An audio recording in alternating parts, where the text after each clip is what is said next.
skills and know-how game designers need today? Do you want to learn how to use Unreal Engine 4, the same gaming engine used to make games like Rocket League, Kingdom Hearts 3, and Fortnite? If you said yes to either of those, then this is the course for you. Hi, I'm Mr. Wandro, 12-year industry veteran and current top-rated teacher who's taught thousands of satisfied students the craft of game design. In this course, we'll design and create a full shooting gallery style game using Unreal Engine 4. Skills learned include how to set up a project, build a level, work with materials, particles and sounds, script interactive gameplay, and even how to make functional menu screens. By the end, you'll have a showcase piece for your portfolio, as well as the skills and confidence to start creating your own projects. This course is for anyone with basic computer skills and a desire to learn game design. No coding, art skills, or game making experience is needed. And Unreal Engine 4 is completely free to use. So join me and get started on your path to game development. I can't wait to see you inside.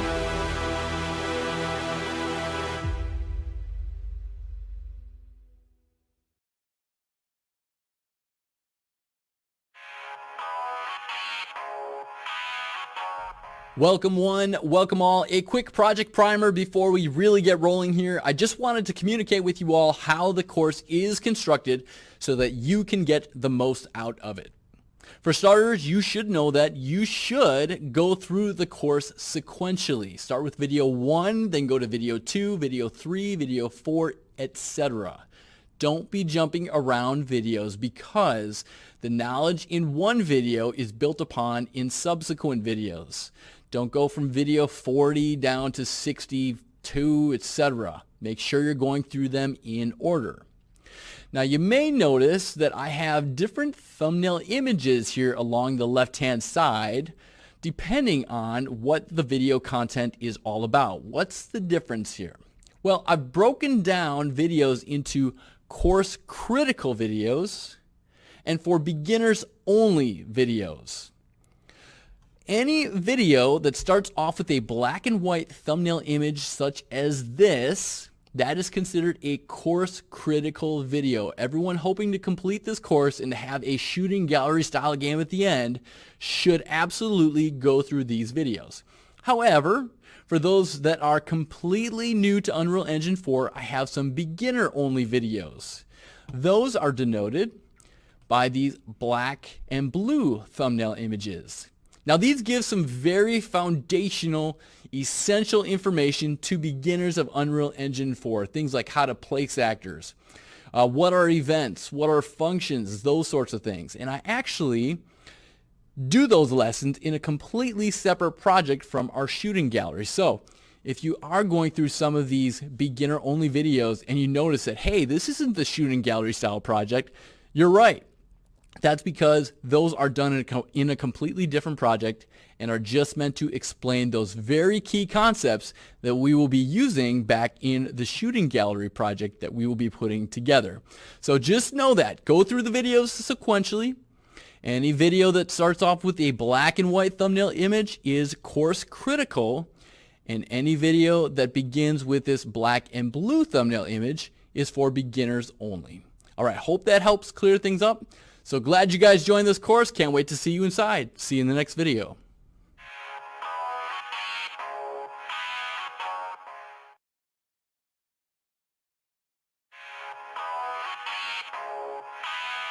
Welcome everyone. In this video we're going to cover how to get Unreal Engine installed on your computer. This one is just for the newbies out there. So if you already have Unreal Engine installed on your computer, you can feel free to skip this video and go to the next one. Now this is an updated video I am shooting after I have recorded the original course. And the reason I am shooting an updated video here is because this looks a little bit different from when I last recorded it. So I thought it was time to refresh this video. Alright, so how do you get Unreal installed on your computer? Well, firstly, choosing an internet browser of your choice, come up and type in unrealengine.com. You have a screen that looks something like this of today's date that is presented to you. I'm sure that they will update this at some point in time, but you're looking for either of these blue buttons here. You got download in the upper right or get started now.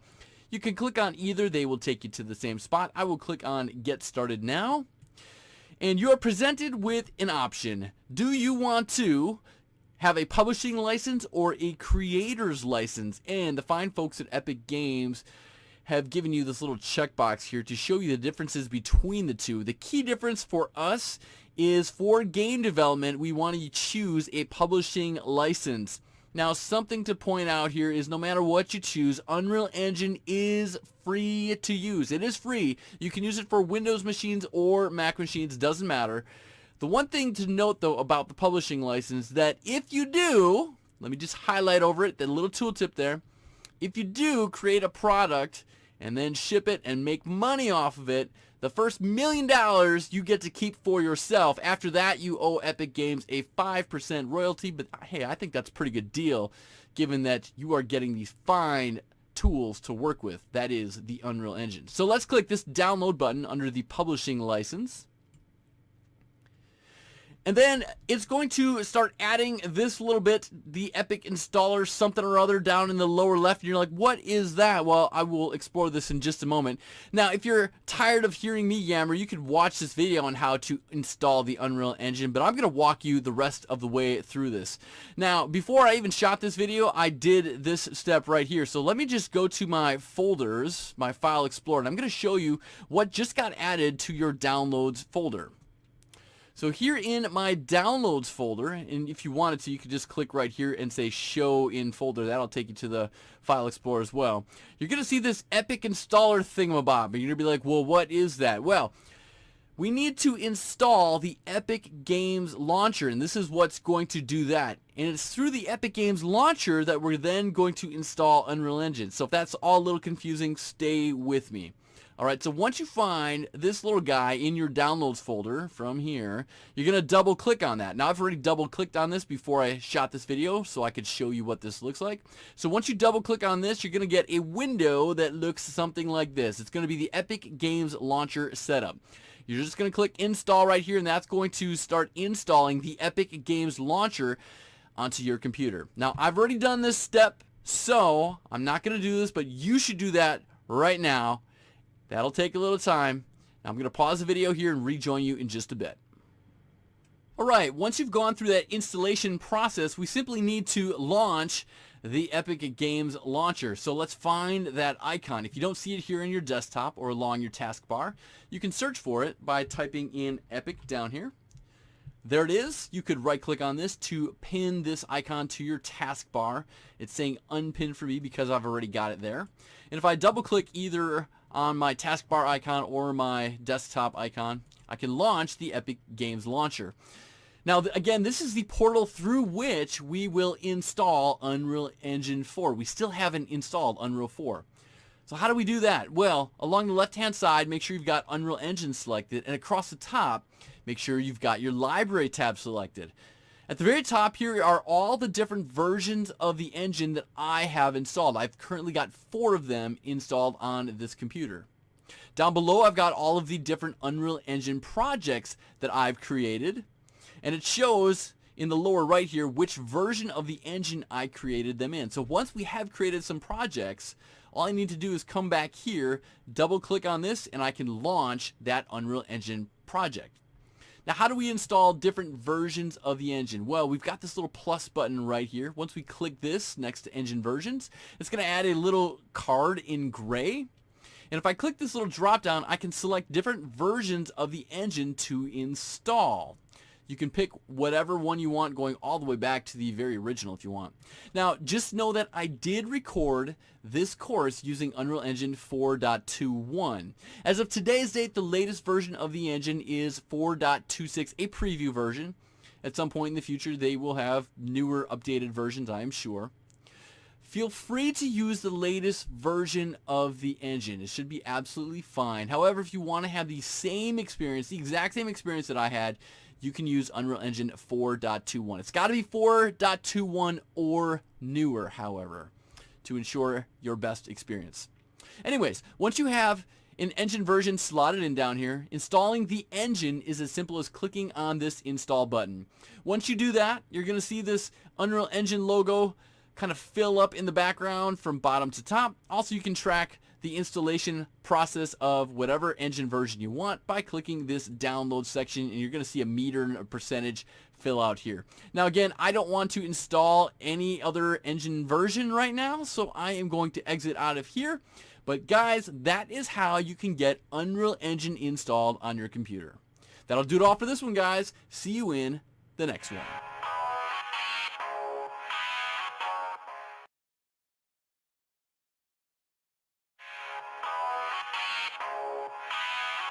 Welcome back, everyone. In this video, our goal is to create our project. Now, I am creating this video as an update to the previous video that once lived here because the project creation process has been updated a little bit, and I thought it time to refresh this video. All right, first things first, we need to launch the Epic Games launcher. Let's double click on that guy, and in here, making sure you've got Unreal Engine selected along the left. Make sure you've also got the Library tab selected across the top. Now at this point, Unreal Engine 4 should already have been installed for you. You did that last video. Now, how do you launch Unreal Engine and then go through the project creation process? Well, that's as simple as clicking on either this yellow launch button or the launch button associated with whatever engine version you wish to launch. Now, as you can see, I've got to update all of these different versions of the engine. However, my latest version of the preview version of 4.26 is available to launch. I can click here to launch the latest version of the engine, or alternatively, I could click this yellow launch button right up here. Now, if I click this yellow launch button, which version of the engine, which of these four that I have installed, will it launch? Well, that is dictated by whatever version I have slotted by clicking on this little drop down right here. And you can see I can choose any of these. So if I select 4.21, you can see how this is now got the yellow highlight around it. So if I was to click this launch button now, it would launch that version of the engine. However, if you don't want to deal with any of that confusion as to which engine version this is going to launch, I suggest just clicking right here to launch whichever version of the engine you're hoping to launch. Alright, so once I click this, it's going to start bringing up a series of windows for me to navigate through to instruct Unreal what type of project I want to create and what kind of assets that I would like to have. This can take a little bit of time, so I'm just going to pause the video here and rejoin you in just a bit. Alright, so after clicking that launch button, the first window we see here is asking us to select or create a new project. Now, here are all my recent projects, and you see a lot of these icons are kind of grayed out. The reason that most of these are grayed out is because that most of these projects were made with a different version of the engine. You can see that down in the lower right. Again, I was launching Unreal Engine 4.26, a preview version. And in fact, I've already created a preview version of this project prior to shooting this video. That's why this one is not grayed out like some of the rest of these. Just note that, say if I wanted to update my football project here from 4.23 to the latest version of the engine, I could simply click here, say open project, and it would ask me if I'd like to create a duplicate of this project with the latest version of the engine. So that's just all FYI, good to know stuff. Alright, let's go ahead and create our new project. We're going to be creating a games project here, so go ahead and select that guy, clicking next right here. Then it's going to ask us to choose a template. There are different templates to kind of get you started creating the type of project that you're trying to make. Side scroller is going to have a side scrolling camera. A vehicle game is going to give you a car to drive around. We're going to be choosing first person so that we've got a gun and a projectile to shoot out, and we're going to be viewing the game through a first person perspective. So that's the one we want to choose. Click next. And then from here you've got some project settings that we can choose. Right here, blueprint, or if I click this, I can create a C++ project. However, note that we are not programmers in this project. We're going to be creating this using blueprint scripting. All of our functionality in this game is going to be created using blueprint scripting. We want to keep all of these default options here. There's going to be no ray tracing in this one. We do want starter content. Just FYI about this option, with starter content is going to give us a few assets to play around with. An explosion, particle effects, some materials to place on walls, some good stuff in there to get us started. We're also going to keep desktop console. All of this we're going to leave at its default. Down below, We're asked to pick a location where we would like to store this project. I'm going to say that is honky-dory for the time being. However, naming our project, please give it a name. Don't leave it as my project. I call this first underscore UE4 underscore project. You can call it whatever you want. Just know that throughout this project, this is what I named this project. I don't care what you call it.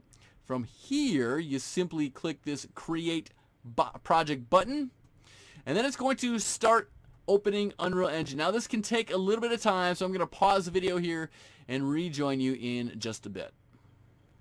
Alright, and with our project created, we are now presented with Unreal Engine 4. This is the level editor interface. I'm simply going to click this dismiss button right down there. I don't care about that. Just a few quick things to note about what you're seeing in front of you here. In the upper right should be the name of your project.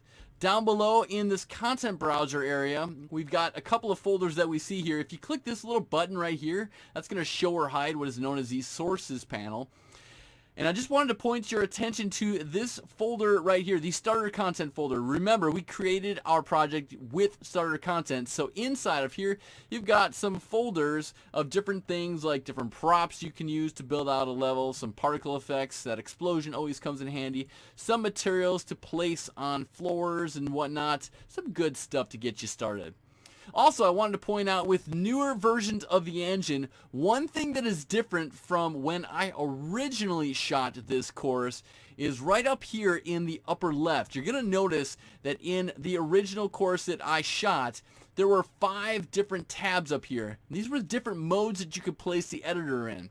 All that they did in later versions of the engine is they simply remove these 5 tabs and they have a little modes button right here. So if I was to click this and I was to go into brush editing mode, that's something that you can use later on in the course. That's how you can access some of these different modes. We're not going to deal with that too much in this class at all, though. So just note that what was once here, there were 5 different tabs. They simply place that into a modes button right here, and you can turn it on and off these different modes. Alright guys, we now have our project created. You could go ahead and file and save your current level. Control S will do that as well. There we have it. That is the project creation process. That'll do it all for this video, guys. See you in the next one.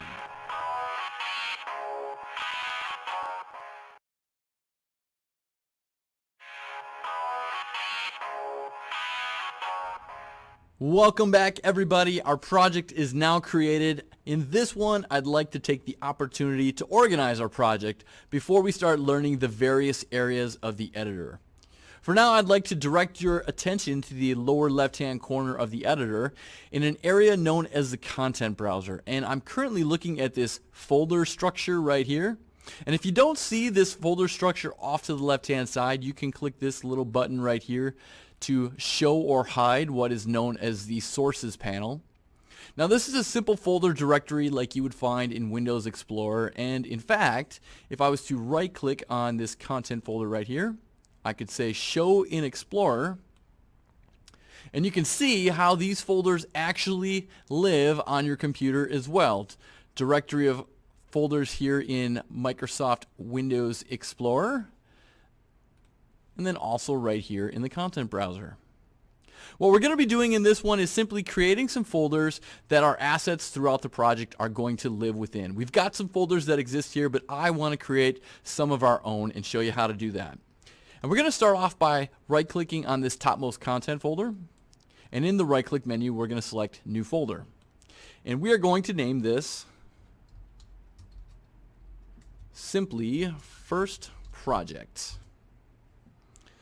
Okay, and with that done, I'm going to add some subfolders underneath it. So I'm going to right-click on the First Project folder, select New Folder, and I'm going to call this one Blueprints. Blueprints is very important when it comes to Unreal Engine. I'm going to select my First Project folder again and right-click, New Folder.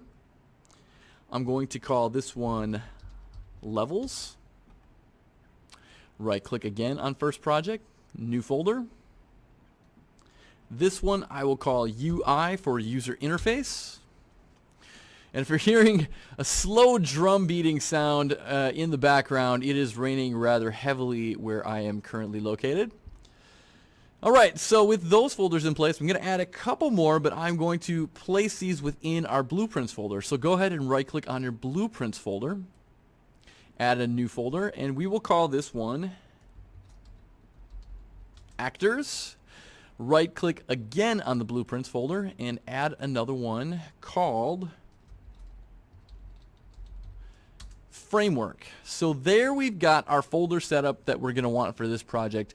One more thing as it relates to folders, you can actually right click on any of these folders and you can choose to set a color like this. You can simply punch in an RGB value, or you can simply slide around this little dot here. A blueprints folder, I'd probably make sense to make it some shade of blue here, so pretty happy with that. We'll go okay, and there you go. One more thing before we finish off this video while we are here. Let's go into our levels folder. You can see our current directory along the top here: content, first project, levels, content, first project, levels. And we are going to create a new level. Now we could actually right click and create it from here, but I'm actually going to choose to go into this file menu way in the upper left, because if I choose new level from up here, I then have the option to choose a default, VR basic, or empty level, and I want to choose this default level. So go ahead and select that. It's going to ask you, after you choose to save it here, because it is currently untitled and not saved, let's go ahead and click the save button along the top, where we would like to save this into. And we want to place this in our levels directory here. So first project, levels. Let's call this guy LV. Actually, let's do the full word. Level underscore 01. And then click save. And you will see that asset now populated inside of your levels folder. Alright, that's going to do it all for this one. Time to learn some basics about the editor itself. We'll see you in the next one.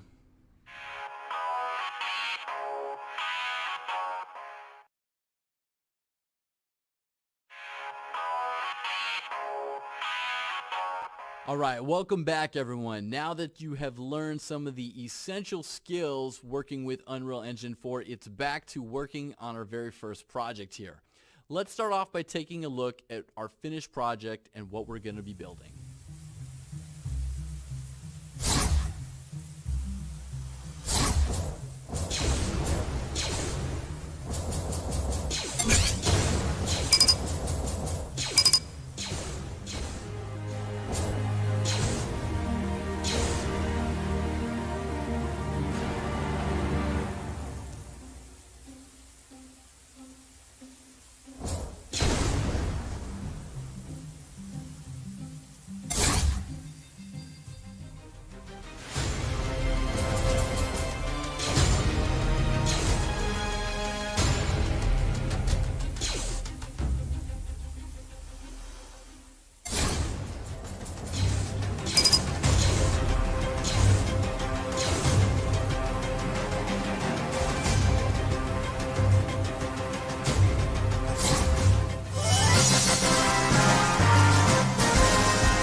And welcome back. Hopefully that gets you a little excited for all the work that we got ahead. Okay, take a look at what we've got here. We've got some play mechanics that we are going to be implementing into our project, namely walking, jumping, shooting targets, and opening doors. Always a good idea to identify what are your play mechanics. We have one simple system in our game. We have a health system. Our health will deplete when we hit some hazards, and it can be replenished by picking up some health pickups. We have just a few level hazards out there. We've got some steam jets that can damage us when we touch them. We've got some spinning fans that can hurt us if we hit them. Instant kill zones like pits, spikes. You can choose to add some of those later, and maybe we'll explore some of that as the course goes on. That's not super essential, but that's a possibility. And I've also identified the time limit as a level hazard itself. You are kind of racing against the clock here to reach the end of the level.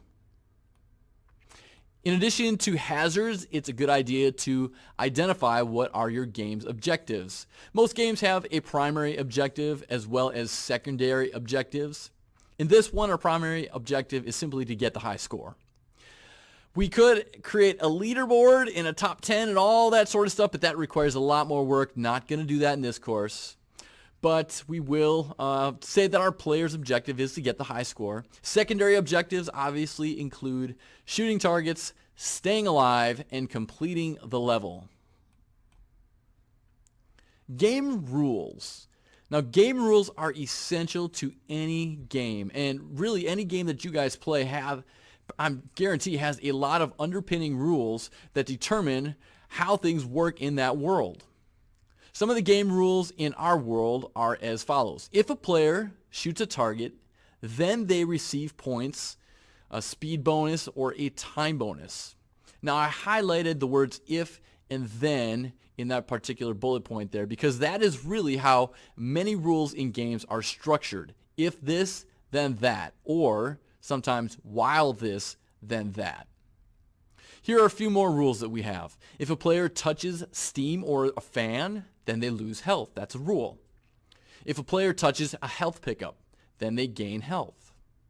If a player loses all health, then they respawn at the start of the level with score and time intact. If a player reaches a target area, then they complete the level and receive a final score. And lastly, if a player runs out of time, then we're going to say it's game over, no score. Only option is to quit or restart. Why is it important to identify these game rules? The reason is because we are eventually going to have to implement some logic into our game to account for all these sorts of events that happen. And if this happens, then what happens? And through a process called blueprint scripting, we will make all those game rules a reality.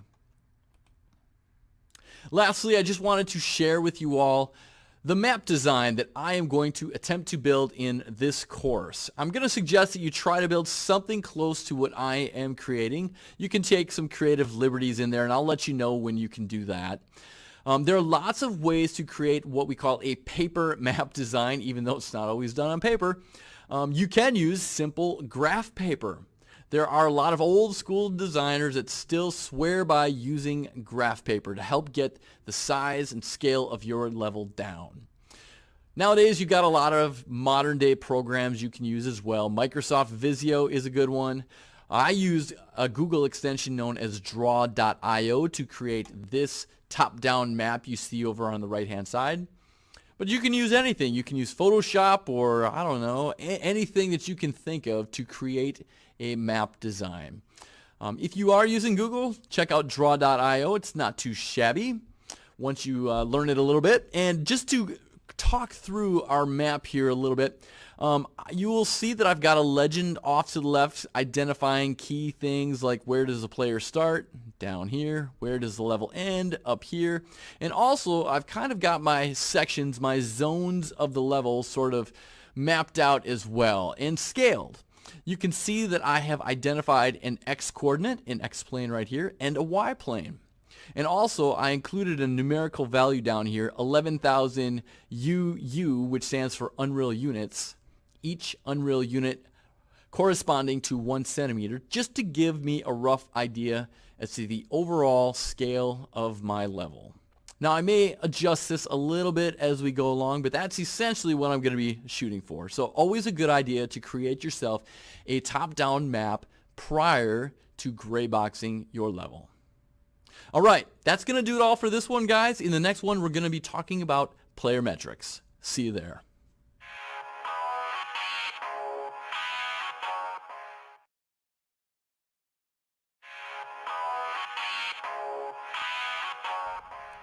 Alright, welcome back everyone, and in this video we are going to be talking about player metrics. Well, first of all, what are player metrics? Player metrics are parameters that determine things about your characters. Things like how fast can they move, how high do they jump, And there are metrics associated with other elements of your game as well, not just related to the player. In this one, we are going to be using a first-person template and shooting out projectiles. So we wanted to determine things like how fast is our projectile? Does our projectile bounce? What is the gravity going to be like on the projectile? Is it going to drop off eventually, or is it just going to shoot in a straight line forever?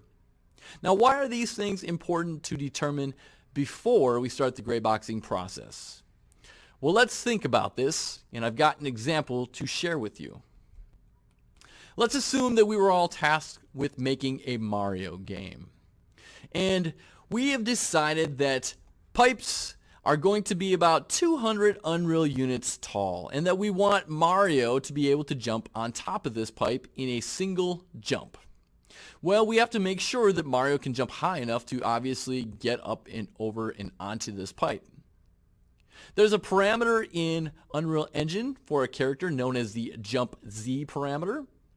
And you have to set a value to it to determine that he can get up high enough to jump that 200 Unreal units. Now maybe the value for that jump Z parameter is something like 900.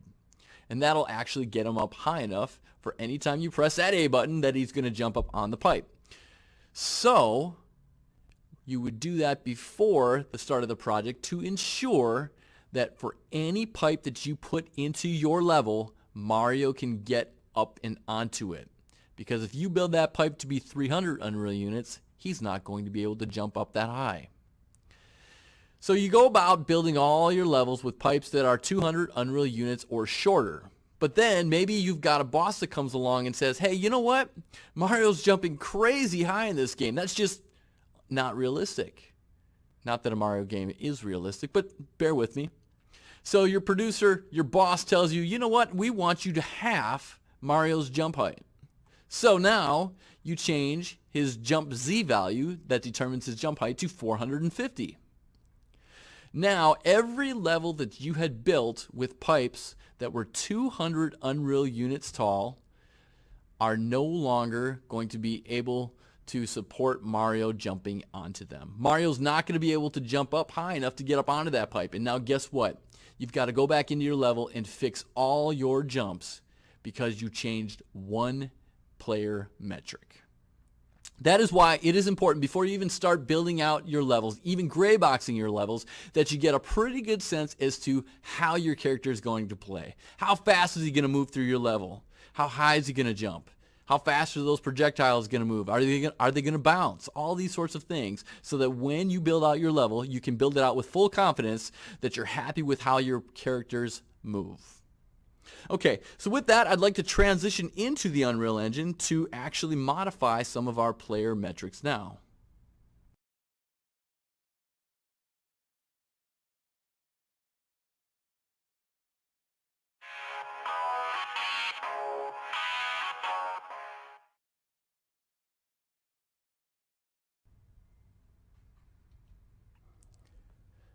So in jumping into Unreal at this point, we are actually going to be digging into something known as our character blueprint. And there's a lot of talk in this course about blueprints.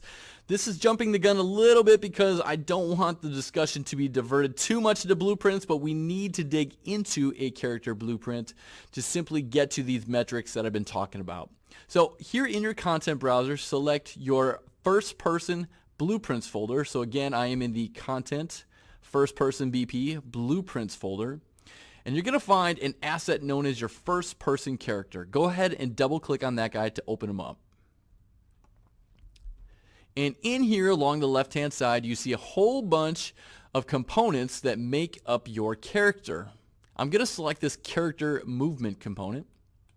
And if you just want to see what your character looks like, you can select this viewport tab here, and you can see that your first person character is nothing more than you as a camera and some floating arms, right? Alright, so with your character movement component selected, over on the right hand side you're going to see all the detailed parameters associated with your character movement component. Now there are a lot here, but I'm only going to be dealing with a few of them, the most important ones that I have identified. You can drag and drop, or not drag and drop, you can move this left and right a little bit to help read the text or hide the text. as you see fit, and you can drag this window out a little bit like that as well. We're going to start off with probably the most important one, this one known as max walk speed. This is what determines how fast your character moves throughout the level. A value of 600 right here. I'm just going to jump it in place so you can get a sense as to what that is like. I'm using my W, A, S, and D keys to move around right here. If I was to set that to be something like 100 and then just jump in and play, W, A, S, and D, you can see that I am moving much slower. So that is obviously going to affect the rate at which I am able to move through a level. So critical before you start gray boxing. How fast is your character going to move through the level? So I'm going to set this back to 600. And you can actually click this yellow triangle right here to reset it back to its default. I like that value pretty good. The next one is going to be this jump Z value that we just talked about in our Mario example. It's called jump Z velocity officially. And you can see that this is what's going to determine how high your character can jump. So I'm going to jump in and play, hit the space bar. You can see about how high he jumps. Selecting my character movement component again. I'm then going to set this to be, well, let's try 1000. I'm going to jump in and play. And now you can see that I jump way, way higher. I'm just pressing the escape key to escape out of this play mode in case I already forgot to mention that. I am going to go ahead and set my jump Z velocity to 500. Another good one to mess around with here is your air control. This is going to determine how much control you have over your character while they are in midair, as the name suggests. I find this value to be a little restrictive. A value of 1 is going to give you a lot of control. In fact, I'll set it now and then just jump in and play. And you can see that as I jump, if I press the D key or S key, I can pretty much almost move myself off of my tiny level here as I am doing so. So I'm going to change that back to a value of, I found 0.2 to be to my liking, 0.2.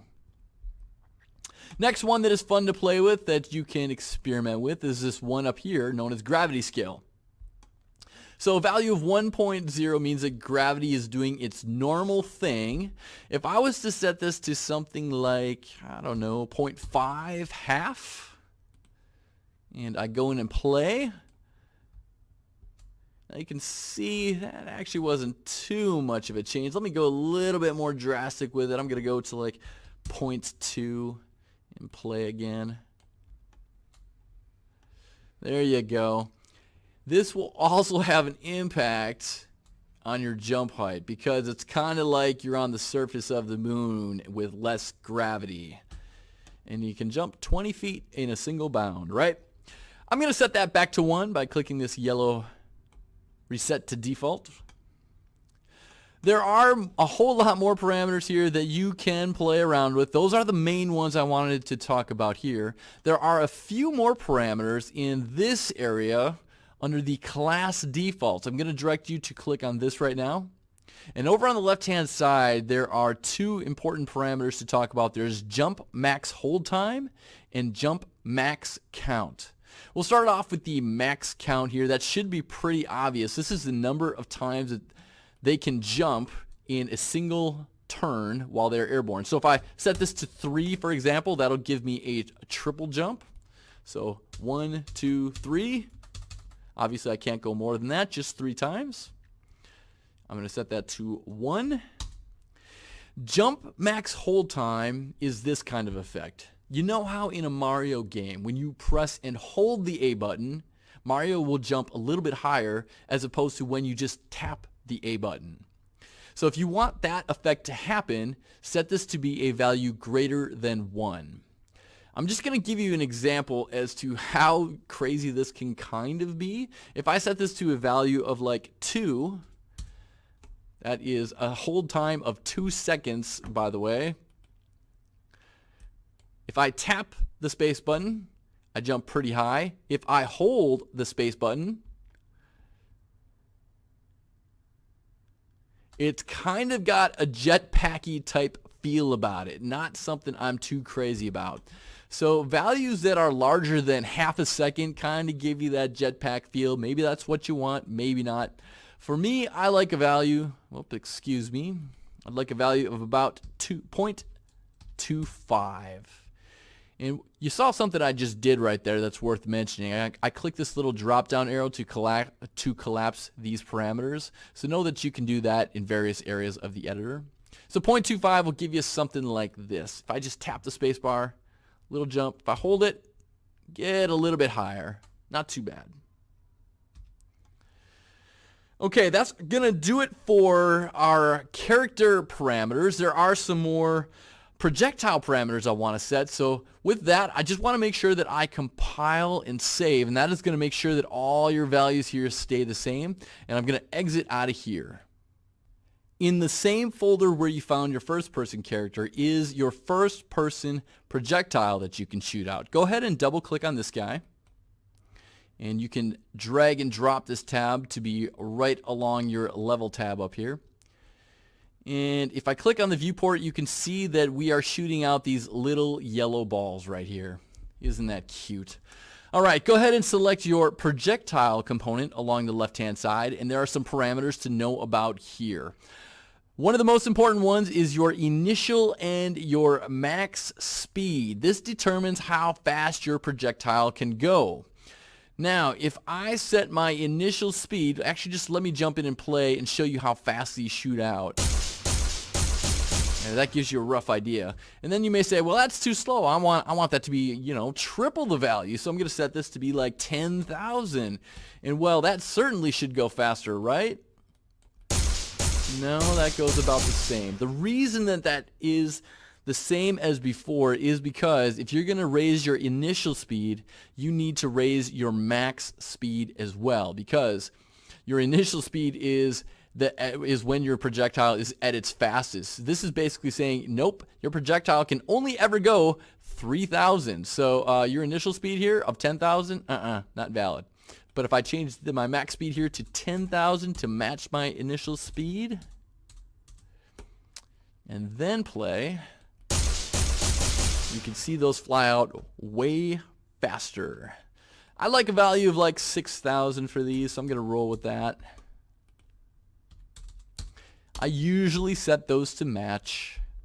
If you don't like your projectiles falling off or having gravity applied to them, you can fiddle with this. You've seen that it kind of drops off after a while. So if you set this to be a value of 0, that means no influence from gravity and that these will just keep going straight.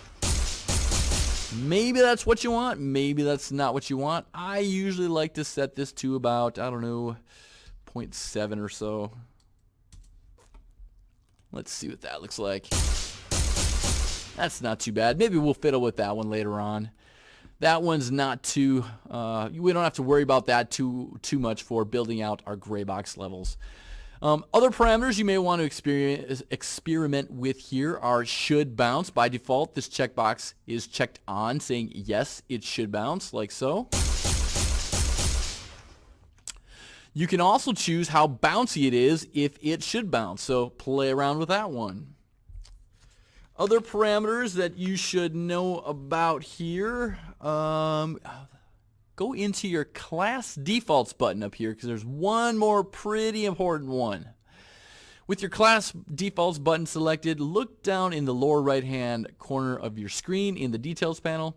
There is an initial lifespan.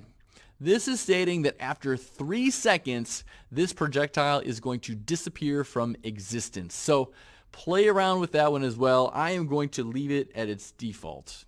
Again, whenever you have changed some parameters here, always a good idea to do this thing called compiling and saving to ensure that your changes have taken place. All right, I'm going to exit out here. That is going to do it all for this one, guys.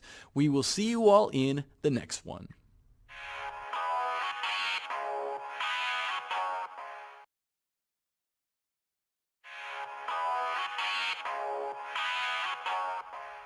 Alright, welcome back everyone. In the last few videos we've taken a look at our overall game design. We've figured out some character or player metrics that we are happy with.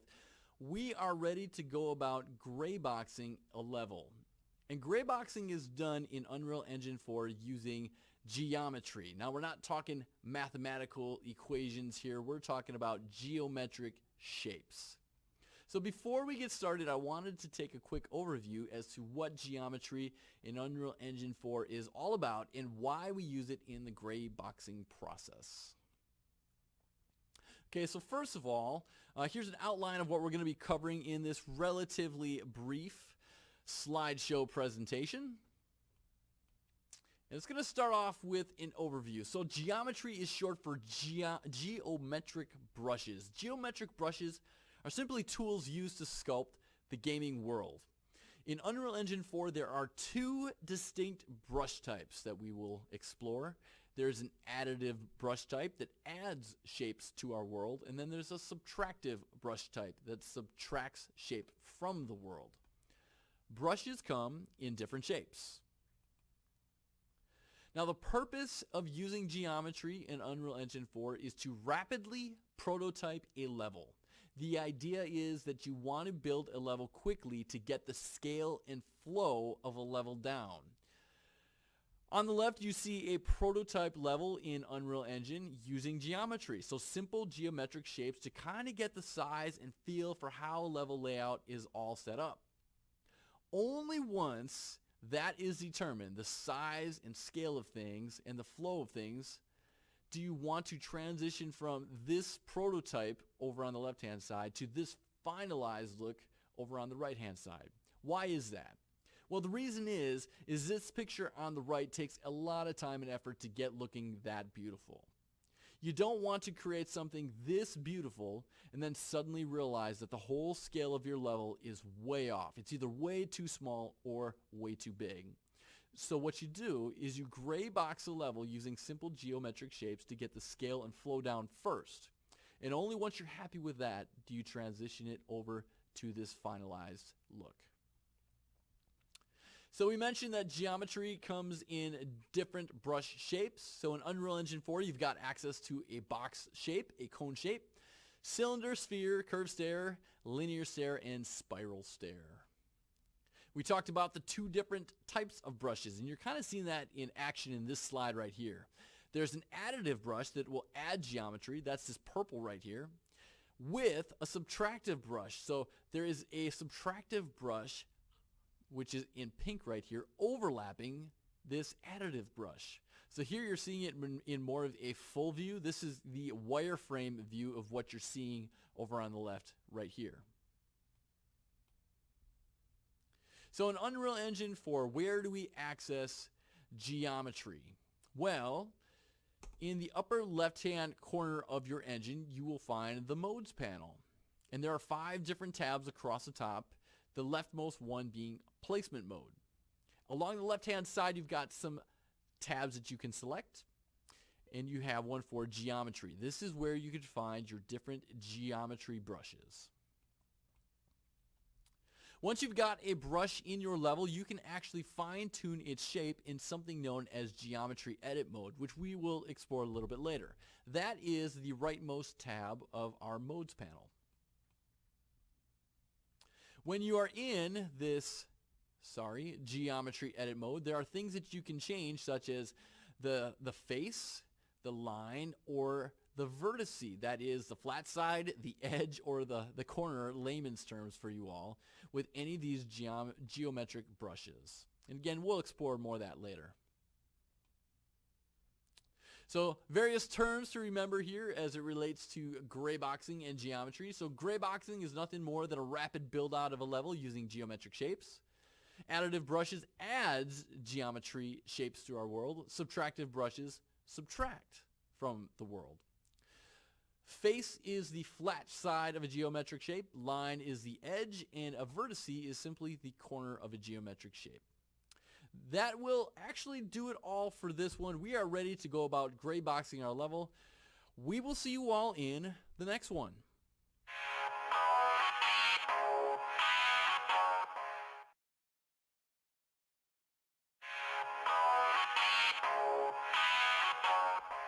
Alright, welcome back everyone. In this video we are going to talk a little bit more about additive and subtractive brushes in Unreal Engine 4 and seeing how they work. So again, as we just covered, over in the modes panel, which is way up here in the left hand corner of our editor, we are by default in place mode. Along the left hand side you've got various tabs, and we are going to be selecting this geometry tab. And with that selected, you have access to various geometric brushes to drag and drop into your level. And it's as simple as left clicking and dragging this out into your level like so. Now this is an additive brush because it added geometry to our world. It added this cube shape. And I know that it's an additive brush not only because I see that it added geometry, but because with this actor selected, this is known as an actor now that it's added to my level. Over in the details panel, it says the brush type is additive.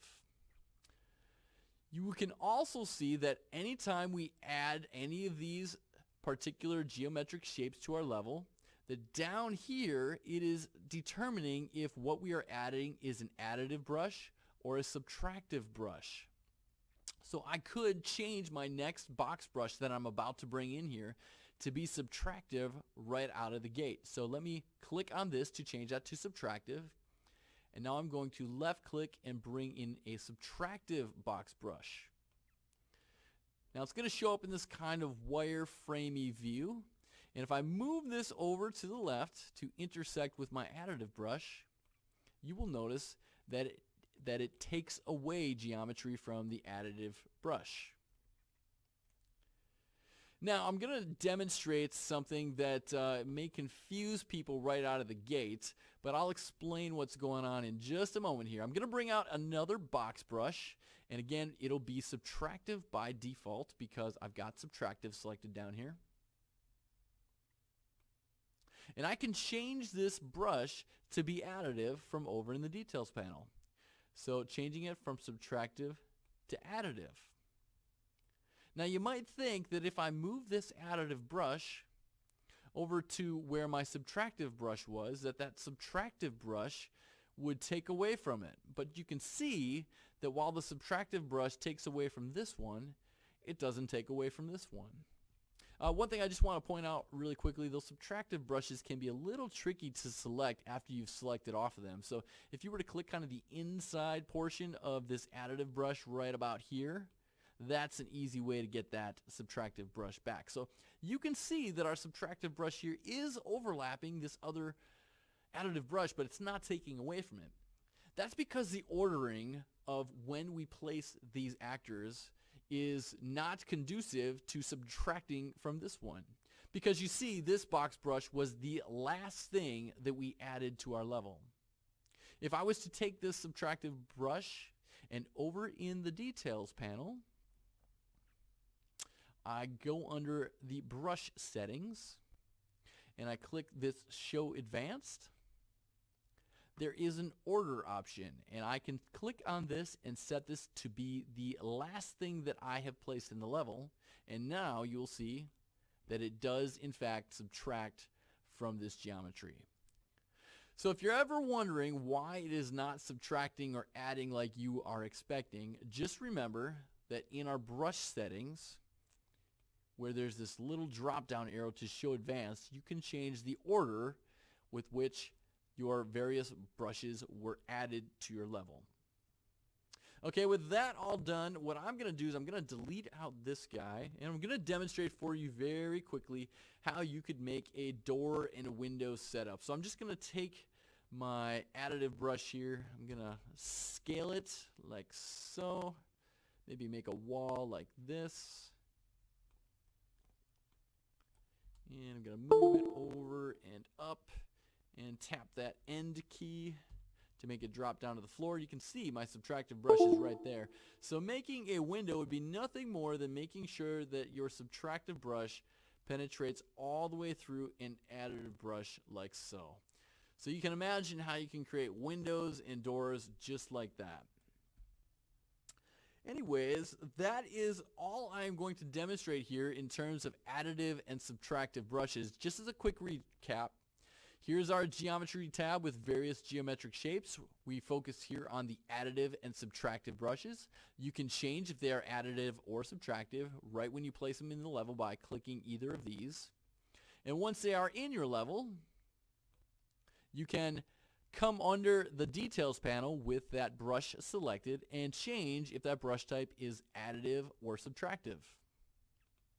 And if you're not happy with how the additive and subtractive brushes are interacting with one another, don't forget this advanced menu where you can change a given brush to be first or last. That is going to do it all for this one, guys. We will see you in the next one.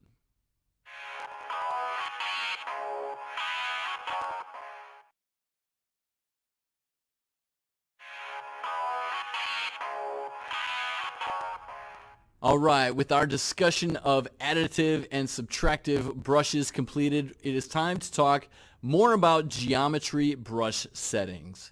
It's important to know all the different settings of our various geometric brushes before we begin the gray boxing process so we can get the most mileage out of each brush type. Let's explore the box brush a little bit further here, and I'm just going to drag and drop one into our level. And with that guy selected, over in your details panel, you can see that you've got a whole section of parameters labeled brush settings. Now, when you go and size up or down your box brush here, you can do it in multiple ways, and this confuses a lot of people. You know that when you press the space bar, you can change between movement mode, rotation mode, and scaling mode. And I could scale a box brush like this. You could do that, but I wouldn't recommend it when dealing with brushes, and here's why. You can see that I've changed my brush scale, but the brush shape still shows that the box is 200 Unreal units by 200 Unreal units by 200 Unreal units. Now we know that the X value, the X is not actually 200 because we've scaled it up 2.75 times that size. So it's not actually 200 Unreal units. You got to do some math there to figure out exactly how large it is. And that can get a little complicated when looking at your paper map that you've designed and figuring out how many Unreal units something should be. So what I recommend is that when people are working with geometric brushes that they don't actually scale it, but instead use these brush settings to determine its size instead. I'm going to click this little yellow triangle to set this back to a default. And what I'm going to do next is I am going to change my box brush here to be a little bit bigger. I'm going to go 500 by 500 by 500. And then I am going to change off of scale mode by pressing the space bar, moving it over and up a little bit.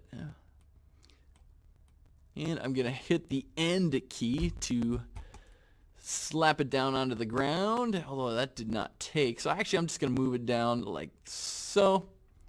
And one more thing I am going to do is check this box called hollow. This is a great thing to do when trying to replicate or gray box out a building. So what you can do with that checked hollow, you can then determine the thickness of your box brush. And I'll set this to be 20. And now if I bring in a box brush and make it subtractive, you can see that I can now get to the inside of my hollowed out box brush. It's cutting through the floor a little bit, my subtractive brush there, but you get the idea.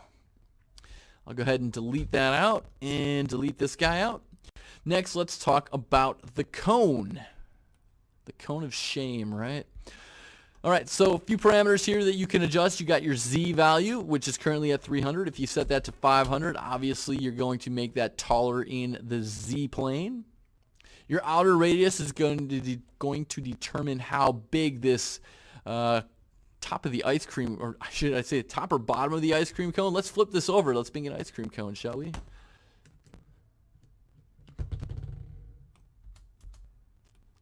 Right. Got a nice little ice cream cone there. Going to change my outer radius here to be something like 300, right? A little bit wider. Too wide for an ice cream cone. And our sides here are going to determine how many sides. I'm going to go something like 30 just to make it a little bit rounder. A word of caution when you are dealing with the cone or the cylinder and you get to determine how many sides. I wouldn't go crazy with this. I know everybody likes to make it look nice and round, but you're just trying to create simple geometry here. More polygons equals worse performance, so you know what? I'm going to be a good designer and change that to a lower value like 10. You can also make this one hollow as well, so just know that. I'm going to leave Mr. Cone out here for a while because we're going to do something with it in just a bit here. Let's explore the cylinder brush next. Here too you've got a Z value that you can change, an outer radius that you can change, and sides as well that you can determine, and also you can make that hollow as well. Let's explore the curved stair next.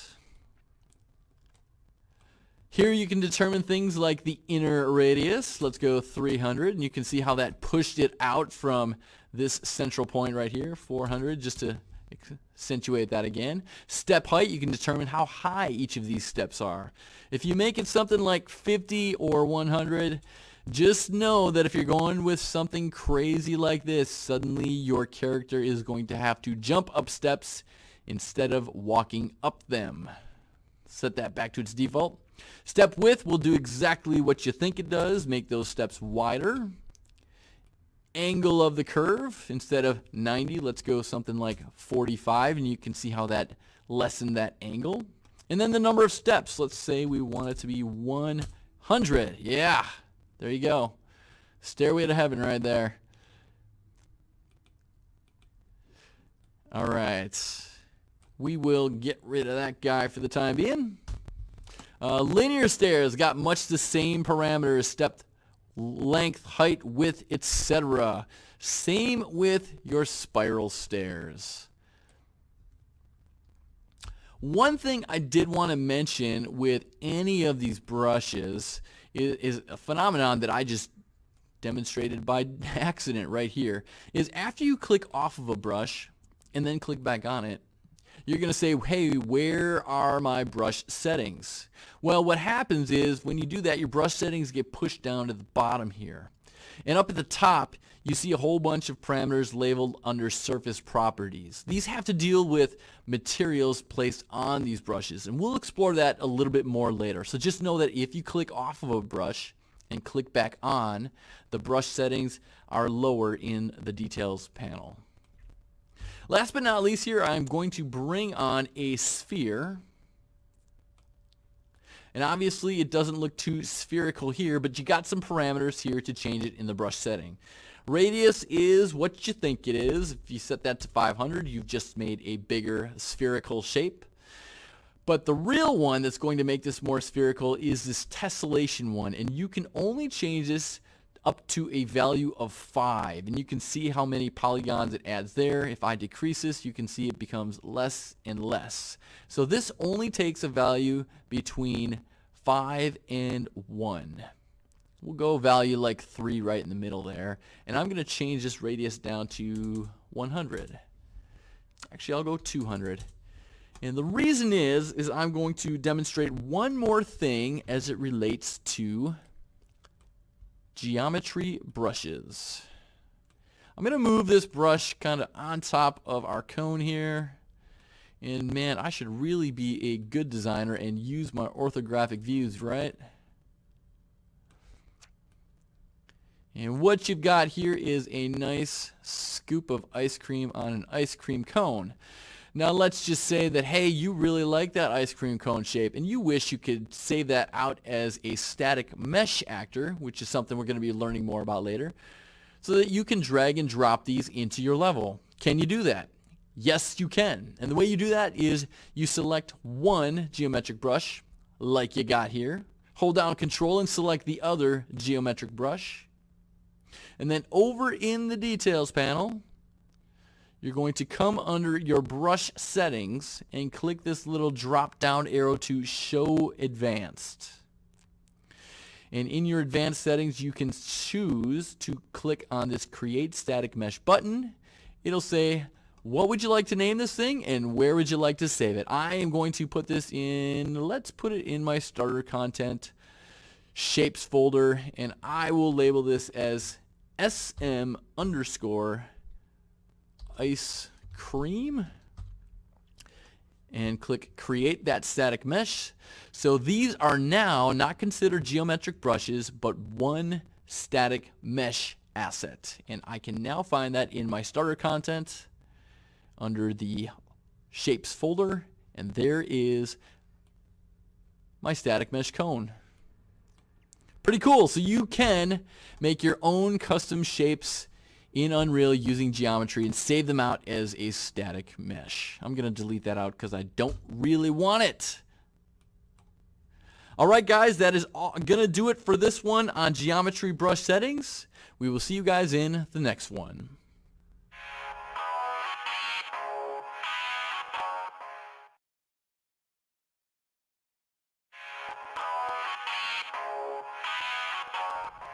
Alright, welcome back guys, and we are continuing to expand our knowledge about how to work with geometry before we go ahead and gray box our level. And in this one we are going to talk about geometry editing, and the goal here is to demonstrate the different ways geometric brushes can be manipulated to create all kinds of interesting shapes. To help with this discussion, I'm going to bring in a box brush. And next what I'm going to do is I am going to kick the editor into a different mode. Currently we are in place mode. We're going to jump on over to this tab over here known as geometry editing mode. And you can also get there with the hotkey of Shift+5. And you can see that as soon as I clicked on this, my geometric brush here changed to have this kind of purplish outline. And right away what we can demonstrate here is how to manipulate our box brush in 3 simple ways. One way you can change the shape of this brush is to simply select what is known as a face. That's the flat side. So I'm going to choose this left side over here, and I'm just going to grab this arrow using my left click and hold, and I can obviously extend it out like so.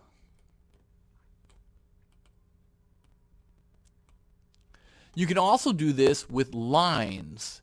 By lines, we're talking about these thin lines right here, and these are honestly pretty hard to select, but you'll know you've gotten one when it turns orange.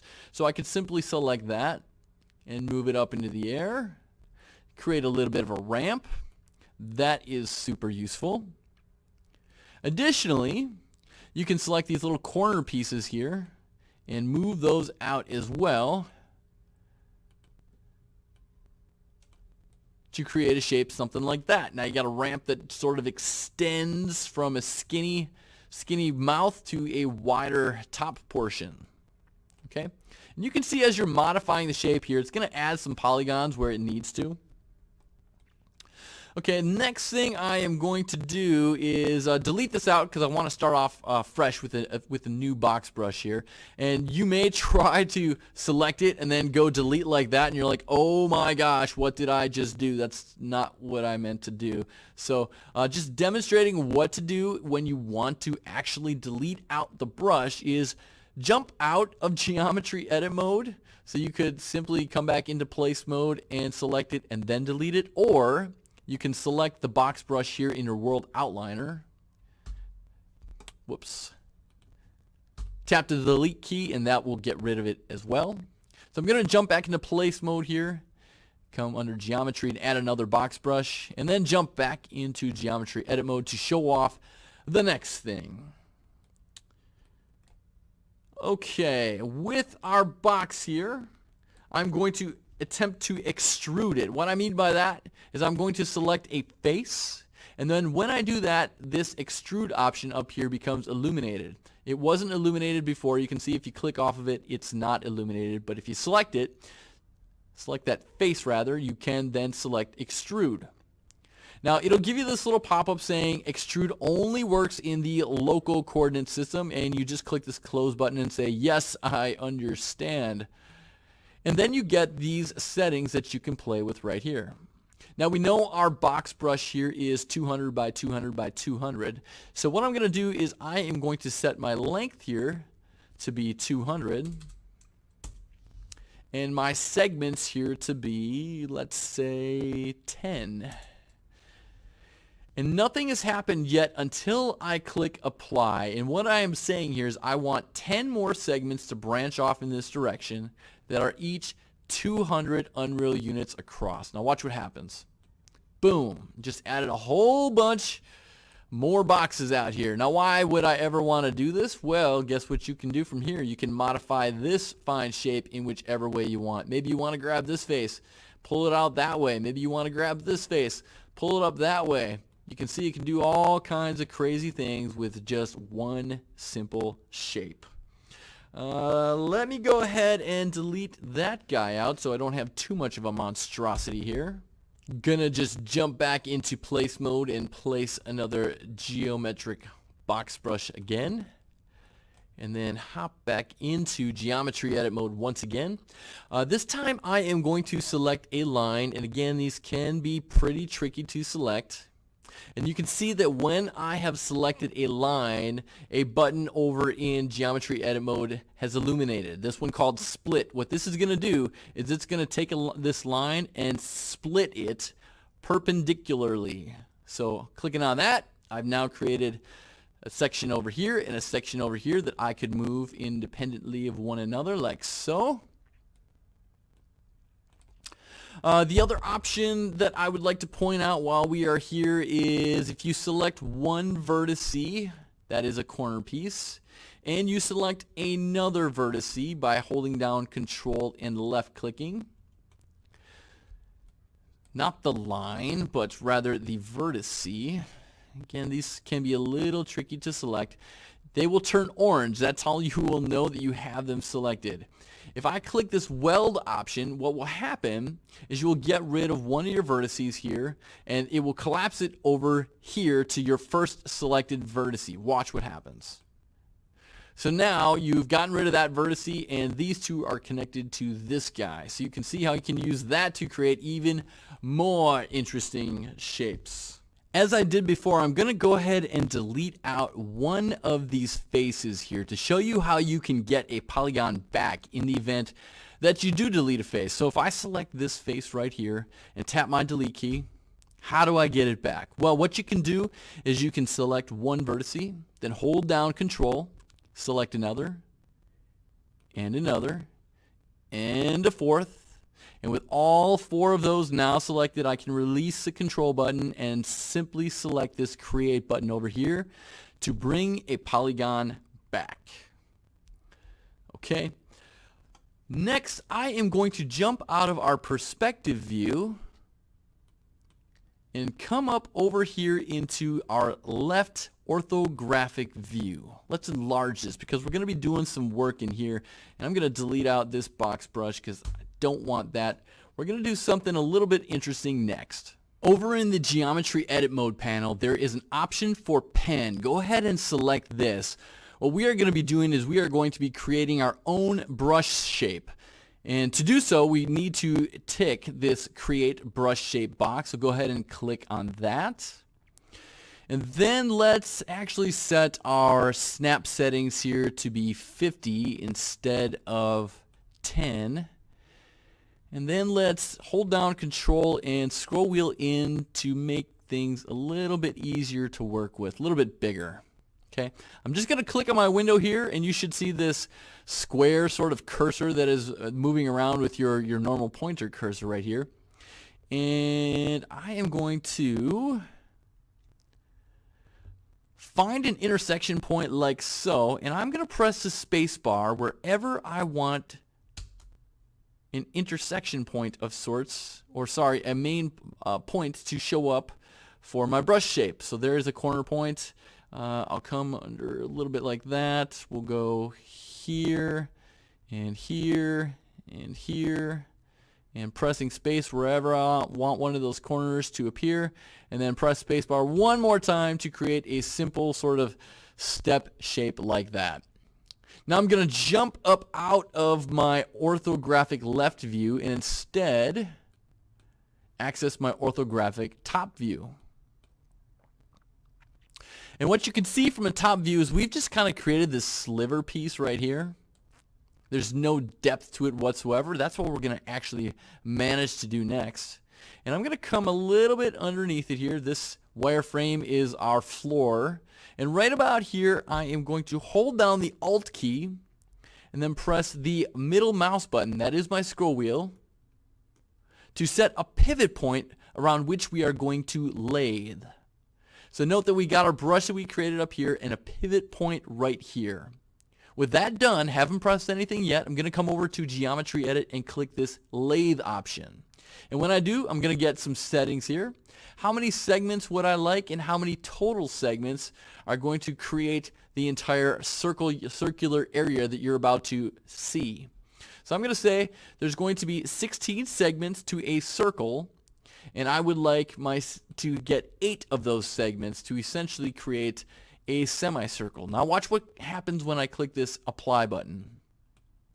I've essentially taken that stair shape that I created and lathed it around this central pivot point right here. So now if I jump back into my perspective viewport, you can see that I've created, I don't know, some stands or something like that. It could be great for a sporting stadium. Anyways, that is going to wrap up our discussion on Geometry Edit mode. Hope you guys learned a lot, and we will see you in the next one.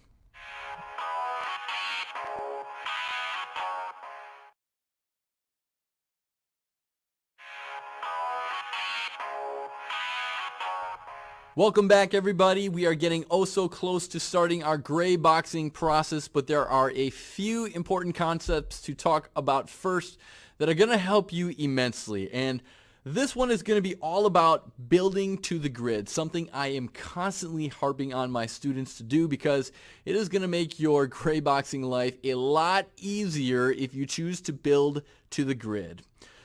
What is the grid? Well, what you are witnessing right here in my perspective viewport is the grid. This whitish area with these lines, this is this thing called the grid, and it is there to help you build more effectively and more efficiently. There is a place where you can actually turn off this grid if you don't want it, which I don't know why you wouldn't. If you click on this show button available in any viewport, you can simply tick that off to make it go away, but I highly recommend that you leave it on.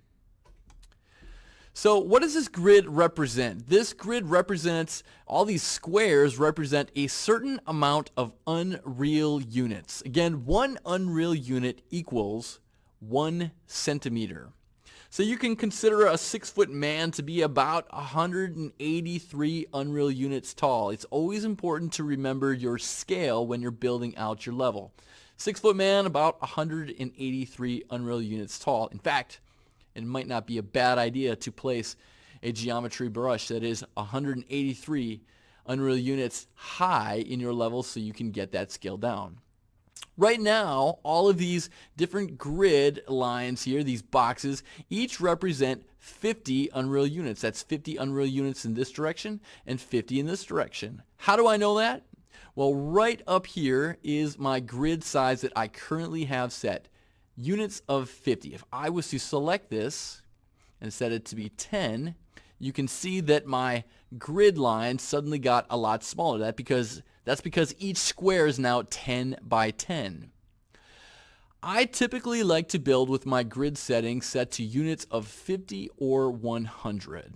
Now when you do have your grid snap settings on, which I currently have right here as indicated by this waffle icon turned orange, that means any actor that you are moving in your level, such as this box, will move 50 unreal units at a time.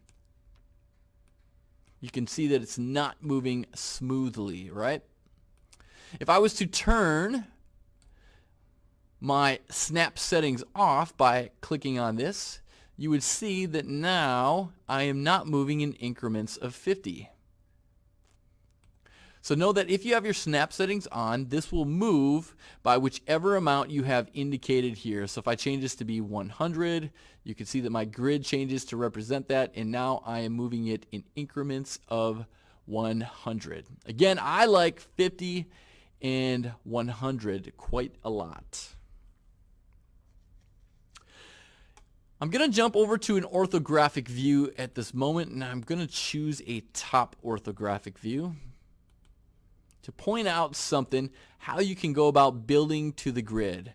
So right now I've got a geometry box brush out there, and it's 200 by 200, and each of my grid lines here is 50 by 50, but you can see that my box brush is not perfectly aligned to the edges of these grid lines, and I would like to do so because it makes building things a heck of a lot easier. How can I get this to be perfectly aligned with my grid lines here? If I move it, it's just not going. Well, there's a hotkey command for that. So if you hold down the control key and then the end key, you will make your pivot point go right upon that intersection of the grid. So now you can see my grid lines are perfectly in line with the size of my brush here as well. So why this is cool is because if I was to bring out another box brush, drag and drop this out here, now I can ensure that these are right up alongside one another without having to do any sort of like fine tuning and trying to make sure that they're oh so perfect, right? That makes life really difficult. So again, turn your snap settings on, do Control plus N to snap it to the grid, and it will snap it to the nearest grid line. Now something worth pointing out here is that not all pivot points for every actor are right in the middle of your actor like this. And I'm going to bring out starter content, props, chair. Let me drag and drop this guy into the level.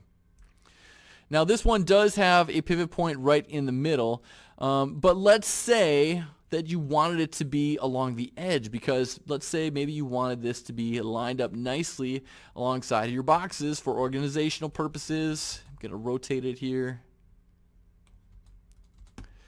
but I just can't quite get it to be right against my box right here. Well, what you can do is you can actually move your pivot point. So if I was to hold down the Alt key and my middle mouse button, that is my scroll wheel, you can actually move your pivot point.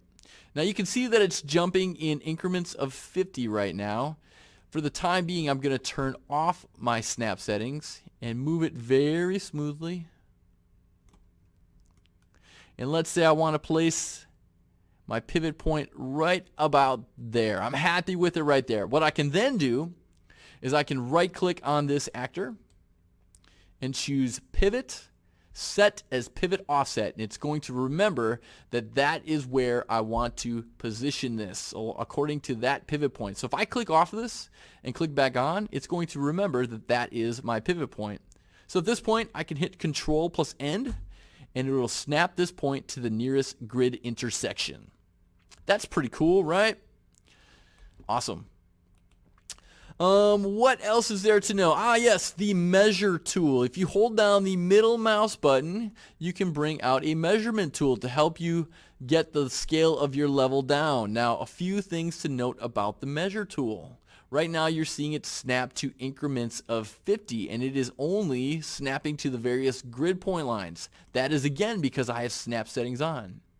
If I was to turn my snap settings off, I can then hold down the scroll wheel, that middle mouse button, and I can bring out this measure tool to see how long it is from point A to point B. When I'm using the measure tool, I typically like to have the snap settings off, but there are times that I like to, say, hey, how long is this distance from one end of this box to this brush to the end of this box brush? And sure enough, it's 400 Unreal units.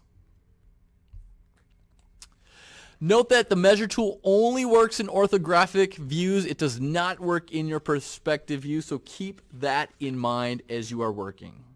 Anyways, that is going to do it all for this discussion on building to the grid. Again, building to the grid is a super efficient way to build out your gray box level in an efficient manner and to ensure that you don't end up with hideously overlapping geometry that ends up looking something like this, human imperfections.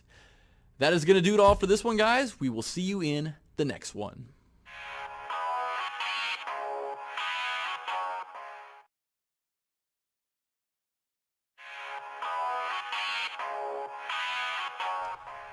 All right, one more video here on some building efficiency tips before we get into gray boxing our level. Keep these tips in mind to help improve your building efficiency. Tip number 1, build to the grid. And what I mean by this is ensuring that A, you have some snap settings turned on in your viewport. This orange coloration indicates that I do have snap settings on. Of course, make sure that you've got some snap sizes set to your liking. I like round units like 50 and 100 are my favorites. And then in addition to that, you also need to make sure that whatever objects you're bringing into your level here, that they are snapped to the grid as well. And I'm going to use a top orthographic view to help me out here. And you can see that my pivot point right here is actually on the intersection of these grid lines. That's perfect. That's what I want. What you will also notice when it comes to building to the grid is that my geometry shapes themselves are nice round numbers. Take a look over in the details panel that I've got this brush shape of 200 by 200 by 200. Now it's one thing to ensure that my pivot point here is snapped to the grid and that I've got my snap settings turned on, but consider this case. I'm bringing out another box brush here, and you can see that it's snapped to the grid as well. But now let's say I want to change its brush shape, and maybe I want to change the X value here to be 136, something like that. The Y value, let's go 333, something like that, whatever, you know. And then let's say I want to butt this piece of geometry up against this one. Well, that becomes difficult because I am snapping in increments of 50 and they are overlapping. See, when you got weird values like 136 and 333, that becomes difficult. When you're gray boxing, I suggest going to nice round numbers, increments of 50, 100, etc. will do you some well for gray boxing alignment. So keep that one in mind. Tip number 2 here is to use your orthographic views. Always use your orthographic views to help you align things. You can see from this top orthographic view that it's really easy for me to ensure that things are aligned here as well as from a left perspective. See, I can already see that these are not aligned from a left perspective. Now they are. And then also from a front perspective, which I can see that they are aligned here as well. Also, remember, your orthographic views give you access to your measure tool.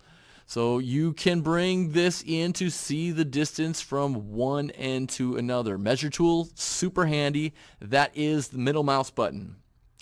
Next, let's talk about how to duplicate objects. Super important, especially when you're gray boxing out your level.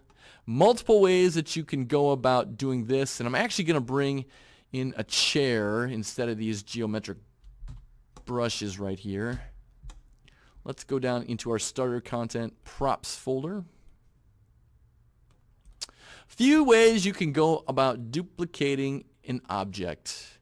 The easiest way that I find, and my favorite way, is to hold down the Alt key, left click, and drag.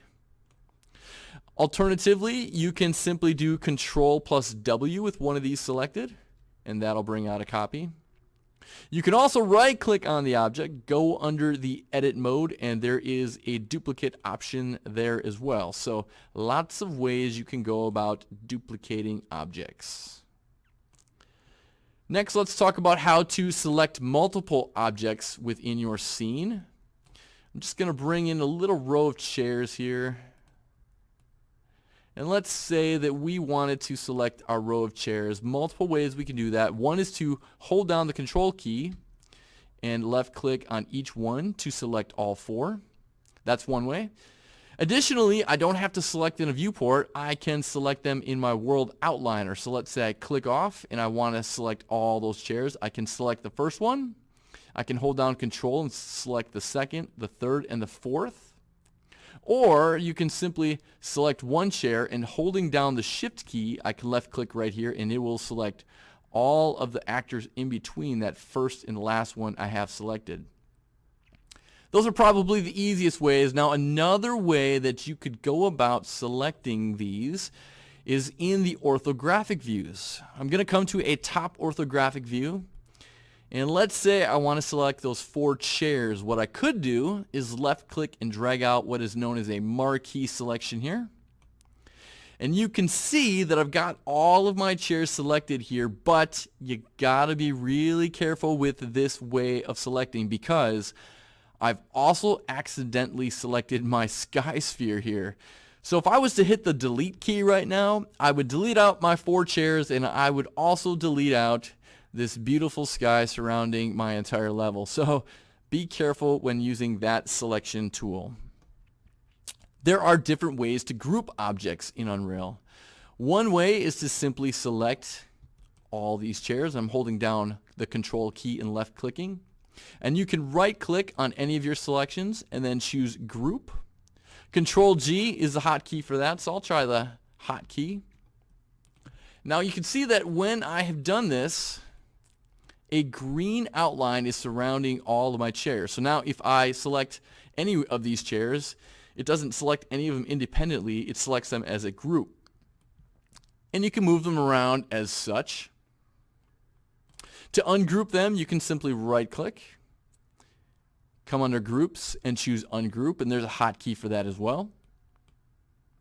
Another way that you can go about grouping actors together is to simply use a parent-child relationship. And what I mean by that is I can choose a single chair here and decide that that is going to be the parent chair.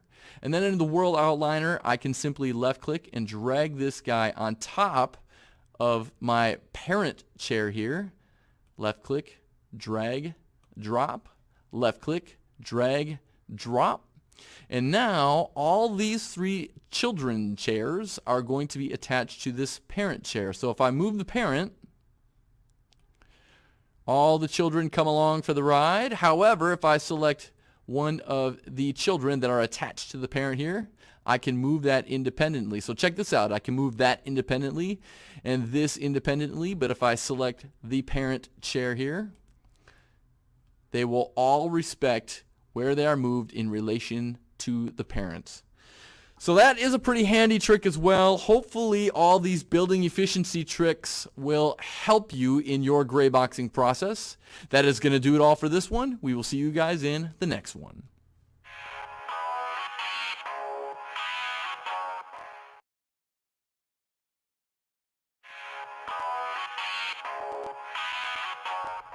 Alright, welcome back everyone, and now the fun begins. We can start to gray box out a level, and just as a quick reminder here, I'm going to jump back to my Google slide here and show you what my original map design looks like here. So this process can take some doing to gray box out a level. Even though it's simple geometry, all I'm going to be aiming to do initially here is just kind of getting these floor slabs in place. I'm not going to worry about any buildings or anything of that sort. Just going to try to get this floor slabs, all the floor slabs in place, and get the rough sizing of the level down, just to kind of get an idea of how quickly our character can move from one end to the other. So keep this one in mind. This is essentially what I'm going to be aiming to build. So without further ado, let's jump back into Unreal Engine. And the first thing I'm going to do is I'm going to select my floor piece here, which is a static mesh actor, and I am going to nuke that out. Bye-bye. Next, I'm going to come under my geometry tab, bring in a box, and my slabs are going to be, in most cases here, increments of 1,000. So I'm going to set my X value here to be 1,000. Y value is going to be 1,000. And I'm going to set the Z to be 20. These don't need to be too big of slabs. Then right away, I'm going to jump into my top orthographic view. And this red line right here indicates my X plane, and this green line indicates my Y plane. And now remember, if you remember from my Google Slides, I had this red X line right here and this Y green line right here. So I'm essentially going to be using this as our starting point right in this corner and build out in this section along the XYZ plane. So right here, I'm gonna have a slab that's 1,000 by 1,000, which I've just created. So that's the little corner that I'm looking to create right there.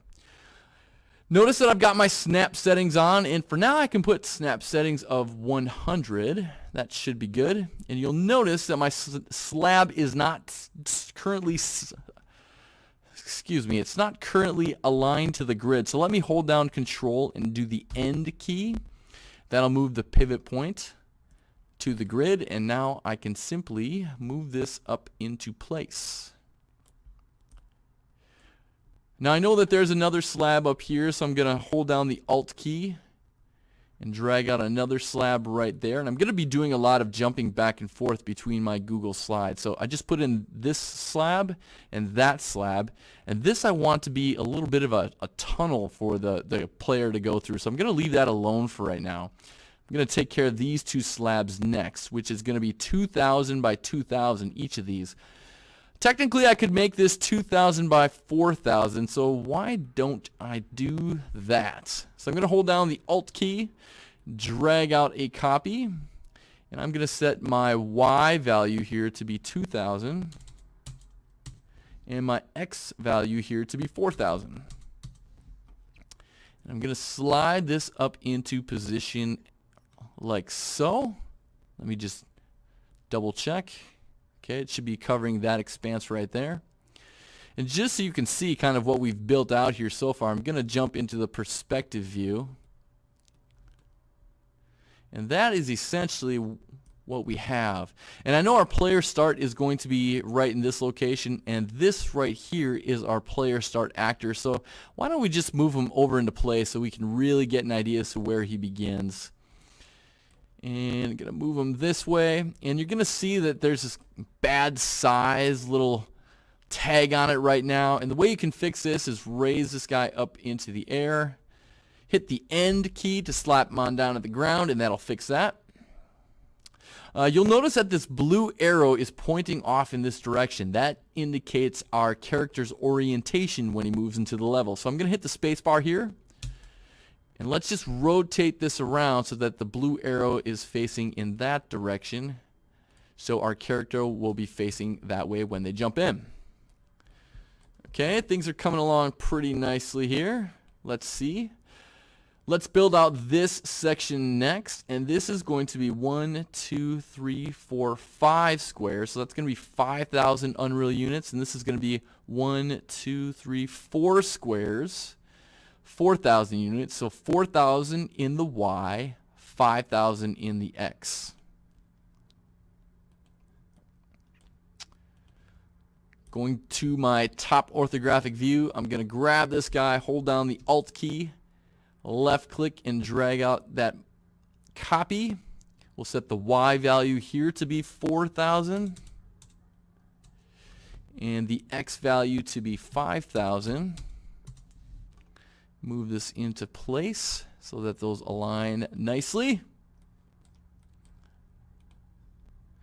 And this is another 2,000 by 2,000 slab. So I can grab this guy again. Just select off of that one, select this one. Hold down the Alt key, left click and drag. And I just need to set my X value here to be 2,000.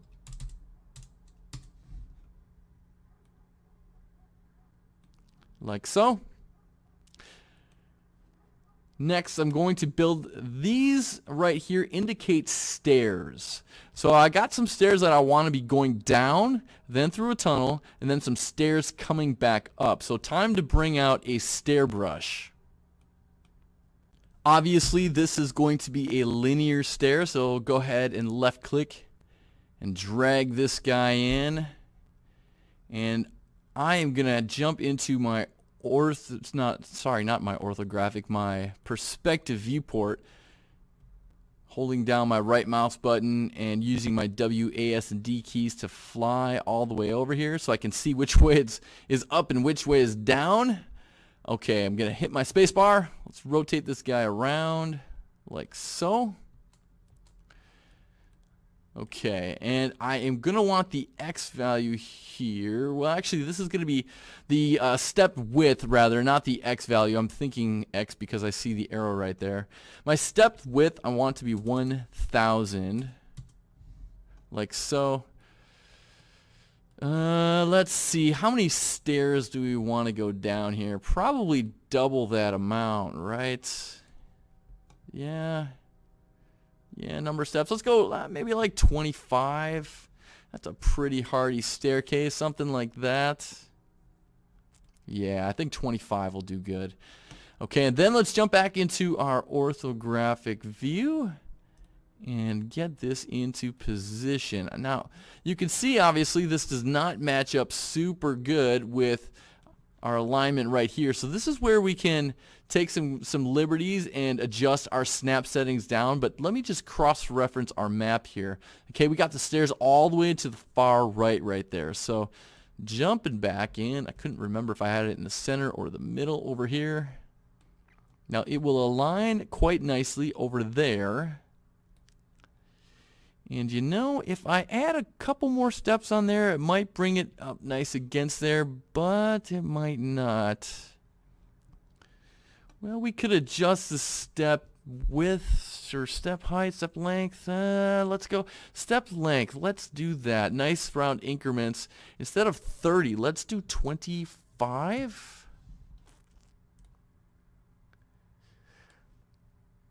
And let's choose 20 here. That'll make it a nice round number so it snaps to our grid rather nicely. Yeah, so we adjusted our step length to be 20. Our step height is 20. Our step width is 1,000. And the number of steps is 20.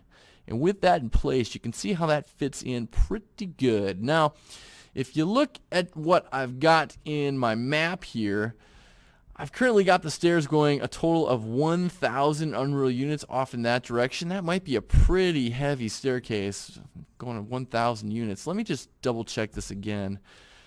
Going back into our perspective viewport. Actually, that's way too steep. You know what? I'm not digging that at all. And you know what? Game development is a lot of this. You try something out and you're like, nah, I don't really like that too much. In fact, I can tell that step length, that's way too skinny of a step. I'm going to double that to like 50. That's a lot better in my estimation. Let's move this up a little bit. And you know what? That is going to go the full 1,000 Unreal units, is it not? Yes, it is. All right. So that is the settings I'm going to roll with for the stairs. Took a little bit of doing, but that's game development. So I got linear stair here, step length of 50, step height of 20, step width of 1,000, and the number of steps is 20. So you can obviously see 50 times 20 equals 1,000. So we've got that nice length right here of 1,000 Unreal units. Now you can see that it's aligned here in the topmost orthographic view, but it is not in the left view. So let's bring this on down. And I might have to adjust that slightly upward. And then let's try from a front view. And you can see how currently all of our slabs are up a little bit higher than what you're seeing this red line here. So you're seeing all this. So we can fix this. We've currently got our blue Z-axis and all of our floor slabs are a little bit above the red X-axis or the red axis right here. So what we can do is let's select all of our non-stair brushes, all of our box brushes here in the World Outliner by selecting this one, holding down the Shift key and selecting this one. And let's just shimmy them down, shall we? Shimmy, shimmy, shimmy. Now you can see that it's not perfectly flush with our red X-axis here. And the reason is because we got a thickness of 20 here. So I'm going to temporarily take our snap settings here and move them down to 10. And now if I bring our floors down a little bit more, now it's going to be even with that red X-axis there. Okay. Might as well bring my stairs on down. Again, I've got my snap settings currently set to 10 momentarily, and I'm going to bring those down as well. All right, so that's looking pretty good. I'm going to move this back up to 100 for the time being. And jumping back into our perspective, we can see that is looking quite nice. So the next thing I am going to do, again, I'm not going to worry about that tunnel for now. I'm going to hold down the Alt key, and I'm going to left click and drag out a copy of this. I am going to hit that space bar, bring in my rotational tool, move this around, and I know this is already going to be the Z height that I want it to be, so I'm going to go into my top orthographic view and just make sure that this is slid into place. Like so.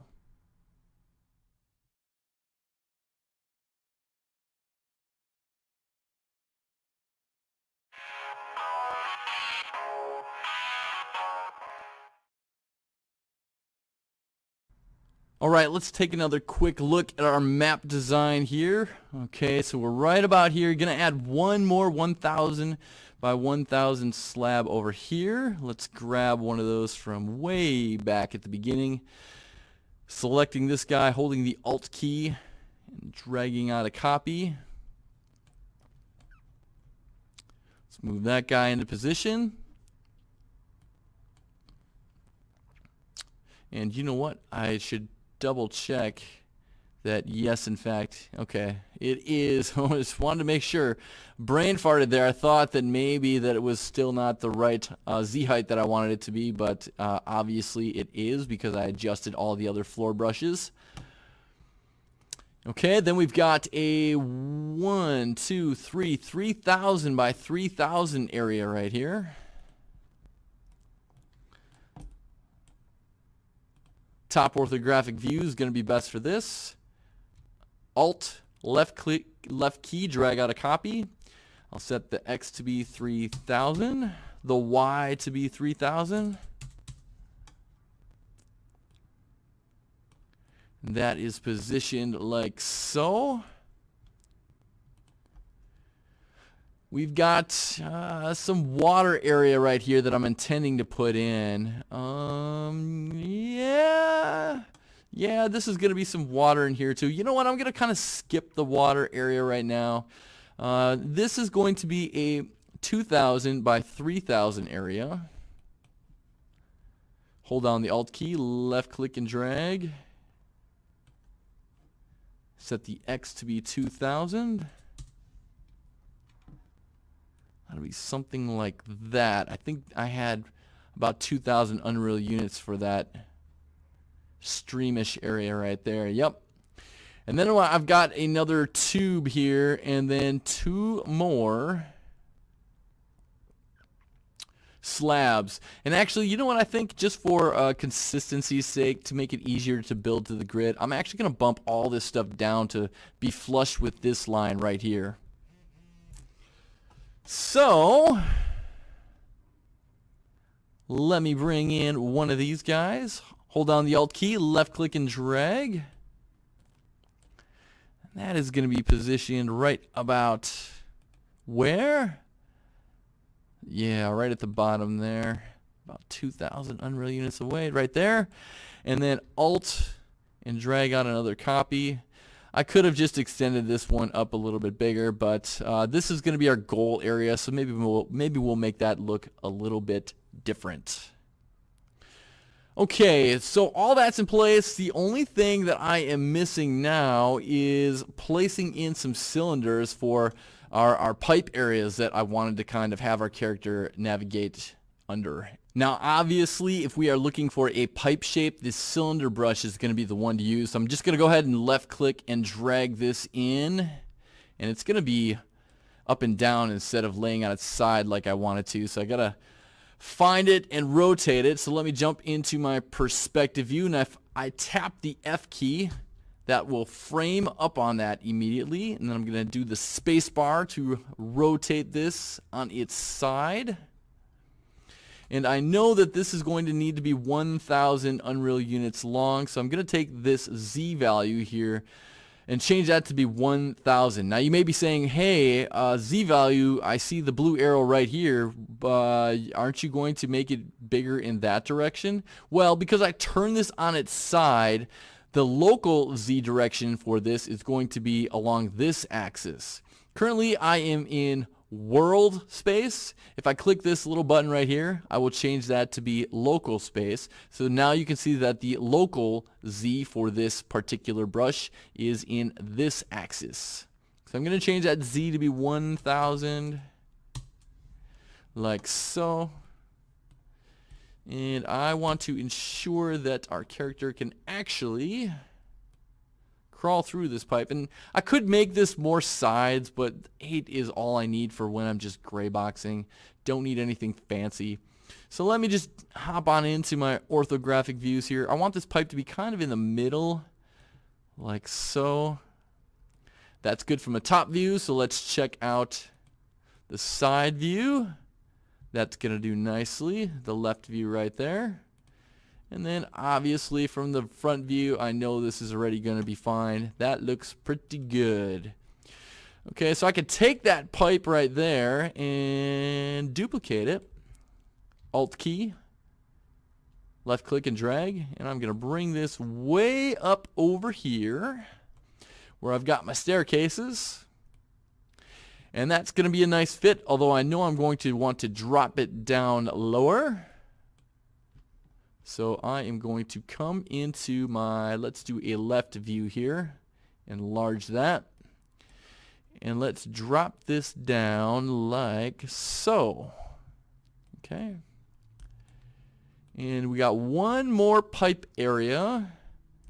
And for this, I'm going to left click and drag from my original. It doesn't really matter. Actually, let's left click and drag from, we'll do from the original because that should be on the same plane. Hold down the Alt key, left click and drag. And if I hold down the Shift key while I'm moving this, my camera's going to fly along with. That's pretty handy. Let's rotate this guy.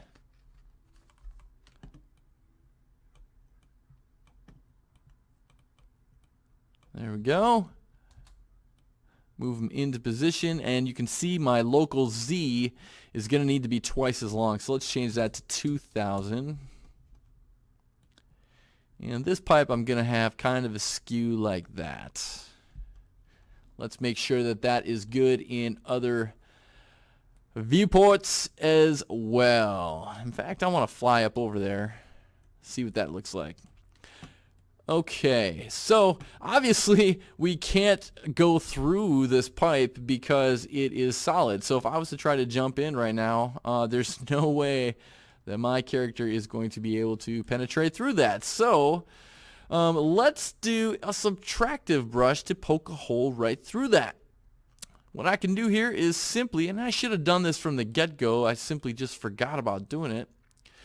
I'm going to drag out a copy of this brush. And what I'm going to do is I'm going to make the outer radius be something like 180.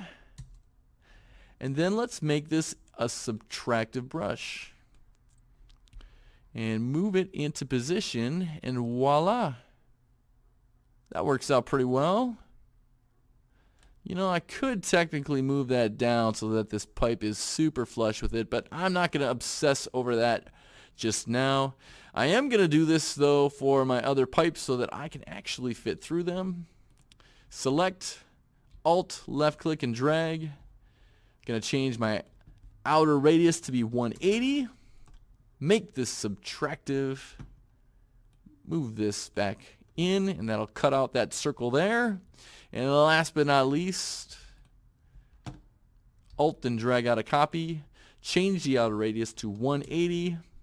Make the brush type subtractive, and there we go. I think I actually have that a little bit lower. Let me raise that up just a scooch. How did I get that one down just a little bit lower? Did I not flush that? What did I do there?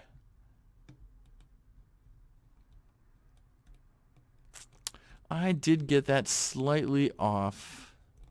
All right, no matter. I will fix that in between videos here. So we've got our rough level layout, our rough gray box in place. If I jump in and play right now, you can get a rough sense as to the scale of this level. Obviously, we don't have any side walls here, but that's fine. This is where your player metrics really start to show. I can see my player speed and see how fast he's moving throughout this level. I'm going to come and navigate down this pipe down here and up these steps, and I'm going to have some wall that oh, there we go. That brush is a little bit off. I'm going to have to fix that one in between videos.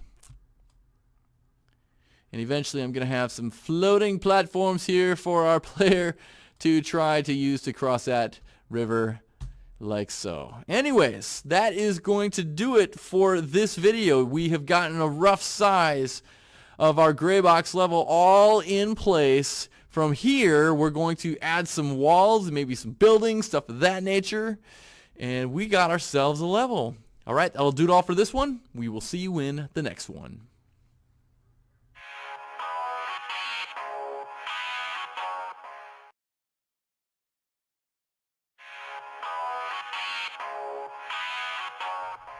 Alright, welcome back everyone. Between videos I did fix that issue where some of these brushes were a little off their Z alignment, so that's all well and good now.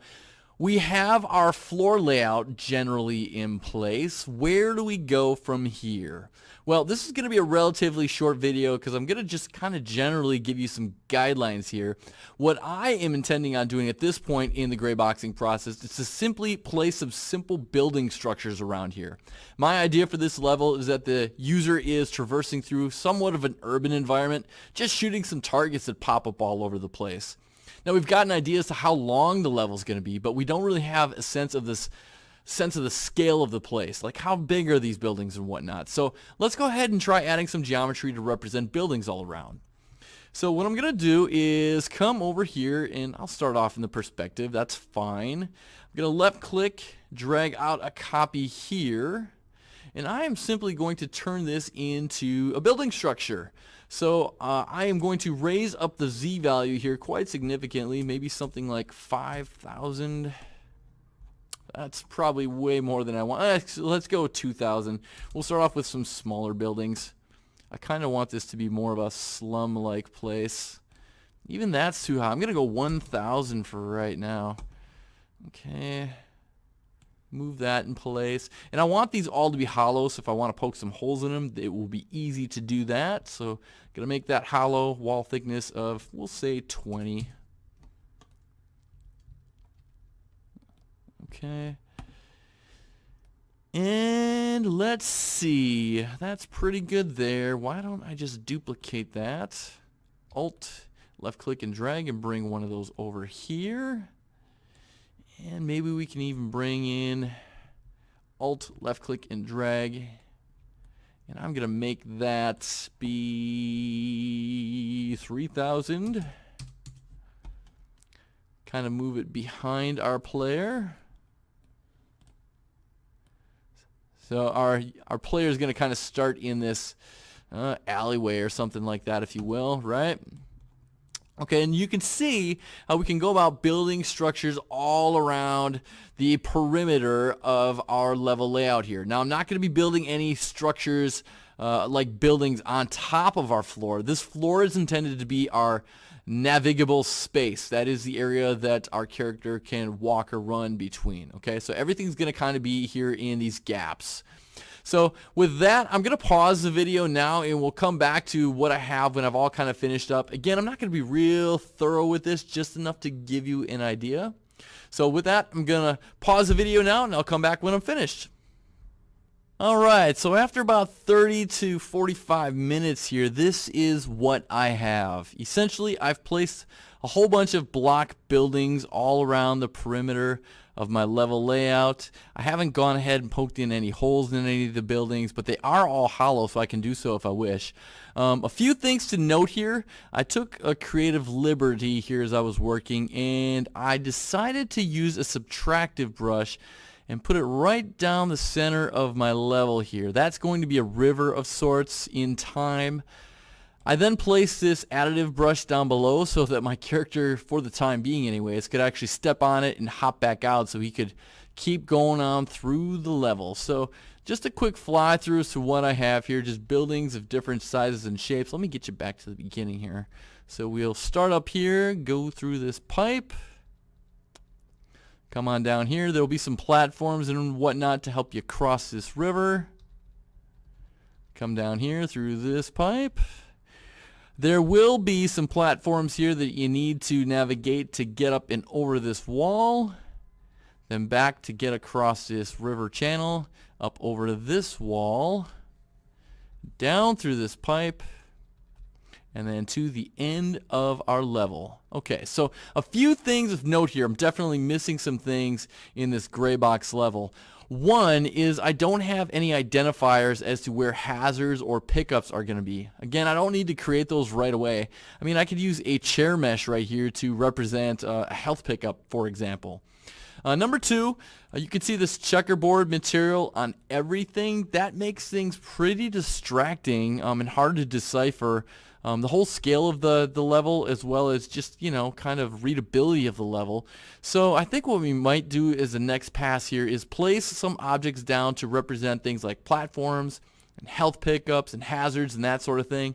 And maybe we'll just apply some simple materials to some of the buildings to be different from what we have for the floor, just for the readability of the overall level. So anyways, that's going to do it all for this one. We'll see you guys in the next one.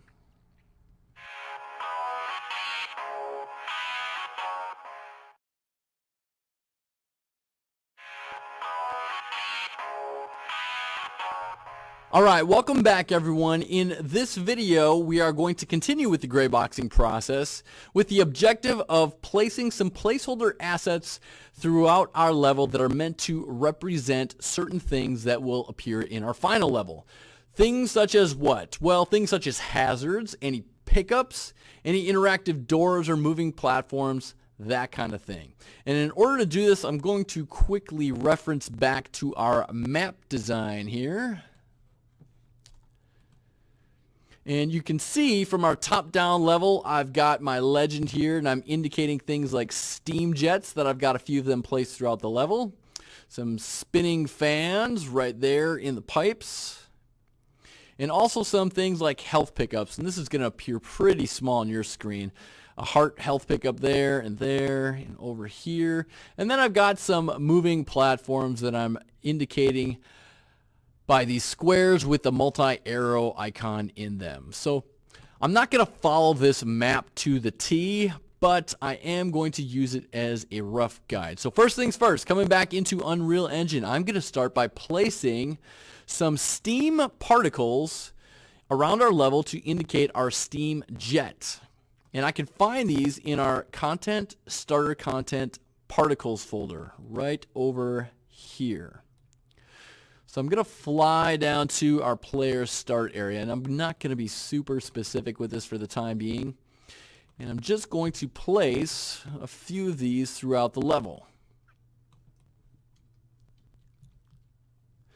And I like to put some hazards towards the front of the level because I want to indicate to the player that, hey, if you bump into one of these, and I'm kind of counting on them to accidentally bump into at least one of them, that they will hurt you. And maybe I can include one over here, like something coming out of a sewer perhaps. Maybe one over in this area. Maybe we'll have kind of a sewer area over here. Maybe we'll do something where like steam is coming out of the wall right there. Maybe the steam is coming out of the wall over here. Now this particle is kind of floating off to the side here, so I'm going to kind of pull this away from the wall for the time being, and maybe I'll just drop another one or two of those in here as well. These aren't meant to be super difficult obstacles for the player. It's meant to more demonstrate concepts of different obstacles. We have one of those there, One of them against the wall over here, sure. Okay, flying back to the start of our level again, I'm going to place some fan obstacles. And I'm not going to do all this process here on camera because it's going to take me a little time, but you get the idea. So I'm going to find some asset here that I want to represent to be a fan, and you can come under your props folder here and probably find a few good ones. Also, I'm going to place some interactive door placeholders as well, so you can place things like door frames, for example. So with that, I've kind of described what I'm going to be doing here over the next few minutes. So I'm going to pause the video here and then come back and show you what I've gotten after I've placed a few placeholder assets around our level. And again, I'm going to be placing hazards, some pickups, and some platforms and doors as well. We'll see you when I come back. And we are back, and just to show you what I all placed in our time away, I'm starting back from the beginning of the level here. Again, I've got these steam particles to represent some of the steam jets we're going to be placing. I put some of these door frames for interactive doors. I put some flame particles out here because flame equals danger, so that's what I'm using as a placeholder for our spinning fans that I hope to put in a pipe here. Another interactive door, some more steam. I'm using this table with this statue on the top to represent a health pickup. Some more steam. The exact placements may be different than the final location. I place some of these gold brushes out here, these gold box brushes, geometry box brushes out here to indicate moving platforms. Now obviously these are not moving, that we will build later, but I built enough of them out here just so you could cross over this gap. Another health pickup, another interactive door, some more spinning fans, another interactive door, another jet, some more moving platforms we will have over here to get up over this wall.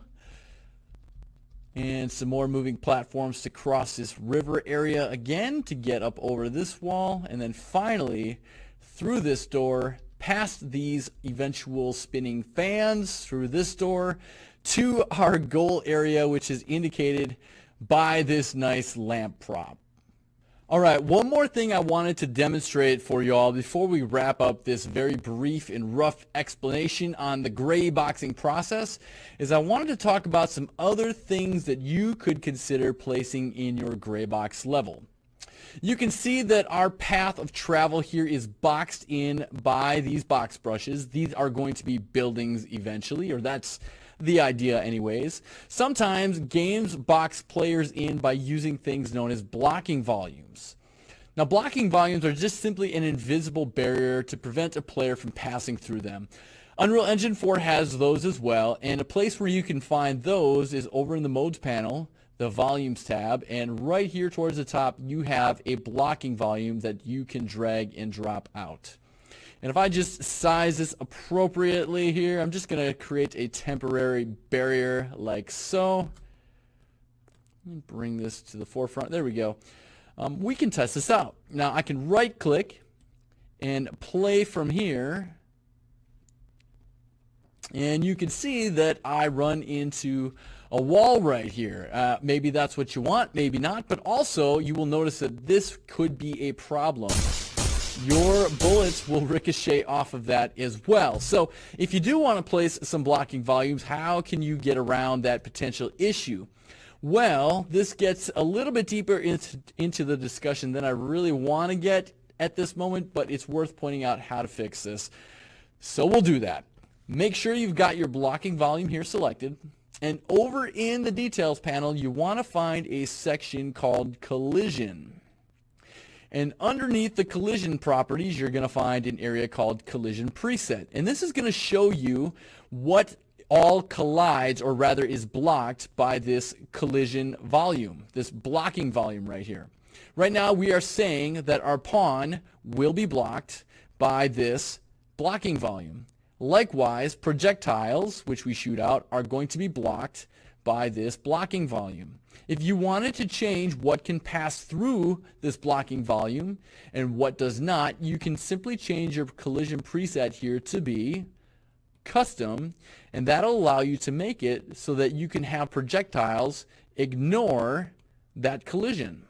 Now notice our pawn, which is us, will still be blocked, but our projectile should ignore it. So now if I was to right click, play from here, you will see that my character is still blocked, but my projectiles will pass on through. Good to know. I'm going to delete that blocking volume out of there. You may want to use some of those, so that is how you can use some of those. One more thing I wanted to talk about is a kill Z volume. Now, kill Z volumes will quote unquote kill the player, and this is done through use of this volume right here in the Unreal Engine. Left click and drag this out. And I'm just going to resize this a little bit, and I'm placing it in our riverbed area for the time being. I will probably place one of these down here to instantly kill the player later on, but I'm going to make that decision later on.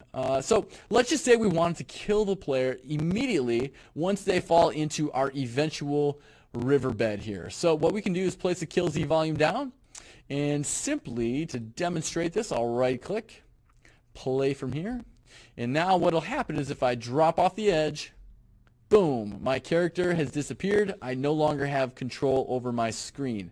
So kill Z volumes are really useful to place in areas where you want to instantly kill the players. Places like a riverbed here, or maybe you've got a cliff that you want to kill the player. If they fall off an edge, maybe you want to place a kill Z volume around a fire pit or a spike, something of that nature. That's a real easy way to kill the player. Now, how do we respawn the player? We'll talk more about that later on in the course, but note that you can place some of these around your gray box level as well to instantly kill the player. All right, that is going to wrap up this discussion. We're going to see you guys in the next section about level dressing.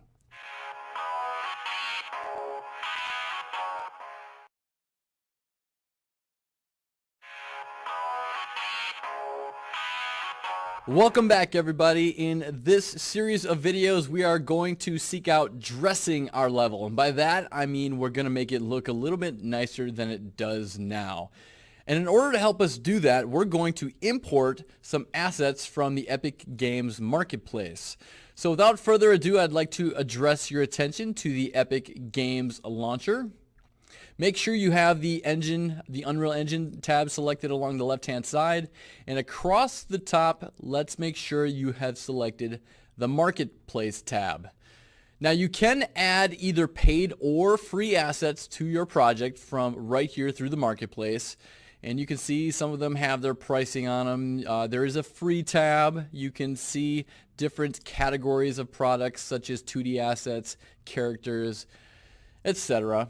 I'm just going to come under the search content area and type in the word Soul, and I am going to whittle this down to the Soul City pack. Now I have already added this pack to other projects that I've been working on, so this says owned right down here, but I believe it should say free for you. Go ahead and click on this. And when you do, it's going to show you a preview of some of the assets that are included in the pack. You can see some of those by simply clicking on these thumbnails down here, etc.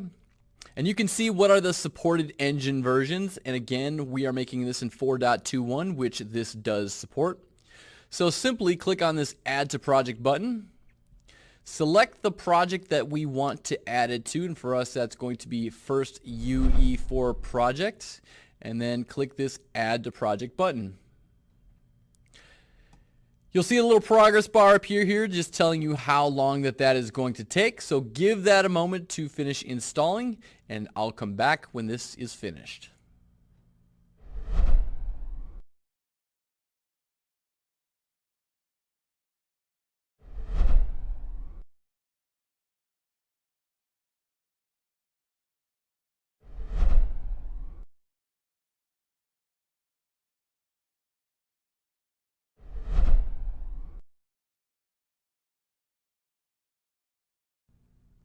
Alright, welcome back. Our Soul City content pack has finished being added to our project, And you can actually see that a new directory of folders has been added down here in our content browser. We've got all the folders that we have before, in addition to this guy right here, our Soul City folder with all the assets that were contained within that pack.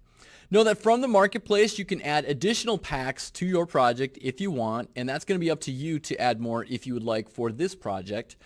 I'm only going to add the Soul City, but know that the more packs that you add, when you go to open up the engine, it's going to take longer and longer to load up the engine, the more packs that you have installed. So if you're opening up your project tomorrow and you've added 20 content packs to your content browser, it might take a little while because that's a whole lot of assets, okay? All right, with that said, we have gone through how to import some marketplace assets. Guys, that's going to do it all for this one. We will see you in the next one.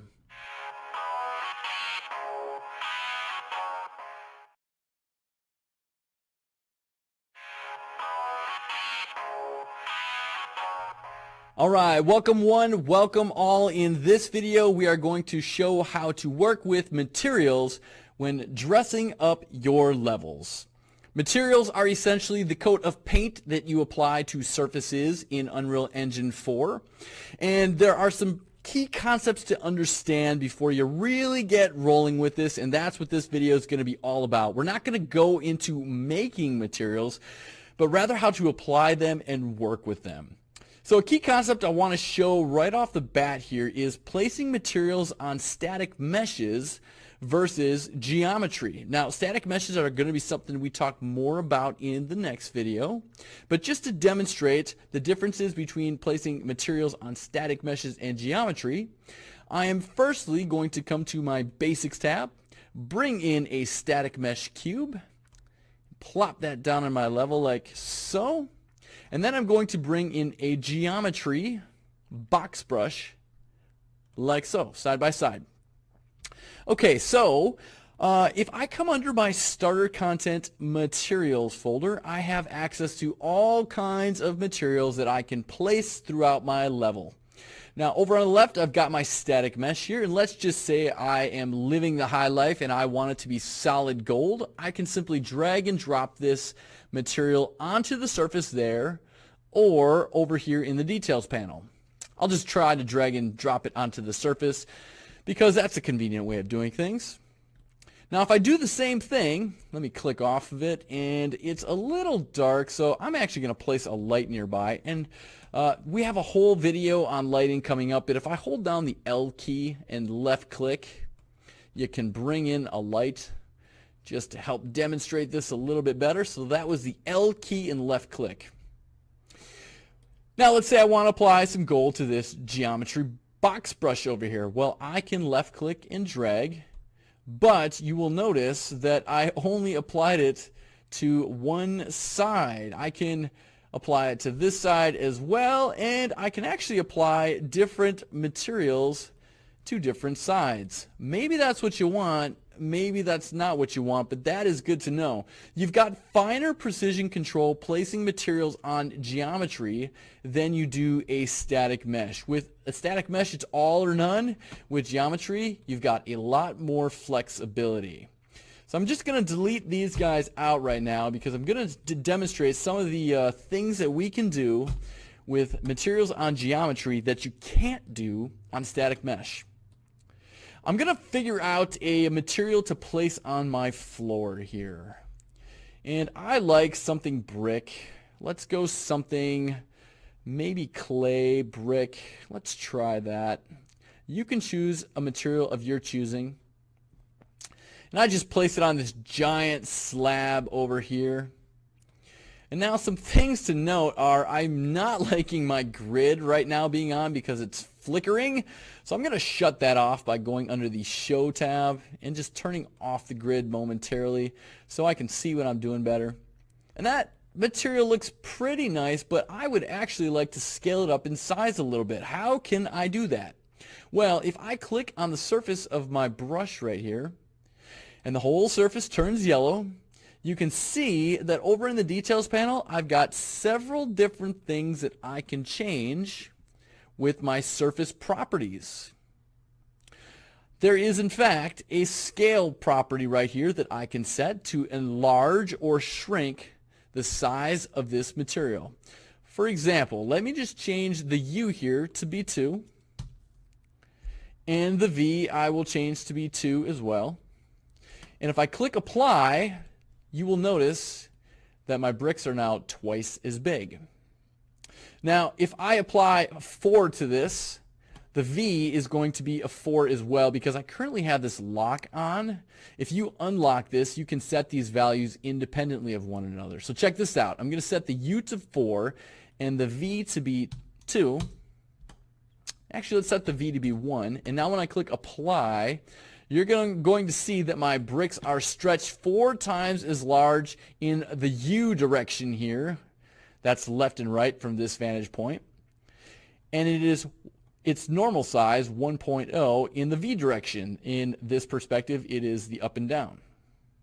So you have some drop downs here that you can choose from some pre-selected options. So I'm going to go 2 and 2 because I kind of like that. Now, some other fine control you have over materials when they are applied to a box brush or any other sort of brush is you can pan them left and right. So for example, I can click on this 1/64th button to pan it this way. These are just different increments that you can slide them over. You can also pan it in the opposite direction by toggling that button right there. And likewise, you can toggle it down, move it down, or up. So what would you use that for? Well, that would be a really good way to align your clay if you have, let me select that and set that to be the same size. So now I've got the same material applied to both of these, but you can see that they're not quite aligned. So if you're really picky and you're like, oh man, I really want to set that right, you can, pan it up and down until it is pinpoint perfect, right? Know that you also have some controls over here to flip the U and the V. Remember, the U is left and right from this perspective, and the V was up and down. You also have fine control over rotating a material. So if you wanted to, you could rotate your bricks here 45 degrees. You can change your direction of rotation, like so. Now again, this is fine control that you do not have when materials are placed on a static mesh. Another good thing to note here when working with materials and geometric brushes is you don't have to drag and drop a material onto every side. There is a way to actually grab multiple faces at one time. For example, if I was to place this floor on one side, that blue color on that side, it gets really annoying to have to do this again and again and again. Wouldn't it be nice to just place it once and have it cover the whole brush? Well, there is a way to do that. So the way we can do that is by selecting a face here, and then over in the details panel under the geometry section, under select, you can say select matching brush. And if we do this, that will select all sides of this particular brush. So now if I wanted to coat that entire building there in grass, sure. Now we have a grassy building. Pretty sweet, right? Let's say we wanted to get even more efficient. Well, what we could do is something like this. We'll select one face and see that just this one side, this one face is highlighted, not the whole brush. I can then come under geometry, select, and let's say select all adjacent wall surfaces. So now what you've seen it done is it's selected a whole bunch of adjacent wall surfaces, right? So now if I was to apply, say, that blue color onto the wall, it is going to cover my entire side walls here in blue. Good efficiency tip, if I do say so myself. Now, I just showed you a little bit earlier how you can select one of these faces here, and you can nudge your material left and right and up and down a little bit. As you can see, we've got different pieces of geometry right here. Like this is box brush 3, this is box brush 2. Are there other more efficient ways to ensure that these materials line up perfectly? In fact, there is. If you were to select both of these, so I just control selected both of those, and I went under alignment, I could choose align surface planar floor, and that'll make it so that everything aligns up really nice. Now the little drawback there is it set my sizing back down again, so my scale went back down to 1.0. But if I control select them both again, I set them back to 2, and I click apply. Now you can see that even though I've got these two separate pieces of geometry, one on the right here and one on the left, they align really nicely. So you've got alignment, planar floor, and you've also got an option there for the wall too. So that's good to know. Let's fly over here to our eventual riverbed. I'm going to show something real quick, but what I'm going to do is select, let's do a box brush here, and I am actually going to go into the top-down orthographic view to size this appropriately. What I'm going to do is crank this up in size. What do we got? Let's go at least 14,000 in the Y. And then we are going to go, what is that distance? Holding down my middle mouse button, 2,000 in the X. Make sure that I am holding down Control and End to snap that to the grid, and it is on a grid line. And I am going to just fit that right from the top-down perspective. Okay, and you can see I've already got a blue material applied to it. Now, why did it already have a blue material applied to it? Well, this is another good to know, and not exactly where I wanted to go at this point. But to demonstrate another thing, another good to know with materials, when you bring in a box brush or a cone or a cylinder or any of these brushes with a material already selected, that material will come on the surfaces of that brush. So even if I bring in a curved stair right here, it's going to be coated in that blue material because I already have that selected. Okay, back on topic here. Where was I going with this? Well, I want this to be water. So do we have a water material? Yes, we do. In our starter content, we've got water lake and water ocean. I'm going to try the lake water here. Looks a little dark, mainly because my lighting is poor, right? But I wanted to point something out about this lake water material. If we double click on this material to open up the materials editor, and again, this whole video is not focusing on working with the materials editor at all, there is a property along the left-hand side called two-sided, and you should only see this property if you have the master material node located or selected here on the right-hand side.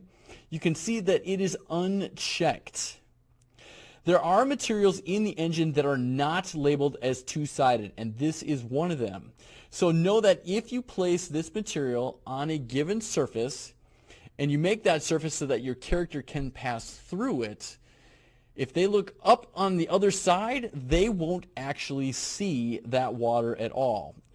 Let me actually demonstrate this better by coming over here. I know I just placed that water right here, but I can demonstrate this a little bit easier if I come under the Basic tab, and I've got water selected here. Let me just place this on a plane. Okay. So if I was to click off, you can see that I've got some water. Actually, let me select it right there. There is my water applied to that plane. Little tough to see, especially because I don't have good lighting on it. So let me hold down L and left click. There is a light. Now, if I was to fly underneath it, you can see that that material, which is not labeled as two-sided, is invisible. So you can't actually see the underside of it. So if you ever come across some materials like that one and you want to make sure that you can see both sides of it, you're going to want to double-click on that material, select your master node, and click on this two-sided right here. Then click Apply and Save. And now, if I come into my level, I can see not only the top side of that material, but let me hold down L and left click to bring on another light. And of course, I put the light way over there. Let me just copy this one, holding down Alt, left clicking. And now you can see I can see the underside as well. So that is a good to know when working with materials. Now at this point, after our materials discussion here has wrapped up, you can decide what materials you want to place all along your floor and some of your buildings. Now, I wouldn't go crazy with the buildings yet. I would say go ahead and place materials on any of the floor pieces. I would hold off going all out with materials until we get through the next video on static meshes just next, because we are going to be replacing some of these box brushes with static meshes, and how many you replace is going to be up to you. Some of these you can choose to replace with static meshes. Others of these box brushes you can choose to leave and simply apply materials to them. All right, that's going to do it all for this one, guys. We'll see you in the next one.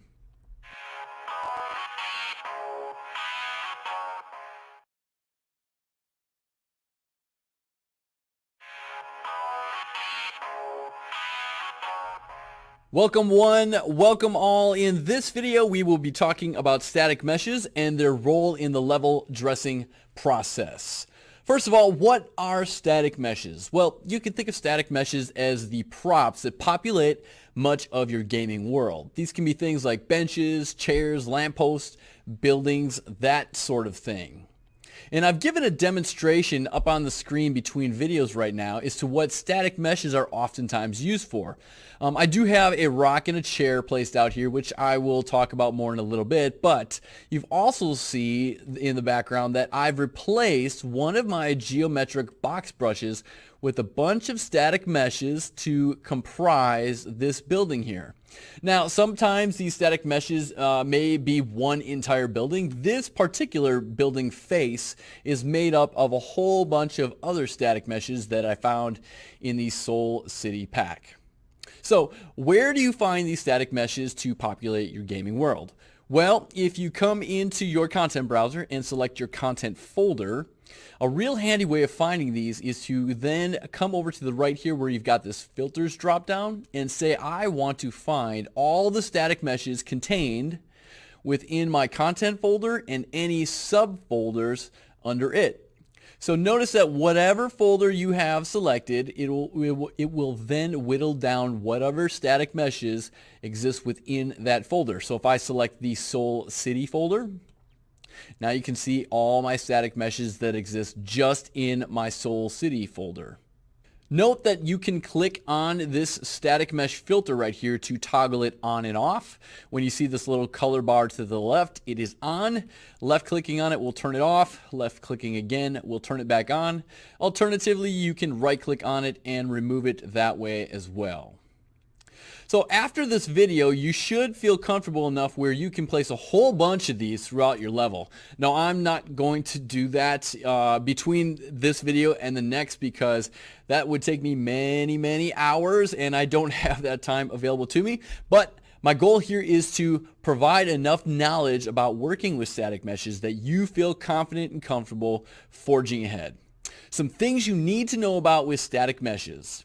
Go ahead and find a static mesh chair and static mesh rock. You'll be able to locate these in your starter content props folder. There's the chair and there's the rock. And all I did was I dragged and dropped a copy of each of these into my level. Now, if I was to right click and play from here, you'll notice something about my chair. I can run into it and my bullets will ricochet off of it. However, this rock here is not very rock-like. I can shoot through it and I can pass right through it. What is going on? Well, what is happening here is that my chair has collision on it, my rock does not. How can I tell this? Well, you can tell this by double clicking on a static mesh, like this static mesh chair here in the content browser. And then along the top you have this green collision button. Go ahead and click this and check simple collision. And what you see with this green wireframe is the collision volume that is surrounding this chair. However, if you check out our rock here, which you can double click on and check on the collision, simple collision, you will see that there is no green wireframe around our rock. So how can we apply it? Well, if you come up here in this little collision option up at the top, you've got several different shapes of collision that you can include around your rock. You can include a sphere shape, capsule shape, box shape, and the further you go on down the list, the more precise the collision is going to be. I'm going to choose something like add 26 DOP simplified collision, and this isn't going to be perfect to every contour of the rock, but it's pretty good. So now if I save this and jump back in and play, I'll just right click, play from here.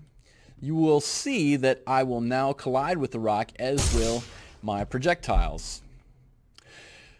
Note that you can change collision properties by channel. What do I mean by that? That means I could make it so that I pass through this rock, but my projectiles would bounce off of it. I can do that by simply selecting a rock mesh, and then in the details panel, I can come find the collision settings. By default, I've got collision presets set to my default. What does it mean, default collision? Well, if I go back into my static mesh rock, you can see I've also got some collision settings. And for every rock I currently place in my level, my collision presets are to block all. And if I click this little triangle right here, it will show me how it will react to all different kinds of collision. If my pawn tries to go through it, nuh-uh, it will be blocked. If my projectile tries to go through it, nuh-uh, it will be blocked. So if I go back into my level here, I can change my collision preset to be custom. And in doing so, I now have access to customize my interactions between all these different object types and this particular rock. I could say pawn, which is us, I would like to be ignored when I try to go through that rock. Whereas projectiles, I want you to be blocked by that rock. So let's try this. I'm going to right click, play from here. Projectiles bounce, but I go right through it. Now note that you can change this here on an instance level. By that I mean any copy I place out here, I can make it so that one rock has collision where my projectile will go through it, but my pawn will not, like this one. Whereas this one, my pawn will go through it, but my projectile will not. Let's give that a try. And of course, I spawned myself at the beginning of the level, but no big deal. So that one, projectile bounces, I go through.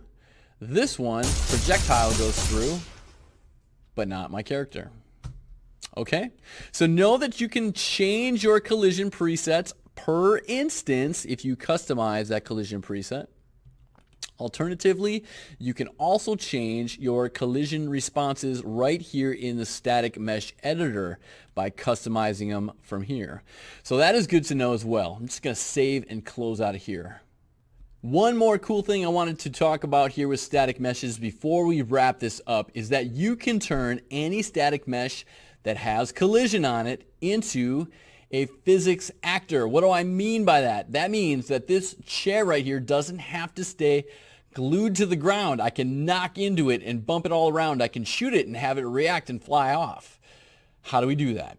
Well, to demonstrate this, I'm going to select my chair, hold down Alt, left click, and drag out a copy. This one I'm going to leave glued to the floor. This one, however, I've got selected, and in the details panel, I am going to check this box that says Simulate Physics. That's all you got to do to make this an object that you can bump into and shoot it around. Now, there are a whole lot of other properties down here that you can fiddle with that will determine what it responds to and how it will tumble around, etc. That's a whole nother series of videos I'm not going to cover. But I'm going to right click right here, play from here to demonstrate that this one is glued to the ground. I can shoot it, not going to move. This one, I can bump into it, I can shoot it, and it will go flying off. Pretty cool. All right, guys, that is going to do it for this discussion on static meshes. At this point, you should feel free to start populating your entire level with all kinds of static meshes. Maybe you want to turn a few of them into physics actors as well. It's up to you to decide how crazy you want to get. You can decide to replace all of your geometric brushes along the side here with static meshes, or maybe you can do a combination. Some you want to replace with static meshes, maybe some you want to place some subtractive brushes into the sides to create some windows and doorways, etc. I'll leave that up to you. Anyways, that's going to do it all for this one, guys. We will see you in the next one.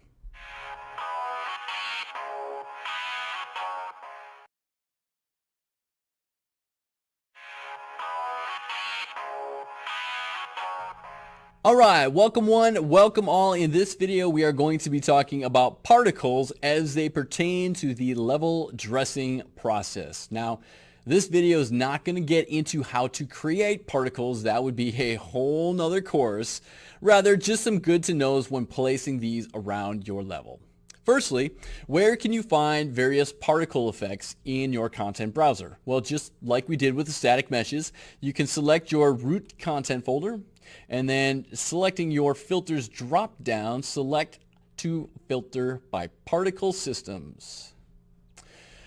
This just has the starter content and Soul City pack. So we've got some fire, some explosions, some rain type stuff, etc.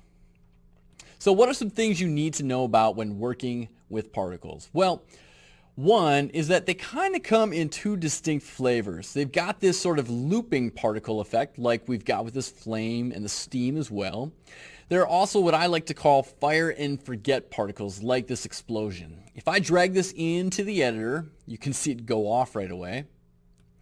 And when I released it, and if I right click and play from here, you will see that it just plays one time and then goes away, whereas my flame persists. With any particle, you can scale the size of it. So I've grabbed my flame here, my P_fire, and I'm just going to increase it to, say, 5 times the size. Now, to me, that looks horrendous, but maybe that's what you want, maybe not. Just a good to know that you can scale them up. You have that power, that ability. Other good things to note about working with particles is that you can decide how fast they play. What do I mean? Over in the details panel, there is a field called custom time dilation. And by default, it's set to 1.0. I could make this flame sort of move in slow motion here by setting it to something like 0.2. Dramatic, right? I could also go the opposite end of the spectrum and set it to something like 5, and now you've got a raging fire, right? Now, something to note with particles like this fire here, the steam does it as well, is that it's really easy to inadvertently select this particle. With something like this explosion, you just click on the icon, right? And you can move it left and right, up and down, etc. However, I can select my flame here not only by selecting this little icon here, but sometimes you can select it by clicking on the actual what do we want to say, the smoke or the steam coming off of it as well. Why is that? It's because we have something called translucent selection on. If you were not able to do what I just did right now, it's because you might have pressed the T as in Tom key, to toggle on or off translucent selection. So if I tap the T key, I've turned it off, and now if I select my smoke, I won't actually select my particle, but rather my box brush instead. I personally don't like having translucent selection on, so I like to leave that off, but know that if you are accidentally doing one of these and you are trying to select the wall when you accidentally select the particle, it's because you have translucent selection on. That is the T key again. Other good things to know about the particles, like many other actors, is that you can attach them to other actors. So if I was to right click right here on my flame particle, I could choose attach to, and then over in the upper right of this flyout menu, I've got this eyedropper icon that allows me to pick a parent actor to attach to.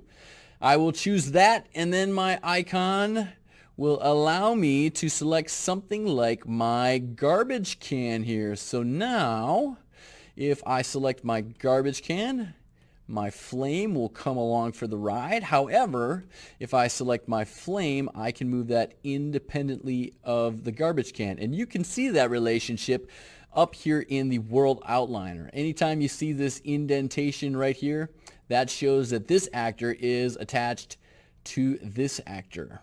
If I wanted to detach them, all I would need to do here is select, drag it on top of the parent, and that would deselect that. That's good to know. Now, I said I was not going to show you how to go about creating particles in this one, but if you really must know how you can edit properties with your particle, I'm going to give you the 10-second primer here. If you double click on any particle, and I will double click on my P_fire here. This is an intimidating looking editor, but long story short, a particle system such as flame is made up of many emitters. All these things that I am swiping down are emitters. You've got an emitter for flames, an emitter for smoke, embers, etc. And in any given emitter, you can change properties about it, like its color, its initial size, how long it lasts, how long it lives, etc. And with any of these modules that you select within an emitter, there are details about it that you can change. So again, I'm not going to dig deep into this. Again, that would be a whole nother course, but that is good to know as well. All right, guys, that is going to wrap up this discussion on particles. Feel free to look for opportunities to place some particles around your level. Flaming garbage can is maybe one example. Maybe you want to place some steam coming out of sewers, that sort of thing. Maybe you could have some sparks raining out of a broken light bulb, something like that. Just some ideas to keep in mind. That is going to do it all for this one, guys. We will see you in the next one.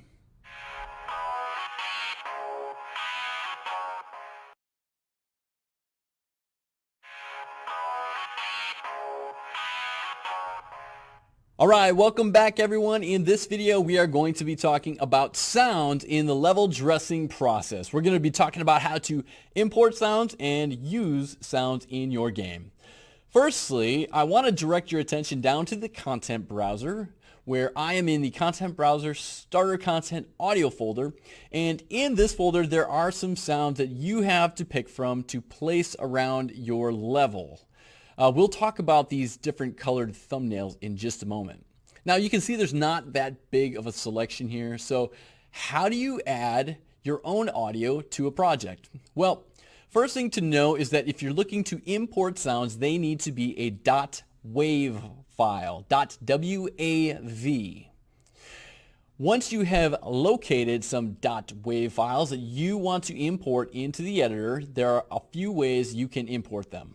One, you can click on this import button right over here, locate the directory that your sound file is in, and then simply click open and that will bring it in.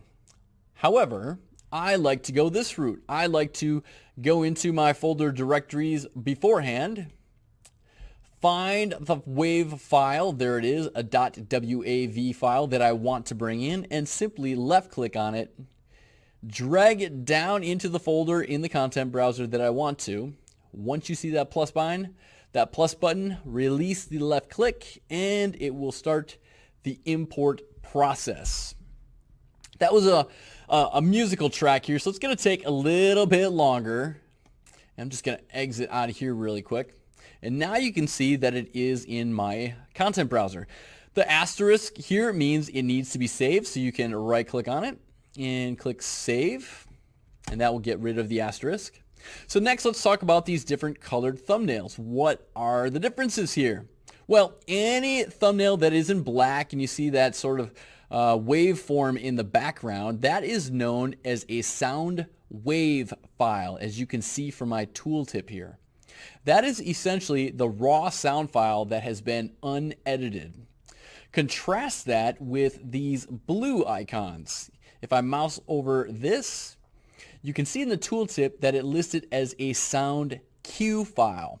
Now these are edited sound files that can mix and match sounds, they can alter pitch, randomize between sounds, etc.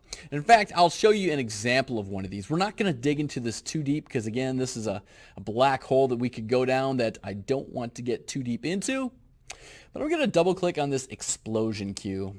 And this is something known as the sound cue editor.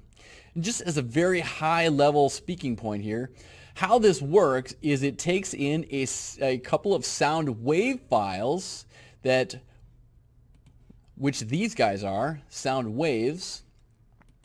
And in this case, it is randomizing between the two, modulating the sound, that is altering the pitch and volume in some fashion, and then outputting that sound. So there's a whole bunch of different nodes that you can link together to create different audio results. So again, we're not going to dig too deep into that at the moment. Okay, so now you've got some sounds in your content browser. How do you add them to your level? Well, it's as simple as simply dragging and dropping either a sound wave or a sound cue into your level. Piggybacking off of our last video where I've got this dumpster fire of sorts going on here, it's pretty cool that we've got this visual of a flaming garbage can, but I can't hear anything. So how about we change that? What I can do here is find, where is it, the fire cue. I'm going to left click and drag that right above my garbage can, and you'll notice a couple things when I did that. One is that I have this sort of orange spherical shape around my little speaker icon here. That represents an ambient sound actor. Number two thing to note here is that there's actually not just one of these orange spheres, there are two. And if I kind of pan back here, you can see one way up here. Why are there two spheres surrounding this sound? Well, the way it works is this. Inside of this inner sphere, you are hearing that sound, which is sort of a fire crackling at 100% its volume. As you get further and further and further away from it, it'll get quieter and quieter and quieter until you reach this outer edge, at which point you will no longer hear it. So how do you adjust those radii? Well, with that actor selected, over in the details panel, there is a parameter called override attenuation. And if you select that, suddenly some properties down here illuminate. This inner radius is this inner orange spherical wireframe right here. I'm going to set that down to be like 200. And because fire is a pretty subtle effect, in fact, I'm going to set that to be 100, kind of tight around that garbage can. This fall off distance determines the distance between this sphere and this outer edge way out here. So we could actually hear this flame crackling from way out here, which is crazy town. I'm going to set that to be something like, I don't know, 500. That might even be too much. So now if I was to right click and play from here, I should not be able to hear it, and as I get closer, can start to hear it, and as I get closer still, you hear it at full volume. Okay, that's kind of cool. What are some other things that I can do with sounds? Well, if you select that sound actor again, this ambient sound, you can modify things like the volume multiplier or the pitch multiplier. So let me just change the volume multiplier to say 3, and then I'm going to right click and play from here. And you get a sense as to how that increases the volume. Let's select that again, change that volume multiplier back to 1, and I'm going to change my pitch multiplier to, let's go 2. Right click, play from here. And you can hear how that modifies the sound. Another thing to note with sounds is that you can attach them just like we attached this particle. So I could right click on it, attach to, choose that eyedropper icon and say I want to attach it to that there garbage can. Also, another thing that you can do with sounds, and you can do it with particles and a variety of other things for that matter, is you can select those actors, and in the details panel there is a property called auto activate that is checked on. If I was to uncheck this, you would not hear that sound at all. Through scripting, which we will cover later on in the course, you can then make it so that if you were getting close to this here flame, or this flaming garbage can, by the way, you could say, hey, I want to turn it on. So just know that this is something you can toggle on and off, and this is oftentimes also toggled on and off through scripting. Anyways, with that knowledge of sounds done, guys, I would say you have the green light to go ahead placing some ambient sound actors throughout your level. That is going to do it all for this one, guys. We will see you in the next one.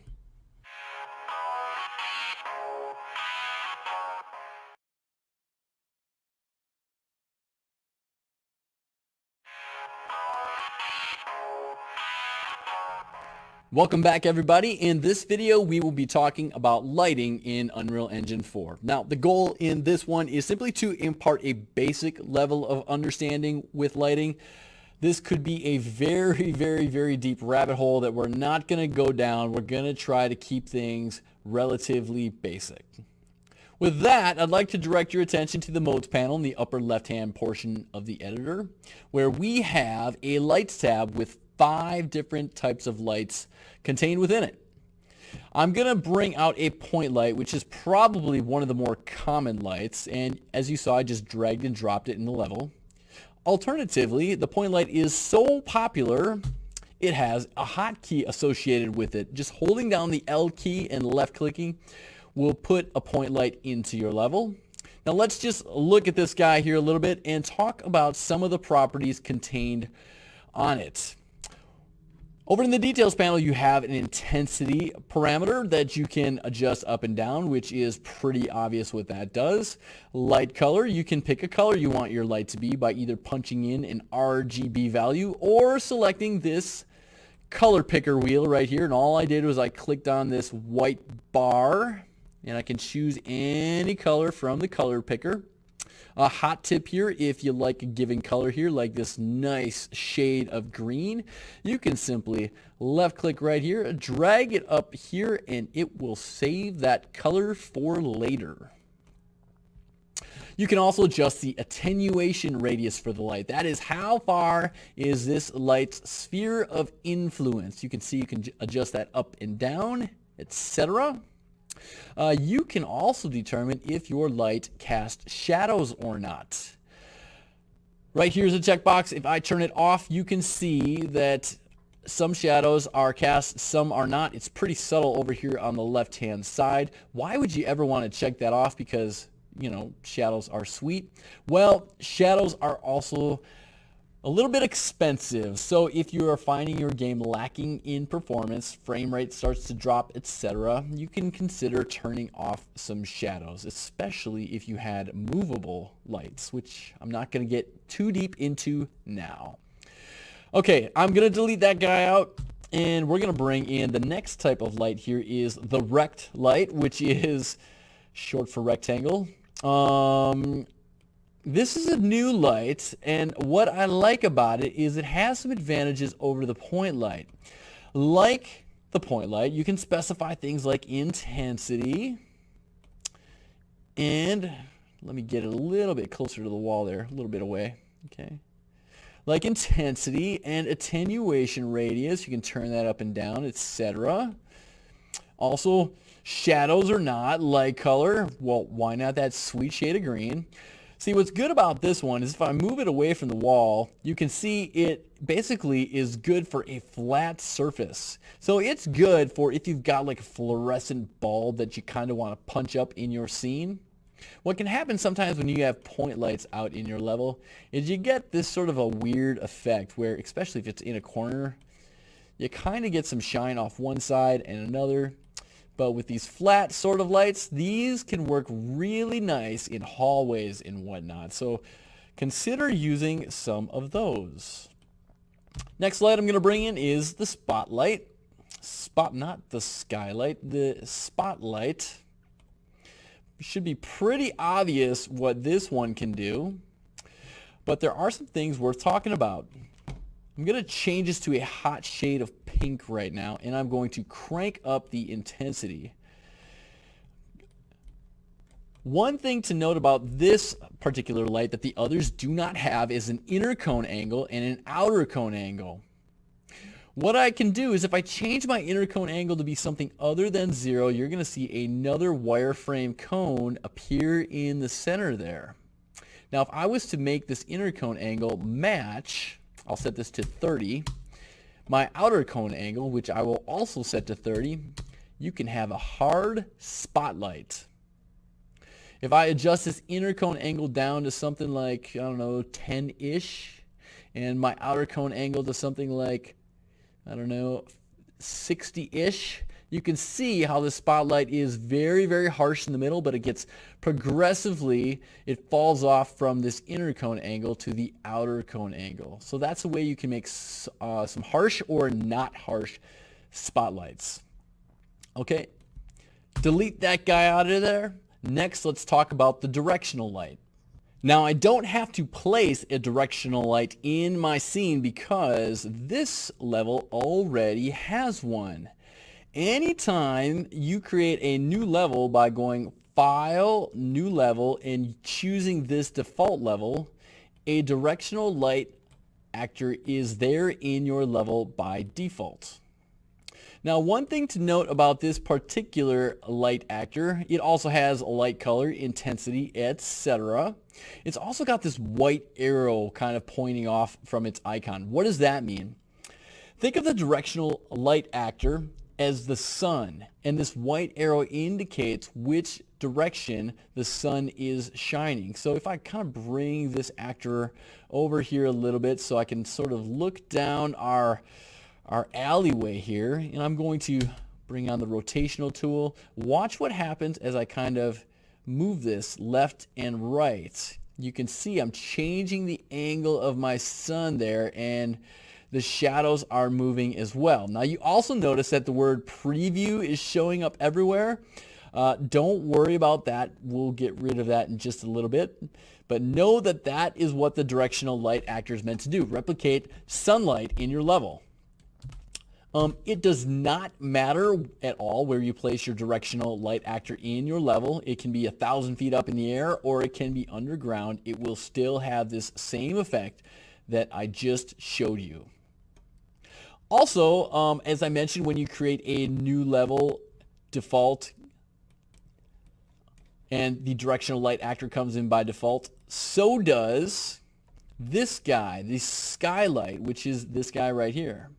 What does the skylight do? Well, the skylight is essentially meant to capture all the colors of your outer surroundings, in this case our blues and whites of the sky, and essentially project that on down to our level so that our level reflects that kind of lighting from the sky. What can we use this for? Well, like the other light actors, this also has a light color and an intensity. I find that this one is pretty good to modify if I just want to punch up the overall intensity and or color of the lighting in my level. For example, let's say I have an ice level and I want it to be some sort of light ice blue sort of color like that. That's probably not a perfect color, but we'll say something like that. Or maybe like a little bit of a lava level. So I want something a little bit reddish like that. Sure, we'll go something like that. And maybe I want to crank up the intensity a little bit. Okay, that's kind of high. Let me just go, we'll say 5, right? Now, you notice that no changes have taken place yet, whereas with my other actors it did. We can change this by coming under our build option along the top, and there's a little triangle right to the right of the build button, and we can build our lighting. What this will do is it will pre-compute all the lighting in our level. What that means is it'll calculate where all the shadows should be for what are known as static and stationary lights. In fact, let me go ahead and do that now. It's going to take a little bit of time, but I'll pause the video while it's going on, and then I will return when it is finished. All right, so we are back. My lighting has finished building, and you can see now we've got this sweet shade of kind of a reddish pink overtaking our level because of what we set in our skylight. Also, that preview text that you saw everywhere is now gone. A few things to cover yet as it pertains to lighting before we wrap this up. Some good to knows. You might run into this situation where you are placing lights throughout your level. 1 spotlight, 2 spotlight, 3 spotlight, and actually it happens when there are 4 or more, and it's because I got this guy back here. You're going to start to notice some red X's appearing. What is going on? Well, anytime you've got too many lights in one area, you're going to see some with a red X over it. And that just means you've got too many lights that are overlapping one another, and Unreal Engine is going to yell at you. So how do you get rid of that problem of these red X's? Well, few ways to get rid of them. Probably the easiest way to get rid of them is to simply the easiest way is to just delete it out, right? But if you had to have that light in there and you need it in there no matter what you can do is you can change the light's mobility setting to static, which is essentially a more simplified version of the lighting that is less computer intensive. So that is a good handy trick to know. I'm just going to delete some of these out of here right now. Another lighting efficiency tip is over in the volumes tab. There's something known as a light mass importance volume. Now what you're supposed to do is place this around your entire level. And I'm just going to left click and drag it in here. It comes in as a yellow box. I'm going to go to an orthographic top view. Frame up on it by tapping that F key. And this one, I'm just going to use my scale tool and make it super big in this direction. And super big in this direction. And it's supposed to wrap your entire level like so, kind of tightly, sort of like what I've done here. Now it's pretty good from a top-down view. We should do it from one of our side views. Let's go a front view as well. Now what does this volume do? Well, essentially what it does is it gives you quality lighting where you need it, when you need it. Otherwise, our entire level here is ginormous. I mean, it stretches on. The sky sphere is way off in the distance. It would try to calculate some of that lighting. By having this light mass importance volume around your level, you're basically saying, hey, I want quality lighting within this confined space. Okay, so now we have a basic understanding of lights. What can we do at this point? Well, you can start placing some lights around your level to punch up certain areas. And now this is not an easy task. Even professional developers struggle with getting their lighting just right. Be warned, if you start placing too many lights around your level, your performance may take a hit. So use them sparingly and only where needed. Some ideas as to things you could do. You can have a wall sconce like this with a spotlight kind of shooting out of it, right? You could place some point lights near pickups in your level because As moths are drawn to a flame, so too are gamers drawn to light in levels. So consider punching up some of those areas. Another example I have is a spotlight kind of raining down from my from my lamp post right here. You could also consider punching up some wall signs here. What I did here is I just simply placed a point light on either side of this static mesh that I have hanging off the wall, and you can see what it looks like without it, and then with it, it just kind of illuminates it a little bit more and gives it a little bit more of a neon type of look. Maybe you want to have some spotlights hanging in your little tunnel areas here. There's just a small static mesh of a lamp right there with a spotlight hanging out of it. All right, so there are some ideas. Last but not least, you will note that as you are building out your level, this message in the upper left-hand portion of your editor, lighting needs to be rebuilt, will be there all the time. The reason it's there all the time is because anytime you got some lighting going on your level and you move something in your level that lighting is touched, it's going to say, hey, something has changed. You need to rebuild your lighting. So know that to get that message to disappear, you can simply build your lighting, or there is something called a console command that you can put in to get rid of it. If you press the tilde key, that is the one right next to your 1 key, you're going to bring up this console command bar along the bottom.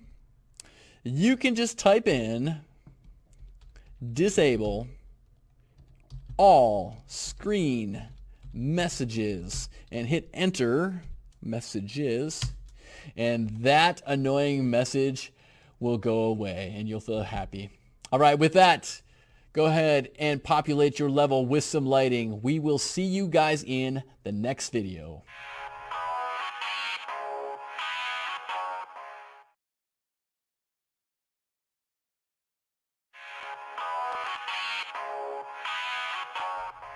Welcome back, everybody. In this video, I want to show you guys how you can make your daytime scene here be nighttime if you so choose. Now, this isn't going to be talking about how to make a day or night cycle. That's a little bit more complicated, but rather how you can just simply change your day scene here to be nighttime instead. To make this work, we need to make use of our directional light actor that we were talking about in the last video. Mine is located right here, but if you don't know where to find yours, you can come under the World Outliner and simply type in directional light and it will whittle it down. You could select it, tap the F key to frame up on it, and that will find it right away for you. Okay, so we talked about how the directional light actor represents the sun last video. But the directional light actor is also used in conjunction with something known as the sky sphere, which is our sky up here, to create a day or night scene. I can actually select the sky back here by clicking on it. And if I get rid of my filter right here, you can see I've now selected the sky sphere. If I was to tap the F key right now to frame up on the sky sphere, you can see how I've instantly teleported our camera outside of our snow globe right here. Yes, essentially we are playing a level inside of a giant snow globe.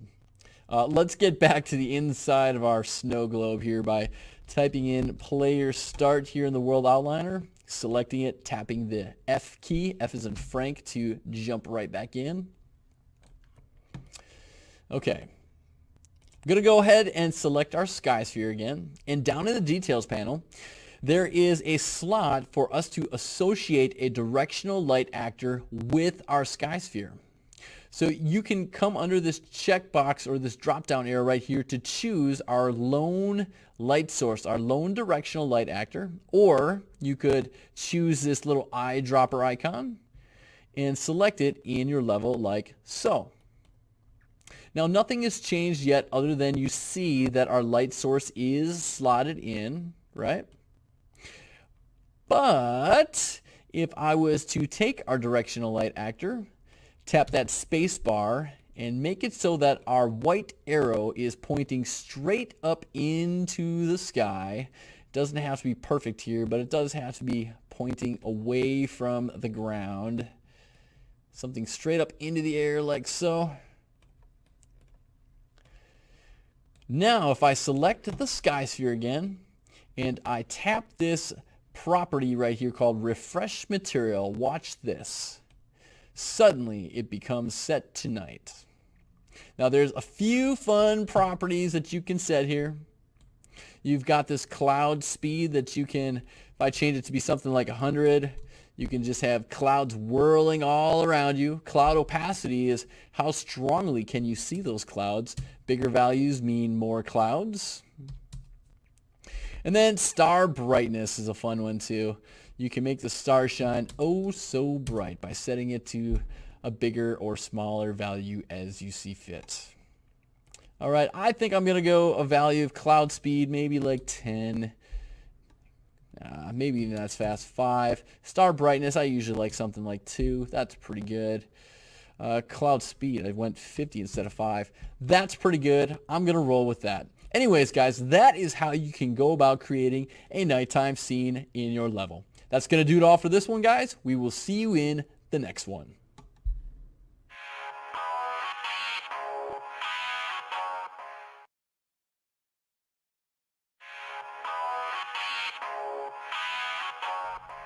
Welcome everybody, and in this series of videos we are going to be constructing a whole lot of different blueprints. Now before we get rolling into that, I just wanted to take a time out to talk a little bit about what blueprints are in Unreal Engine 4.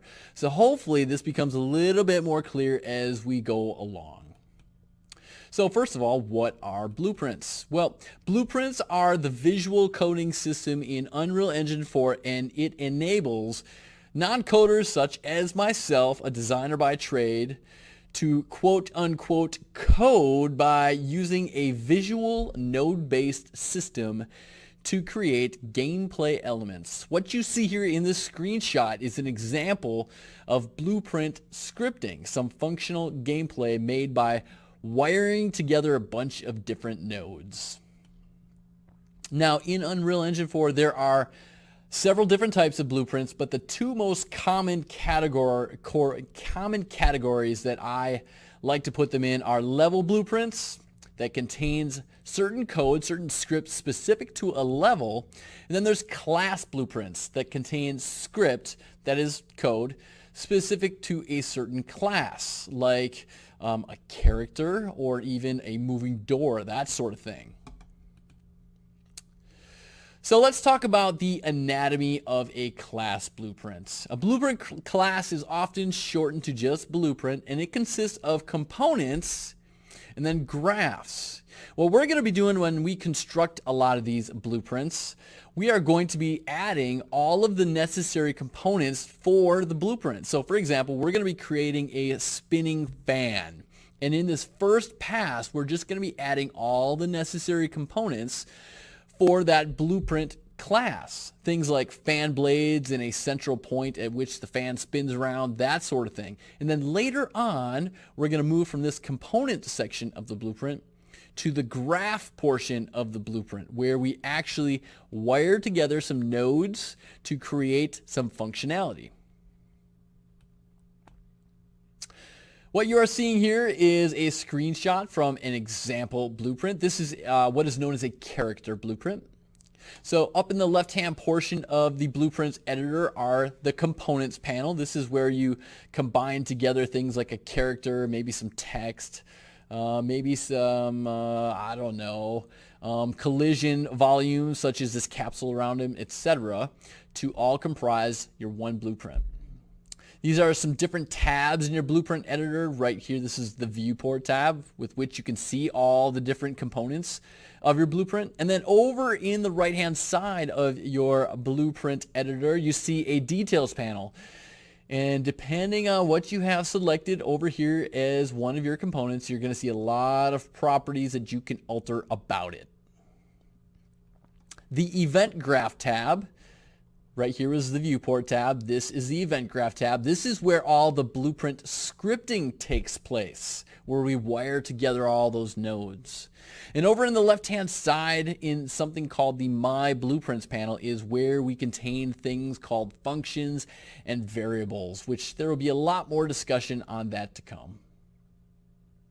Now the event graph, which is where all that quote-unquote scripting takes place, this is where we make blueprints do something, and this is done by connecting nodes together.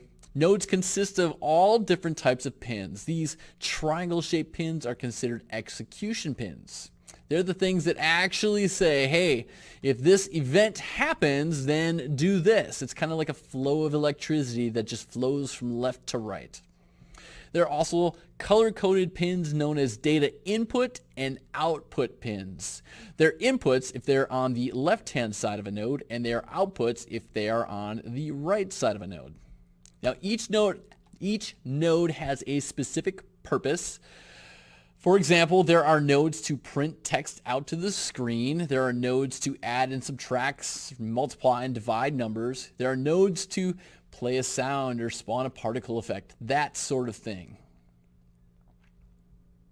Here are some more examples of some of those blueprint nodes I was just talking about. This is what they look like.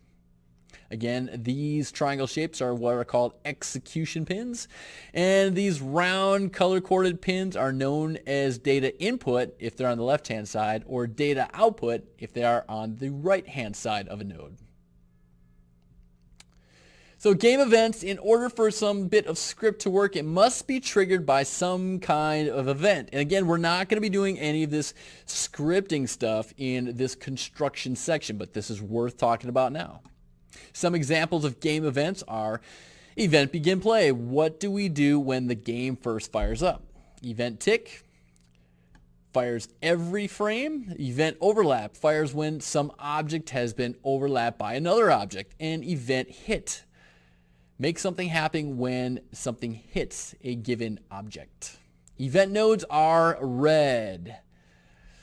There are different types of nodes you can place in your graph, and each has a specific color associated with it. Events are red. Functions are blue. Something known as flow control nodes are gray. And again, we will talk a lot more about that later. Also note that data pins are color-coded too. We will talk a lot more about this in our blueprint visual scripting section, but this is enough of a primer just to get some things percolating in your brain. Without further ado, that is a very brief summary, if you will, on what blueprint scripting is all about. Now we're going to actually get onto creating, constructing, putting together some of the components for some blueprints. We'll see you guys in the next video.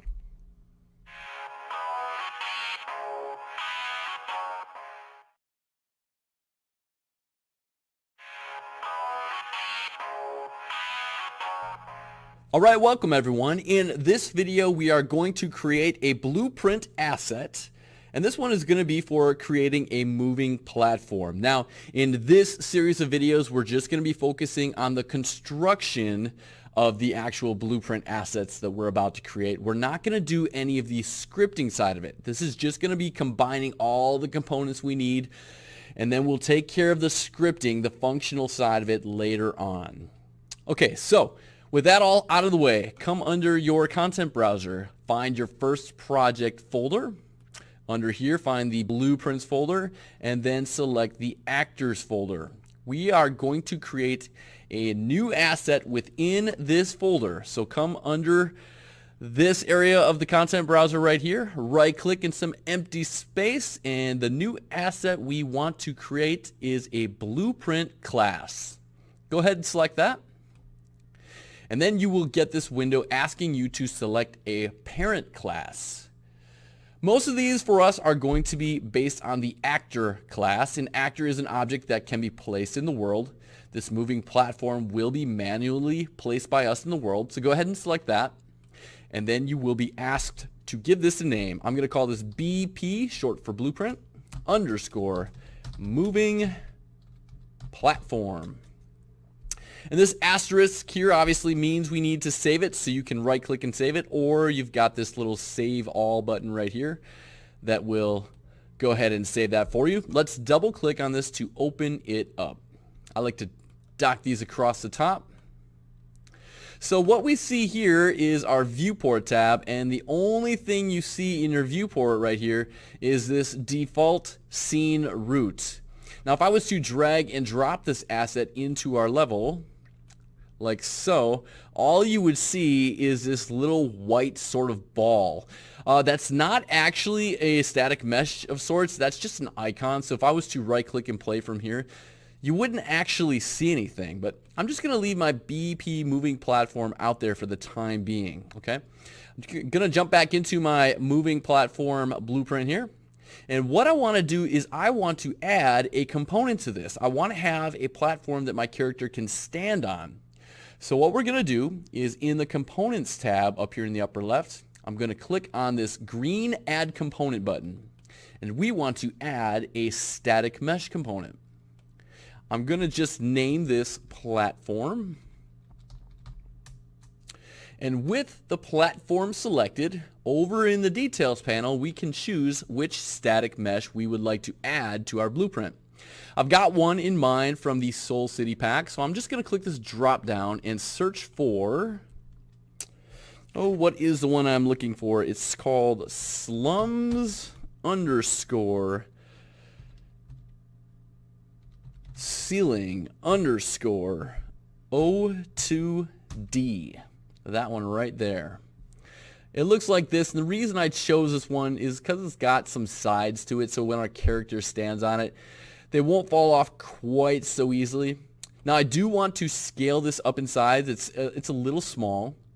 I'm going to go ahead and come under the Details panel, put a 3 into either the X, Y, or the Z, and because these are all scaled uniformly, if I tap 3 and hit the Enter key, it will make it 3 times as big in the X, the Y, and the Z. So now I'm just going to compile and save, and if I jump back to my level here, you can see now that my blueprint that I had placed in the level has updated. So this begs the question, why are blueprints awesome to make? Well, the idea here is that we make one blueprint, in this case a moving platform, and then any copies that we drag out into the level will respect any changes that we make inside of this one asset. So this one asset just has one static mesh, and eventually we're going to script it to move back and forth. And this way we don't have to make it so that we create all of these moving platforms individually. We create just one asset that we can reuse again and again and again throughout the level. Anyways, that's going to do it all for this one, guys. We will see you in the next one.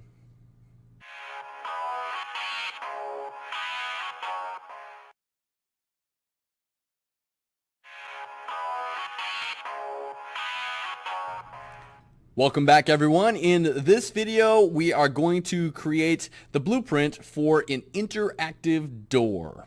So coming under the same folder that we were in before, Content, First Project, Blueprints, and Actors, right click in some empty space, and we are going to create a new blueprint class. This one too will be based on Actor.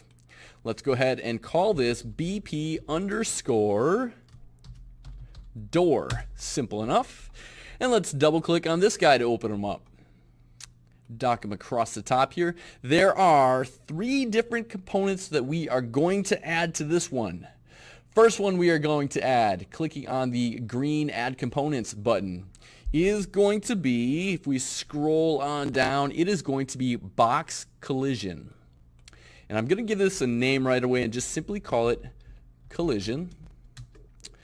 And over in the Details panel, I want to set our Z location to be 100. So up a little bit off the ground. The box extents themselves I want to customize as well. I want the X to be 100. The Y, I want that to be 300. And the Z, I want to be 100. The idea here is that we're going to make a door that we can interact with. This collision volume is going to detect when our player is close enough to the door where they can interact with it. Okay, we're not done yet with this collision component here. We're going to scroll down and find the collision section. And we want to change our collision preset here to be custom. And in our collision presets, we want to make sure that we can overlap everything. Right now, this would block our projectiles, which we do not want. So make sure that you check right here so your projectiles don't bounce off this invisible collision box. Okay, next one we want to add here, turning my page of notes, let's select our default scene root component. So the way this works is any sorts of components that you add will be attached to whatever you have selected in your components panel. So by selecting our default scene root component, we then are going to add another component, a static mesh component, which we will call door, and you can see the relationship here. The door is attached to this invisible default scene root, as is our collision. Okay, what kind of settings do we want to set for our door here? I have some written down. Firstly, with that door selected, we should slot in a static mesh. I am going to click the drop down, and I have one in mind.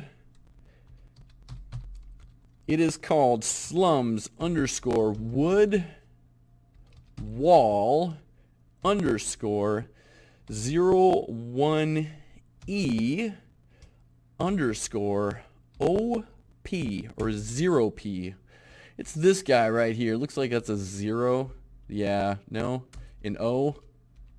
An O. That's an O, not a 0. It looks like that. Okay, and I do have some transform settings I want to change for this as well. I want to set the location for this to be -70. And I do want to adjust the scale. I'm going to unlock the scale here, and I'm going to set the X to be 1.4, the Y 1.2, and the Z to be 1.2 as well. Now, if you're wondering how I just came up with those values off the top of my head, it was a lot of fine-tuning off camera, so saving you all some time right here. Okay, so that's all we want to do for that component.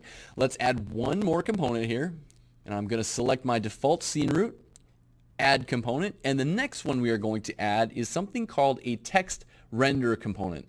And I'm just going to search for it up here in my search bar, text render. Go ahead and select that guy, and you can see that is attached to our default scene root as well. And I'm going to leave the text render actor simply named as text render. That's fine. And with that guy selected, over in the details panel, we got some things we want to set for it. Let's do the text itself first. You can see this thing is always kind of facing the wrong direction, it seems like. There it is, right down there. I'm going to set the text to read, F to open. Okay. I'm going to change the horizontal alignment here to be center. The vertical alignment to be text top. And along the upper portion here of the details panel in the transform area, I'm going to set the location to be 10 in the Y, 145 in the Z, up off the ground. And the rotation, I'm going to set the Z rotation to be 90. So the idea here is that the player is going to overlap this collision volume, and eventually through scripting that message F to open is going to show, and then a player is going to be able to tap the F key to actually make that open. Last thing I want to do here is I don't want this text to be seen right away, so I'm just going to come under my text render component here, and where it says visible, I'm going to uncheck that. I do not want that to be visible right away. But actually, you know what, I'm going to make it visible for just a second because I want to scale up the world size here. That's a little small.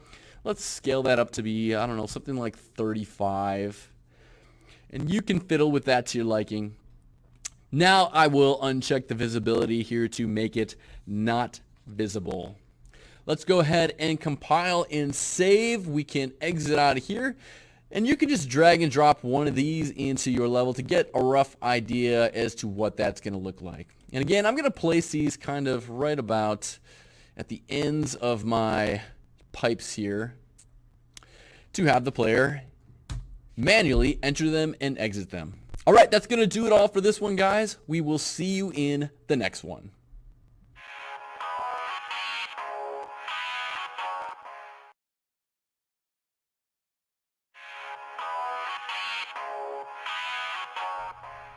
Welcome once again, everyone. In this one, we are going to construct a blueprint for our steam jet. This steam jet is meant to hurt the player, so let's get all of our components together for that. In the same folder that we were in before, Content, First Project, Blueprints and Actors, right-click again, Blueprint Class, Based on Actor, and this one we will name a BP underscore Steam Jet. Double click on this guy to open him up. Let me get rid of my door right here. And let's add all the components straight away, and then we will focus on the details. So let's add a component. This first one will be a static mesh. And I am going to call this Steam Hub. Next, make sure you are selecting your default scene route because we want to attach everything to that. Add another component. This one is going to be some capsule collision, and I will name this Damage Area, and you'll see why in just a moment. Select your default scene route once again, add another component. This one will be a particle system, and we will call this VFX Steam. Select your default scene route once again, add another component, and this one is going to be an audio component. SFX Steam will be its name. All right, then with all of those added, we just need to set the details for all of them. So let's start with our Steam Hub up here. This is a static mesh, so first things first, let's slot in a static mesh. And I do have one in mind here. If we look for slums underscore vent underscore O, that's a 01. 01B underscore 2. I'm looking for that guy right there. Okay. And it is ginormous. So if you don't see it right away, like I didn't, you might have to scroll wheel back. This thing is huge, so I'm obviously going to scale it down quite a lot. Lock your scale icon right here. Just click on that, and then we want to set 0.1. A tenth of the size. We're going to make that really small. Not super small, but pretty small. And then for the location, I'm going to set the Y to be -19 and the Z to be -25. Something like that. Okay, next let's select our damage area component. And I'm going to set its location right away. This is going to be set to a Z location of 183. It's going to raise it up in the air. And I'm going to change our capsule half height here to 150. And our capsule radius right below it to be 50. So the idea here is that there's going to be some steam kind of shooting up out of this steam hub. And this capsule area is going to be the area that's going to detect if our player overlapped that steam. And if the player is overlapping that, we're going to damage them. Okay, so that's all we need to do for that one. Next, let's select our VFX Steam. Oh, I'm sorry, we did miss something. In our damage area, go ahead and select that guy. We forgot to change some of the collision settings. Come under your collision area with your damage area component selected. We want to change our collision presets. Not to be overlap all, but we want to say custom. And the reason we want to say custom is because here too, your projectile would collide with that there invisible capsule. So change that to overlap as well. And that should be all we need to do with that one. Let's go on to VFX Steam. And we want to set in a particle for this. So go ahead and click over here in the details panel. And if we look for P_Steam, the one we are looking for is Jet Emissive Lit. Okay, it's going to look kind of ugly while it's compiling the shaders. Don't worry about that. Next, let's come on under the transform section. We're going to set the Z location here to be 32. The Y rotation to be 90.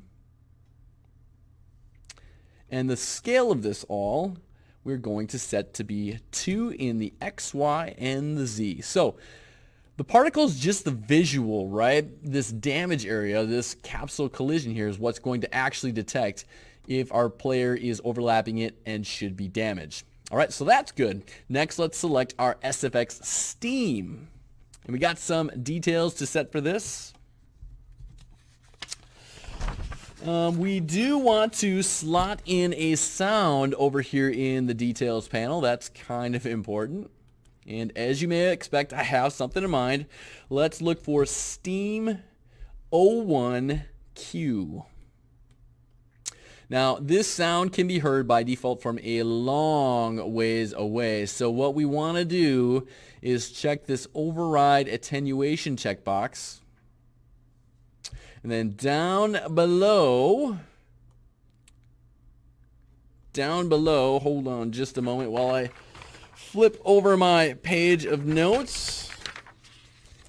There is attenuation distance that I want to set. Where is it? Attenuation distance, distance.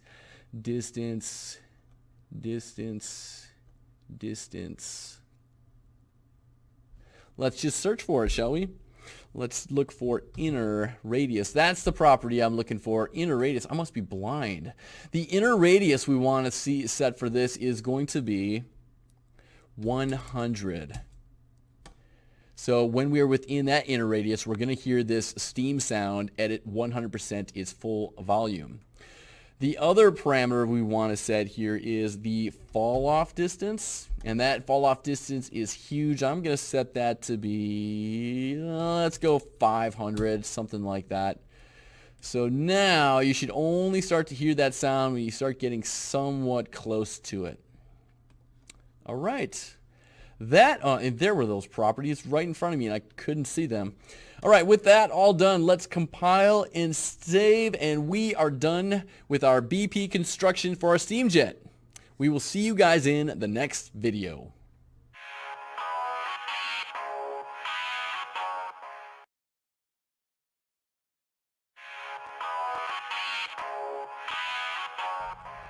Welcome back once again. In this video, our goal is to get together all the components for a blueprint that is going to be a spinning fan that can damage our character. Let's get right to it. We are in the same folder that we have been for our other blueprints. Right-click down here in the content browser, Blueprint Class, based on Actor Parent Class. Let's name this guy BP Fan. Double click to open him up. And let's add a component. The first one we are going to add is a static mesh component. And I'm going to name it Gear. And I am going to set some details with it right away. So with that component selected, come in your details panel.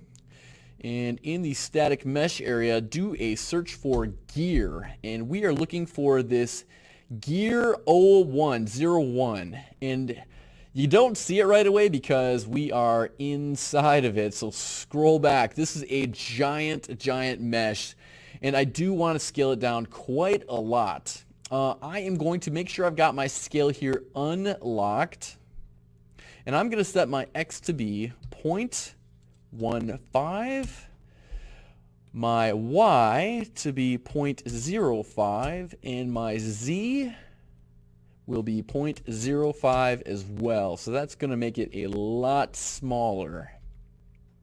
Okay? Next thing I want to add is another static mesh component, but I want to select my default scene root first.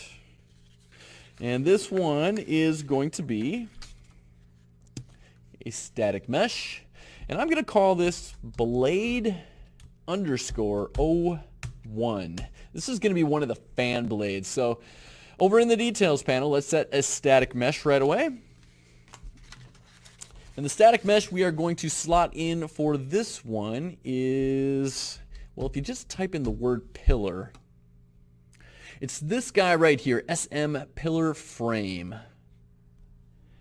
And as you may expect, I've got some transform settings I want to set. Let's do location of X value of -5.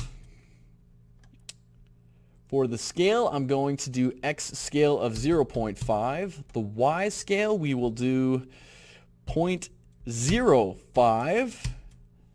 And the Z, I'm going to do as, whoops, not 0.05. I'm looking at my gear for the Y right there. So the Y I want to be 1.5 rather, and the Z I want to be 1. So that's pretty good right there.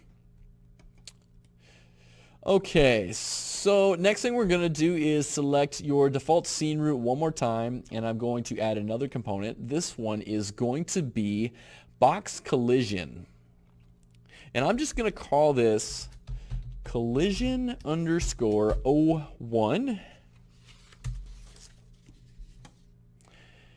And of course, got some settings I want for this one as well. Let me set the box extents first. I'm going to go X value of 20, a Y value of 20, and a Z value of 200. And you can kind of see how it's shaping up here in the viewport. I am then going to change the location up here, the Z location, to be 200 as well. Okay, so this is going to be some collision that surrounds our fan blade here, and that's going to be the thing that we're going to detect if it hits our player. All right. I could thin this up a little bit, but I'm pretty happy with it as is. So we'll leave that alone. Okay, so with that in place, let me just scroll down, see if there's anything else here I want to change. Overlap all, that's all well and good. Okay, so with that in place, I'm actually going to left click on my collision here, drag and drop it on top of my blade. I do want it to be attached.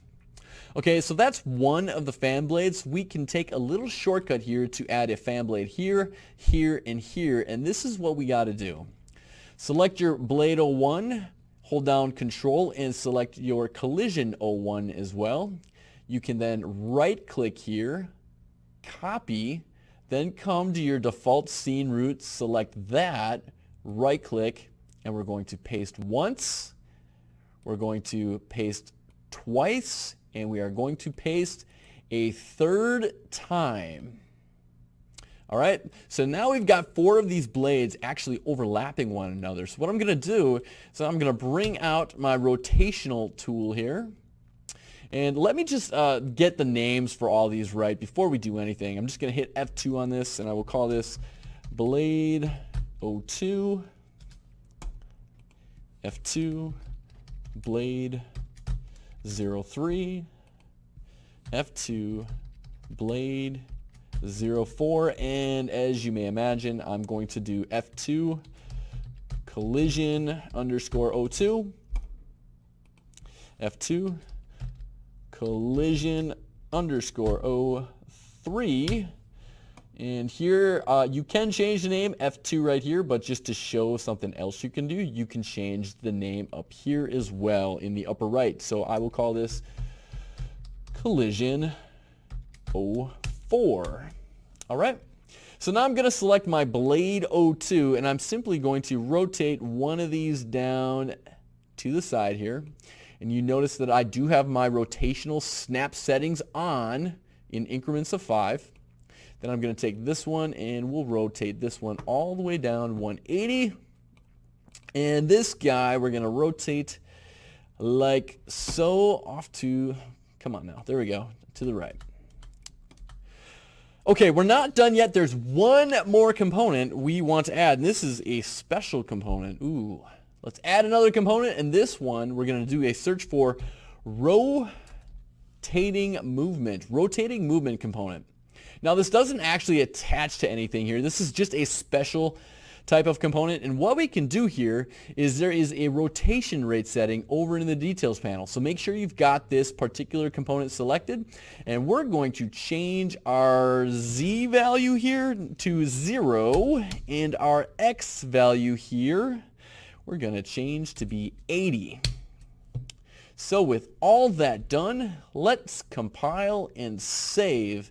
And let's see about what this looks like in our level. Now, one thing I want to mention is this was intended to go in our pipes here. I think I've changed my mind here. These pipes are just going to be a little bit too small to have a spinning fan blade in, because you can see if I drag this in, it's going to be relatively large, right? And so, let me just position this like so.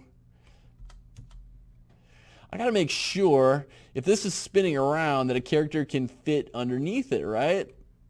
So I think I'm going to change this pipe to be something more of just a flat corridor that is going to have some spinning fan blades in. So right now, if I was to jump in and play, you can see my fan blade is spinning. Now, nothing's going to happen if it bumps into me now, but we will change that later so that it actually does kill us. Right now it's just going, knocking us around, right?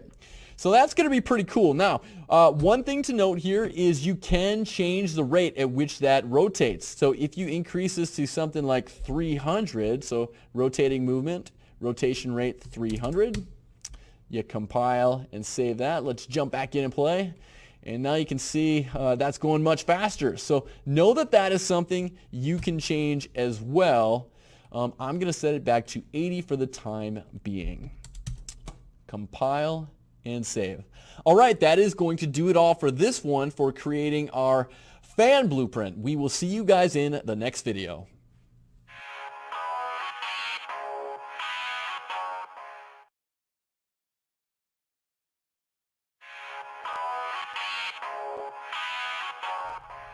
Welcome back, everyone. We're making good progress here. So in the last couple of videos, we made some blueprints for a steam jet in a fan, things that can harm our player. Now, we're going to create a health pickup in this one. This blueprint is meant to heal our player. So let's get right to it. Content, first project, blueprints, actors folder. Right-click in the content browser.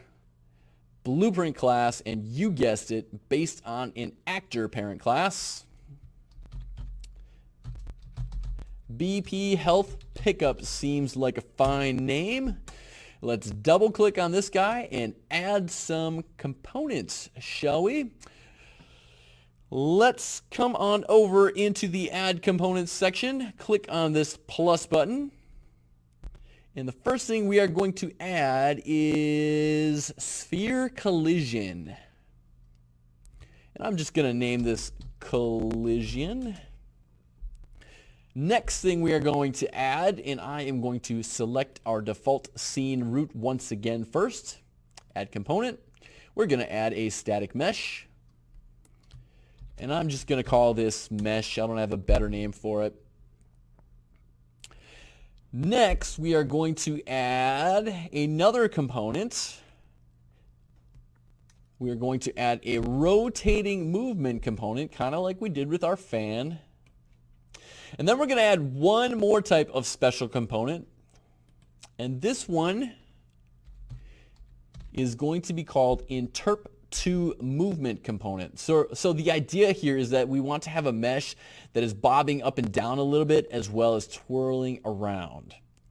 Okay, so now we got all those components in place. We need to set the details for it. So let's start with our collision. Select your collision component, and let's set our sphere radius here to be 100, something kind of big. That's going to be the thing that we eventually check to see if the player is overlapping in order to collect the health pickup. Let's come down into the collision section. And under collision presets, click that little drop down triangle, and once again, instead of overlap all dynamic, you can change it to, let's change it to custom, so we can make it so that our projectile does not bounce off that thing if we happen to shoot it. So custom, and just make sure you check projectile to overlap as well. You could set it to ignore too, but this makes me happy when I see checkboxes all in a line. I don't know. Okay, next thing we're going to do is select our mesh components, and in the details panel, let's find a mesh. And there's one called SM_sequencer key. This is actually in some of your engine content. You can use whatever mesh that you want to here. I just kind of like the look of this glowy green object here, so that's what I'm going with, but you can use whatever static mesh you want that's going to speak health to you, right? I am going to go into the collision section here for this mesh, and instead of block all, I'm just going to set it to be no collision. So collision will not be enabled for that because I don't really want stuff to be bouncing off of that. Should we shoot projectiles and stuff? Next, let's select our rotating movement component. What do we want to set for this? Let's do a rotation rate Z180. Let's give that a try, okay? And let's select our interp to movement component. This is what's going to make it move up and down. So I'm going to set a duration here for 3 seconds, and I'll explain all this in a little bit. So we got that set to 3 seconds. That is going to be basically the length of our movement cycle, how many seconds. Then under control points, we're going to click this plus symbol, and we're going to click it not once, but twice. And you're going to see this 0 and 1 added. Go ahead and click these triangles next to each to expand their parameters. For the 0 position, we're going to leave this at 0, 0, 0. For the 1 position, we are going to set Z to be 25. Lastly, down here in the behavior section, we're going to set the behavior type to be ping pong. Okay, so now what did we just do? Basically, what I did is I specified 2 control points. One at this location, one at a location Z value 25 units away. So think of the initial control point at this location and the other control point at a location 25 unreal units above it. Over the course of 3 seconds, it's going to go from 0 to 1. Think of 0 as this position, 1 as this position, and back. So up, then down, then up, then down. Why is it going to go up and down? Because we set this behavior type to be ping pong. All right, so with that done, let's compile and save. And I always like to see what this looks like in my level, scaled with everything else. So let's drag and drop that in here. And if I was to right click and play from here, you can kind of see what that looks like. That looks pretty sweet, right? I can pass right through it. My bullets are going right through it as well. Eventually, we will add script to make it so that when we overlap this, it heals us, all right? So that particular health pickup actor is meant to go in place, stuck back at the beginning of my level here, of my placeholder table and statue. All right, so that'll make for a nice little pickup over there. Well, guys, that is going to do it all for this video. Hope you learned a lot. We will see you guys in the next one.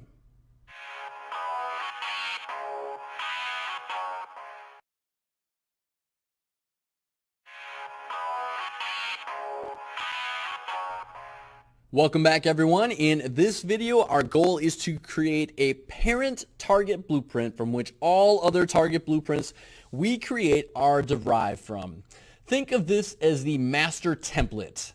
This is a target which our player will be able to shoot in the level. Now, we're going to have a few different types of targets, some that give the player points, some that give them a speed boost, some that adds more time to their level timer. This is going to be the master copy.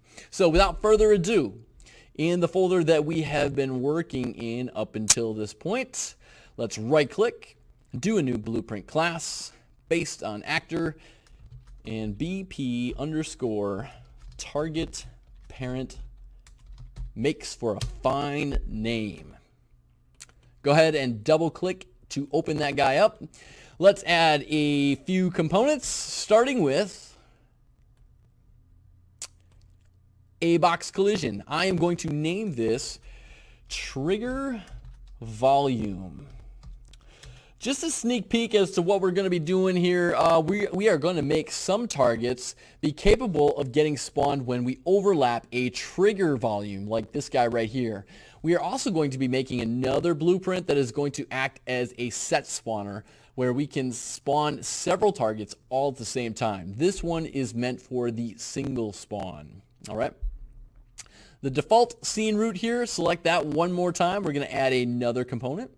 This is going to be sphere collision, and I will call this target collision. This is going to be the thing we're going to check to see if our player has shot the target and if we should destroy the target. With this component selected, let's add another component, and let's add a static mesh. Target would make a fine name for this. This will be the visual representation of a target. Select your target collision once more. Let's do add component and look for a text render component. I'm going to call this point value using PT value as my label for that. We are going to print out on this what the text should be. So if it's worth, 500 points, this will show as a 500. Select your target collision once more. Let's add a component, and this one we are going to add a spotlight. Why are we adding a spotlight? Because I want to make our targets a little bit more visible, so we're going to actually shine a spotlight on our target mesh. Spotlight's a fine name for that. I'm good. All right, select your trigger volume at the very top of the components list. Let's go ahead and set some details pertaining to that. First thing I'm going to change is the box extents over here. I'm just going to thicken it up a little bit to be 50s across the board in the X, Y, and the Z. Next, I'm going to come down into its collision settings, and instead of overlap all dynamic, I'm going to change it to custom because I do not want our projectiles being blocked by that. I want them to overlap that. Next, I'm going to select our target collision. And while we are here in the collision section, let's change some of the collision settings for this. Let's go ahead and change the collision preset to also be custom and make it so that our projectile can overlap this one.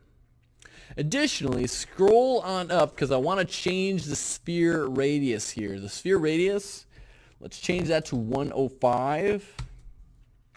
And then I want to change the rotation of this particular radius to be -90. And I know you may be saying, hey, that's just a sphere. What does it matter if we rotate it? But we rotated all the components underneath it as well, which is something we want. Next, select your target mesh. You need to find out what type of visual representation you want to have for a target. You can choose anything you want. I'm going to keep it really, really basic here. So I'm going to go into my static mesh portion of the details panel, and I am going to do a search for a sphere, and there are all kinds of spheres. The one that I am looking for is Is it that one or is it this one? I think it's this one. And in the tooltip, it shows the path. Engine meshes. Let me try this one. I might have the wrong one. That is the wrong one. I didn't want it that big. So I wanted the one that is in this path. And if I hover over it, it'll show that path. Engine basic shapes sphere. With that set, I'm going to change the scale of this, and I'm going to change it, I'm going to unlock this so I can make the X be 2. The Z I'm going to change to be 2, and the Y I'm going to be changing that to be 0.2. So now what you've seen I have done, I've essentially made kind of a disc here, like a flat target, and as you notice, it's no mistake that I made it so that our target collision fits nicely around it.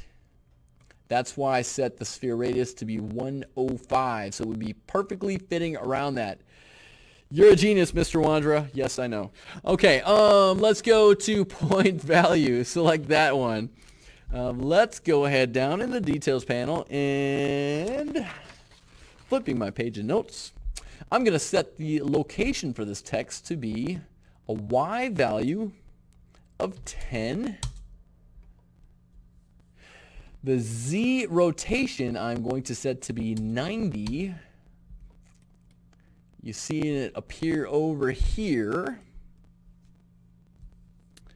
I'm just going to set the text to be some dummy value of 9999. That's just a placeholder. We'll swap that out later on.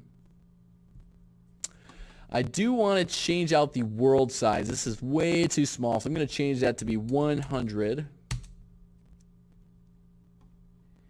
And what else do I want to change here? The horizontal alignment I want to be center. And the vertical alignment I want to be text center as well. So that's going to center it up pretty nicely. Let me see.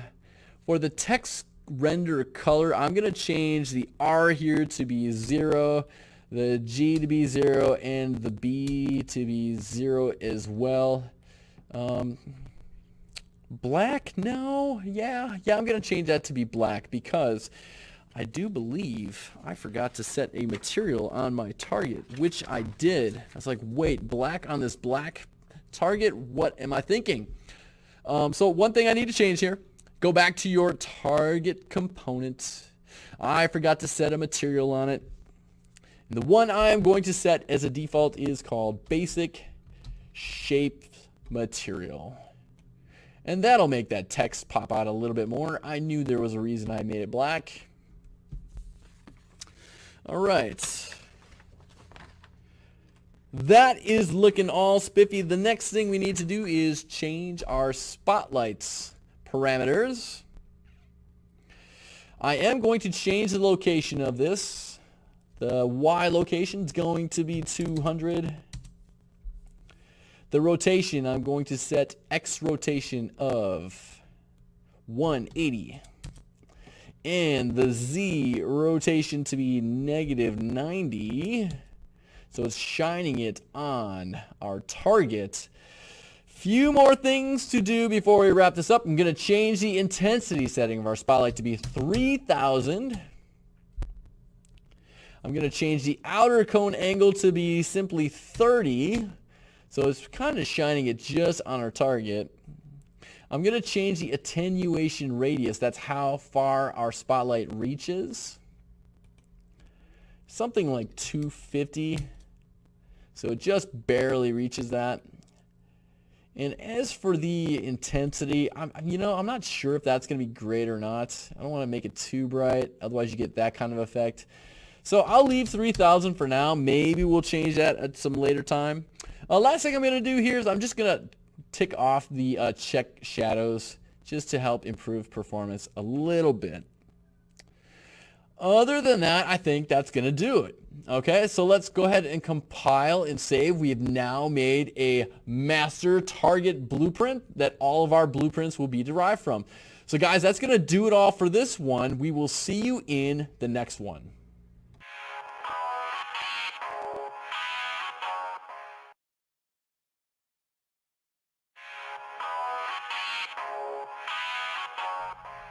All right, welcome back everyone. In this video, we are going to be creating some point target blueprints, and these are going to be derived from the target parents that we just created last video. We did a lot of the heavy lifting in the last one.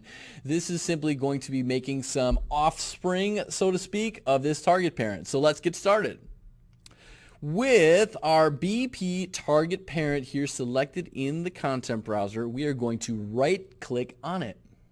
And in our right click menu, you're going to see at the very top an option to create a child class blueprint. Let's go ahead and do that. And it's going to add a new asset here. Let's call this BP underscore target underscore 100. This is going to be a target that if we shoot is going to be worth 100 points. So I do want to double click on this guy.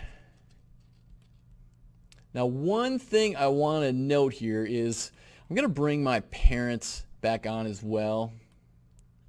So take a look at this. This is our parent blueprint. Let's change it over to the viewport. And you can see our different components over here on the left-hand side. Now, this is the target. We just made a child of this parent. If I select it, you can see all these different components are in blue, and that helps indicate, as also indicated in these parentheses, that these properties, these components, are inherited. And who is the parent class of this particular blueprint? Well, if you look in the way upper right, it says our parent is BP target parent. That is good to know. Okay, there is some things that we want to change about this child. Just like you are a child of your parents and have inherited some properties, there are some things that are unique unto you. Your mom may have blonde hair, you may have brown hair. So we can change stuff like that here in the child blueprint. Selecting my target over here in the child, I want to change out the material. I'm going to change this to a copper, M metal copper material. And also what I want to change out is the point value. This is going to be worth 100 points. So obviously it would be silly to have the value of 9,999 on it. So right away, let's change the text to be 100. Other things I want to change about this are, because that's kind of a dark color on the background, the material, I'm going to change the RGB value here to be straight white. That's going to be R255, G255, and B255. I'm also going to change the world size here of our text to be 125. A little bit bigger. We can get away with a little bit bigger size. And because we're changing that to be a little bit bigger, I'm going to fiddle with the location a little bit. 10 and Z90. You know what? I'm happy with that. That's going to be pretty good. Everything else here is looking pretty good. Let's see, anything else I want to change with that? No. Okay, so with this all done, we can compile and save that guy. Let's come back to our content browser. And now I want to create some siblings for this BP target 100. I say siblings because this target blueprint was a child of our parent. So if we create some duplicates of this, I would consider them siblings. All we need to do to duplicate this is to right click and duplicate. There's also a hotkey, Control plus W. And with a duplicate created, I'm just going to name this BP target 500. And then I'm going to right click either of these. It doesn't matter which one. Right click, duplicate, and this one will be BP target 1000. Let's start by modifying our target 500 here. So double click on that guy to open them up.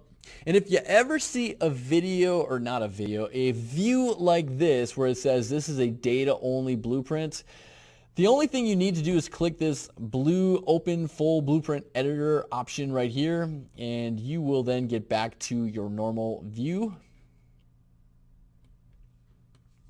Okay, so the first thing I want to change about this is the sphere radius on our target collision. This is going to be worth more points, so I want to make it smaller. So let's change our sphere radius with our target collision component selected to be 80.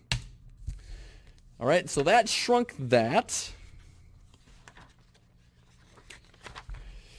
So because of that, I'm also going to shrink down our target. So go ahead and select that component and change the scale here to be 1.5 in the X. The Y we can leave alone, and the Z we will change to 1.5 as well. The material I am going to change out to steel, something like silver metal colored, right? And now we got to change the point value component as well. So go ahead and select that guy. And I'm going to change the text right away to be 500. The color we will leave at white, but I do want to change out the world size because it's kind of overlapping that entire target. So I'm going to change the world size down here to be 85. You can fiddle with those as you see necessary yourself. I'm going to compile and save that one. That one's good. Going to come back into my level editor here by clicking my level 01 tab. Let's grab BP target 1000, open the full blueprint editor, and I want to select my viewport tab so I can see what I'm doing. And here I'm going to select our target collision and set the sphere radius to be 55. This one's going to be worth 1,000 points. I'm going to make the target even smaller. Next, select your target component. And we are going to change the size of our target mesh to be X value of 1. Y value can stay at 0.2, and the Z value will be 1. I'm also going to change out the material, not copper for this. No, we are going straight for the gold. All right. And then we are going to change the point value. What am I doing here? Point value. Obviously, the text should be 1000.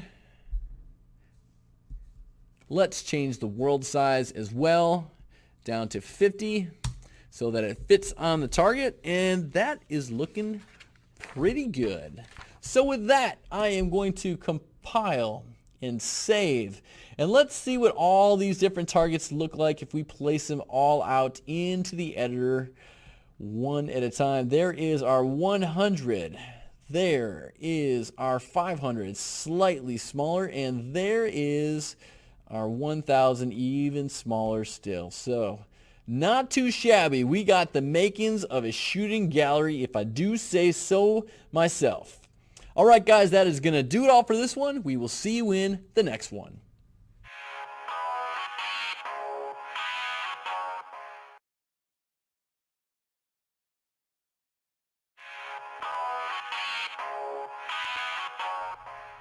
Welcome back once again. In this one, we are going to create more sibling blueprints that will eventually grant special bonuses when shot, specifically a speed up and a time bonus. So this one is all about constructing some special targets. Like we did in the last video where we created some sibling blueprints, we are going to do the same thing here. Coming down into your content browser into this directory, find your 500 point blueprint.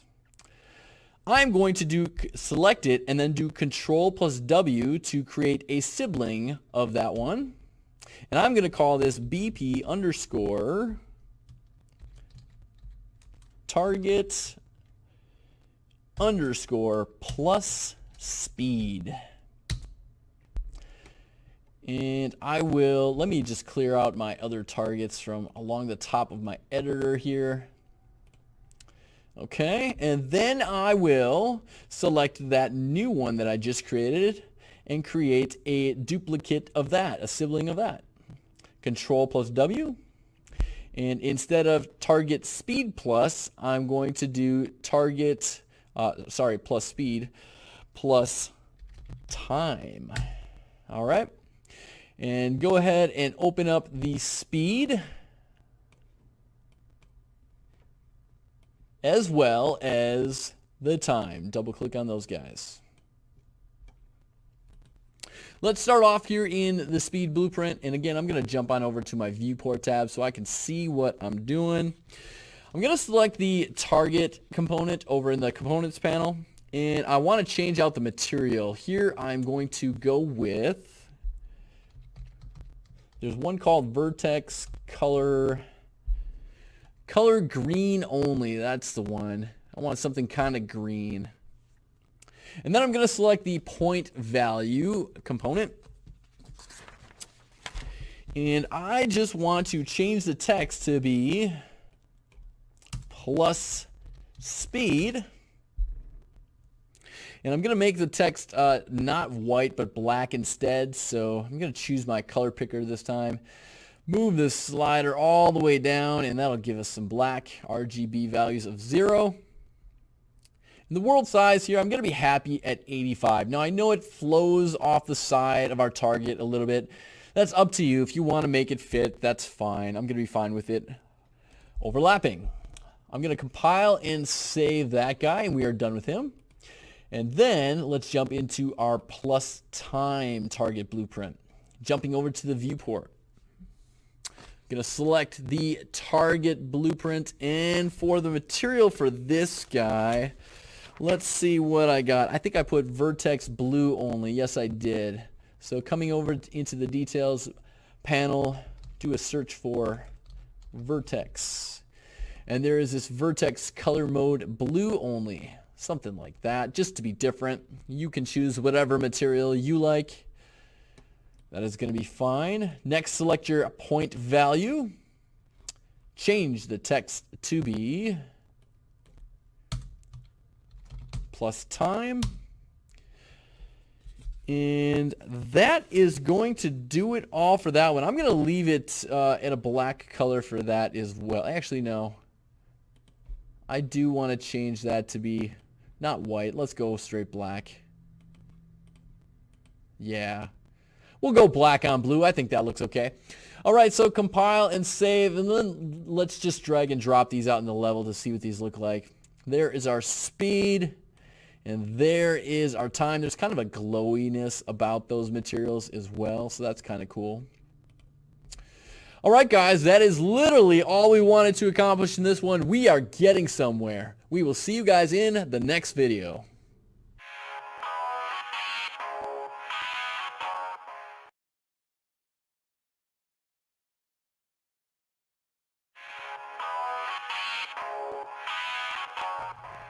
Welcome back, everyone. In this video, our goal is to create a blueprint capable of spawning in numerous targets at one time.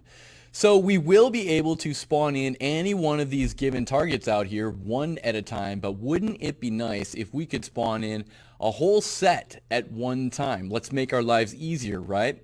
So let's create a blueprint that will enable us to do that. In our same folder where we've been creating all of our other actor blueprints, let's right click, blueprint class based on actor, BP target underscore set spawner is what I'm going to call this guy. Double click him to open it up. And just like we've been doing, we're going to add some components to this one. First thing we're going to add is a trigger volume. So let's add some box collision, and I'm just going to name it trigger volume. And this time, let's go ahead and set some details for it right away while we're at it. So the box extents I've got in mind for this one are 500 in the X, 500 in the Y, and 200 in the Z, something kind of big. And then let's go down into the collision section, collision presets. Let's change that to be custom. And once again, let's change our projectile to overlap. Of course, we could set it to ignore as well. Overlap is going to do the trick though. Okay, that one's going to be good. Next, let us select our default scene route once again. And we're going to add something called an arrow component. That's something that we have not added before. So add component, you can just do a search for arrow. And what it's going to add is, if I kind of click off in the view here, actually let me select it and kind of move it up into the air, is it is nothing more than just a red arrow out there.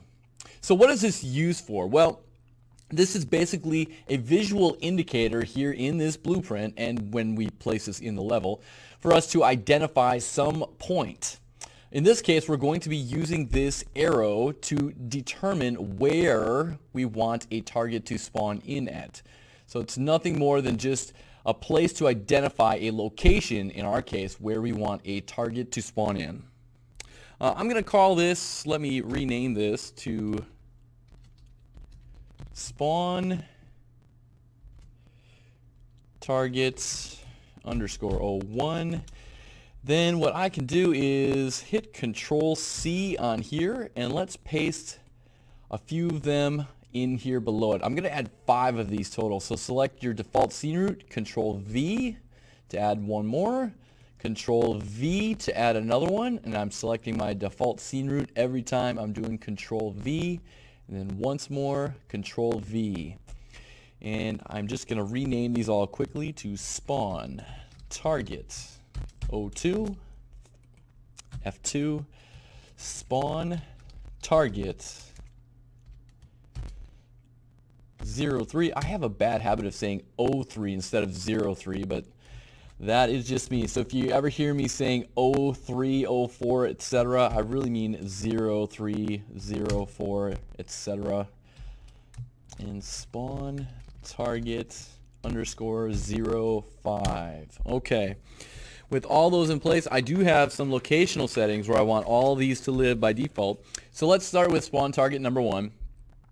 The location I want to set for this is X value of -1000, Y value of -1000, and a Z value of 200. And I actually want to rotate this around a little bit. So in the Z, I want to rotate it 90 degrees. So it's going to be facing in that direction. Now, these don't have to be contained inside of this trigger volume. This trigger volume is just what we're going to be overlapping. Our character is going to overlap to then determine where we want to spawn these targets in it. Okay, so that one's good. Let's go to spawn target number 2. Let's do something real quick too. That arrow component is really small out there. Let's change the arrow size to be 3. And of course, you don't have to have a red arrow color. You can change the color here as well, but I'm fine with that. So I'm just increasing the size of my arrow there to make it a little bit easier to see out there. Okay, spawn target 02. Let's set some stuff for it. Let's go locational setting of X -500, the Y -1000, and the Z I will go 200. This too, I will rotate the Z at 90 degrees. Okay. I'll also increase the arrow size to 3. Let's do spawn target 03. Location X of 500. Y -1000. Z of 200. And that arrow size I will change 3 times as big as well. And I forgot to change the rotation of the Z. Let's go to 90.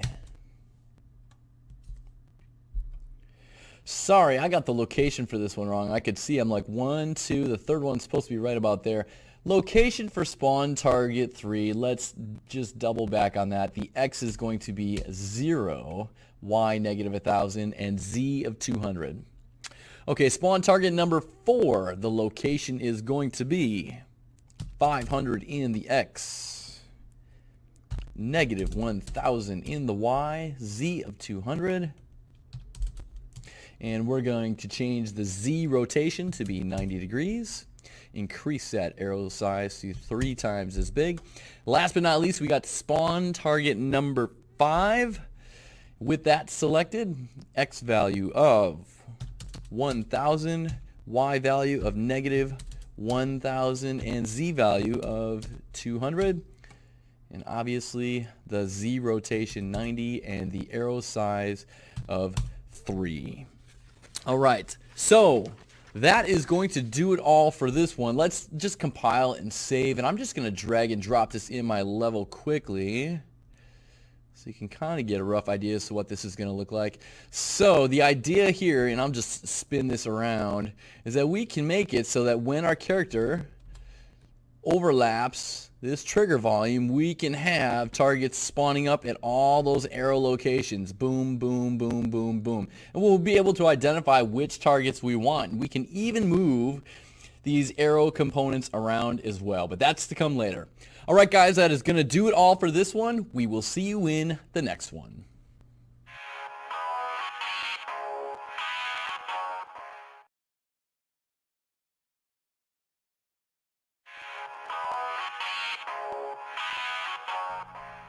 Welcome back, everyone. We have one more blueprint to construct in this series of videos, and this one we are going to be putting together a level complete blueprint.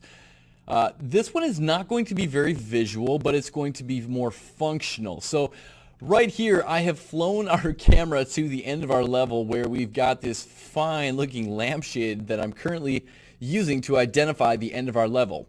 Well, what I need is some blueprint that is going to exist out here towards the end of our level that is going to serve to notify our game when the players actually reach this point. And this blueprint is going to be really simple to construct. All we're going to do is come down here in our content, first project, blueprints, actors folder, right click in some empty space, blueprint class, and it's going to be based on actor as you would expect. BP underscore level complete. Let's call it that. Double click on this guy. And all we need for this one is a trigger volume. So I'm just going to add a component here. It's going to be some box collision. Going to just call it trigger volume. And of course, I have got some box extents that I want to set for this. Let's go 500 in the X, 500 in the Y, and the Z, let's go 500. Doesn't really have to be tall. And of course, I am going to want to change some of the collision settings here as well, because I don't want my bullets to be hitting that collision right there. So let's go collision preset, custom, change our projectile to overlap. It could be ignore as well. And then let's compile and save this. Let's drag this out into our level. And you can see where this is going to be occupying all that end of a level space. Now, I don't have it perfectly positioned, but you know what? Since I am here, why don't I just go ahead and place it where I need to? Let's go to a top orthographic view. I'm going to tap that F key with it selected so I frame right up on it. Let me get my snap setting set to 50. Control plus end to snap it to the grid, and with this in place, you know what, I will leave my lamp out there for the time being just to help indicate that that is the end of level. I could jazz that up a little bit more. So that's good from a top perspective, and then from a side perspective, we're just going to nudge that up as well. Something like that. All right, one more thing before we wrap up this video, because that's all we needed to do to create that blueprint. There's going to be some scripting involved with that later on. But down here in the content browser, you see all these icons, these thumbnail images related to your various blueprints. And you can see some of them are sort of at an odd angle. Wouldn't it be cool if you could twist and turn and customize these thumbnails? Well, you can. Down here in the view options, you can select that, choose thumbnail edit mode, and when you are in thumbnail edit mode, you can left click on any of these icons and twist and turn them around. Like so. Pretty cool, right? And when you're done with that, you can simply click Done Editing and then save all, and you are going to be good to go. All right, guys, that is going to do it for this one and for this whole series on BP construction. We will see you guys in the next videos.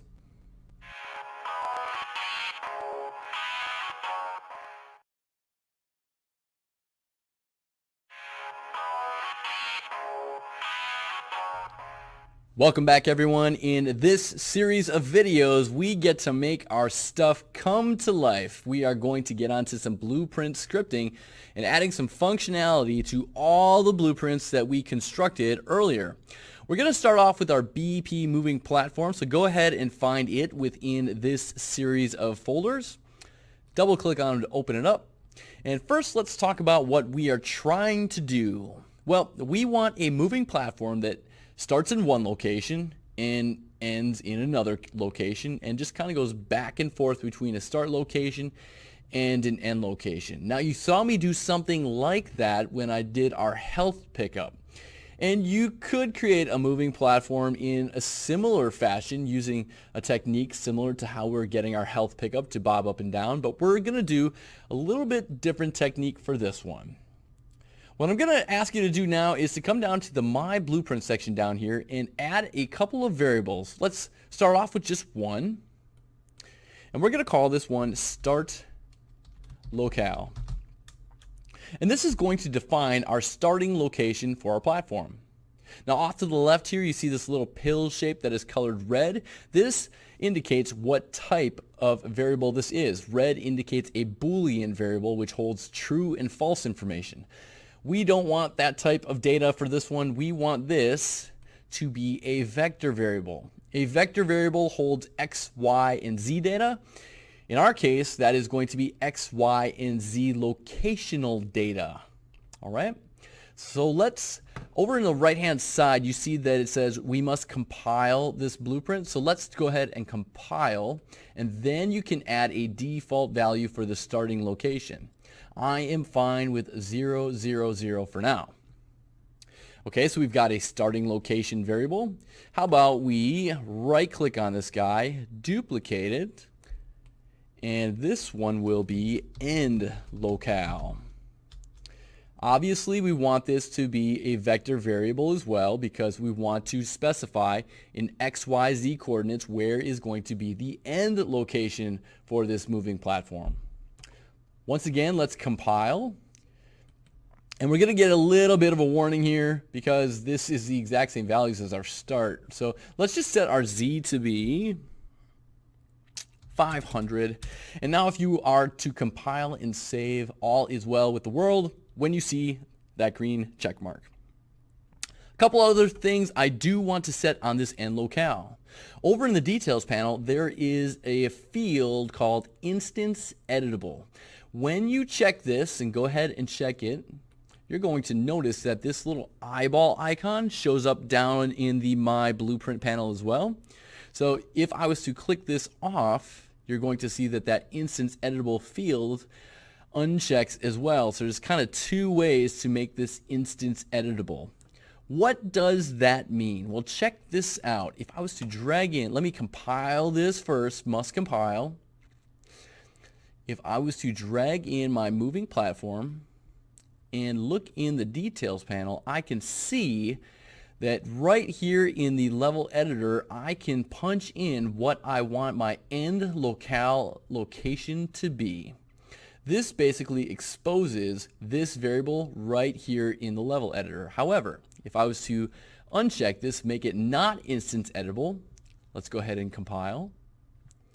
Now, I no longer see that in the details panel. This is some customization that we do want, so let's go ahead and check this on. One more thing I want to check over in the details panel for our end locale is this Show 3D widget.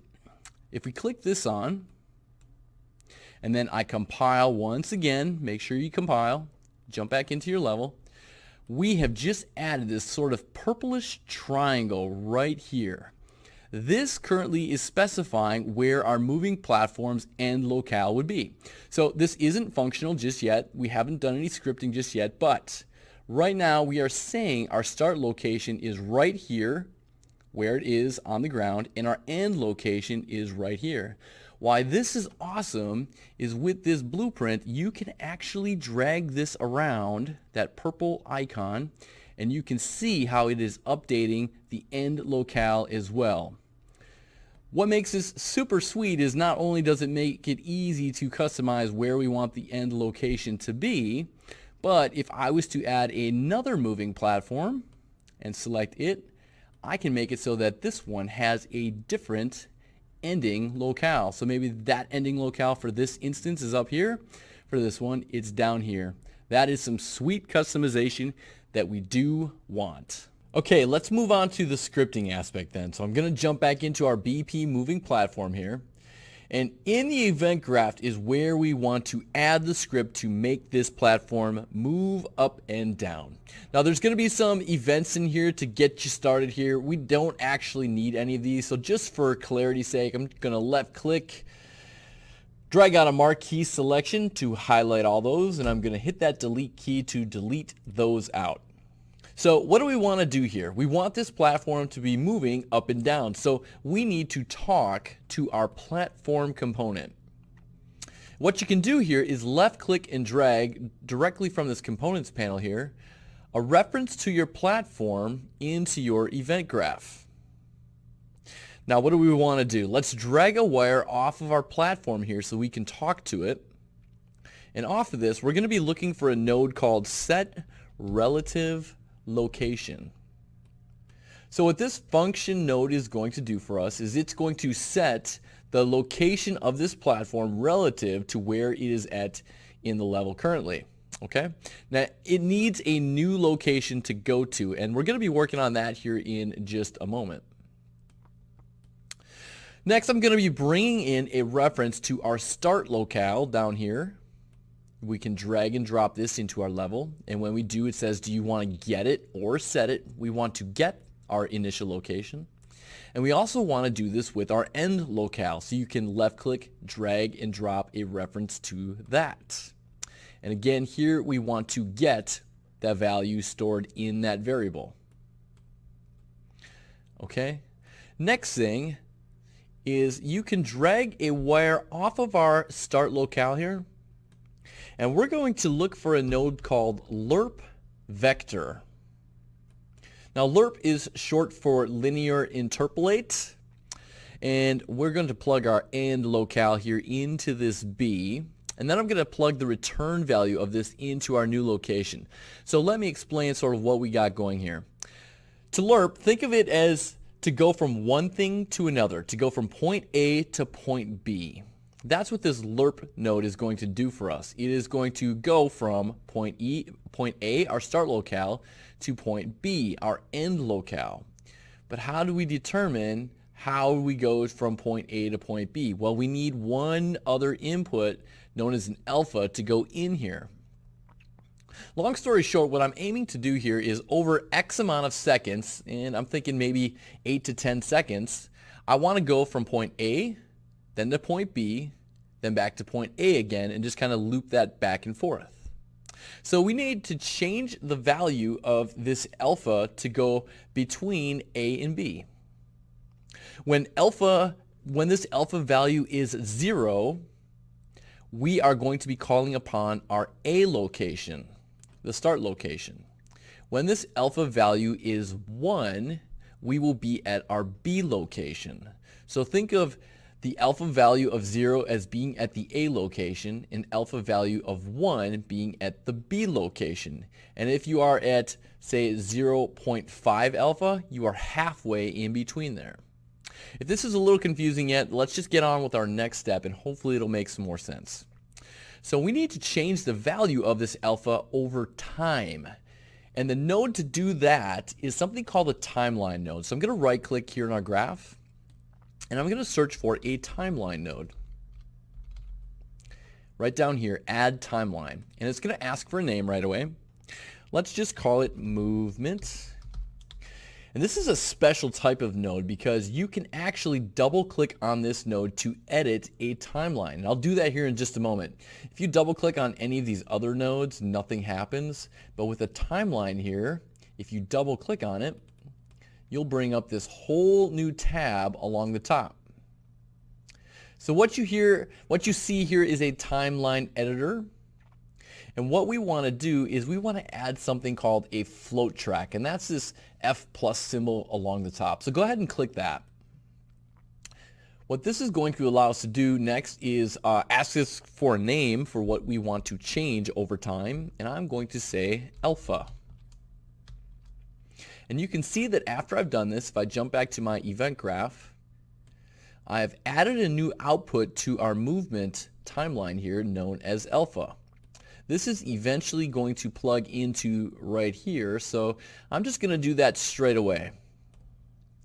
Note that this is a float value and this is a float value, hence why I chose to add a float track. Okay, so how long do we want this movement cycle to be? I'm going to go something like 10 seconds. So what I'm going to do here is specify along the top where it says length, instead of 5, I'm going to go 10. And that white portion of the timeline here indicates 10 seconds. Next, I need to define what are known as some keyframes along this float track. And to add a keyframe, you can either right click and say add keyframe, or you can hold down the shift key and left click. I need to add 3 of these, and this will make sense when I get all these in here in just a moment.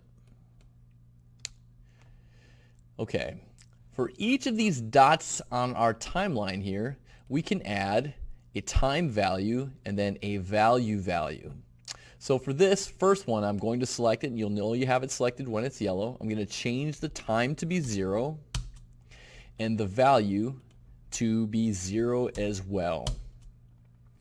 Then for our second key here, I'm going to set the time to be halfway to be towards the end, which is 10 seconds. I'm going to change that to 5, and I'm going to change the value to 1.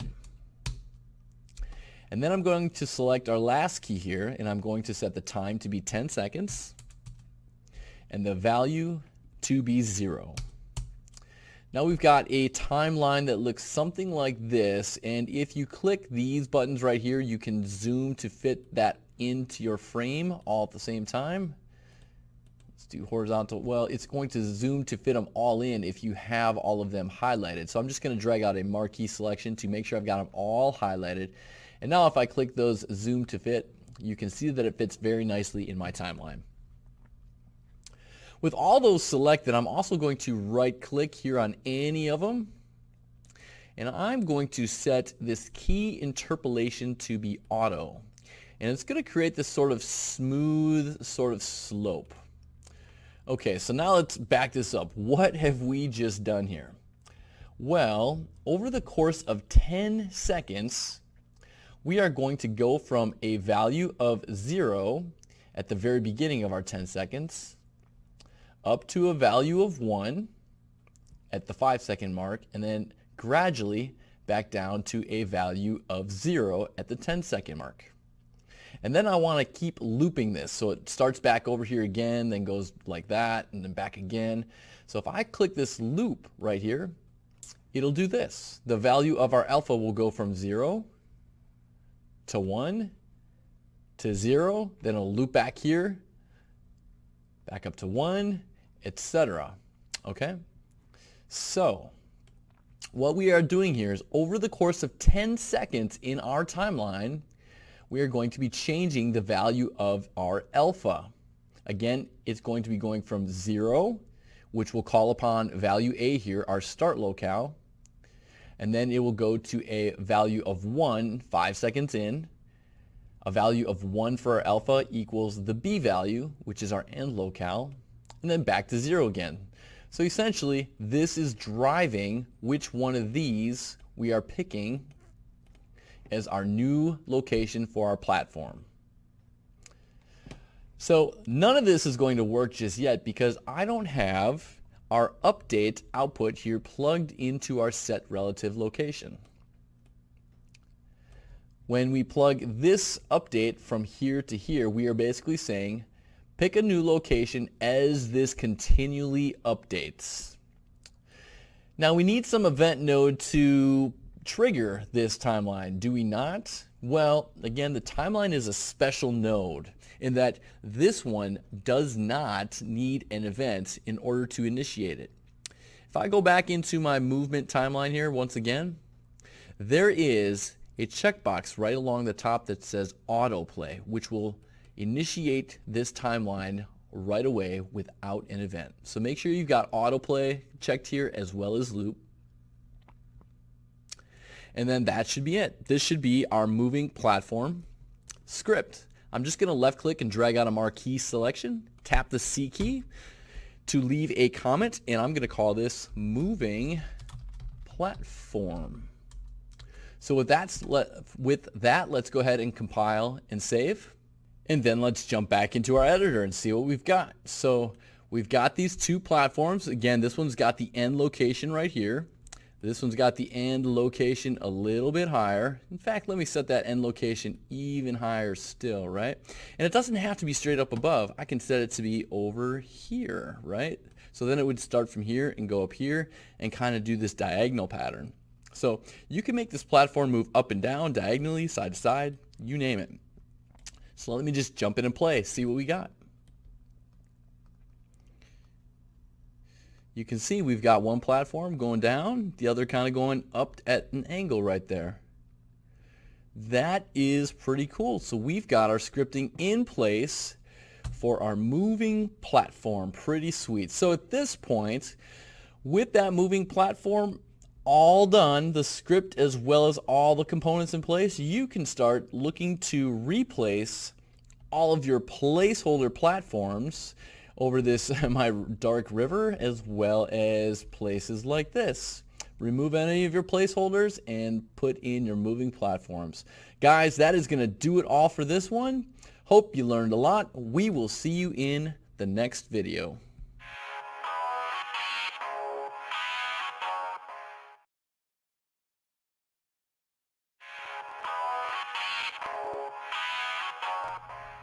Welcome back, everyone. In this video, our goal is to add variables and script necessary to show or hide an open door message, as well as create the interaction for the actual opening of our BP door. Let's jump right to it and double click on our BP door to open it up. Now straight away I am going to create a few variables I know we're going to be needing down the road, so let's just get those out of the way first. So down here in your My Blueprint section under the variables, click the plus variable button. And this first one we are going to call can open door ? This is going to be a Boolean variable, which it is by default. We are going to be asking, can we open the door or not? I am then going to duplicate that particular variable by right-clicking on it, duplicating it, and we are going to call the next one has door been opened. Now you can see I did not leave any underscores or spaces between words in my variable names. That's just kind of my own naming convention. You can choose to use your own naming convention, but I want to point out something right away. You can see that I've got no spaces here, but I am capitalizing the first letter of each word. If I was to drag and drop one of these into our event graph and I get it, you can see that Unreal Engine is smart enough to know that I actually meant 3 separate words. Pretty cool. All right, that is all we need to do with these for now. Let's go ahead and create... Well, let's do our initial showing and hiding of the text, shall we? If a little refresher here, what we got is this door, and then we've got this trigger volume right here. And we want to make it so that our text that says F2 open door appears when we overlap this trigger volume. So with our collision selected, let's jump into the event graph find some empty spots, an empty spot in your graph. I don't need any of these up here. I'm going to left click, drag out, and delete those. And with my collision selected up here, I'm going to right click, add an event for collision, and we're going to do a begin overlap. And just to show you the different ways that you can add events for this, you can also right click on the component itself up here in the components panel, add events, and I want to do add on component end overlap. Okay. Now we only want something to happen when it is us, the character, that is overlapping this collision, not something else like a physics body or a projectile. So what we can do is drag out of our other actor pin on our on component begin overlap, and let's do something called cast to first person character. So when something overlaps this collision, it's going to output some information, including which actor did the overlapping. And what we're doing here is we're basically checking, hey, was the first person character the one that overlapped this collision volume? And if it was, let's do something. And if it was not, let's do something out here. This kind of acts as a branch in a way. Okay. Next, I am going to bring in our has door been opened variable. So I just dragged and dropped it from down here. I'm going to get that. And then I'm going to drag a wire out of it and look for a branch node. So if our first person character was the one that did the overlapping, we want to find out, has the door been opened? Okay. Next, I want to bring in a reference to our text render. Drag and drop that in here.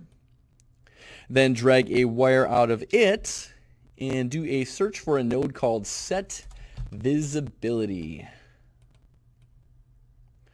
So what we want to say then is, if has the door been opened? No, it has not been opened. Then we want to set our text render visibility to be visible. So make sure you check this box. And then what we want to do is drag in a reference to our can open door here. And this time, instead of getting it, we want to set it. And by checking this box, we're going to set that to true. So let's recap here. We begin overlapping that volume. We're going to check to see if it's the first person character. If it is, we're going to continue on. Then we're going to ask the question, has the door been opened already? If it's not, then we're going to show them the text message saying how to open it, which is F to open. And then we're going to set our Boolean variable here to can open door. Yes, they're going to be allowed to open the door. Okay, so that's good for beginning the overlap. What about our end overlap here? Well, let's once again drag out of the other actor and cast to first person character. Then let's bring in our text render actor. And we want to drag out of it, do the set visibility once again.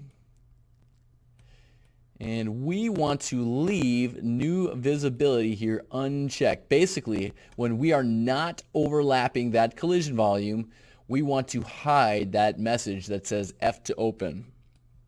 Also, what we want to do is grab a copy of this guy up here, Control C, Control V,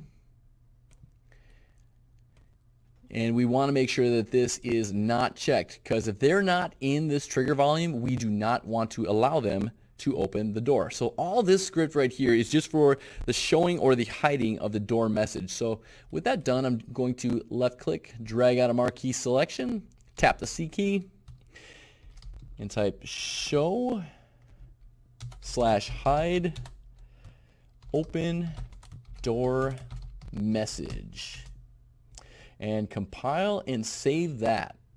Now we still can't open the door yet, but you should be able to jump back into your level here, and you can see I dragged a copy of BP door into my level. I'm just going to right click and play from here, and you should see that message appear when I'm in the trigger volume, but when I exit out of it, it disappears. All right, so we're getting somewhere.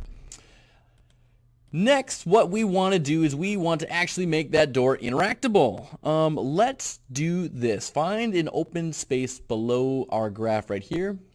We're going to right click, and in the search bar just type in input F.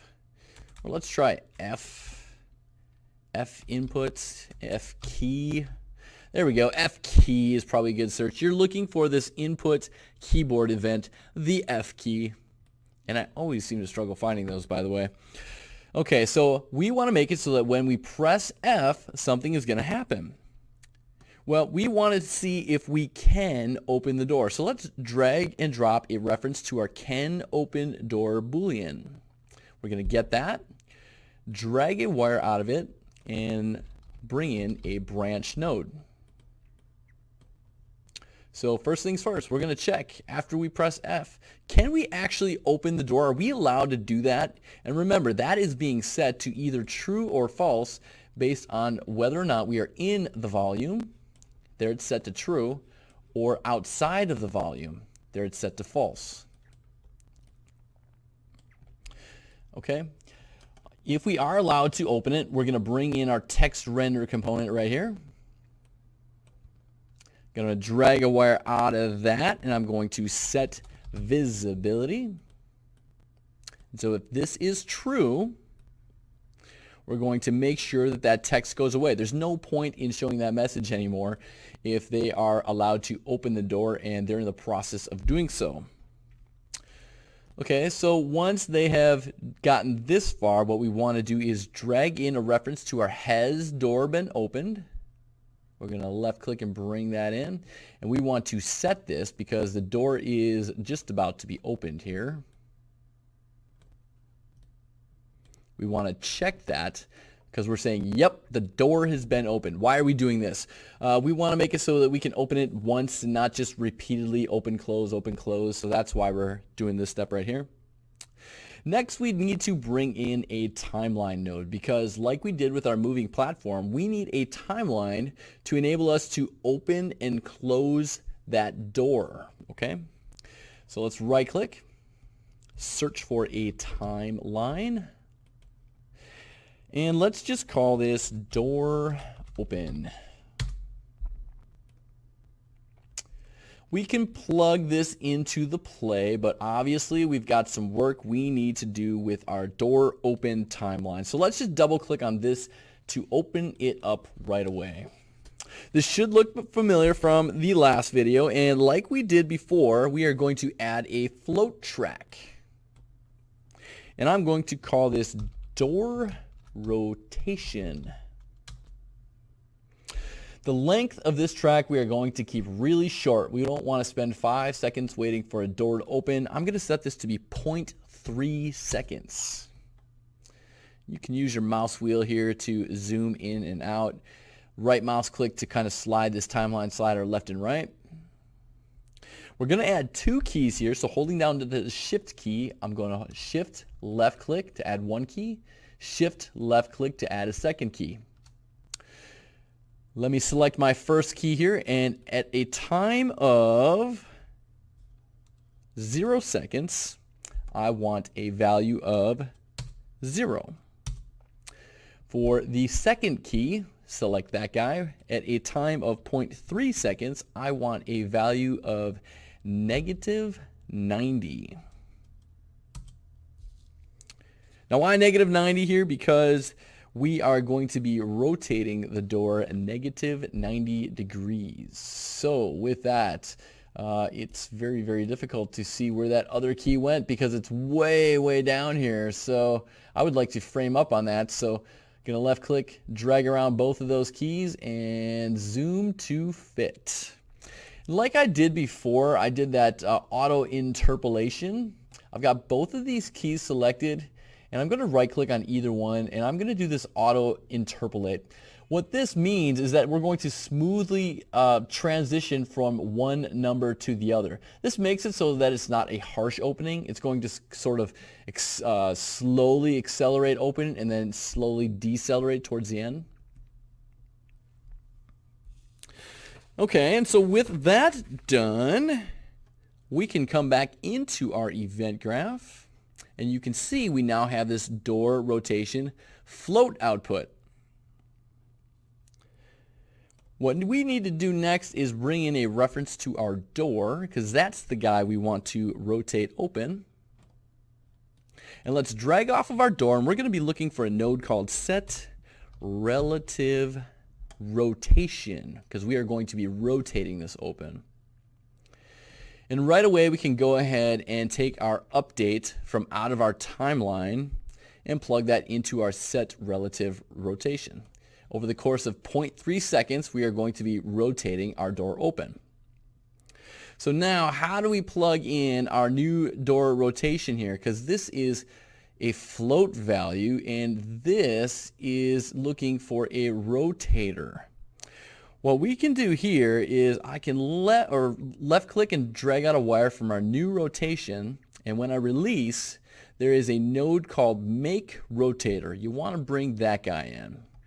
We only want to rotate along one axis, and that is our Z, the one that's straight up and down. So if I take our door rotation and plug this into our Z, we're essentially saying that over the course of 0.3 seconds, we want our door to rotate -90 in the Z axis. All right, let's compile and save this. And then let's jump in and play and see what we've got. I'm at the start of my level. My door is over here. There's my test door. F to open, tap the F key, and it does not work. Awesome. I have forgotten one step. And I know what I missed here is that I needed to do something here in this blueprints class defaults. This is kind of a good to know, but these keyboard events, typically, unless these are in either a player blueprint or something else known as the controller blueprint, which we are going to be talking about later on, these events are not going to work. We need to do something special in this case. I need to come on over to the class defaults tab. And down in the details panel, there is an auto receive input, which is currently disabled. I need to set this to be player 0, which is us, the lone player of the game. So now if we compile and save, I'm going to jump back over to my level. I will right click, play from here. So now we see that message appear. And if I tap the F key, it will now open relatively fast. And if I tap it again, nothing happens, just like I'm intending. So that is working just like I was hoping. Now, obviously, modifications you can make to yours are you can increase the length of time with which your door opens. You don't have to have it be 0.3 seconds, but there is a last look at our door open script. So if you want to pause and kind of take a gander at that, let me try to fit this all on screen one more time while I drag out a marquee selection, left click, drag, tap that C key, and I'm going to call this open door. That's the look at the open door script, and one more look at the show hide open door script for anyone that would like to pause the video here. Actually, before we wrap this video up, I am looking over my notes and I forgot one more thing that we still need to fix up. Come on down to your F key events. Let's make sure you select this guy, and over in the details panel, we need to uncheck this consume inputs. By unchecking this, this will make it so that for every door we place out in our level, we can open them all independently. If you have that checked, you will be able to open up one of your doors, but none others. So make sure that with your F key selected here, you have unchecked your consume input checkbox. All right, with that, let's compile and save. That'll do it all for this one, guys. We will see you in the next one.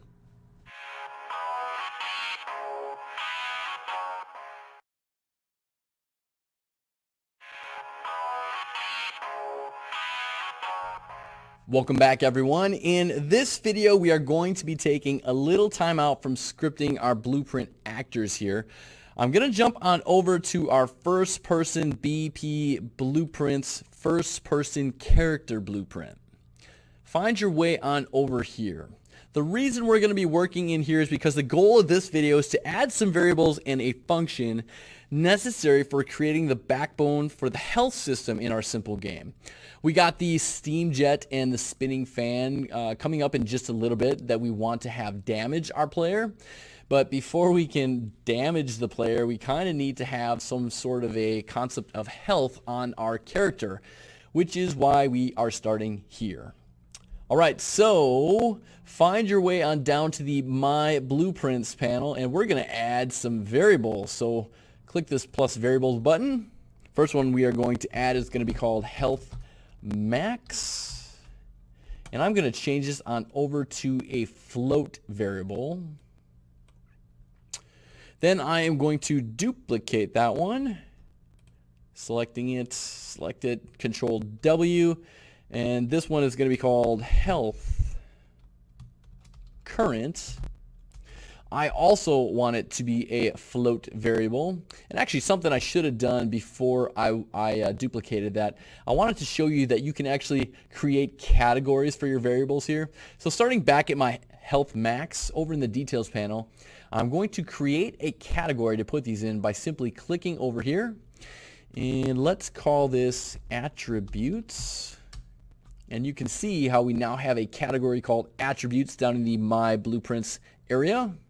And then I'm going to select my health current, and I am going to put that into the attribute. Well, I don't have to actually put in the value attributes. I can click from this drop down box and choose attributes. Haha. All right. We need one more variable here, so I will right click and duplicate. And this one is going to be called health percentage.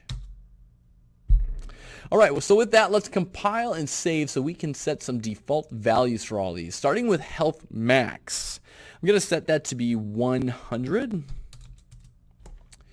Health current, I will set that to be 100. We'll start out at full health. And then health percentage, I'm going to set to be 1.0 because 1.0 equals 100%. Okay, next we are going to create a function to do some health updating calculations, like what to do eventually if we get hurt or healed. All right, so come on over to the functions section of your My Blueprint tab, and we are going to create a brand new function. And when we do, that's going to create a whole new graph over here, and we need to give our function a name. I'm going to call this update health. Like so. And I do want to have an input here. So with this update health node selected right here, I'm going to click this plus button, and we're going to add a new parameter, and this is going to be called health modifier. Make this be not a Boolean, but a float. And what we're going to do straight away is we're going to bring in our health current variable, add it to our graph. We're going to get it, and we are going to add these together. So it doesn't matter which one of these you drag out of. Just going to drag out a health modifier and add a plus symbol. And we want to do float plus float.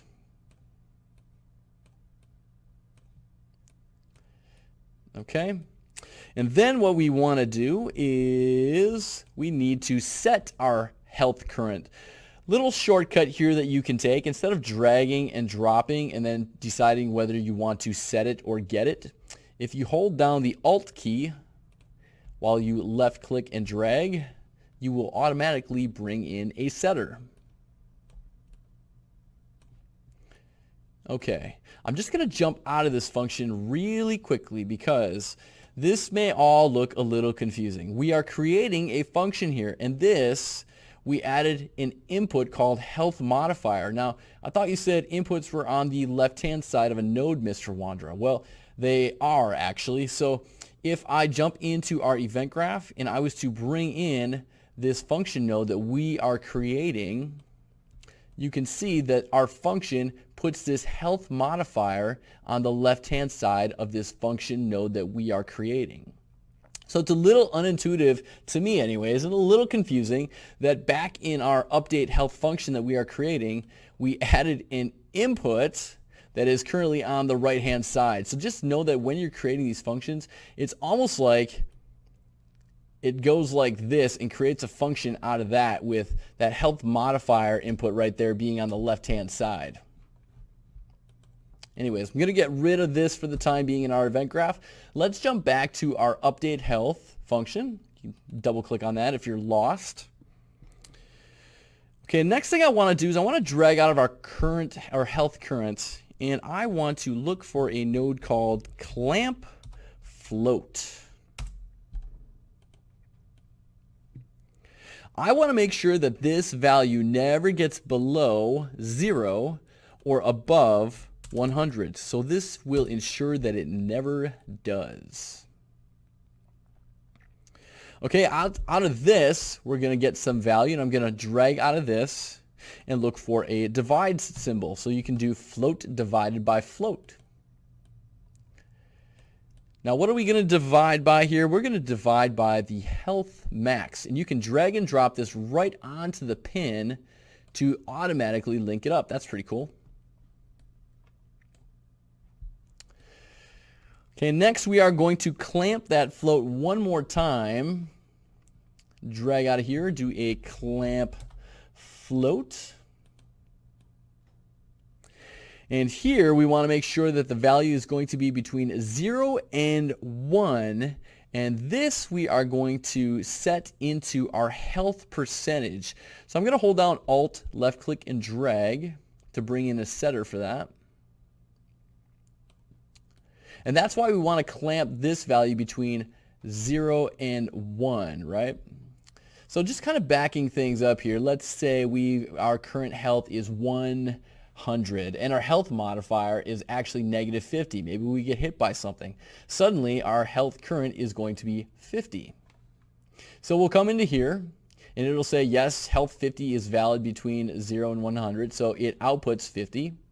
And then we'd want to divide that by our health max. 50 divided by our health max, which is 100, would be 0.5, which is 50%. So 0.5 would be input into here, and that is a valid number between 0 and 1. So 0.5 would be set as our health percentage. And this number right here, we are eventually going to output to some HUD on the screen to drive a health meter of sorts. That will be pretty cool. Something else I want to put in between this wire right here to make sure that all this stuff happens is I want to drag out a wire and type in print string, because I want to see this value outputted to the screen so that everything is looking good. So let's continue this by bringing this into here, and let's drag out of here. This is essentially our updated health value, and plug it into our in string right here. What that's going to do is it's going to convert this float variable into a string. That's what this guy is right here, because the print string only takes in a string variable right there. That just converts it. Okay, so then what do we want to do here? We're almost getting done with this. We're going to drag out of our health percentage right here. And we are going to do a search for less than or equal to float, less than or equal to float. Now, in courses past, I always have a lot of students kind of mess up their less than or greater than sign. So make sure the alligator mouth there for the less than sign is pointed off to the right, okay? We want to check if it is less than or equal to 0. And if it is, drag off of here. We'll do a branch and hook that up. If that is true, our health is less than or equal to 0. And again, this should clamp it so it never gets below 0. But if it's 0, we are going to drag out of here and destroy actor. That means we are going to destroy ourselves, our first-person character, because target is self, first-person character. All right, if, in fact, is not true, we're going to drag a wire off, and we are going to play a sound. We're going to do play sound 2D, which is basically like a menu sound. It's not going to be located anywhere in the world and have, depth to it. We're then going to slot in a sound here, and I like VR underscore teleport Q. So this is just going to be like a damage sound, like boom, you got hit, right? Okay, so let me just back this up here so you can see everything that we have created here in our function. Hey guys, just wanted to interrupt the original recording of this video for one quick update. I made a mistake in the original recording and I am going back and fixing this, so I am recording this at a later date to fix my wrong. One thing I did wrong in the original recording is this very first clamp float node, this guy right here. We need to move this before our setting of our health current variable. So note this change and please make this updated change or you may find some problems with your health system as you get rolling on. So make this change right here where we're going to take our health current, we're going to add it to a health modifier, and we're going to clamp that between 0 and 100. Then I'm just going to break some wires here. The result of this is going to be plugged into our setting of the health current. So we want to make sure that our health current is originally clamped between 0 and 100 before it's even set. Okay, so then the output of this,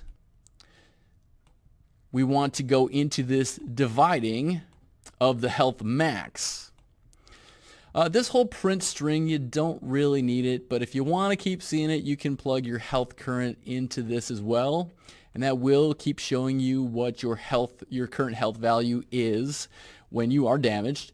But that is the one change that we wanted to make here. So note this rewiring, and I'll try to fit this all on screen here. So this clamp float, this first one, we have to clamp this before we set it into our health current. And then out of this health current, this is where we're going to divide by our health max to then determine what our health percentage value should be. So let me just see if I can squeeze this on screen really quickly here. So in case you need to pause the video, you can make sure that this is all corrected. Okay, so with that, I am going to compile and save, and then I'm going to hand it back off to the original video to finish this video off. And then I'm just going to finish this off by compiling and saving. Now note, in the next videos, we're going to worry about hurting our character, and also we're not worrying about respawning after destroying the actor at this time. This is all just prep work for our next lesson. We'll worry about respawning later. All right, that's going to do it all for this one, guys. We will see you in the next one.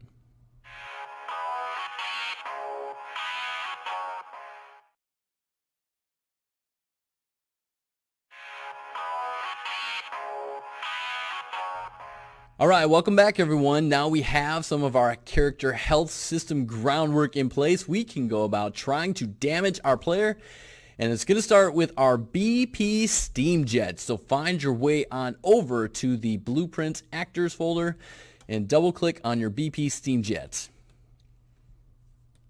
Alright, the first thing we want to do is create a variable, and this one we are going to call player health to subtract.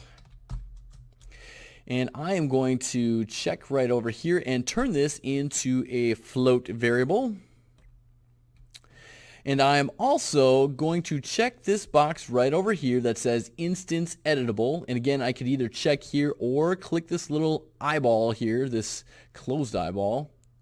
And the reason for that is after I compile and save here, we can now make it so that no matter which steam jet we place around the level, we can customize how much each individual steam jet should subtract in terms of health.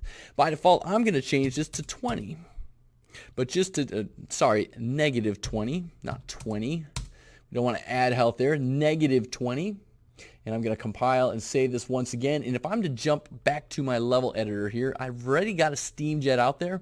If I select it, you can see down in the details panel, I now have that parameter, player health to subtract, that I can customize on a case-by-case basis. Maybe I want this steam jet to subtract the full 100. That is deadly. Whereas this one subtracts just 20. You see how they've got different values there? That is a cool level of customization. All right, let's jump back to our BP steam jet. This script will be relatively simple. I'm going to clear out these 3 event nodes that are in here by default. What we want to do is we want to do something when our player overlaps this steam hub. So I'm just going to right click on our steam hub, not the steam hub, our damage area. That is this volume right here. The steam hub is that down there. That's my bad. When they overlap the damage area. So let's right click right here. We will add an event on beginning overlap.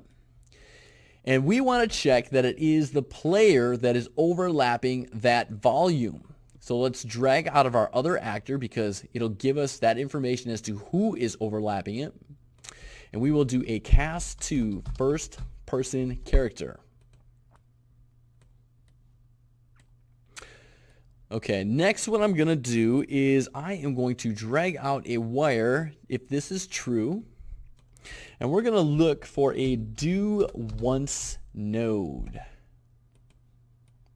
What this node allows us to do is to do it one time and never again if you so choose, or you can reset it so that this damaging can happen again. The reason I'm putting this into place is because without this, what can happen is your player starts overlapping that volume and they'll just get damaged again and again and again relatively quickly. I'm going to damage them one time, then set a little bit of a delay, and then make it so that that steam can damage them again. Okay, so after this, let's drag out of our completed, and actually let's not drag out of our completed. Let's drag a wire out of our as first person character and look for update health. This is a function that we just created in the last video, and the only way you're going to access this is to drag this wire out of as first person character because it lives in our first person character blueprint. If I was to simply right click into some empty space here and look for update health, it is not there. But if I am referring to our first person character, you can left click, drag, and find that update health function that exists in your first person character. Okay, I'm just going to bring this over here, and you can double click on these wires to bring in reroute nodes, which allows you to add some bends in your routes. And we are going to plug in like this. Now, how much health do we want to update by? Well, we've got our player health to subtract right here. We can drag and drop that right onto there. And remember, that's going to subtract, at least in this default case, 20 health. Okay, after this, what I want to do is drag out a wire, and I'm going to be looking for a delay node. And by default, it's got a duration of 0.2 seconds. I'm going to change this to half a second, so 0.5. And then I'm going to wire this back around to reset. So I've got a setup that looks something like this. So I'm essentially saying when our first person character overlaps that damage area volume, one time, update our health, essentially damage them, do 20 points of damage here. And then we're going to wait another half second before this damage area volume is allowed to be damage the character once again. All right, with that, we can compile and save, and let's go ahead and try this out. If you look in the upper left portion of my play window, you should see some health values being spit out to the screen when I overlap that Steam. Okay, there's my Steam. Look in the upper left of my play window. You see the number 80. If I jump through it again, 60. If I get closer to it again, 40, 20, and let me go through it one more time. 0. I am dead. You can see I no longer have control over my window. My character is destroyed. I have no more control. Let me just escape to exit out of here. So guys, that is going to do it for this one. We have added the scripting for our SteamJet. Great job. Let's get on to adding some scripting to our fan next. We will see you in the next one.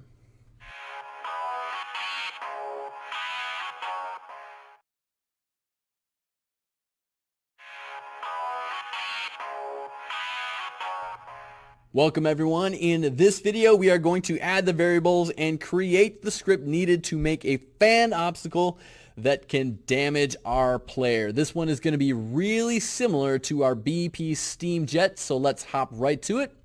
Come into your Blueprint Actors folder, double click on your BP fan, and right off the bat here, we are going to be adding a couple of variables. Variable number 1 is going to be called player health to subtract. Just like in our SteamJet, we're going to change this to a float variable. And then we're going to add another variable, and this one is going to be called rotation rate. This one I am going to change to a rotator. Let's compile and save right away so we can set some default values. For my rotation rate, I'm going to set my rotation rate in the X to be 80. Now, you may be thinking back and saying, hey, Mr. Wandra, I thought we set this rotation movement component on here so that we can have our rotation rate be 80 here. Why are we adding this variable? We'll come back to that in just a moment. Let's select our player health to subtract variable next, and here we're going to set our player health to subtract to -20. Just like we did on our SteamJet, I want to offer as much customization to the creator as possible. So if we check each of these eyeball icons on so that they're yellow, you will notice that we've made each of these variables instance editable. What that means again is if you compile and save, and come back into the editor with your fan selected. Over in the details panel, these two variables have been exposed right here in the level editor for you to change. That's pretty cool, right? This is going to offer really simple means of changing the rotation rate of your fan. But notice that if we actually were to change the rotation rate of our fan right now, nothing would happen. And the reason for that is because we need to talk directly to our rotating movement component. This is what's actually determining the rotation of our fan.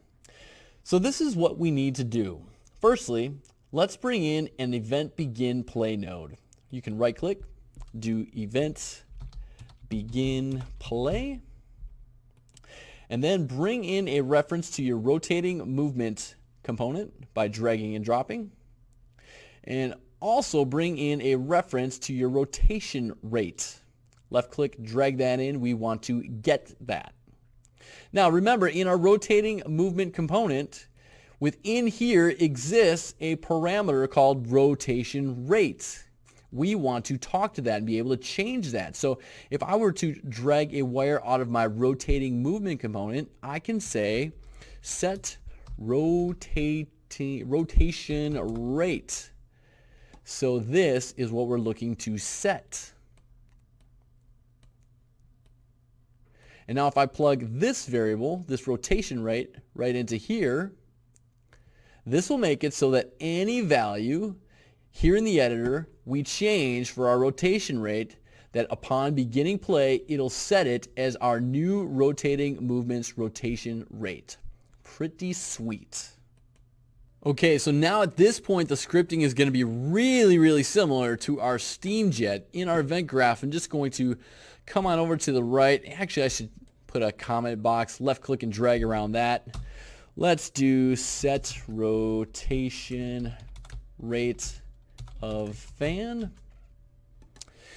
And let's start by making it so if our user collides with one of these collision boxes that we get hurt. So I'm just going to right click here on collision 01. We're going to add an event for beginning overlap. I'm going to bring that down over to the side. And again, we're going to check if the other actor was our cast to first person character. And then we are going to do once. And then we are going to drag a wire out of as first person character and do the update health. Like so. Plugging this guy in. How much health to modify? Well, we have a variable for that we can just drag and drop right on this input pin. And then after this update health, we can drag out a wire, do that delay.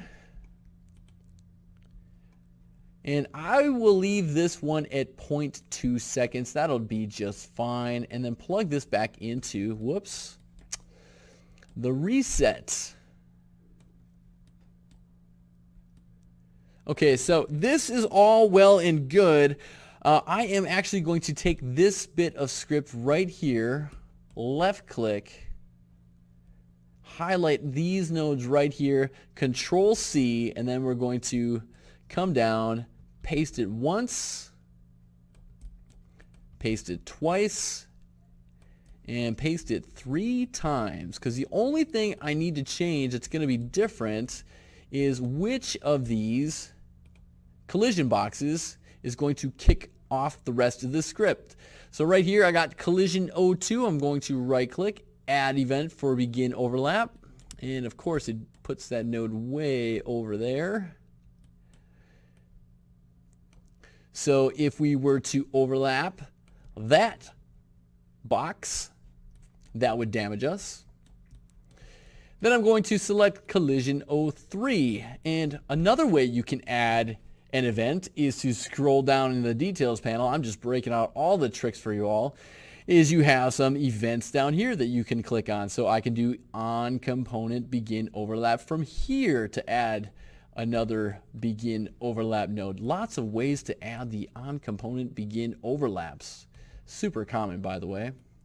Plug in like so, plug in like so, and then last but not least we got collision 04. I will right click, add events, on component, begin overlap.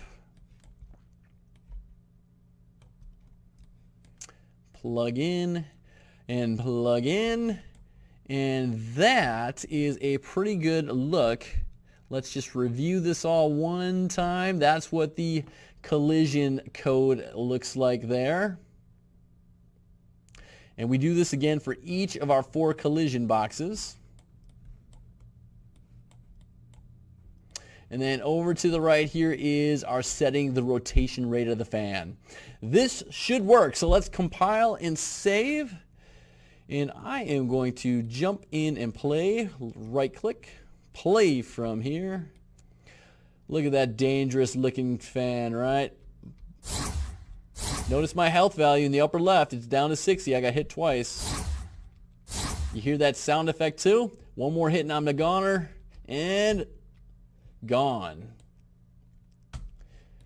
Alright guys, we now have the scripting in for our blueprint fan. Great job. That is going to do it all for this one. We will see you in the next one.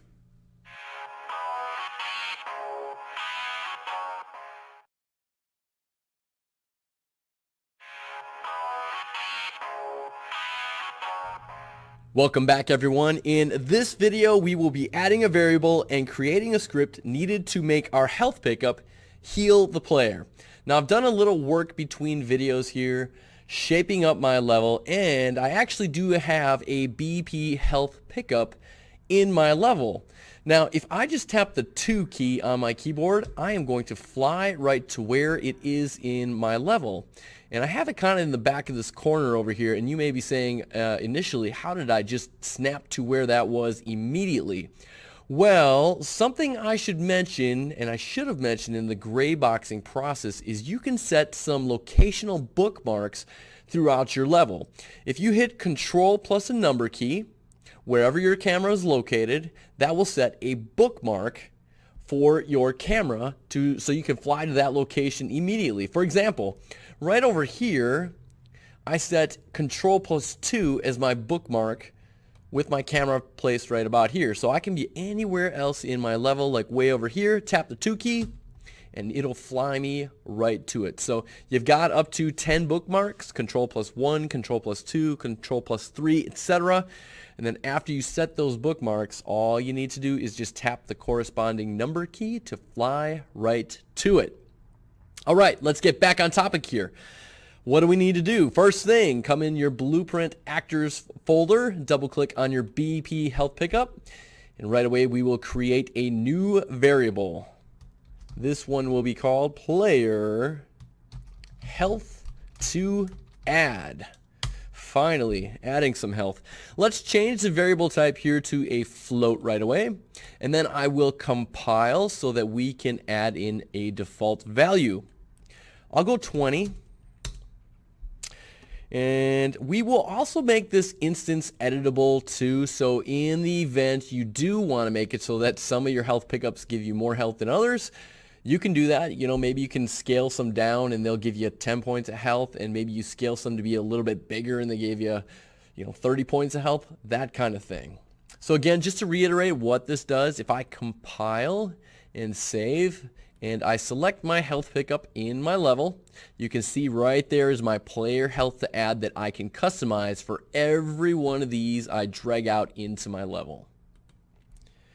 Okay, so with that done, we just need to do the scripting end of it. I'm going to left click and delete these default event nodes. And what I'm going to do is find my collision up here in the components panel, right click, add an event for on-component begin overlap. Now we only want this to trigger if it is us, the first person character, that is overlapping it. So let's drag out of this other actor and do a cast to first person character. Again, when you overlap this volume, when something does, it will output some information, and it'll output it through this other actor. And right here we are doing a check to see if it is the first person character. We'll do something right here. If it's not, you can do something out of the cast failed. All right, next let's drag out of the as first person character, because we want to call this function, the update health function that we created within our first person character blueprint. How much health do we want to add or subtract? Well, that is simple enough. We'll grab our player health to add, just drag and drop it onto there like that. And then let's drag a wire out of here and let's play a sound. So let's look for a play sound 2D node. And I do have a sound in mind. It is called VR underscore open Q, and of course you can slot in whatever sound you are happy with. Then lastly, I'm going to drag a wire off of this and say destroy actor, and the target here is self. So basically what this is saying, kind of backing things up here, it's saying that once we overlap this collision volume with our first person character, we're going to update our target, our first person character's health, by how much? By 20. Then we're going to play a sound, and then we are going to destroy who? Ourselves. The target here is self. So with that, I'm just going to drag a marquee selection by left-clicking and dragging. Tap that C key, and I'll call this Restore Health.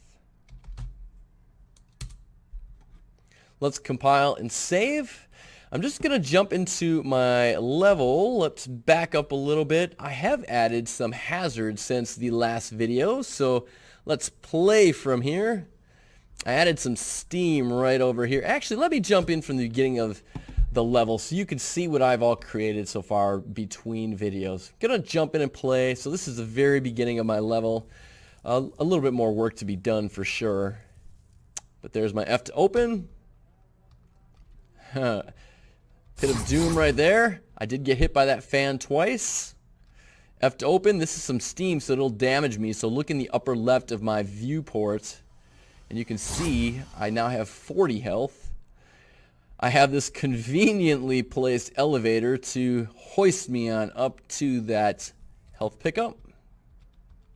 I'll jump on over, and you can see I now have 60 health. So that did in fact work, and you heard the sound effect as well. Alright guys, we now have our health pickup scripted. That is going to do it all for this one. We will see you in the next one.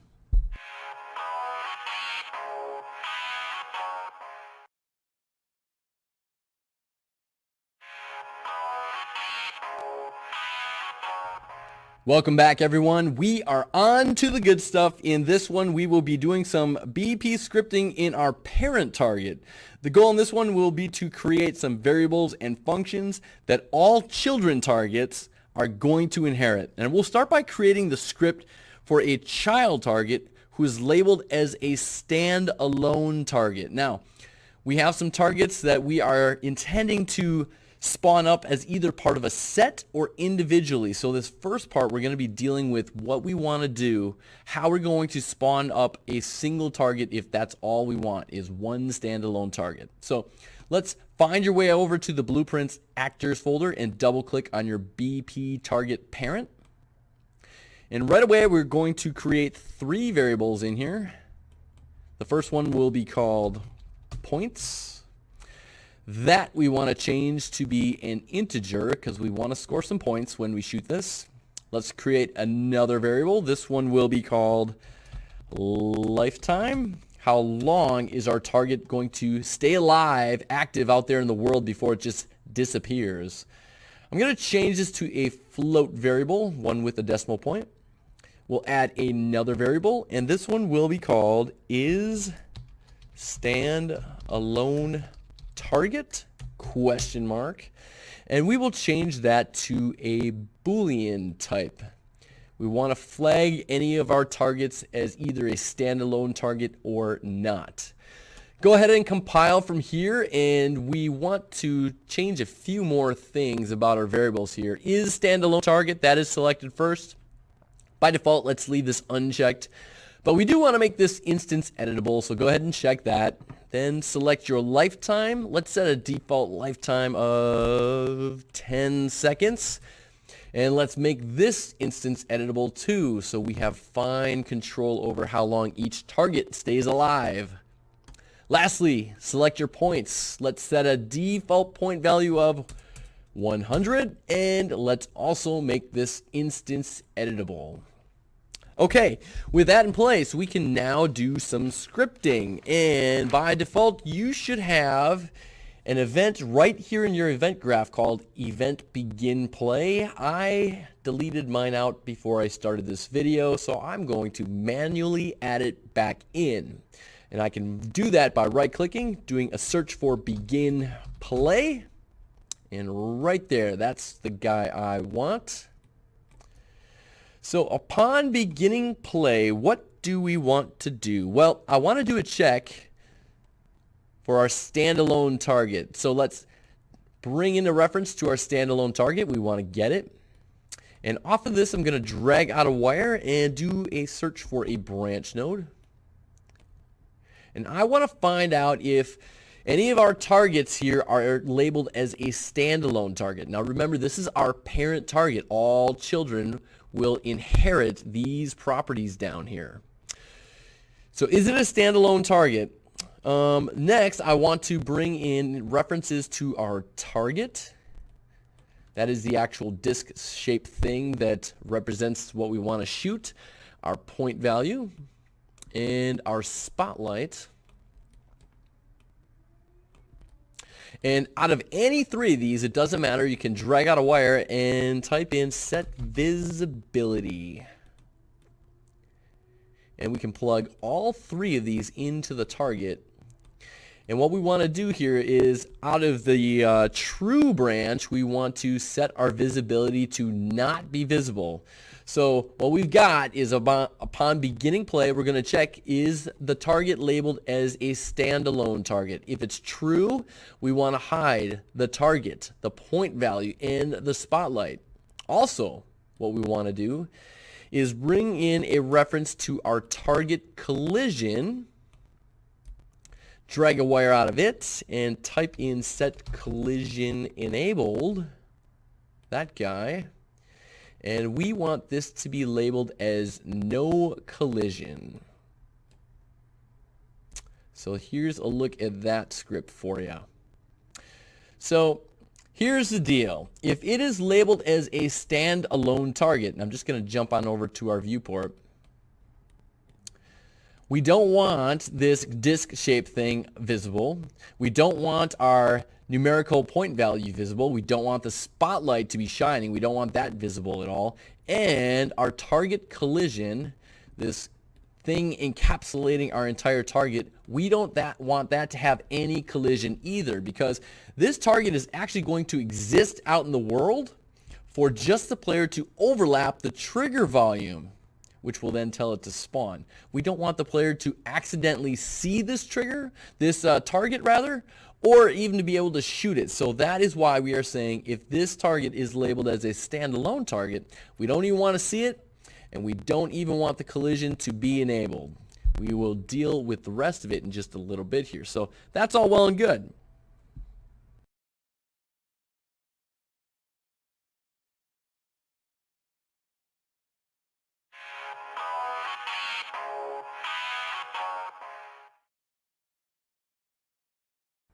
Okay, so now we do want this trigger volume to do something when we overlap it. So let's right click on this trigger volume, add an event for on component begin overlap.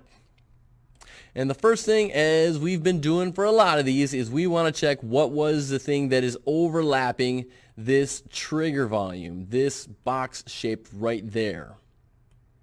We're going to drag a wire out of the other actor and do that cast to first person to ensure that it was a first person character that overlapped it. Then what we're going to do is drag in another reference to our standalone target. I'm just going to hold down Control and left click to bring in a getter right away. And out of it, I will drag out a wire, find a branch. And if this is labeled as a standalone target, I want to do once right there. And what do I want to do? I want to basically find our target, our point value, and our spotlight. And I want to drag a wire out of any one of those, and I want to set visibility. Plug all three of these into the target and make sure that you check this new visibility box. So again, what we're saying here is as soon as we do overlap this trigger volume, we do want to show the target, the point value, and the spotlight. Now, one thing I want to make clear is I know that right now this trigger volume that we're asking the player to overlap is kind of overlapping our target here. Isn't that a little weird, Mr. Wanderer? I mean, like, what if this target's way up in the air? How's the player ever going to overlap that? Well, once we place these in the level, we will be able to move this trigger volume independently of the rest of this blueprint. So just know that we can move this box down and to the right, any place we want to put it. Okay, so let's continue on here. So we're setting that visibility to be true. Next, let's get our target collision.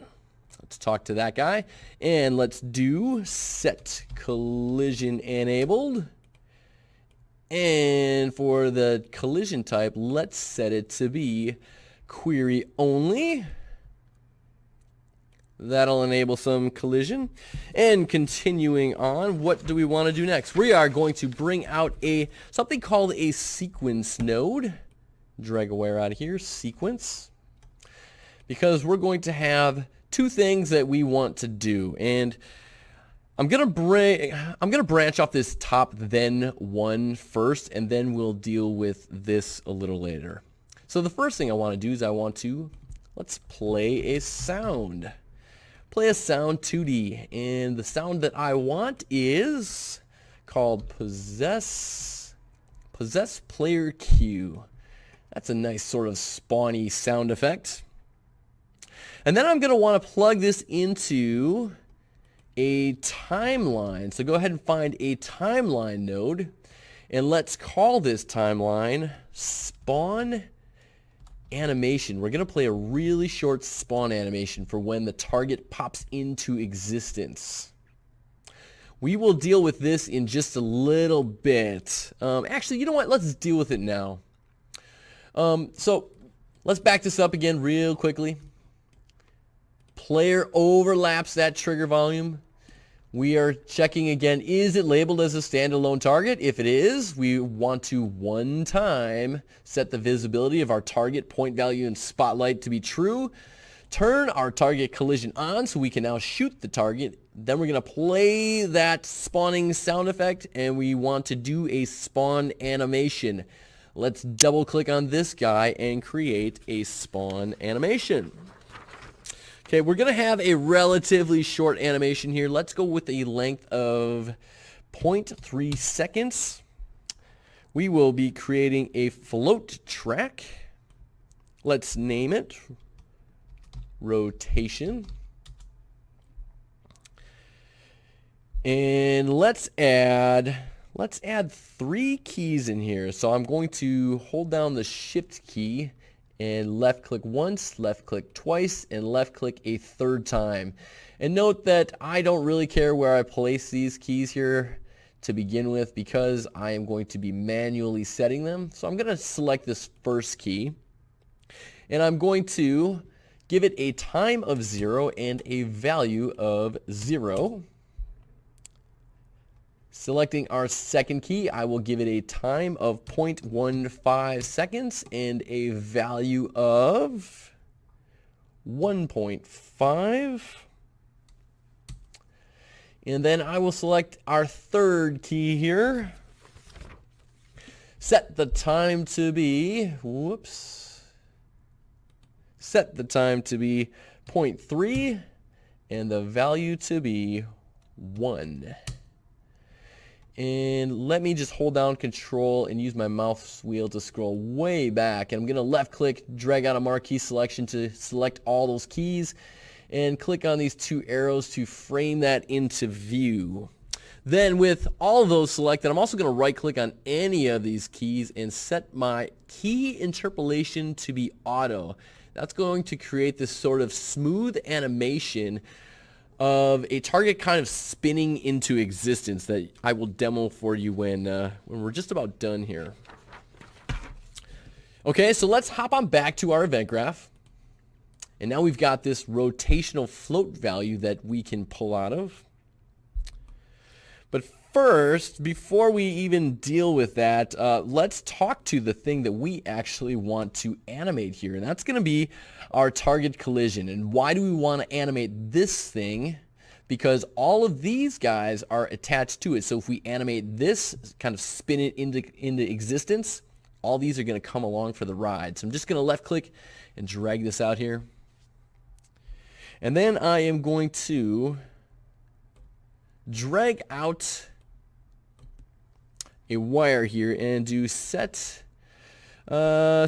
relative. You know what? Let's scale the size of this target. Let's make that the animation. I was going to kind of rotate it into existence, but you know what? I think I'm going to scale it into existence instead. So let's come back in our spawn animation, and let's change this. Instead of saying rotation, let's right click this and rename this to scale. I think that's what I was intending all along, but I messed up on my notes here, so bear with me. We're going to scale that. So then out of our target collision, let's just left click and drag, and let's do a search for a set relative scale 3D.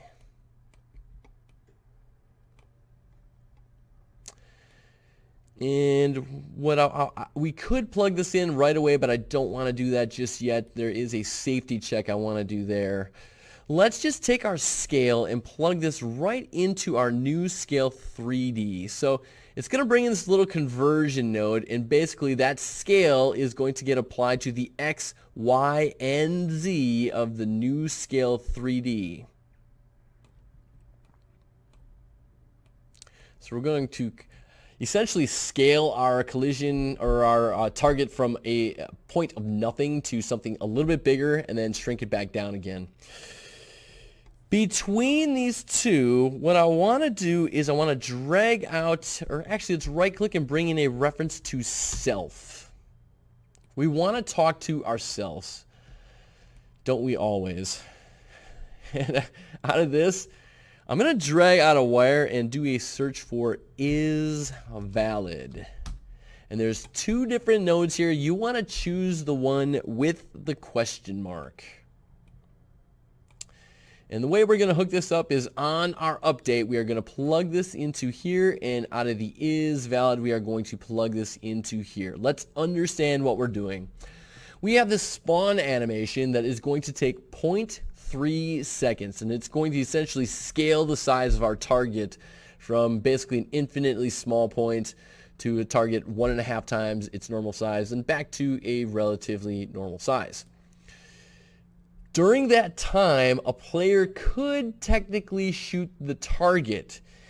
If this is not in here, you are going to get some warnings yelling at you saying, hey, we could not find the target collision because you have already destroyed this target. So note that this is a safety check to save you from some errors later on. Okay, so that's all we want to do out of this top sequence branch. Let's pull out of the bottom portion of the sequence branch. And I want to start by bringing a wire out of the then one, and let's do a search for a delay node. And I want to set our delay to be the time that is contained within our lifetime variable. Because what we are going to do here is drag out another wire, bring in another sequence node, and out of the top then 0, I'm going to plug this into the reverse of our spawn animation, and don't worry, I'll come back and explain that in just a moment. And then out of the then 1, I'm going to drag a wire out, set another delay for 0.3 seconds, 0.3 seconds, and then we are going to destroy the actor, which is the target. Now, a few things I want to point out what we're doing here. Let's back this all the way up. Upon overlapping a trigger volume, we're going to check if it's the first person character. We're then going to ask, was this a standalone target? Was that target labeled as a standalone target? If it was, one time we want to set the visibility of our target, our point value, and our spotlight to be visible. We're also going to make it so that we can actually shoot the target by enabling some collision. Then we are going to play a sound effect, a spawning sound effect. The spawn animation, which is 0.3 seconds, will play. First, we'll check to make sure that the target has not already been destroyed because the spawn animation is 0.3 seconds. And over the course of 0.3 seconds, we are going to scale the size of our target collision, which is the parent of everything else here. So it will scale it from basically a scale size of 0 up to 1.5 times its size, and then down to its 100% its normal size. And while we are playing this spawn animation, we are then beginning a countdown, a 10-second countdown in this case, our lifetime. And after this delay of 10 seconds happens, what we are going to do is reverse our spawn animation. And after this same time of reversing our spawn animation, 0.3 seconds, we are going to destroy the actor. Hopefully that all makes sense. Let's compile and save. And then let's come over into the level editor and give this a whirl. Now, I should be able to drag in any one of our targets here because remember, they're all children of our BP target parent. I'll start with BP target 100, drag that guy in, and notice with it selected over in the details panel, you see fields to customize how many points it's worth, the lifetime that it will stay active or alive, and if it is a standalone target. I do want to check this. By checking this, remember our script is saying it will not be visible at the outset of a level. Let me just drag this up into the air a little bit, and I'm going to pivot this around. We're going to put this to the test right away.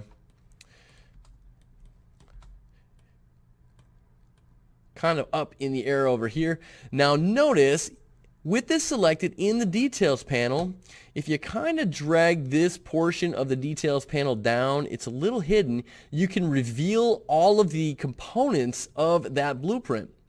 And this is where the magic really happens. You can select your trigger volume, and just with the trigger volume selected, you can move that one component around into your level wherever you want it. So I'm going to set this down on the ground. I'm going to scale it a little bit to make it easy for our player to overlap it.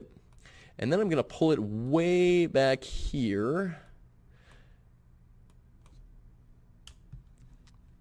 Right about there, so that when our player starts in the beginning of the level, he's going to come down this alleyway, it's going to overlap this, and as soon as he overlaps this volume, look right in this area because this should spawn in. Now remember, I've got this set to spawn. Let me just select my target here. It's supposed to stay alive for 10 seconds and go away. Now, I can't actually shoot it and destroy it just yet. That script is to come, but let me set my lifetime here to be 5 seconds because that's all we need to see it go away. All right, let's jump in and play, see what we got. F to open, F to open. Little damage. Now watch right about there. Boom. Target comes into existence. 5 seconds pass. I cannot shoot it yet. Then boom, it goes away. Everything is working superbly. Awesome. In the next one, we will actually script some more functionality for our parent target so that all the children can inherit from it so that target can be destroyed. We will see you guys in the next video.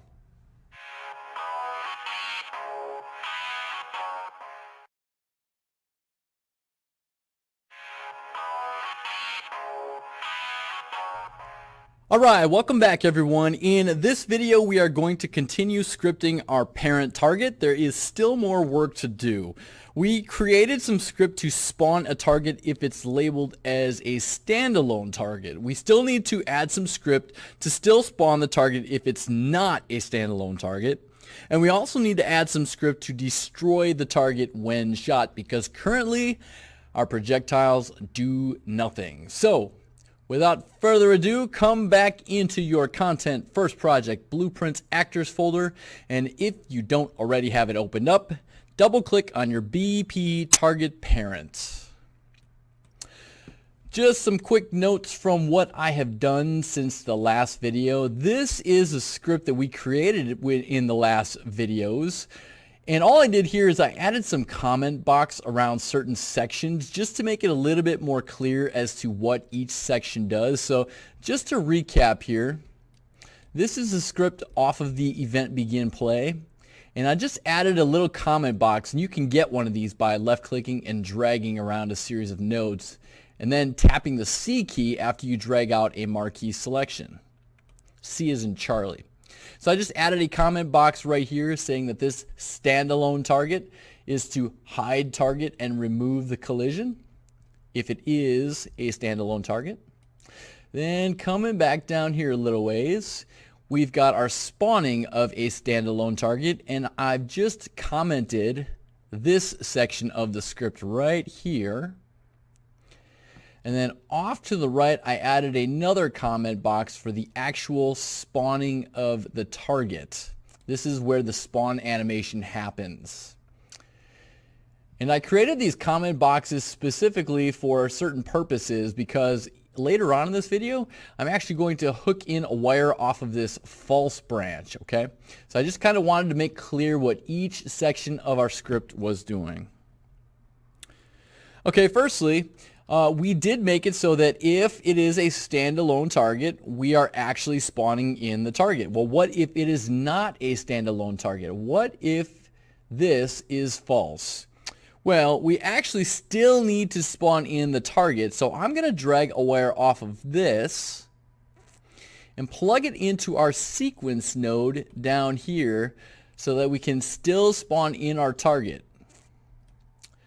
Remember, off the true branch up here, we were just setting the visibility of our target and disabling the collision.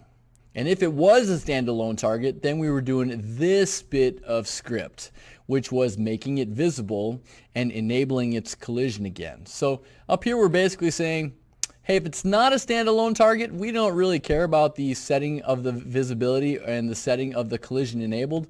Just go ahead and spawn that target. And this is all going to make a little bit more sense when we get the additional set spawner blueprint scripted as well. We'll come back here and just to recap and get all the pieces sort of in line so you can see how it's all working. So make sure off of this event begin play is standalone target. Out of the false branch, we are saying even if it's not a standalone target, we want to spawn in that target with this bit of script down here. So that's simple enough, right? Let's go ahead and create the scripting of destroying our target. So this is going to involve us interacting with this target collision, not the trigger volume. So come under your target collision component, let's right click and let's add an event. And the event we want to add is on component begin overlap. Okay, and the first thing we're going to do is out of this other actor, we want to detect if our projectile is the thing that is overlapping that target collision. So drag a wire out of here and we will do a cast to projectile. First person projectile to be precise. And if I jump out of this blueprint for just a moment and go back to my editor, in our first person BP folder, we've got a blueprints folder inside of there. You can see we've got a first-person character blueprint, and we've also got a first-person projectile blueprint. This is the thing we want to check if that is overlapping our target collision, which is this circular bit of collision right here. So when the projectile is overlapping that, we want something to happen. And this is where we are checking, was it the first person projectile? And if it was, we want to do something. And if not, you could do something out of here. But what we want to do next is drag a wire out of the as first person projectile and simply type in destroy actor. Here we are saying if it was the first person projectile that was overlapping the target collision, we want to destroy the first person projectile. You don't want that to just cut right on through. We want to destroy it once that overlaps. Next thing we want to do is spawn an emitter. So drag a wire off of here and do a search for spawn emitter at location. What emitter do we want to spawn in? You can choose whichever one you like, but there is a handy dandy explosion, P under explosion, that is found in the starter content. That is great for that. And I'm going to scale this explosion up a little bit in the X, Y, and Z. I'm going to make it a little bit bigger by changing this to be 1.5 in the X, the Y, and the Z. And now I need to specify what location do we want to play this explosion at. Well, I'm going to drag out a reference to my target collision here. Drag and drop that. And then out of this, I want to drag out a wire and say get world location.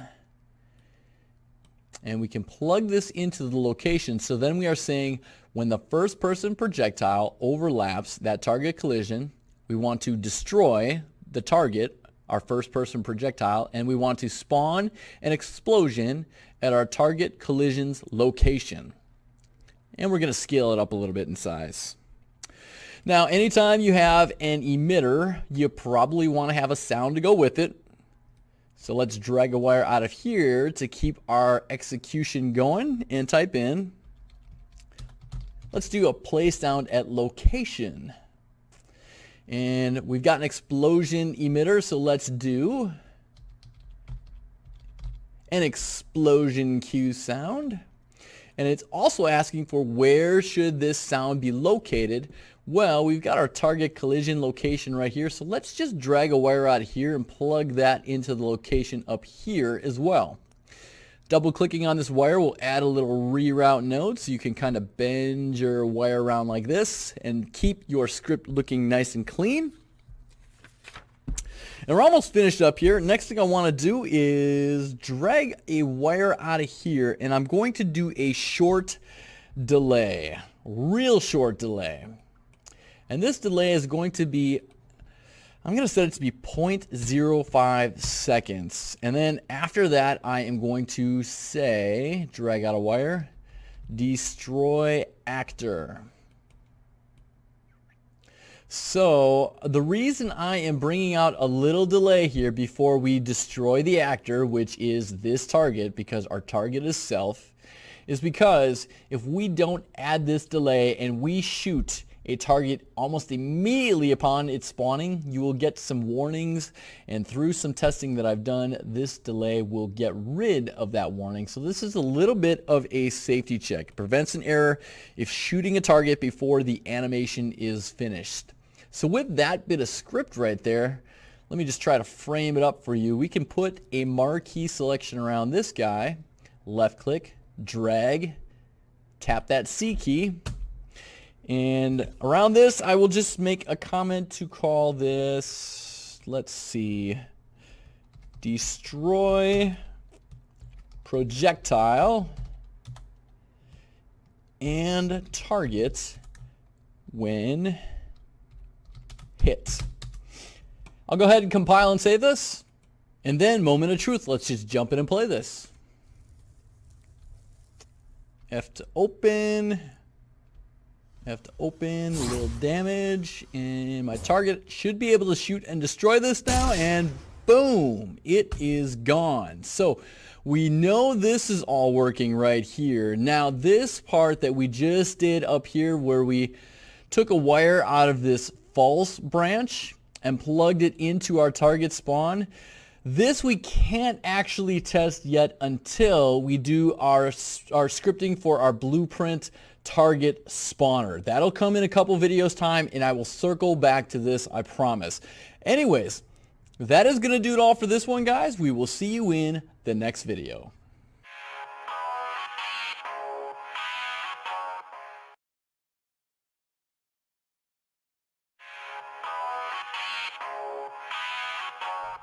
Welcome back, everyone. In this video, our goal is to add script necessary to give our first person character a speed boost if they shoot a speed boost target. Now remember, we're going to have two quote unquote special targets in our level here. One that is going to give our character a speed boost if we shoot that target, and another one that's going to give us a time bonus. We're not going to be doing the time bonus target for now because we kind of need to lay some more groundwork down to get that working properly. But this one we can address now. And this is going to involve a couple of different blueprints. And the first one we need to work within is our first person character blueprint.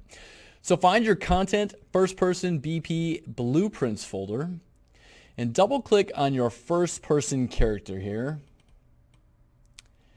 And straight away, I want to add a new variable. So click on this plus variable button. Speed boost additive is what I am going to choose to name this variable. And I want this to be of the float type. And I want to add a default value down here. So go ahead and compile. And I'm going to change this to be 600. Now it's worth mentioning when we talked about player metrics, we selected this character movement component that comes by default on a first-person character. And within here, there is a parameter called max walk speed. This is what determines how fast our character goes. And basically what I'm aiming to do is I want to add on to this max walk speed. I'm essentially going to double it with this speed boost additive when we shoot that speed boost target. Okay, so with this variable created, come to your event graph and find some empty space. Again, there is some existing script in here. And I'm just going to right click and I'm going to add something called a custom event, and just do a search for custom and you will see that option to add a custom event. And I am going to call this speed boost. Now a custom event is one that you create, and the way that this gets called is you need to call it from either this blueprint or another blueprint, and we'll take care of that in just a moment. So with this event created, we're going to build some script off of it. First thing we want to do is bring in a reference to our character movement component, like so. You can just drag and drop that into your graph. And out of this, I need to drag out a wire, and we want to get max walk speed. And again, that was that max walk speed parameter I just showed you. And also, while we're here, I'm just going to drag out another wire from our character movement component and type in set max walk speed. I'm going to drag this into position like this. Okay. Next thing I'm going to do is drag in a reference to our speed boost additive. So just left click and drag this in and say we want to get this. And then off of this, I'm going to drag out a wire and type in the plus symbol. And I'm going to be searching for float plus float.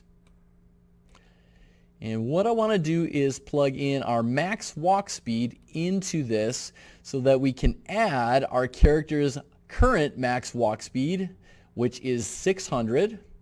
As you can see right here, I have that selected. Our max walk speed by default is 600, and I want to add our speed boost additive to it, which is also 600. And then I want to take the result of this and plug it as our new max walk speed. So we are essentially taking one, adding it to the other, and updating our character's max walk speed. So let's hook this in like that.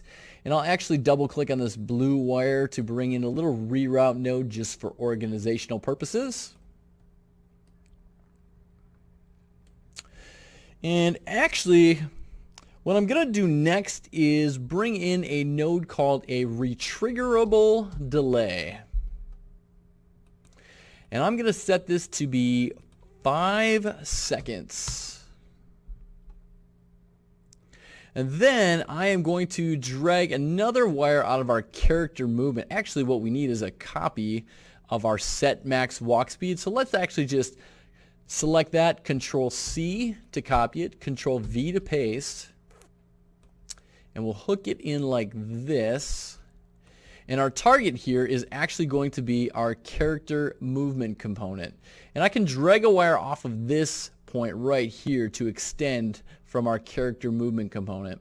And I'm going to set this back to be 600. Why 600? Because if you remember right, our character's movement component default max walk speed is 600. So essentially what I'm doing here is I am saying whenever this speed boost event gets called, which it's not currently, I want to take our character's current max walk speed, which is 600, add 600 to it to make it be 1200, and then with this retriggerable delay, I'm saying after 5 seconds, set it back to its default 600. Now, you've seen me place delay nodes, and this is a retriggerable delay. What's the difference? Well, we could have more than one of these speed boost targets out in our level. So as soon as we shoot a speed boost target, we're going to call this custom event to happen, to trigger. at which point this 5-second delay is going to start ticking down. Think of this as a 5-second timer. Now let's say this timer gets down to 1 second and we shoot another speed boost target. What that is then going to do is it's going to reset this back to 5 seconds. With a delay node, that would not happen. A retriggerable delay, if you happen to re-trigger this event again, it'll set this delay back to its default, in this case, of 5 seconds. So again, we shoot a target, we start our speed boost for 5 seconds, and this is going to slowly tick down. And if we shoot another speed boost target before this time expires, it's going to reset our timer back to 5 seconds here. All right, so with that done, let's just drag out a marquee selection, left click and drag, tap that C key, and we'll call this speed boost. And you know what, for the time being, let's output this value, our max walk speed here, to our viewport window. So I'm just going to drag a wire out of here and do a print string and plug the output of our max walk speed here into our in string here so that we can output that value to our gameplay window. I'm just going to compile and save here. And next, we need to take care of the other end of this, which is calling this custom event when we actually shoot a speed boost target. So with that, we're going to jump back to our level editor, come under your Blueprints Actors folder in your first person project, and let's double click on our BP target plus speed target. Now this is going to be some functionality that is specific to this target. We don't want to put this in the parent target because this is going to be functionality that is shared amongst all targets, things such as destroying the target. But this is going to be specific to the speed boost target. So double click on this guy. And again, if you see this view right here, you can just click right here to open up the full blueprint editor. And what do we want to do? Well, we want to do something if we overlap this target collision right here with a first-person projectile. So go ahead and right-click on this, add event, on component begin overlap. And the thing we want to check that is overlapping it is a first-person projectile. So out of this other actor, type in cast to first-person projectile. And the first thing we want to do is drag out of this as first-person projectile, and we will destroy the actor.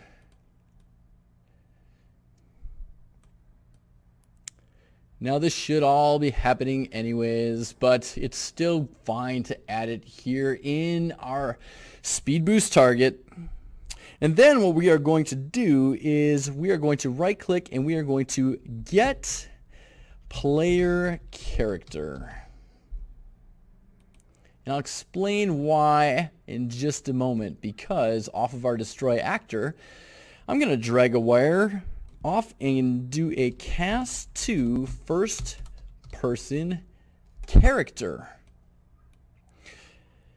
Now, up until this point, we have only really used this cast to first person character off of this like on component begin overlap type node, in which case we could always just kind of plug in the other actor.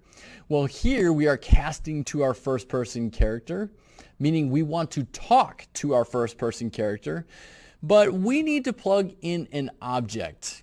It wants to know what kind of object are you talking to. In this case, we want to talk to our player character. So that's what this is for. Right clicking and getting our player character. We can plug this into our object so we fulfill that requirement. Okay, once we are able to cast to our first person character, we can then call upon all the functionality and variables that are contained within this first person character, which is what we want to do. Now just remember, in our first person character, and I'm just going to jump over blueprints here, we created a custom event called speed boost, but nothing is calling for this event to trigger. Jumping back over to our target blueprint, our target speed up blueprint, here we can drag a wire out of our casting to the first person and simply type in speed boost. And you can already see it says call function speed boost. So this is actually going to call, this is a function that is going to call for this event, this custom event, to fire off. Okay, that's very key right there. And then lastly, let's drag a wire off of this, and I want to do a play sound 2D. And I do have a sound effect here in mind that I want to play, and it's going to be VR_open Q. This is just kind of a special sound effect to let us know that something kind of special happened. And I do want to actually expand and bring on some more advanced properties for this node, and I can do that by clicking this little down arrow. And I actually want to amp up the volume here by a factor of 2. And then I can left click and drag out a marquee selection around this bit of script. Tap that C key, and I will call this boost speed if shot by projectile. Enter, and let me just zoom in on this a little bit, so if you want to pause the video and see what this script is, you can grab that. Remember, this speed boost node you're only going to find if you drag out of the as first person character pin right here. That is a context sensitive find right there. So then I'm going to compile and save. And moment of truth here. We want to play this, but firstly we need to actually bring in a speed boost target. So let's bring one of these guys in. I'm just going to rotate it around a little bit like so. I will check is standalone target, because currently that is our only way to spawn in these targets. And then I want to grab the trigger volume here in our components.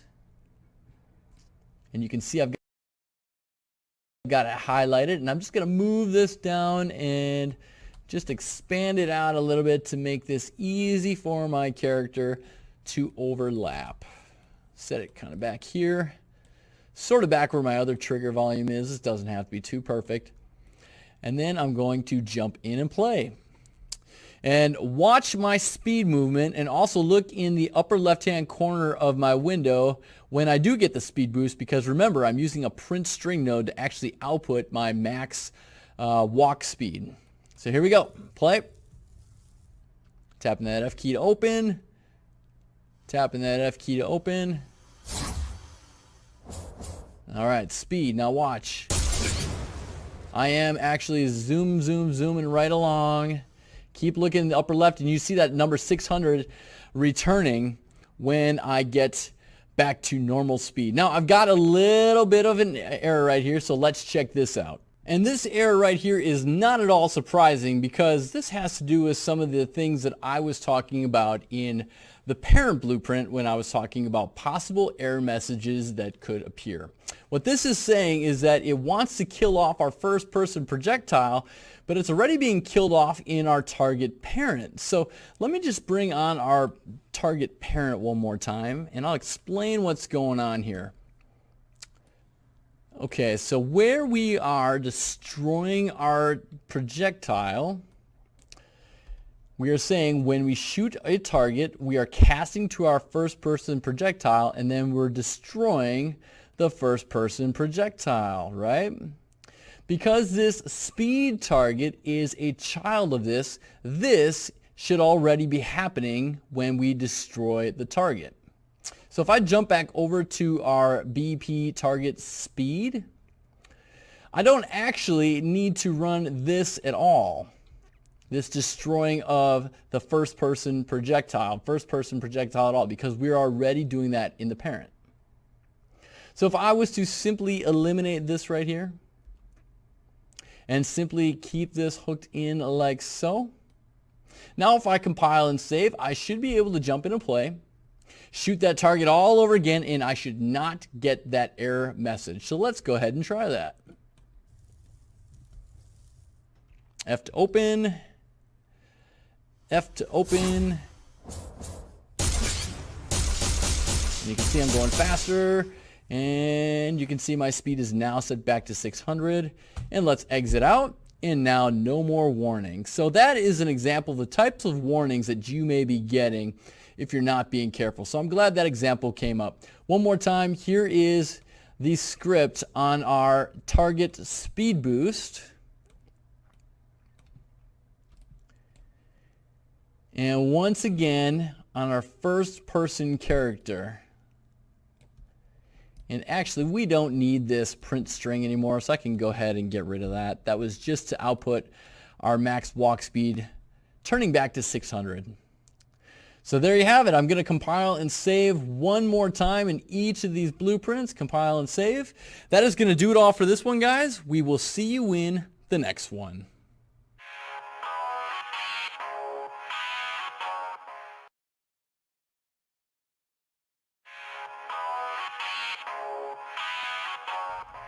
Welcome one, welcome all. In this video, we are going to be adding the script and variables for our BP target set spawner. This guy within our blueprint actors folder. Right now, we've currently got some targets that we can overlap a volume, and they can spring up individually, but wouldn't it be nice if we could have a whole set of targets, 3, 4, 5, spring up at about the same time? So that's what we're going to accomplish in this one. So if you haven't already done so, go ahead and double click on your BP target set spawner to open it up. And we're going to build some script first, and as we go along, we will build out the variables needed. So let's think about what we want to have happen here. If I click on over my viewport tab, we created this trigger volume, and we want to make it so that when our character is overlapping this trigger volume, we spawn up some targets at these given spawn target locations that I have indicated by these arrow components. Okay, so that's our goal here. And jumping over to our event graph, the first thing we are going to do is right click on our trigger volume, and we will add an event for on component begin overlap. And we want to do something when it is our character overlapping that. So drag out of the other actor and do a cast to first person character. And now this next node is important. We only want something to happen the very first time we overlap this trigger volume. So drag out of here and do a search for a do once node, because we don't want targets to spring up if they overlap it again and again. And then off of this, I am going to drag off a wire and bring in a sequence node. And there is this plus button to add a pin. I want to add 3 more of these. I have over in my components panel specified spots for 5 targets to spawn up. And with this particular set spawner, I am going to specify 5 targets to spawn in. Now note that after we're done building this out, you can choose to have 3 targets spawn in, 10 targets, 20, however many you want. And I think it'll become pretty obvious on how to do that once we build out this initial set spawner that's going to bring in 5 targets. Okay, so then off of our sequence node here, we're going to drag out a wire. And we're going to do a search for a delay node. The idea here is that once our first person character begins to overlap the trigger volume, we're going to spawn in 5 targets, 1, 2, 3, 4, and 5. And I want to have a slight delay between them. Now note that you could spawn them all in at the same time, but I want to build this to be a super flexible system and give you, the designer, as much flexibility as you want when setting these up in your level. And you'll see that come to fruition here in just a moment. So what kind of delay do we want on this? Well, how about we save this out to a variable? And what I can do here is drag out of this pin, or actually not drag out, we can right click on this pin and do something called promote to variable. When we do this, we're going to add a variable to our components panel down here, and you can see that we've already got a float variable of this variable type, that lime green equals float variable, hanging and plugged into our delay node. So I'm going to give this a name, and I'm going to call it target underscore 01 underscore delay. How long do I want to delay before I spawn in target number 1? Just going to nestle that down here. And something else I want to do is I want to click this button right here to get that eyeball to show to make this instance editable. And again, if you'll remember, if I drag my BP target set spawner into my level, let me just drag and drop it in here. And I do want to rotate this around. I think I'm going to put this way down here, kind of at the bottom of this river area. I have fiddled with the overall layout some of my level, and I've essentially got this sort of river of sorts and a little downhill section. Okay, so I'll drop it down somewhere in there, right? And notice that with that selected, over in the details panel, well, I first have to compile and save. Once I compile and save, then over in the details panel, with that BP set spawner selected, we now have access to set our target 01 delay right here in the level editor.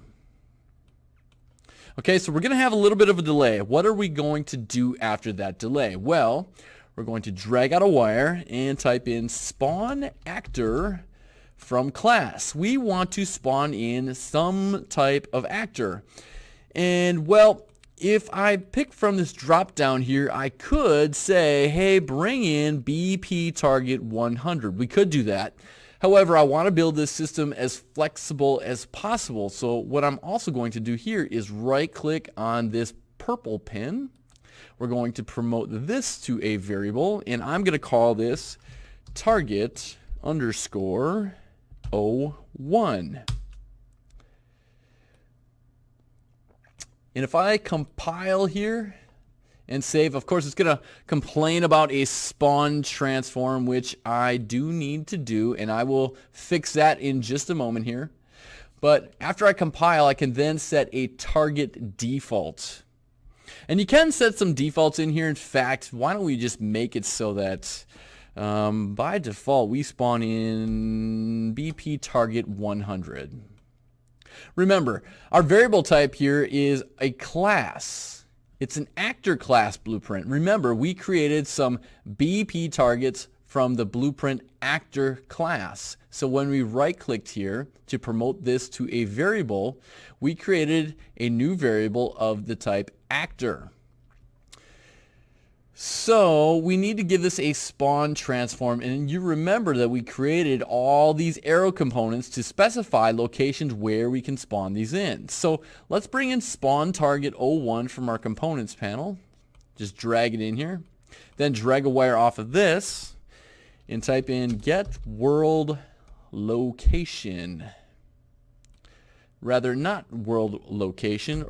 I want to get world transform. Transform is going to give us not only locational data, but rotational data as well, which is part of the reason, coming over to my viewport, that I rotated these arrows to be facing toward the direction that I'm expecting our player to be entering into this trigger volume. That is good because when they enter in there, I want those targets to spring in that location and be facing the player. Okay, so this is just one target. Now, the neat thing is that we can duplicate a lot of this code here and plug it into sequence then 1, then 2, then 3, then 4, etc. And all we got to do is swap out our variables. Now I do want to make this target 01 instance editable as well. So let me just check this instance editable box, which is the same thing as clicking on this eyeball down here as well. And again, if I compile and save, come back into my level blueprint. Now I can see with that actor selected, I can now customize this target spawner to have the delay of my choosing and which target do I want. So now the rest of the system is pretty easy to build out. All I've got to do is duplicate all these variables several times. So let me just start with target 01 delay, and I'm just going to right click, duplicate. I'm going to call this target 02 delay, right click, duplicate, target 03 delay, right click, duplicate, target 04 delay, and I'll try to make this as fast as possible. Duplicate, target 05 delay. And this is worth noting as well. You can move these variables around in your stack. So I can put all the delays together by simply dragging them like so. It's kind of handy. Then I got my target 01. Let's duplicate this several times. Now you're not going to be able to duplicate this one like this. So you know what? Because we need to duplicate this several times as well, this chunk of script, let me get this into place first. I'm going to left click, drag out a marquee selection. I'm going to Control C to copy this. Control V to paste once, twice, 3 times, and 4 times. And you can hook in your then 1 to that one, then 2 to this one, then 3 to this one, and then 4 to this one. Now, what I need to do here is swap out some of the variables, okay? So this is target 01, which I'm going to just left click, drag out a marquee selection, tap that C key, and just mark this as target 1. Here, this is going to be target 2, so I don't want the target 01 delay. I want the target 02 delay, which I can get by simply dragging and dropping like so. And instead of target 01, I'm going to delete that, right click right here, promote this to a variable, and call this target underscore 02. I'll set the defaults for these at the very end here. And I don't want spawn target 01 for my target 02. I want spawn target location, or rather transform 02. Left click, drag, C key, and I'll call that target 2. Just going to create a little bit more room here. This can get a little bit crowded. For swapping out target 03's delay, I'm just going to show another technique that you can do here. You can right click on this guy, and you can see in your right click menu you can replace with another like variable. We already have target 03 delay created, so this is a possibility to swap out the variable like this. You can only do that if you have that variable already created. Target 01, we don't want that one. I'm going to right click on this class, promote to variable, and I will call this target underscore 03. Swap out my spawn target 01 with spawn target 3. Left click, drag, C key, and we'll call this target 3. Then let's come down to target 4. I will right click on this delay, replace with target 04. Get rid of this target, right click on this pin right here to promote to variable. Target 04. Not spawn target 01, but spawn target 04. We can drag and drop that right on there. Left click, drag, marquee selection, C key, target 4, and the last one here, right click, replace with target 05 delay, not target 01, but rather right click, promote to variable, target underscore 05, And we want this to be at spawn target 05. Let's left click, drag out of marquee selection, C key, and call this target 5. Let's compile really quickly here.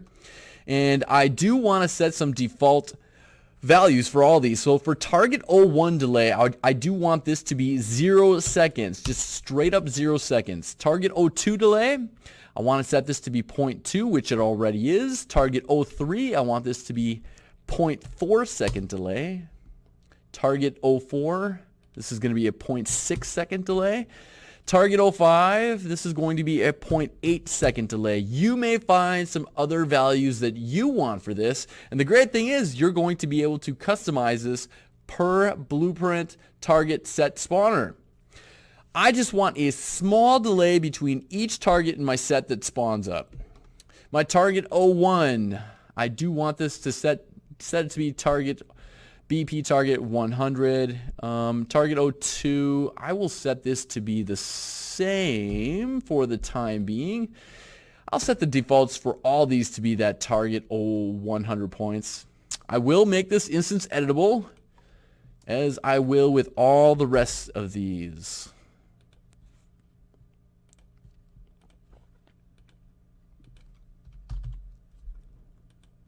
Instance editable.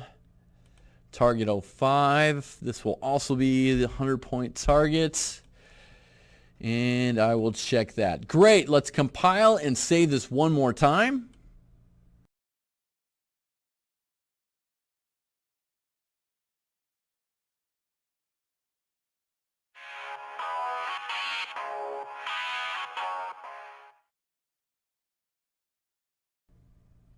And then let's jump in and play and test this out.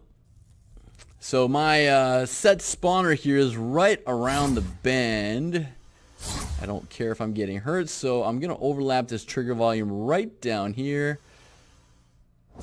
And you can see I've got some targets kind of spawning through walls there and stuff, but there you go. You got a whole set of them spawning in at one time. Now they do have I believe 10 seconds before they disappear is what those 100-point targets are set to. Let me show you some of the cool things that you can do here, and I also need to point out one other thing. So with our target set spawner in here, you can obviously fine-tune each one of these to have whichever delay you want, whichever target you want. I can set it to be, I don't know, a 500-point target in slot number 2 here, maybe a 1,000-point target in slot number 3. You get the idea. And it doesn't actually even have to be a target. Target number 4, I could actually set to be a BP fan if I really wanted to.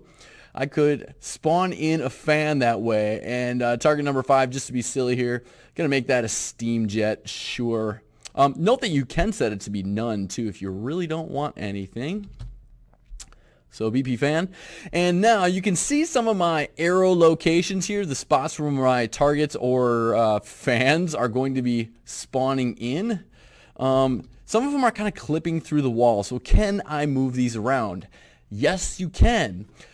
Under your details panel here, if you kind of pull back this portion of the details panel, you can actually select any one of your spawn target arrow components and move them around. So let's say I want to bring target 01 right here and target 05. Let me bring that guy into view. Now let's try this again and see what we got. F to open, F to open, and remember we're going to be spawning in a fan and a steam jet here as well. So 1, 2, 3, 4, 5. There is a fan. There is my steam jet. Shoot, shoot, shoot. And just for the record, that fan, it will actually hurt me as well. So if you really want to create some wacky stuff in your level, you can go for it. Okay, a quick summary for you all here. So hopefully you can see how this whole system is constructed. In our BP target set spawner, again, we are making it so that when our first person character is overlapping that trigger volume, we are spawning an actor. That begs the question, how do these actually trigger to appear? Because wasn't that code for spawning in, or rather, playing that intro animation in our parent blueprint? I mean, right here, we are saying our target 01 is BP target 100. Well, let's bring both of those assets on. Here is our BP target parent, and here is our BP target 100. Now our BP target 100, I'm looking in the event graph, you can see that there is no other script in here other than these links that automatically happened when we created a child of our parent that are basically calling upon our parent's blueprint functionality to happen. So anytime we are saying, hey, spawn target BP target 100, we're basically saying, okay, BP target 100, who is your daddy? In this case, it is BP target parent. And in BP target parent, we have this event begin play, which will be called when our target is spawned. And here it is initially saying, are you a standalone target? Well, let's see if he's a standalone target. Remember, all of our child targets that we created, such as BP target 100, if you check in the class defaults right here, it is not set to be a standalone target. And even in our BP target parent, where we created that is standalone target variable, we specified that by default, any children that inherit from our parent target, that is going to be false. So here in the BP target parent, once a target is spawned, it doesn't matter if it's 100 point, 500 point, 1000 point, etc. We're saying, is it a standalone target? No. In our case, it means it is part of a set spawner. And then we spawn the target with this bit of script down here. So hopefully that makes some sense. That'll do it all for this one, guys. We will see you in the next one.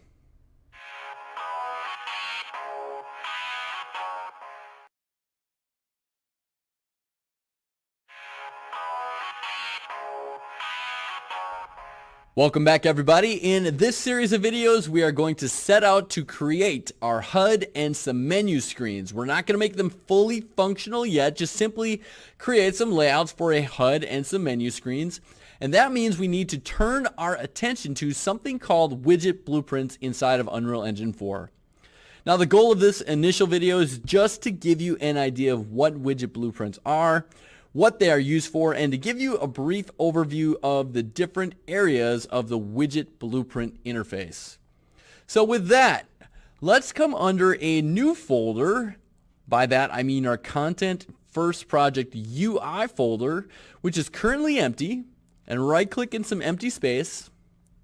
And in your right-click menu, you want to find the User Interface option. It is usually at the very bottom here. And in your flyout menu, you can find that widget blueprint asset type that I was just talking about.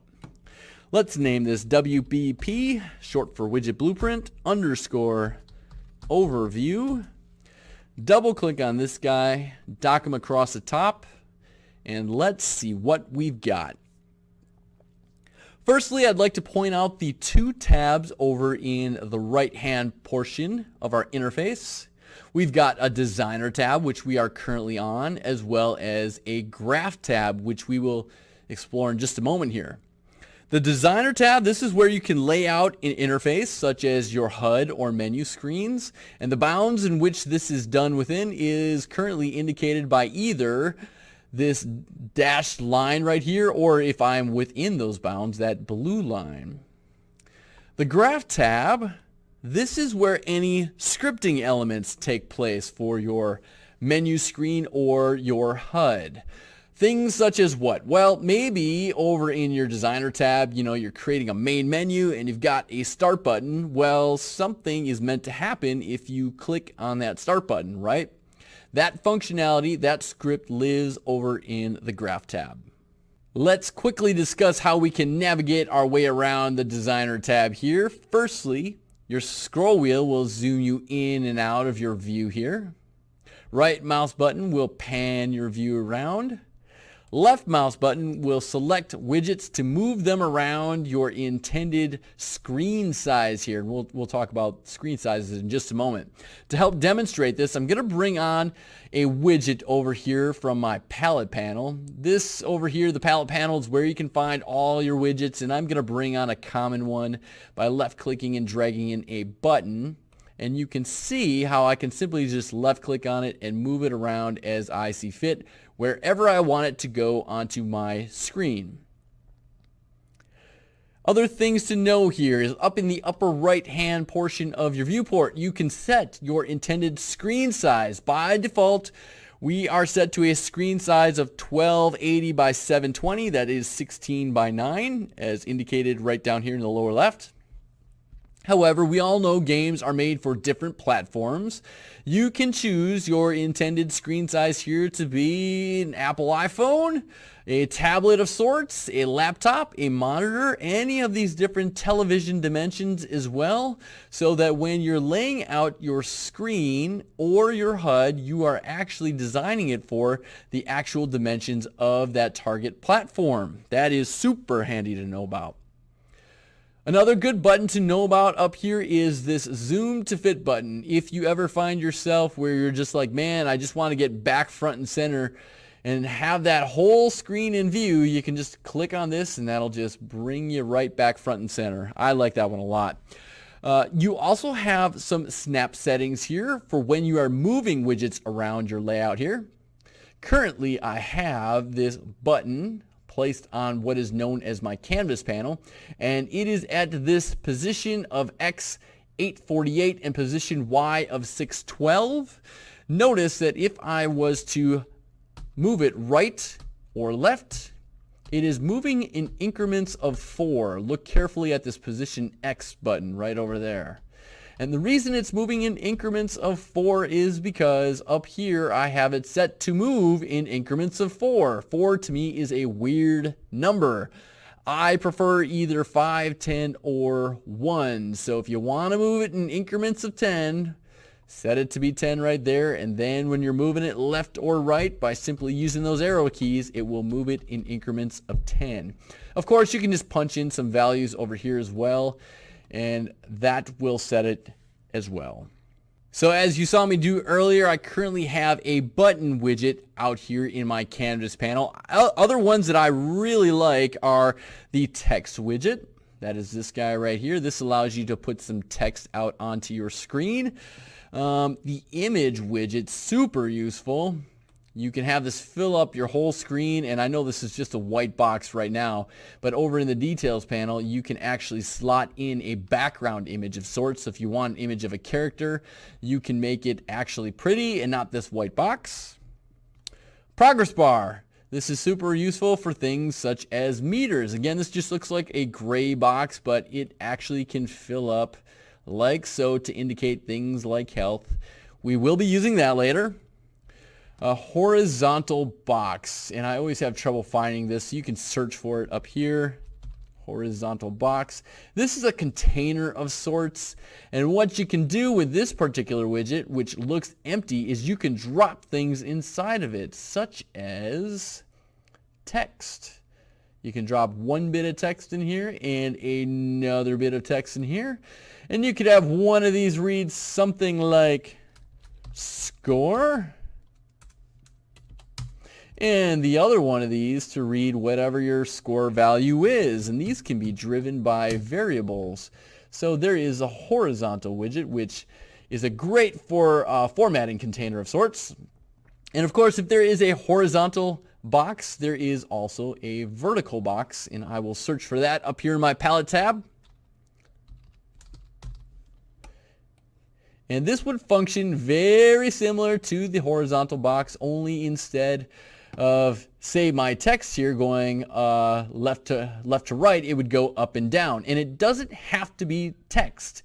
It could be a button, and then it could be some text, and then it could be an image. Just a way to organize your widgets. Now, if you were paying really close attention while I was dragging these widgets from my palette onto my canvas panel here, I've also been populating something known as my hierarchy tab over on the left-hand side here. And this shows the relationship of all the widgets to one another. And you can see here with something like my horizontal box, I've got things contained within inside of it, such as a couple of these text widgets. Let me just delete all these out really quick by selecting them and deleting them, to show you a few things related to the hierarchy over here. Now, you've seen me make it so that I simply can drag and drop a button onto my canvas panel area right here. And you can see that button populates down here in the hierarchy. But I can also do this, where I just simply drag and drop my button directly down into my hierarchy. Now, all things get added to this thing known as the canvas panel, which is kind of like your blank background here. And so now you can see I've got a button option here, and it's just got this weird default name. I can name it something like my button, etc. But I can also put something inside of it, right? So I'm just going to make my button super big here. I'm going to drag and drop this text widget on top. You see how there's that yellow outline around the My Button widget on top of it like this. And so now my text block is attached to my button.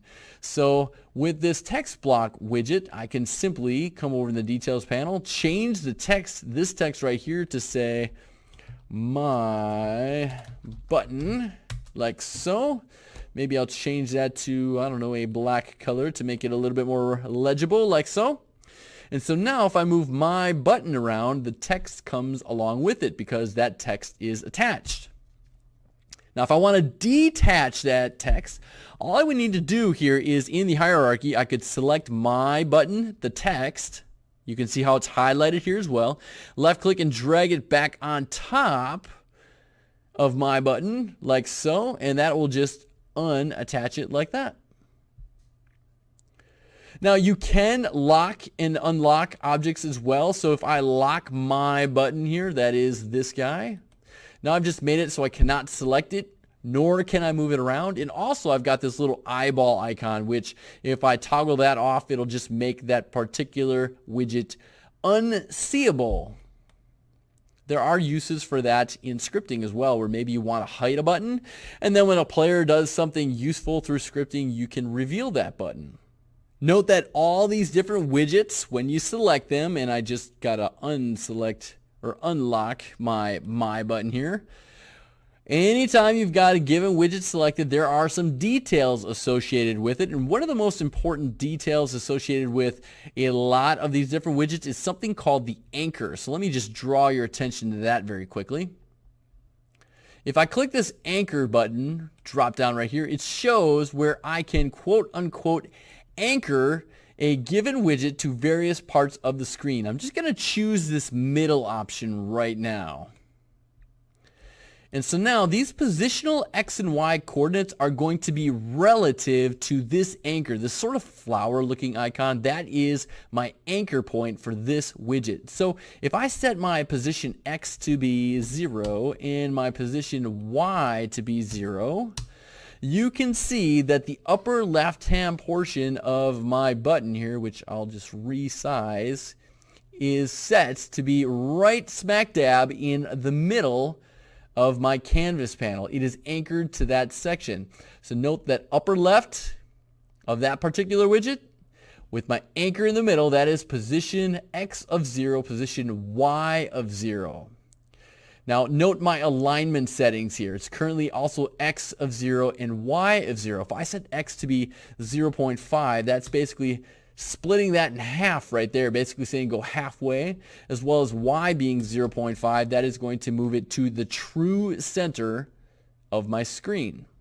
There are certain types of widgets that you will find over in your palette panel here. Progress bar is one of them. Let me just bring one of those guys in. That will have a section within the details panel, a little button if you will, that it will allow you to bind something to it. What does that mean? Well, you can bind certain variables, certain pieces of information about your game to widgets to make it behave in a certain way. For example, we've got this progress bar. Progress bars are often meant to indicate things like health, experience points, etc. On our character, we have a health percent value. Well, with this particular progress bar, we could create a binding over here in the details panel to talk to our character's health percentage variable in order to drive how full this progress bar should be. All right. Note that with a lot of different widgets over here to the left-hand side too, you can also animate various aspects of them. For example, we've got this button. We could slide this in from the left. We could slide it in from the right. We could have it start out at an infinitely small size and scale it up. We could twirl it around. We could do all kinds of fun things. We could make some text flicker, that kind of thing. How do you do that in widget blueprints? Well, there's a whole area called animations down here that's got a timeline where you can do some of that kind of stuff. Now, that's going to be a little bit outside of the scope of this class. I've got other classes that teach how to do this kind of stuff, but I just wanted to make that known right now that you can animate certain aspects of your widgets. Okay, lastly, before we wrap this discussion up, I just want to jump on over to the Graph tab really quickly. Again, this is going to seem very familiar with all the blueprints that we've created. Over here along the left-hand side, you've got an area where you can create some variables. There's an area where you can create some functions, all the same sorts of things that you could find when we were working with our blueprints. Anyways, that is going to do it all for this one, guys. I just wanted to talk about what widget blueprints are and give a quick overview of the interface. I don't actually want to keep this asset, so I'm going to jump back to my level 01 here, and in my content first project UI folder, I'm just going to select this particular asset and delete it out. We will say yes, force to delete it. And guys, that is going to do it all for this one. In our next few videos, we are actually going to go about creating some useful widget blueprints, our HUD, and some screens. We'll see you there.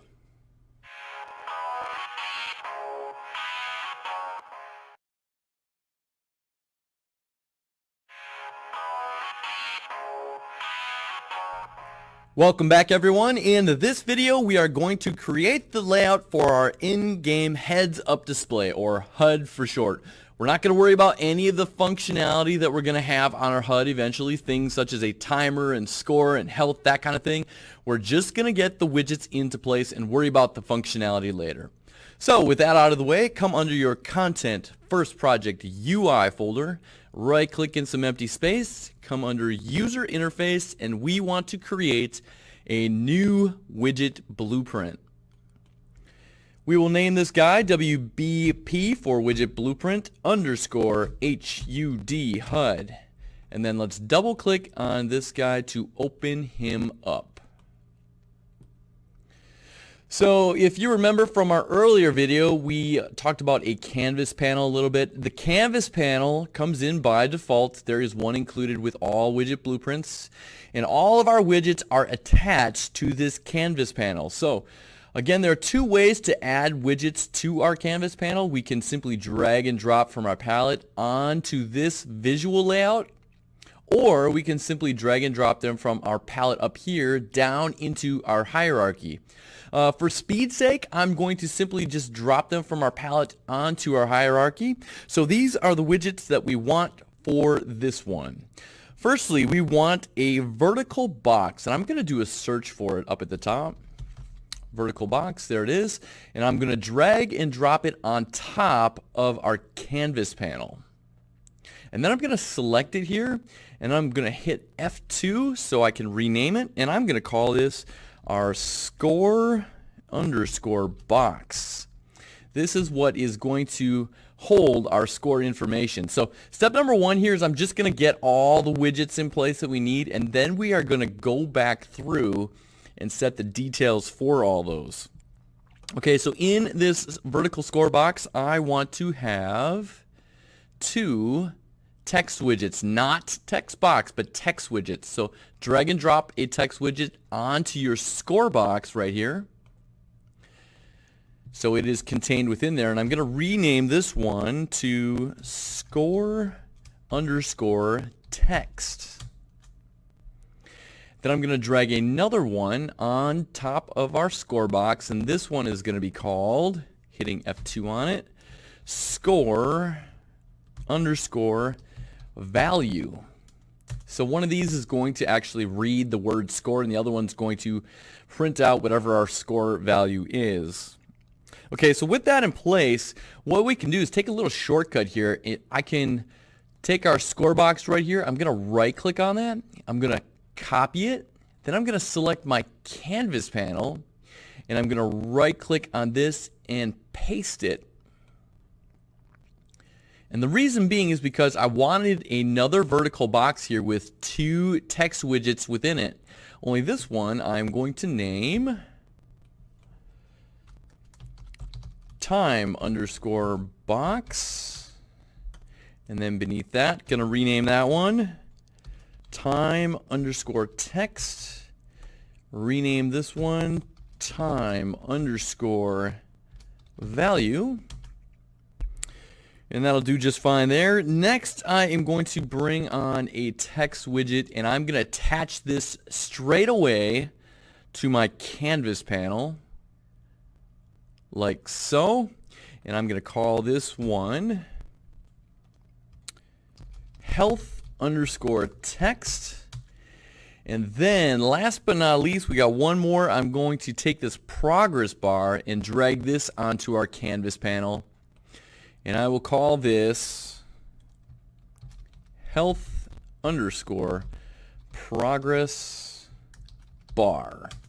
So we've got all the widgets added that we want added, but you can see they're all clustered in the upper left-hand portion of our layout here. So let's set some details for all these, and I will start with our score box right here. With that selected, the first thing I want to do is I want to make sure that I have this anchored to the upper left-hand portion of my screen layout, and it is by default. Next, I want to set the position of my score box, and I have some values in mind. I'm going to set position X to be 50, position Y to be 20, and then I actually want to size my score box. You can see there's this green outline indicating my current score box. I'm going to set the size X to be 250 and the size Y to be 100. And if you're wondering how I came up with those values, it was some trial and error off camera. Okay, next I'm going to select our score underscore text blocks, the next one down. And in the details panel, I'm going to set the horizontal alignment to be right in the middle. And you can see it moves this word text block right into the middle. And then down below where it says I can put in my text, I want to change this from text block to simply score. So now you can see that it reads score. Okay, there are some other parameters that I want to set for this. So coming under the appearance section, come under this font drop down.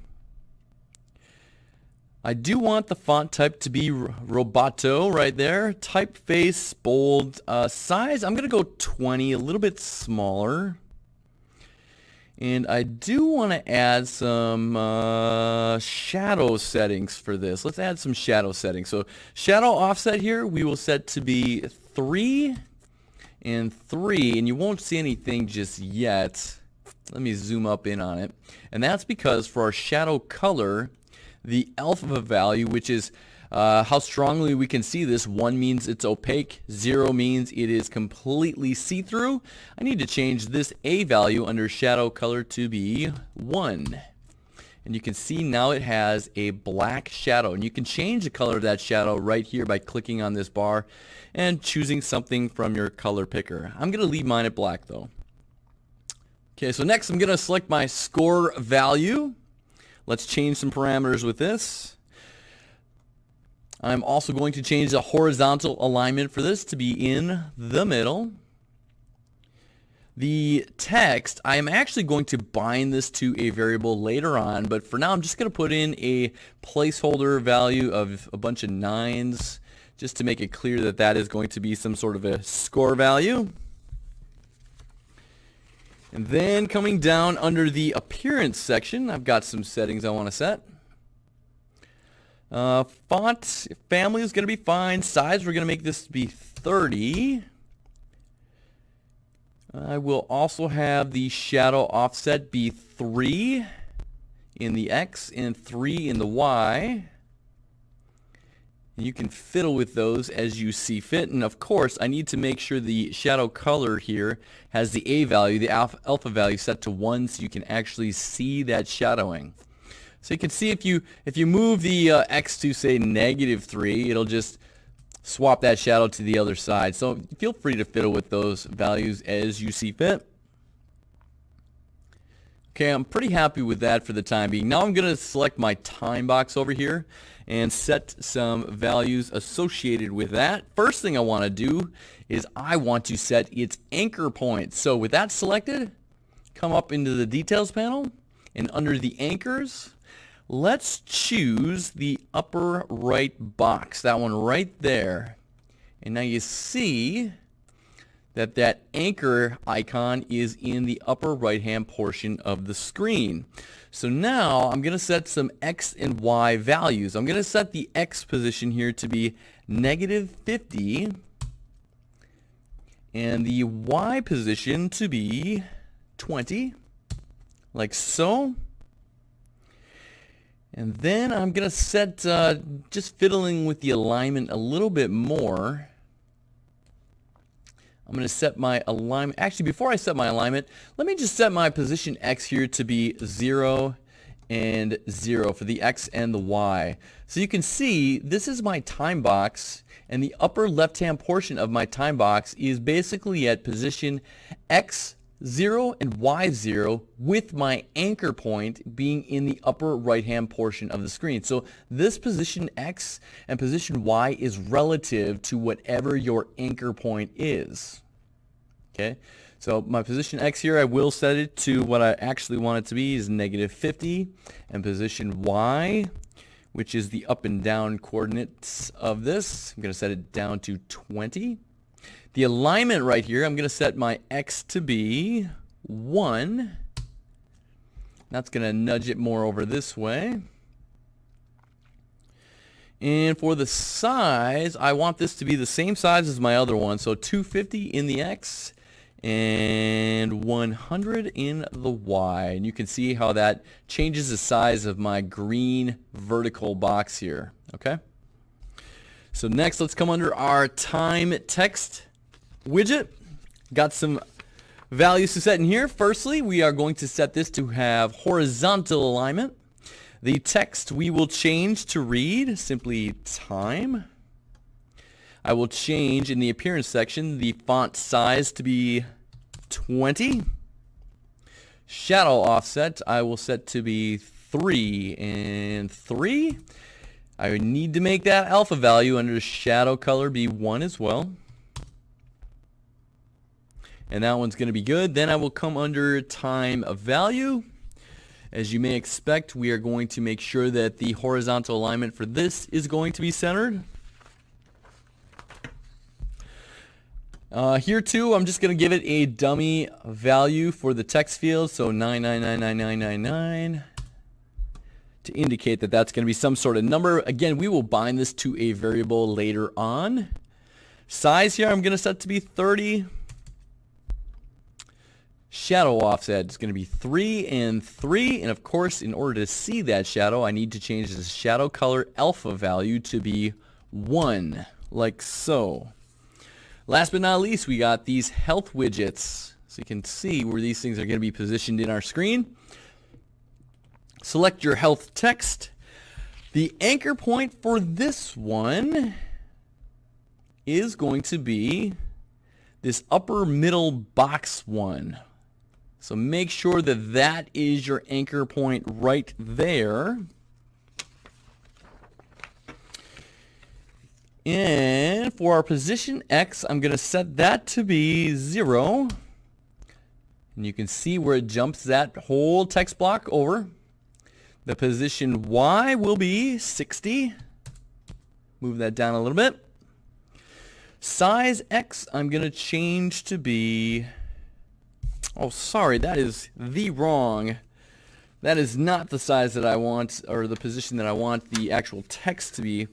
The text I want to be position X of 0, position Y of 10, and then the alignment here in the X I want to be halfway to the left, so 0.5 to nudge that over. I'm going to change this size to be size to content. And I'm going to change the Z order here to be 1. So what is Z order, or as my students like to say, Zorder? You can have widgets stacked on top of each other. And so as the tooltip says, higher values are rendered last, so they will appear to be on top. So if you've got more than one widgets overlapping one another, you can choose which one is on top in that stack by setting a Z order value. And I want this one to be 1 because I'm going to have the progress bar slightly underneath it. Okay, now I need to change this text block to say, let's go health. I will change the text size here to be 25. We've been doing some shadowing. Let's do some outline settings. So you got to click this little drop down arrow right here. Let's do outline size of 5 just for something different. And you can see what that does. It puts like a little outline around your text. And you can change your outline color as you see fit. I am going to keep mine at black. Last but not least, we got our health progress bar. Select that widget. And like we did with our health text, we're going to change the anchor for this one to be this upper middle box, like so. The position X we are going to leave at 0. So change that to 0. The position Y we are going to change to be 60. And I'm going to zoom on out here a little bit. The size X, I want this to be a pretty big meter, so I'm going to change it to be 700. The size Y, I'm going to change to be 20, something a little bit thinner. And the alignment in the X, I'm going to change to be 0.5 so that the halfway point is centered perfectly on my screen, like so. Now, see this health text right here? I actually did set the Z order to be 1. It's not actually overlapping my meters, so that wasn't really necessary for me to do. But just as a quick example, let me just select my health progress bar here. And I'm actually going to fiddle with the Y position, moving that up and down. So you can see how the Z order of that health is actually on top of the Z order of my health progress bar, because my progress bar has a Z order of 0 and my health text right there has a Z order of 1. So just know that that is something that you can do as well. I'm going to set my position here back to 60. Okay, so with that, let's compile and save, and let's fit this all into view, zoom to fit. And you can see roughly what our HUD is going to look like. We've got some score, we got some health, and we got some time, and a lot of these, like our numerical values here, and our health bar here will be driven, or bound rather, by some variables. That is going to do it all for this one, guys. We will see you in the next one.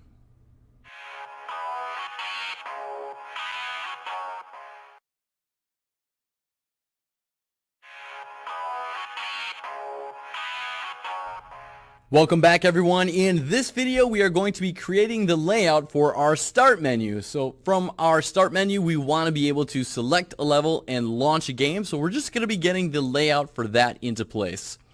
Before we do, there is one little bit I forgot to do in our last video, which was our BP HUD. So I want to make sure we circle back to this before we do our start menu. Select your health progress bar, and there were a few things I forgot to set on this. firstly, let's come under our style section right down here. Click this little drop down menu. I want to set a background image for this, and not really a background image, rather a background color. So I want the tint of this to be straight black. Okay, and you can set that to be RGB value of 02 to get straight black. Okay, then if you scroll down a little bit further, there is an area called progress. Changes to be 1.0 for the time being, and you can see right now we've got this blue coloration in there. We want the bar type, the bar fill type, to be left to right like it currently is. You can see how that will fill up, or rather deplete, as we lose some health. I'm going to change my fill color here though. From blue, I'm going to change it to be green. So I'm just going to fill in a hard value here of R0. G is going to be 1. B is going to be 0. And that color green is going to represent our health. So sorry I missed that, guys. With that, make sure you compile and save that. Now you can close out your WBP HUD. And now we are ready to create our start menu. So first things first, here in our Content First Project UI folder, right click. Come under User Interface, Widget Blueprint. We will call this WBP _ start menu, and then double click on him to open him up. And we'll do like we did before, where we get all of our widgets into place and then we will set their details. So first thing I'm going to add down here to our hierarchy is going to be an image. Left click and drag this on top of your canvas panel. And I'm simply going to click on it, hit F2, and call this background _ image.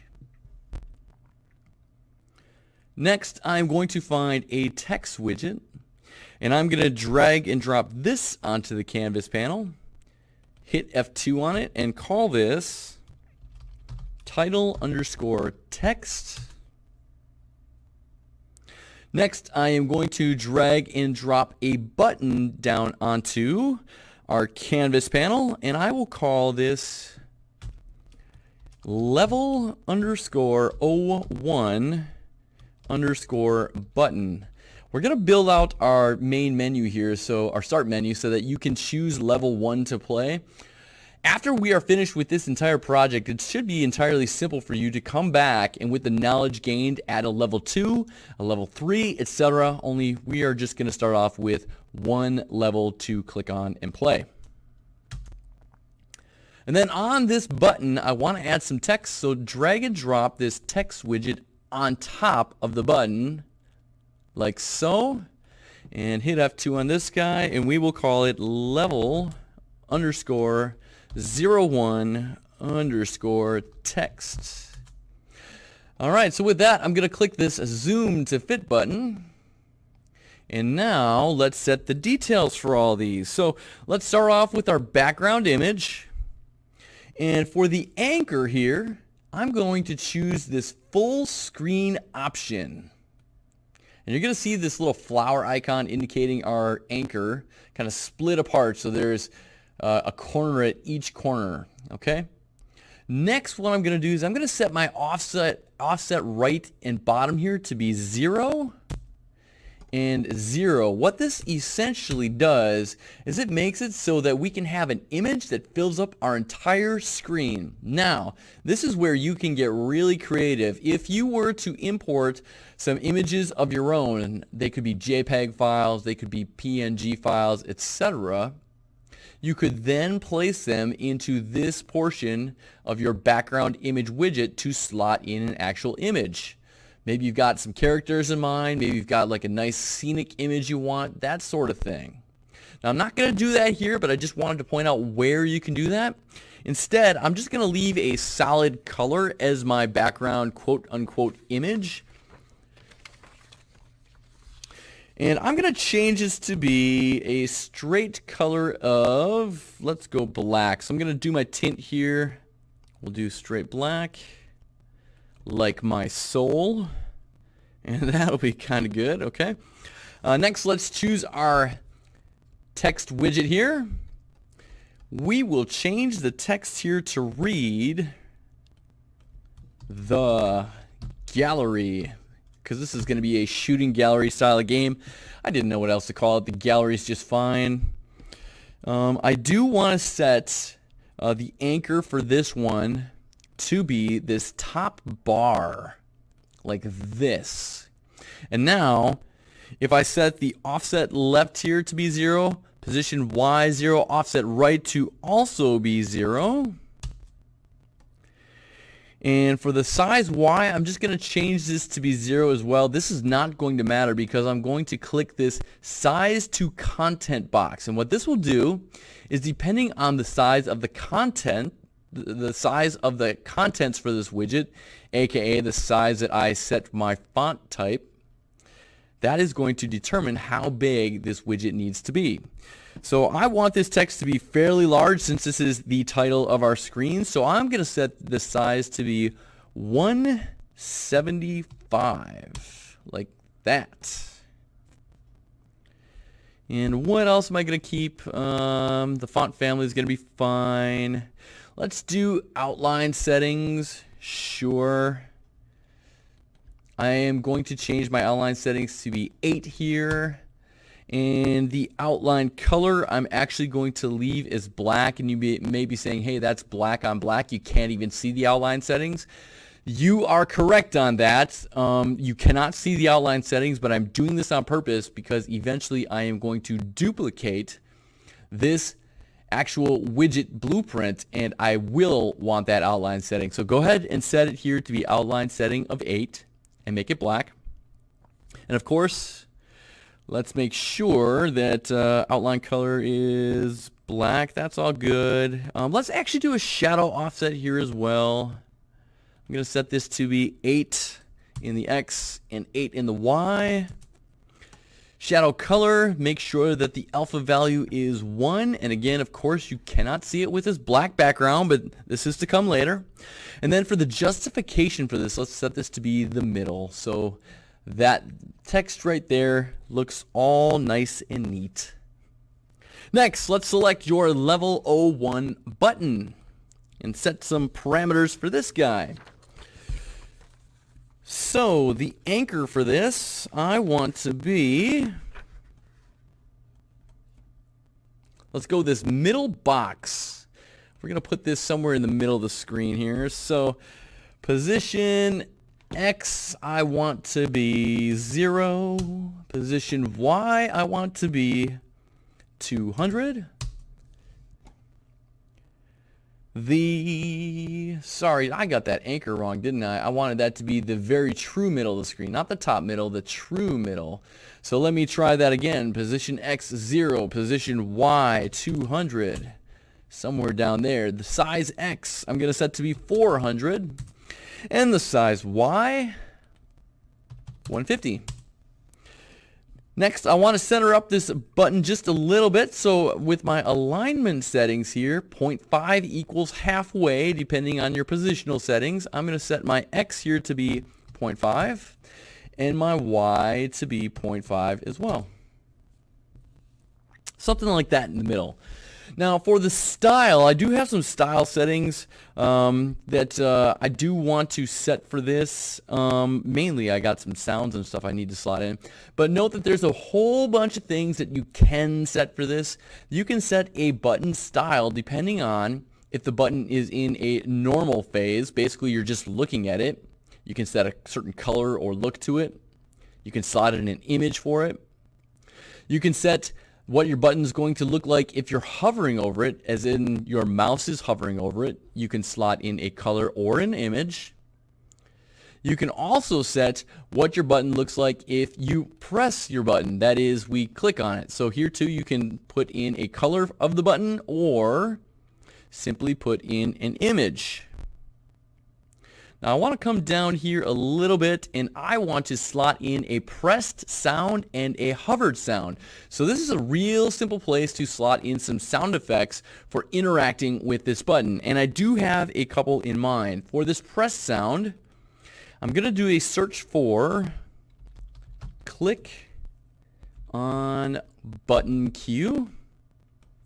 And for the hovered sound, I'm going to search for camera shutter. That wave file right there. Okay, next, and last but not least here, I want to select my button here for the text block. I am going to, let's see, our padding settings. I'm all well and good with that, but I do want to change our text here to simply read level 1. And under the appearance section, I want to change the color of that text to be a little bit more legible. I'm going to go straight black for that. You feel free to put what you want. And I do want to change the size of this to be something a lot bigger. Let's try 75. That looks pretty good. And the outline settings, I will set that to be 7. Sure. No, let's not do that. That's obviously going to look bad. Yeah, let's not do that. We'll just leave it as without any outline setting. I could set an outline, then give it another color. I'm just going to leave it nice and simple like that. So with that, let's compile and save. And now we have a start menu layout. Now you could have gotten a lot more fancy with it than I have. I've only got one button that we're going to click to launch one level. But you can look to add a lot of images back here. You can look to eventually add more than one level button to interact with, that sort of thing. Anyways, that is going to do it all for this one, guys. We will see you in the next one.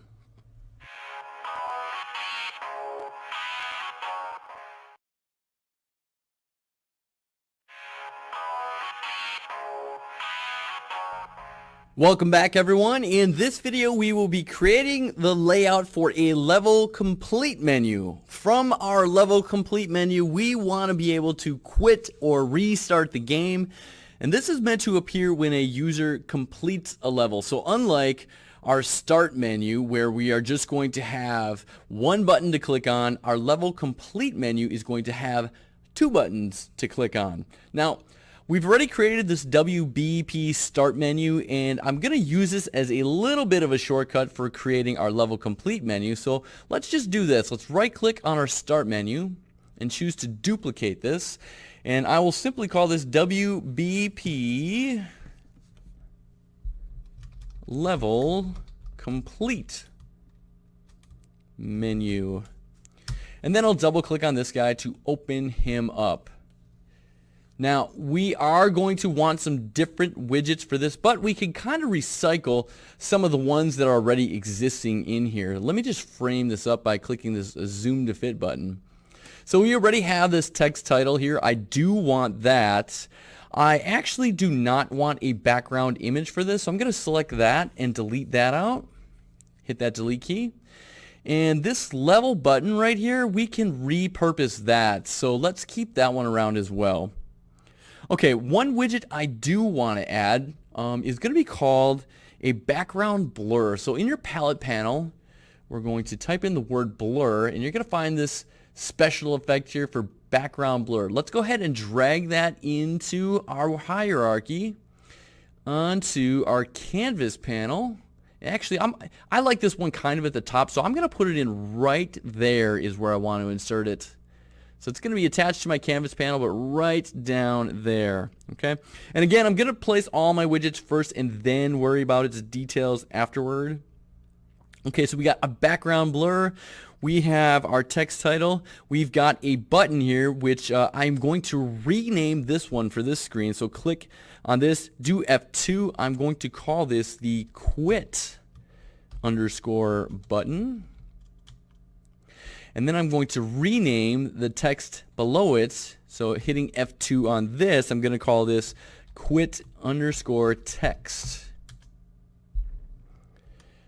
Okay, so with this button created, I'm going to right click on this. I am going to duplicate it. And then I'm going to, well, actually by duplicating it instead of copying and pasting, you can see it already created that button with text right below it. So you can copy and paste it, or you can duplicate it. So duplicating it will save you a step. Let me just hit F2 right here to rename this. I'm going to call this my restart underscore button. And then right below that, hit F2, restart underscore text. Then the next widget I want to add, and I will come under my palette section, I am also going to search for, it is going to be called a uniform grid panel. I'm going to drag and drop this on top of the canvas panel as well. So what this is going to enable me to do is it's going to enable me to add a bunch of widgets to it to lay out my level complete menu in such a way where I'm going to be printing off things like your time bonus score, your how many points you got for shooting the targets, and then a final score. And this uniform grid panel allows me to lay out those different text widgets in a nice, neat, and orderly fashion. So that's why I'm going to be bringing this one in. Okay, underneath this uniform grid panel, I want to place a whole bunch of text widgets. So left click, drag in a text widget on top of the uniform grid panel like so. Rename this targets underscore text. Drag and drop another one on top of the uniform grid panel. F2 target underscore value. Another one, drag and drop. F2 time underscore text. Another one, F2 time underscore value. Drag and drop another one, F2 score underscore text. And drag and drop one more, F2 score underscore value. All right, that was simple enough. Now let's set some details for each of these widgets, and I will start off with our background blur. Go ahead and select that guy. Under the anchors section, let's give this a full screen anchor, kind of like what we did with our background image. And we will zero out all the offsets so it will fill up the entire screen. And then down below in the appearance section, set this blur strength to be a value of 5. So unlike our start menu that had a black background, this one is going to appear while we are in our level, and when this level complete menu pops up, you're going to see your level in your background yet, but this background blur is going to just make it a little bit blurry so the focus will be on your level complete menu. All right. Next, select your text title. We obviously do not want this to read the gallery, so change the text over here to be, let's go with level complete exclamation point, something like that. And you remember earlier we set some shadowing and an outline around it that we could not see in our start menu. That's why we did it in our start menu, so that here when we duplicated that widget blueprint, that step is already done for us. Kind of nice. Okay, let's see. Next widget we got is our button quit. Let me zoom to fit here. Button quit has the correct anchor. As for settings, we're going to want to move this on over a little bit because we got 2 buttons on the screen instead of 1. So let's change the position X here to be -400. The position Y, let's change that to be 400 as well, because we're going to need to make some room for our uniform grid panel right in the middle of the screen. Size X and size Y is fine, as are our alignment settings. One thing I do want to change is the text on this, but before I do that, let's make sure all the other settings here are looking good, and they should be. Okay, so next, select your quit text widget, and obviously we do not want this to say level 1. Let's just simply have it say quit. Simple change there. Okay, next let's go on to our restart button. Select that guy. It has the anchor that we want. As for our position X, let's go position X of 400, position Y of 400 as well. Size is fine. However, we do want to change the text on this, so select your Restart Text widget, and we will change the text to simply be Restart. That'll restart our game. Okay, next we are going to deal with our uniform grid panel. Select that guy. The anchor for this one, since it's going to be in the middle of our screen here, kind of giving us a score breakdown, let's set that to be this middle box one. For the position X, let's go 0. Position Y, we will set that to be 25. Size X is, I'm going to set that to be 0, and I'm also going to set the size Y to be 0. And the reason I'm going to be doing that is because I am going to let this be dynamically sized according to the contents that fill it. So I'm going to check this size to content, and that'll make it so it'll give us the size that we want when it fills up with all these other values. One thing I do want to change though is my alignment here. I want the X to be 0.5 and the Y to be 0.5 as well, so that is centered nicely on our screen. And down below in our child layout, I need to set a couple more things. We've got this minimum desired slot width and this minimum desired slot height. This is something for organizational purposes that's going to make it so that our text and our is going to be, let's say, spaced out appropriately. So I'm going to set this to be 100 and this to be 100.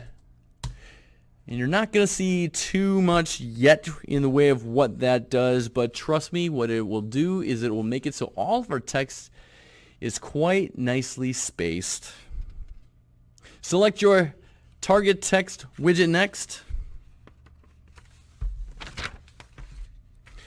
And for this, we are going to keep our horizontal alignment at left align, but our vertical alignment, we want to choose this align center options to make sure you got those set appropriately.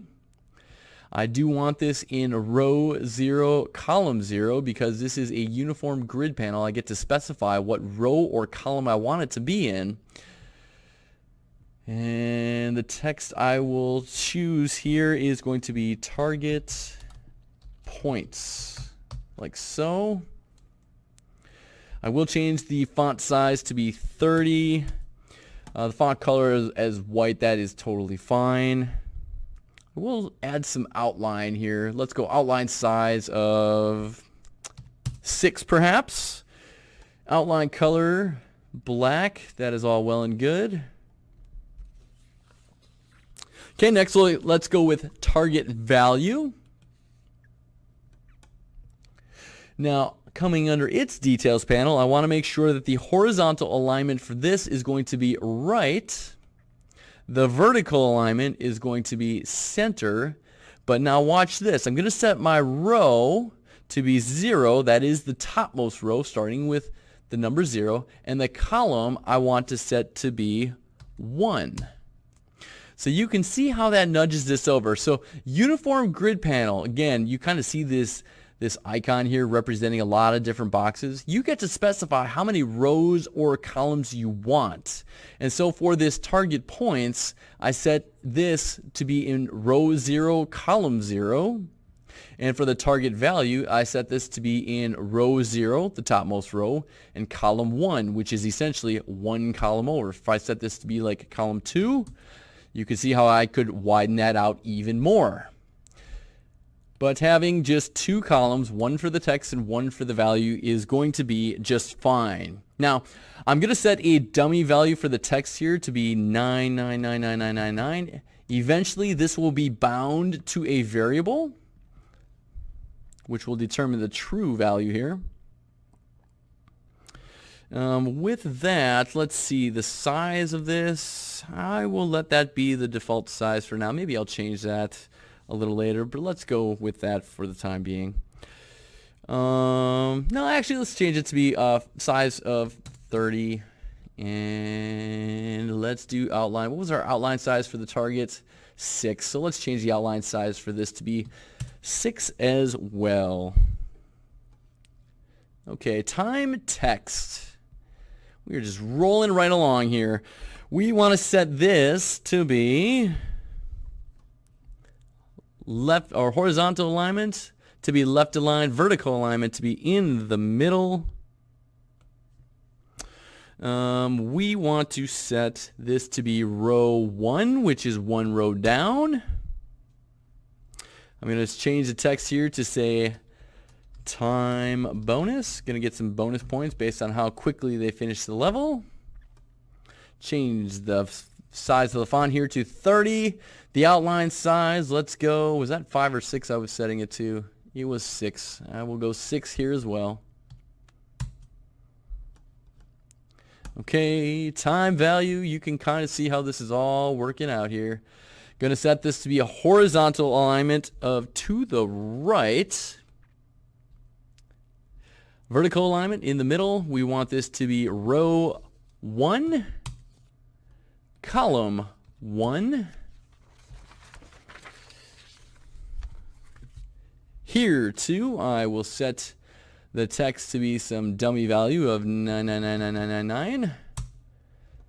Size of 30. Outline size of 6. Now what I could have done to save myself some time here is I could have just created 2 of these, had all the settings, all the details good to go, and then copied and pasted them so I wouldn't have to be setting these for each and every one of these. So that is an efficiency tip to know about. Then finally, we got some score text. Let's select this guy.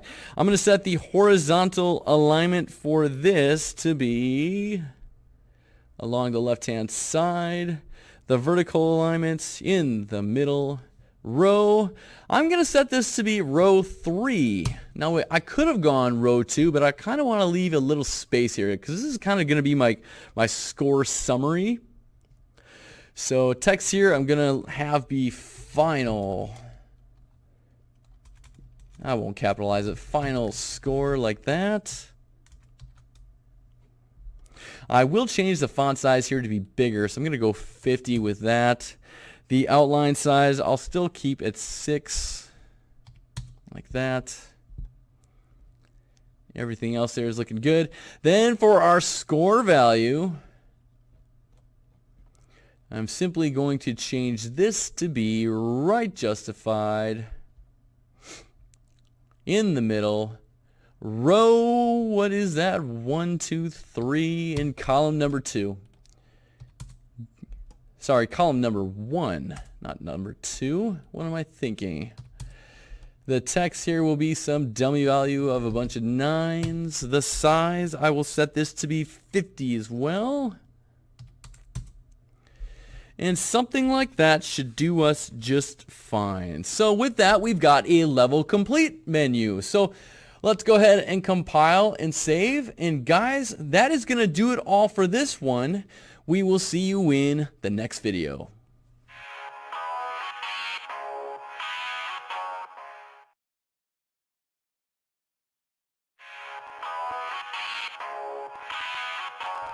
Welcome back again, everyone. In this one, we will be creating the layout for our game over menu. From our game over menu, we want to be able to quit or restart the game. And this is meant to appear when our game timer runs out. Now, we are going to be implementing a basic health system, and our player will be able to die if they incur too much damage from spinning fans or jets, that kind of thing, those steam jets that can damage us. And if that happens, we are going to be spawning them back at the beginning of the level. The only way that the player is going to quote-unquote lose at this game to get the game over menu is if the timer runs out. Okay? We have done a lot of the work needed for this menu in our previous video, our level complete menu. So this one is going to be real simple. All we need to do is come under our UI folder. Let's right-click on our level complete menu and let's duplicate this. And let's just call this WBP underscore game over menu. Now because it's game over, Double click on this guy to open them up. Because it's going to be game over, I'm going to zoom to fit here, we do not need any sort of scoring summary. The player failed. So we can select this uniform grid panel and just delete that out. Go bye-bye. Now note that we've already got quit and restart buttons on here, so that is all well and good. The only thing we need to change here is the title of our screen. So go ahead and select on your text title widget, and instead of it being a level complete, we can just have this read game over. And of course, you can take some time to jazz up this screen however you want with any image widgets, etc. I'm not going to do anything fancy for it for the time being. So I'm just going to compile and save. And guys, that is literally going to do it all for this one. We will see you in the next one.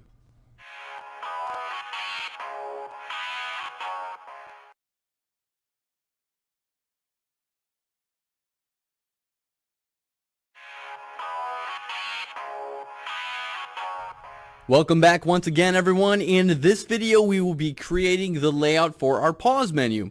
From our pause menu, we want to be able to either quit or resume the game. And just like our last video, this is going to be a quick one because we can reuse a lot of what we have already done with a previous widget blueprint. So to make our lives nice and easy, let's come under our UI folder. I'm going to right click on our game over menu widget.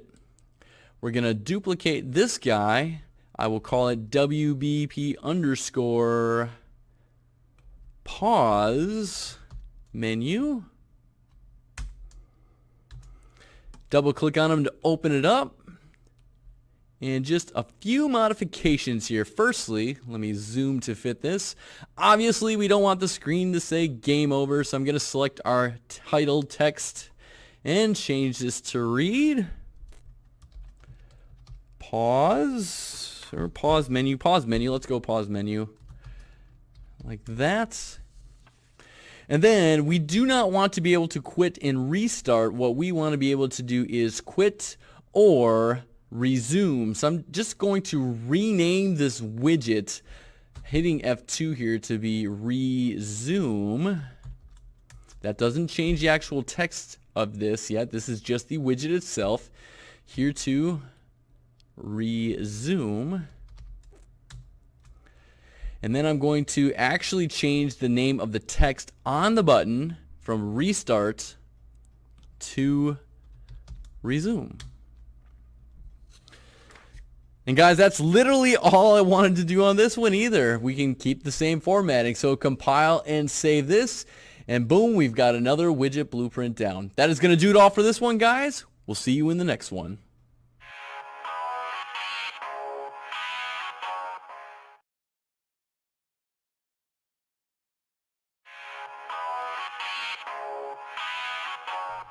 Welcome back, everyone. In this series of videos, we are going to be putting together the framework for our entire game. At this point, we have a bunch of game-like components put together, things such as a level layout. We've got some actor class blueprints. We've got things such as some menu screen layouts put together, but we don't really have a full end-to-end game. We need to put all those components together so that we can have an actual beginning to the game from a start menu all the way through an end of game sequence as well. And in order to make this all happen, we need to utilize some things within Unreal known as framework blueprints. Now, unbeknownst to you up at this point, there are some framework blueprints that we have not really talked about yet that determine things about our game. What are these framework blueprints and what are some of the things that they determine? Well, if I may direct your attention to the settings button up here, and you select project settings. Now I'd like to direct your attention over to the left-hand portion of the project settings and select this maps and modes options. What you see in this area of maps and modes are what are referred to as game mode blueprints that are determining certain aspects about your game. This is our project settings, so these are the current framework blueprints slotted in for our project. Also, there is another framework blueprint down below known as a game instance framework blueprint. We'll be utilizing that later on, but for now, I want to just focus on these up at the top. We've got this game mode blueprint, and this acts as a sort of master blueprint that determines the rest of these framework blueprints down below. If I click on this little magnifying glass icon, I can browse to our first person game mode blueprint. And it's located right here in our content, first person BP blueprints folder, right next to our first person character. If I double click on this guy and open him up, you can see that currently there is no script that exists in the event graph, but the purpose of a game mode blueprint is this is the place you want to keep any script related to the rules of your games. Things such as, if my character dies, does he respawn? Where does he respawn? Things of that nature. The rules are usually contained within the game mode blueprint. Other things that the game mode blueprint determines are all the other blueprints. With our class defaults button selected here in our game modes blueprint, in the details panel you can see that all of our other framework blueprints are slotted in within the game mode blueprint. Things such as what character we play as. By default, our pawn class, that is the character that we are controlling, is our first person character. You also see a crosshair appear on the screen when we are playing. That is determined in our HUD class framework blueprint, our first person HUD. And if I click on this right here, browse to the asset in the content browser, you can see that our first person HUD is also located in this same directory. If I double click on this guy to open him up, you can see here is a script for drawing our crosshair to the center of the screen. Now, where did these blueprints come from? How did they magically appear? Can I create them? They do not magically appear. Yes, you can create them, and the place you can create them at is right down here in your content browser by right-clicking, going to Blueprint Class, and up until now we've only selected the actor parent class, but you can create other framework blueprints such as a game mode blueprint, which we will be creating in this course, a player controller blueprint, which we will be utilizing to call upon some pause menu functionality. And down below you may have an all classes section down here. This is where you can find things such as a HUD blueprint, which we will be utilizing, as well as a game instance blueprint. Those are all considered framework blueprints. Anyways, that's a very high level discussion regarding framework blueprints in Unreal Engine 4. We will be utilizing them going forward. So that is going to do it all for this one, guys. We will see you in the next videos where we will begin to make use of some of these framework blueprints. We'll see you there.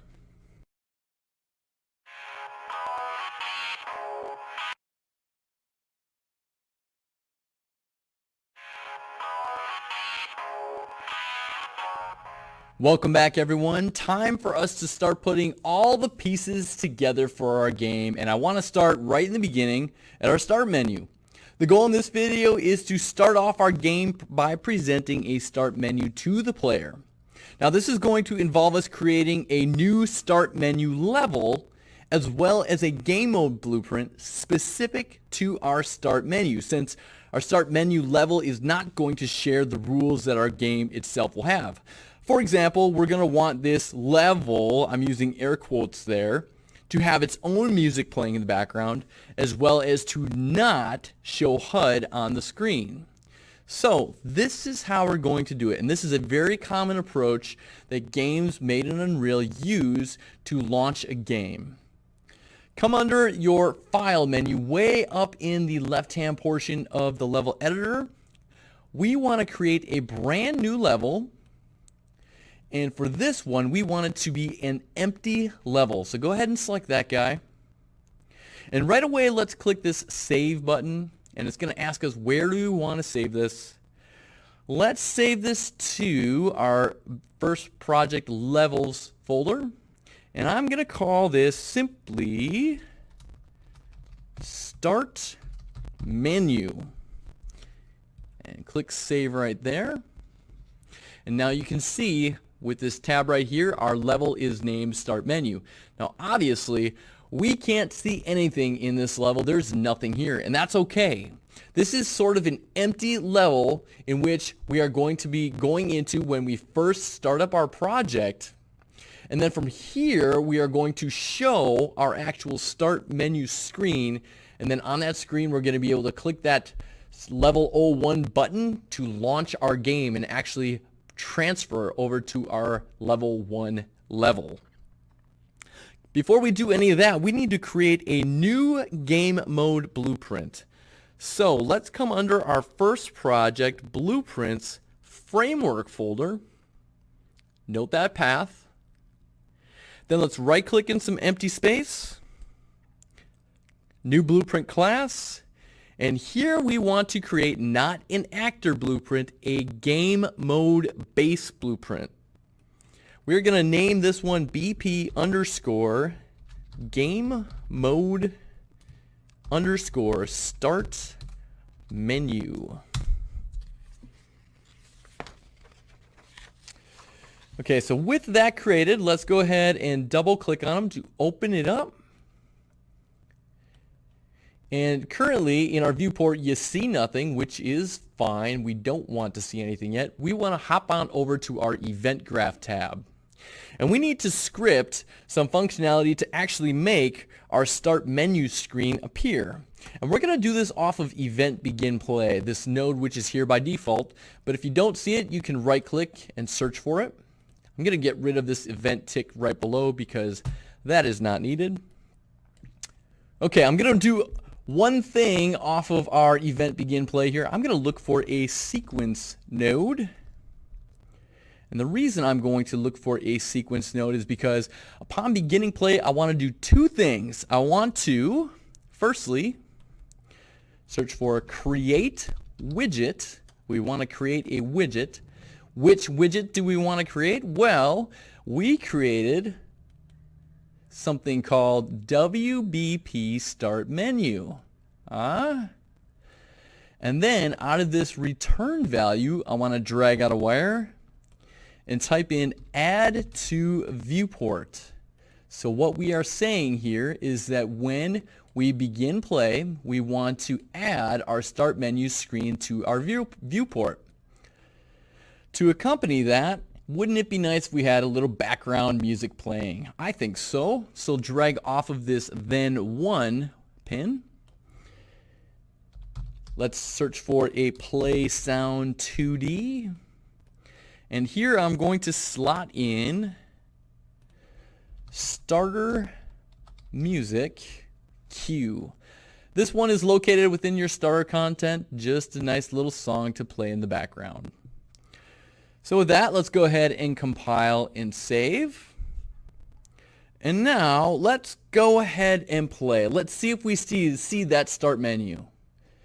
And lo and behold, we still see our crosshair. We don't see a start menu at all. What could be the problem? Well, you may notice that we are creating this BP game mode start menu. That's the new game mode we just created.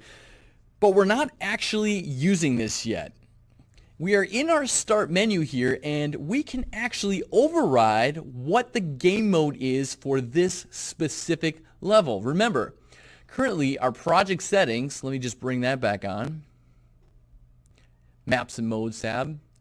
Currently our project settings determines that we are using this first person game mode blueprint. That's why when I click play there, I was seeing the first person HUD, that crosshair appear in the center of the screen. Now I don't want to do that. That's why I created a new game mode blueprint, start menu. Okay, so with my start menu selected here, we are in our start menu level. You can find your world settings over on the right hand side. And if you don't see this particular tab, you can click it on by coming under Window, World Settings. And if you look in your world settings, there is a game mode override that is currently set to none. Because it is set to none, we are using our default game mode determined in the project settings, our first person game mode. But here in your world settings, you can override what is going to be the game mode for this specific level. I'm going to change this on over to my BP game mode start menu, like so. And down below for my selected game mode, you can see my default pawn class is currently default pawn. My HUD class is currently set to HUD. My player controller is currently set to player controller. And this may be a little different than what you see in your project settings. For example, in your project settings, when you have the first person game mode slotted in, your default pawn class is the first person character. Here we are overriding it with our BP game mode start menu, and that is not the case. These all got slotted in by default, and you can see if we double click on your BP start menu, if I was to go on my class default, that is where all these settings come from. These are here by default. These are the exact same framework blueprints that you are seeing over here in your world settings when you slot in your BP game mode start menu. Okay, so now let's go ahead and try clicking play. And you will see that we now see our start menu, which is all well and good, but I click on level 1 and nothing is happening. Now the reason nothing is happening yet is because we have not yet hooked up any functionality. So I'll just hit escape to jump out of here. So now where do I need to go to actually hook up our button for level 1? When I click on that, how do I actually make it so I go into our level? Well, let's jump on over to our UI folder down here. And let's double click on our WBP start menu. And up until this point, we've only worked in the Designer tab. Now let's work over in the Graph tab to hook up some functionality for this screen. Jumping on over to the Graph tab, we want to do something when we click on our Level 01 button. Over in the left-hand side in the My Blueprint section, you can see you've got a Level 01 button. And if you select that, down in the details panel, there are several events that you can add to your graph associated with that button. We want to do something when we click on that button. So let's add an event for on-clicked right here. That'll add that event to your event graph. And this is going to be a real simple script. Simply drag out a wire and type in open level. There's a function to open a level, and it's going to say what level name. Well, if I jump back into our levels folder, our level name that we want to jump into is level_01. Make sure you put it in exactly like that. In fact, I recommend clicking on it, doing F2, Control C to copy that, then jump back to your WBP start menu, select right here, and then do Control V to paste that so you don't make any mistakes. Make sure you compile and save. And now if you jump in and play, you see your start menu here. And if you click on level 1, you will be transported to level number 1 where you can begin playing. And now you see we've got our crosshair back on the screen because we are in a different level that is using a different game mode blueprint. Okay, so that is all well and good. So we have a separate game mode in our start menu than we do in level 01, which is pretty cool because in our start menu, our BP game mode start menu does not use the HUD class of first person HUD. We don't want to see that crosshair. We don't want to be controlling a character at all either. We only want to be interacting with that screen. Now, one more thing I want to point out here to you all, and this is also in the project settings, so hop back on over there. Here in your maps and modes section, you will see right below all your framework blueprints right here, an option called Default Maps Editor Startup Map. And it says, if set, this map will be loaded when the editor starts up. And currently I've got it set to level 01. Now, if you were to close out this project, this entire Unreal Engine, close it all out and then bring it back up, you would start on level 01. Well, let's change this on back to start menu, like so. And what this will do is, after we close out our Unreal Engine, the next time we open Unreal Engine back up, this will be the level that will be loaded up by default. So just know about that. With that, I'm just going to do Control, Shift, and S to save everything that I have just done. Guys, that is going to do it all for this one. We now have a functioning start menu. We'll see you guys in the next video.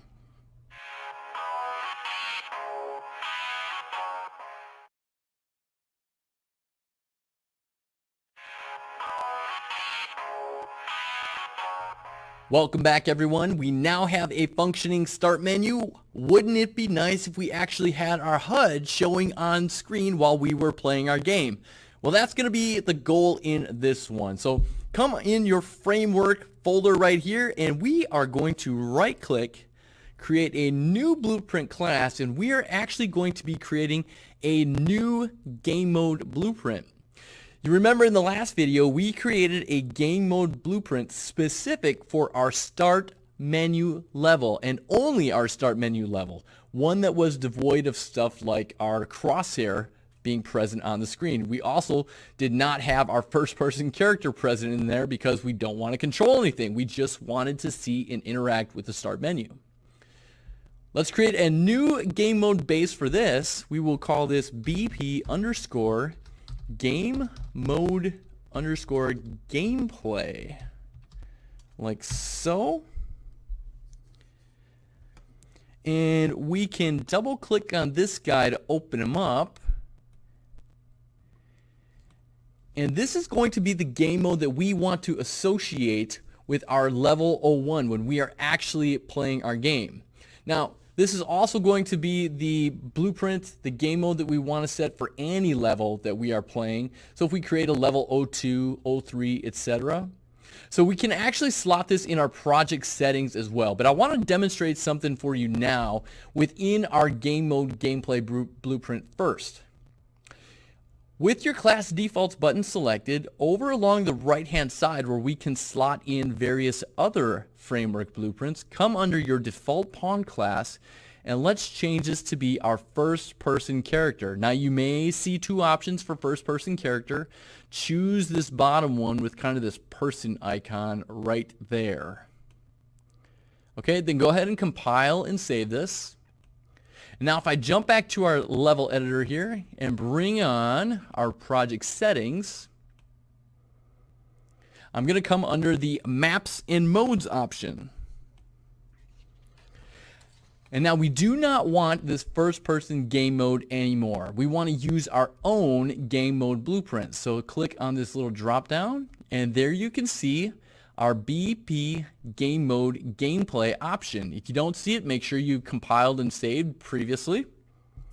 So let's select this, and as soon as I select this, you can see that it already respects that I had first person character slotted in as my default pawn class. Okay? So let me just jump in and play quickly here. Again, I'm starting off on my start menu. So I click play. We don't see anything just yet, but I can interact with this button. Okay, so now I am actually in my level, right? But I don't see a crosshair. I do have the first person character, but I don't see a crosshair. Well, that's kind of problematic, right? So what we can do is either in our game mode gameplay, I can slot in the HUD class we want to use, or in my project settings. It honestly does not matter where you set this, either in your game mode itself or in the project settings. Just to be different, I will set this in my project settings. So my HUD class here, I will still use my first person HUD for the time being, okay? So now, if I click play, and I click level 01, we are now in, and you can see that my red crosshair is there as well. Now this is all well and good, but we still don't see our HUD on the screen, Mr. Wanderer, so what do? Well, come back into your BP Game Mode Gameplay Blueprint and jump to your Event Graph tab. We want to do some stuff off of Event Begin Play. Now Event Begin Play is going to be called as soon as level 01 kicks on, okay? That is going to be the beginning of our play. Off of this, we're going to drag off a wire, and I'm going to bring in a sequence node. And the reason I'm going to be bringing in a sequence node is because over the course of the next few videos, I am going to be scripting some more functionality off of this sequence node. But for now, I'm just going to be building off of this then O1 branch. Drag out a wire, type in create widget. The widget we want to create when we are within our game mode gameplay is our WBP HUD. And it's not enough just to create this. We need to take that created widget, drag it off of our return value here, and type in add to viewport. That is what's actually going to add it to our screen. I'm going to left click and drag around this, tap that C key to create a comment, and just type in show HUD, like so.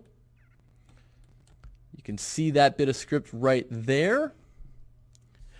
I will compile and save. Now let's jump in and play. So again, here we are on our start menu using our game mode start menu. And as soon as I click on this, we now see that we've got some HUD on the screen. Pretty sweet, because we are using our game mode gameplay for anything that is not our start menu. I will exit out of here by hitting escape. Guys, that is going to do it all for this one. We will see you in the next video.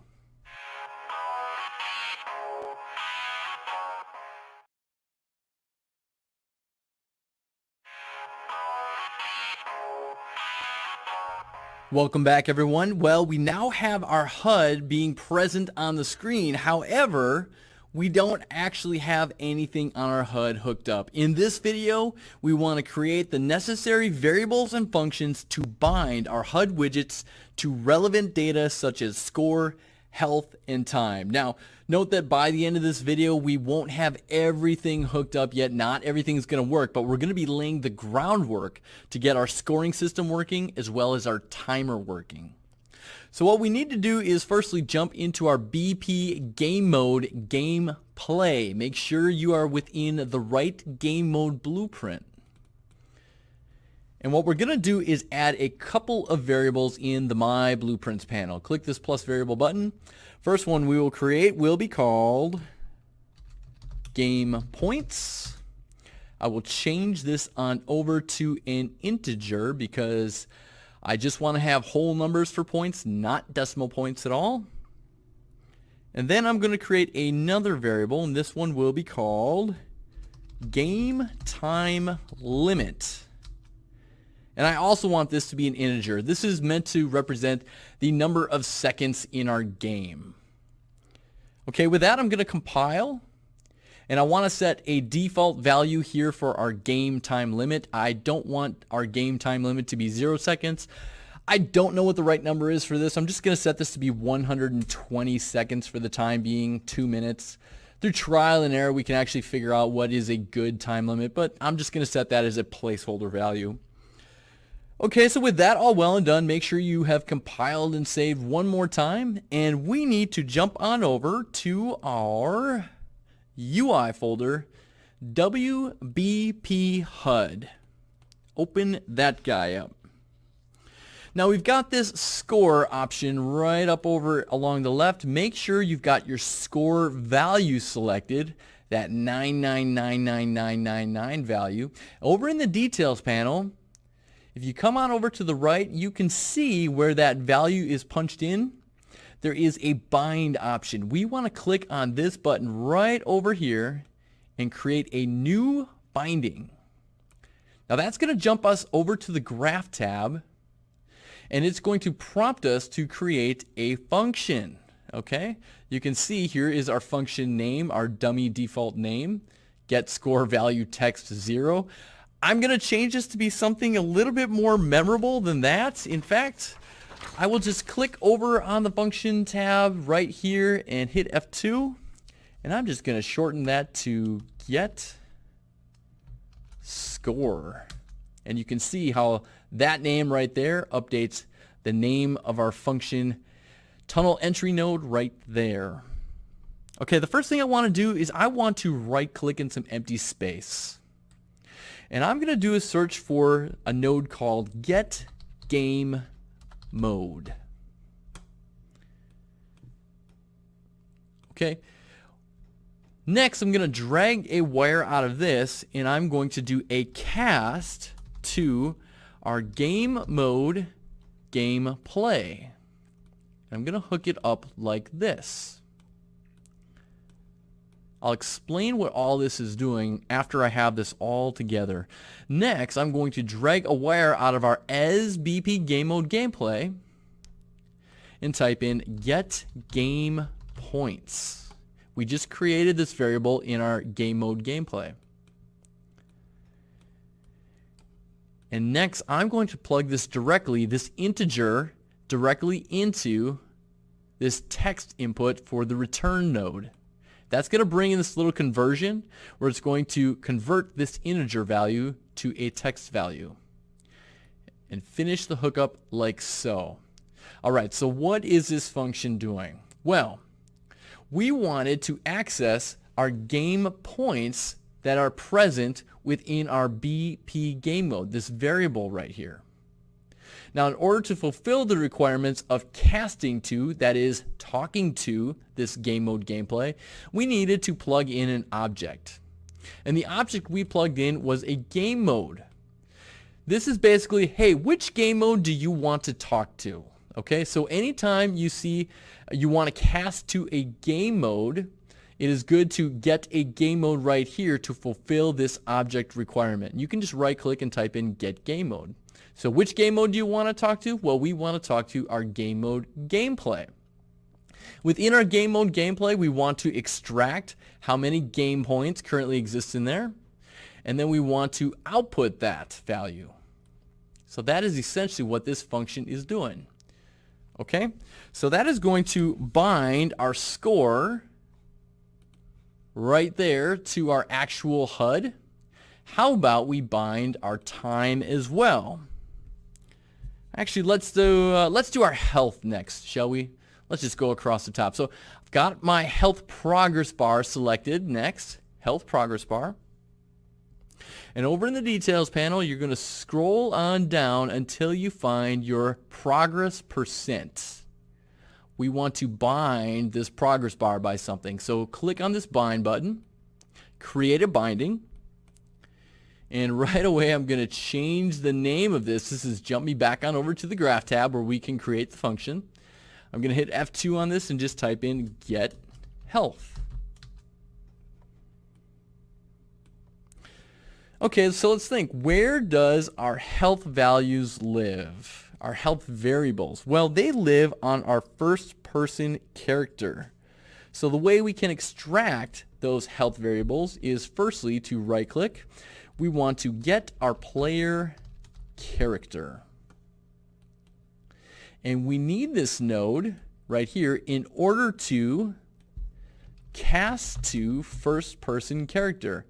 This is a thing that must be plugged into our object here in order to fulfill this object input requirement. Okay, so then out of our as first person character, we can now extract any variables or functions, etc. within our first person character. So I'm going to grab out of this and type in get health. And the value that we want to get out of this is our health percentage. If I jump back on over to our first person BP blueprints, first person character, we've got our attributes right here, health percentage, and this is currently a value that will go from 0 to 1. And we're actually updating this value anytime we are adding or subtracting some health with our update health function. This is a function that is updating our health value, and whenever this function gets called by either getting damaged by a fan or picking up the health blueprint or the health pickup, etc., we are updating, we are setting this health percentage variable. So this will always be between 0 and 1.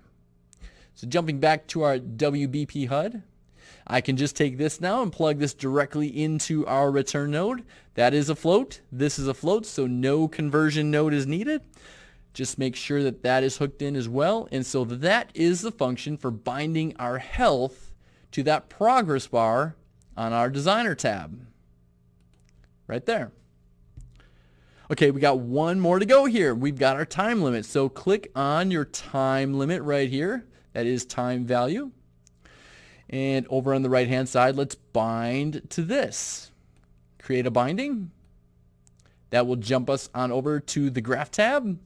And immediately I am going to rename this function, hitting F2 on it. Get time limit, like so.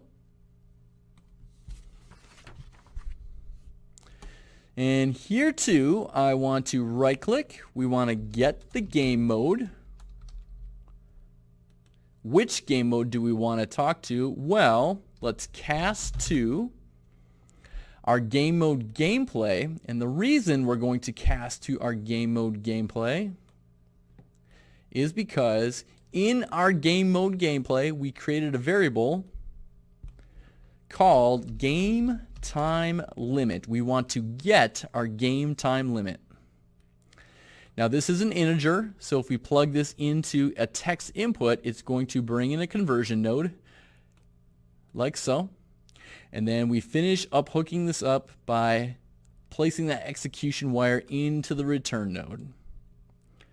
Okay, so with that, let's compile and save. Let's jump in and play. Click level 1 here. And now you can see we've got a score of 0, a health that won't move just yet. We've got our 120 time limit. And again, those aren't going to work just yet. We've still got some more work to be done. But you can see my health actually decreasing as I get hit by a fan or the steam jet. What about if I pick up our health pickup? You can see it increased it. So our health is working, our score in time does not, but that functionality to finish out, rounding that out and making it all work is still to come. Anyways, that is going to do it all for this one, guys. We're getting somewhere. We'll see you in the next video.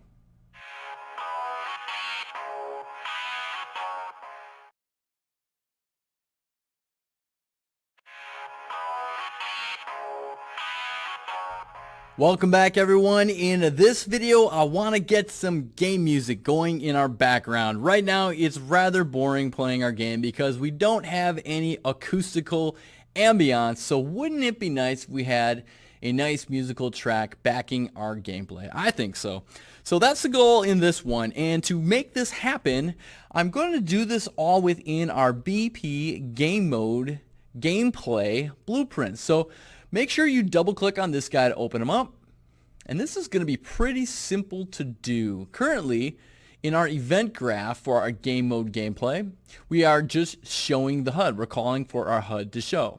Now again, the game mode blueprint is good for the rules of your gameplay, including like what to show on the screen. In this case, we want to show the HUD. We could have done this through a specific HUD blueprint, but I chose not to. I'm also going to be utilizing this game mode blueprint to determine what musical track I want to play during my gameplay. And there are many ways I could actually go about doing this, but I'm going to go this route to make this happen. Over in the components panel of our game mode, we can click this add component, and I'm going to add an audio component. And I'm just going to call this music underscore game. And with that component selected, over in the details panel, we can slot in what musical track we would like to play. Now, I actually did import one off camera that I will actually play. I'm not going to actually give that one to you for free though, because it's not free to use. You can use whatever musical track that you may have available to you. The one I am going to use is one that I like a lot called Mind Heist. But one that is available within the Soul City pack is called Soul Music fly up. I don't think it really fits the feel of this level too much, but it is there to use just to have any musical track. But anyways, I'm going to be using Mind Heist. Like this track a lot. Quite excellent. And then what I'm going to do is I want to actually quiet the sound a little bit. So under the volume multiplier, I'm going to change that to be 0.5. I don't want it to be too overwhelming. And that's going to do it for that. Next, I need to actually add the script to make this happen. And this is going to be simple. I'm just going to drag out a reference to my audio component here. And then I'm just going to drag a wire off of it and type in play. Then off of event begin play, I just want to say play the music. Now you do have the option here of specifying the start time for this, but I actually want it to be 0.0. Let me just check one more setting here with my audio component. Auto activate. I actually don't want this to auto activate, so I'm just going to uncheck this because right here, actually, yeah, I do want to check that. So make sure that that is checked. Never mind. Let's compile this. Let's play this, or compile and save this, and then play this, and we've got our menu music, then level 1.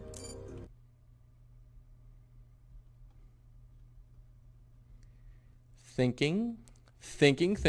There we go.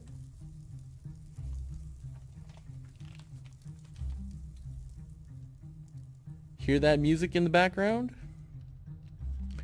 Pretty sweet, I say. It's a nice track. So again, that's all we need to do to get some music playing in our background. Let me just left click, drag out a marquee selection, and I will type that C key to start game music. Let's compile and save one more time. Guys, that is going to do it for this one. So feel free to slot in some background music of your choosing. We will see you in the next video.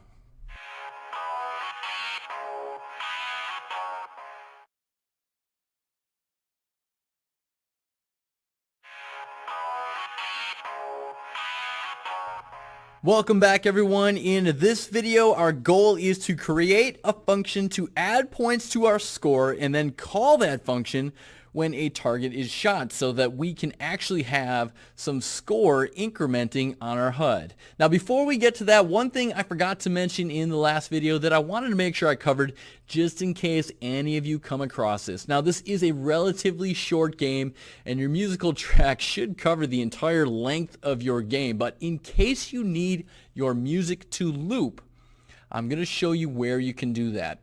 Currently in my audio component, I have this set as a sound wave file. If I click right over here, this will access that file in my content browser, and if I double click on this, you can actually set your sounds to loop within a sound wave file. And where can you do that?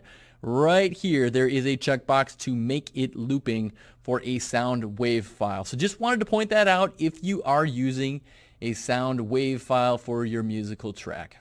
All right, with that, let's get on to creating our scoring function, and we are going to do this within our BP game mode gameplay. So make sure you open that guy up. And what we are going to do is create a function, and the place to do this is over in the My Blueprints panel under Functions. There's this plus function button, so go ahead and click on that guy. And we are going to simply call this add points. This is going to be a real simple function to create. Select your entry tunnel node here. Over in the details panel, for inputs for this function, we want to create one of these, and we're going to call this input points to add. And we're going to make sure that this is an integer. And then what we are going to do is bring in our game points variable, like so. We want to get that. And we're simply going to add these two numbers together. So drag out of points to add, click the plus button.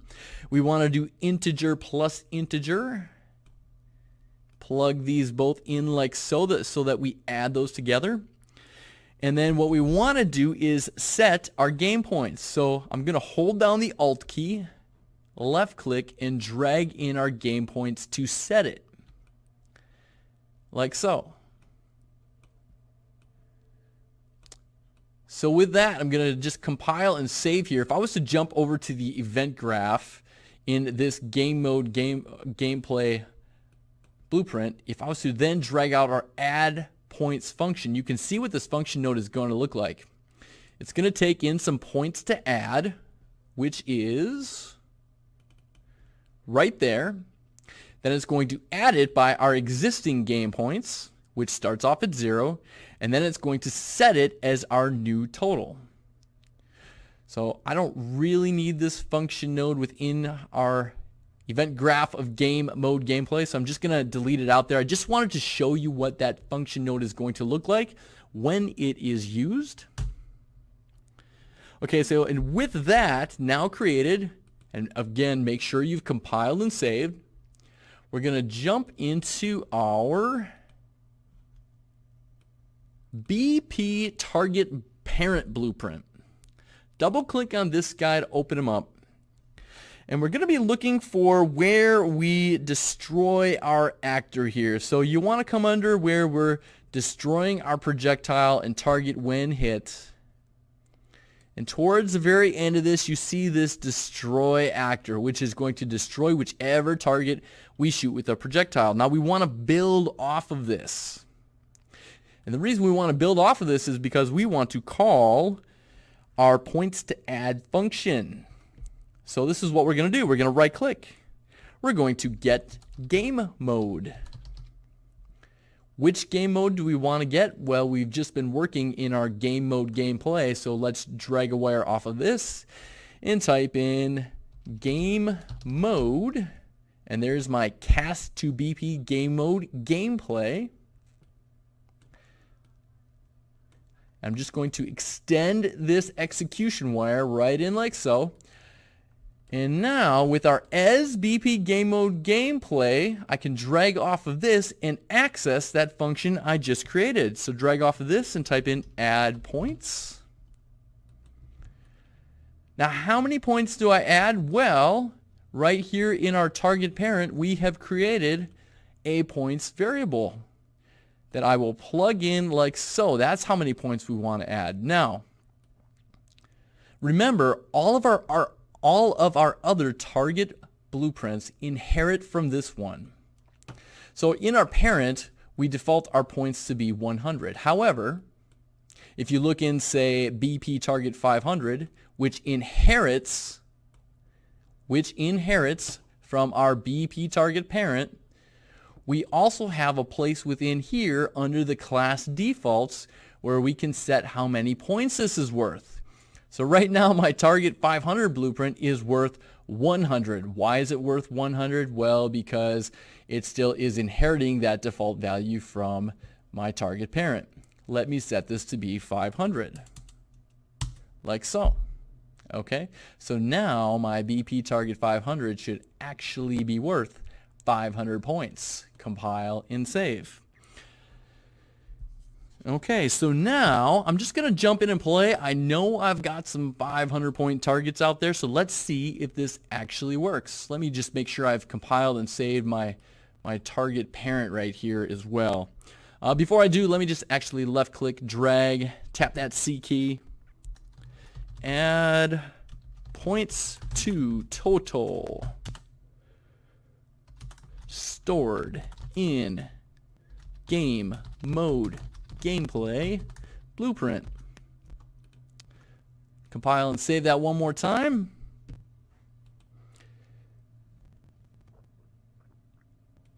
And then let's jump in and play.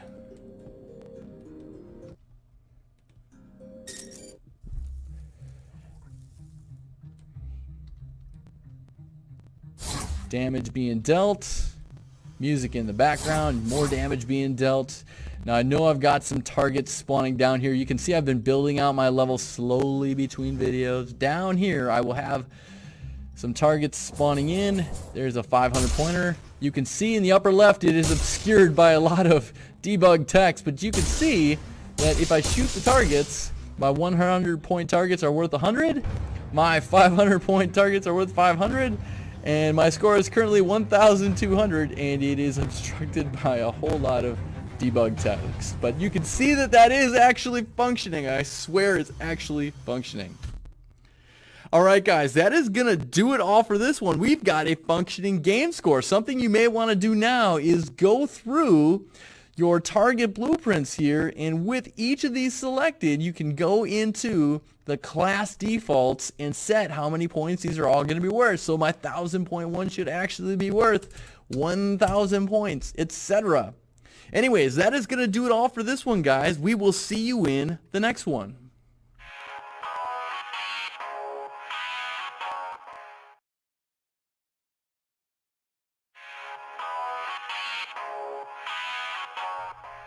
Welcome back, everyone. In this video, we will be creating a game instance blueprint.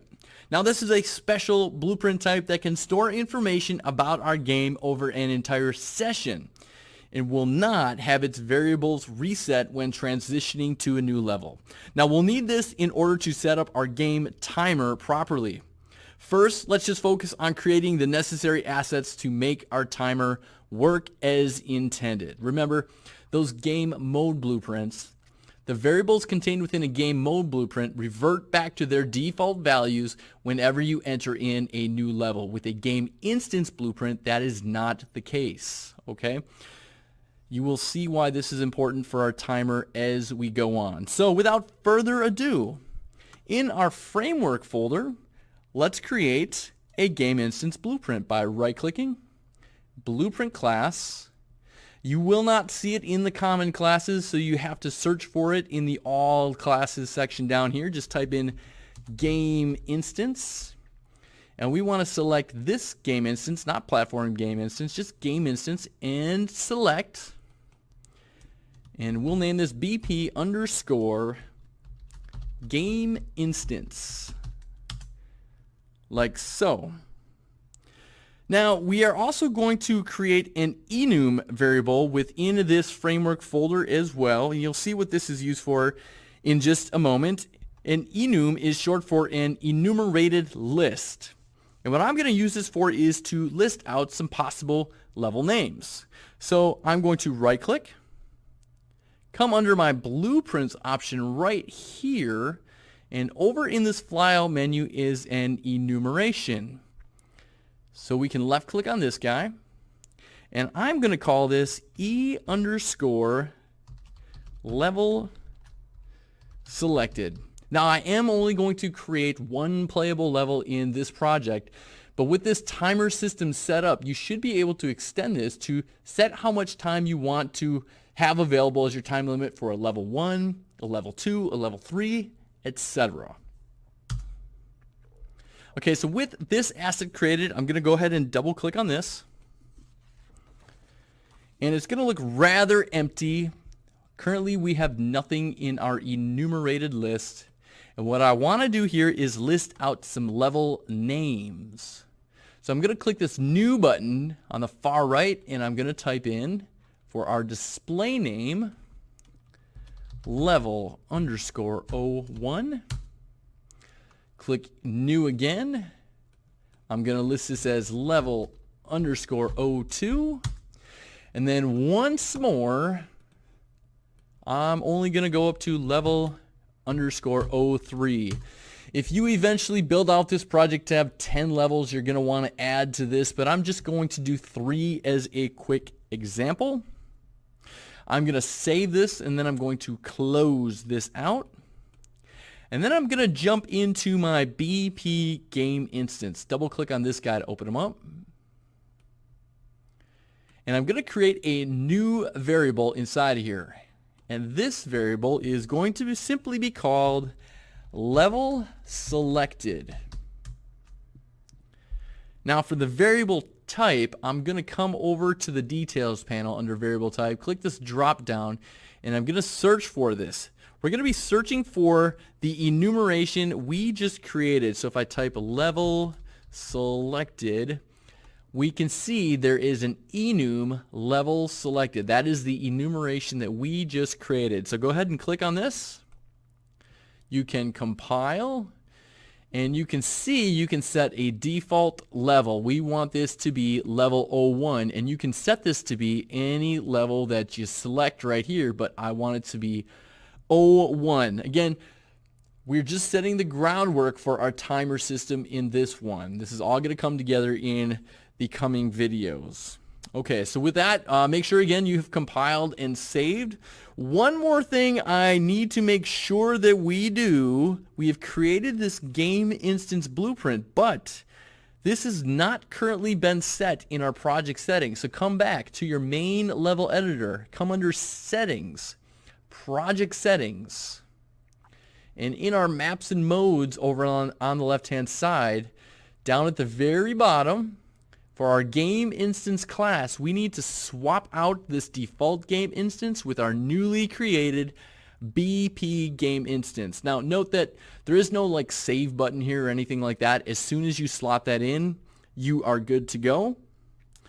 That is literally going to do it all for this one. We just needed to set the groundwork for our timer system by creating a game instance class. So mission accomplished, guys. We will see you in the next videos.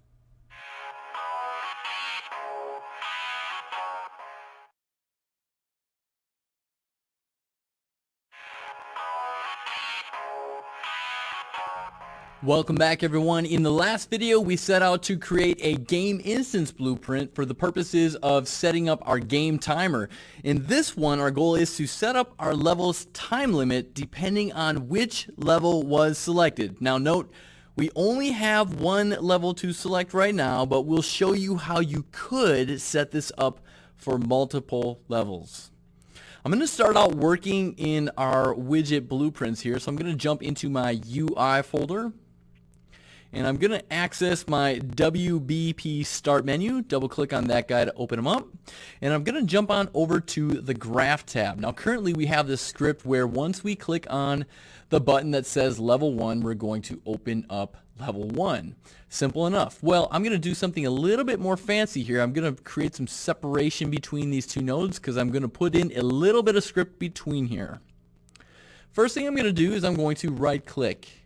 And I am going to type in get game instance.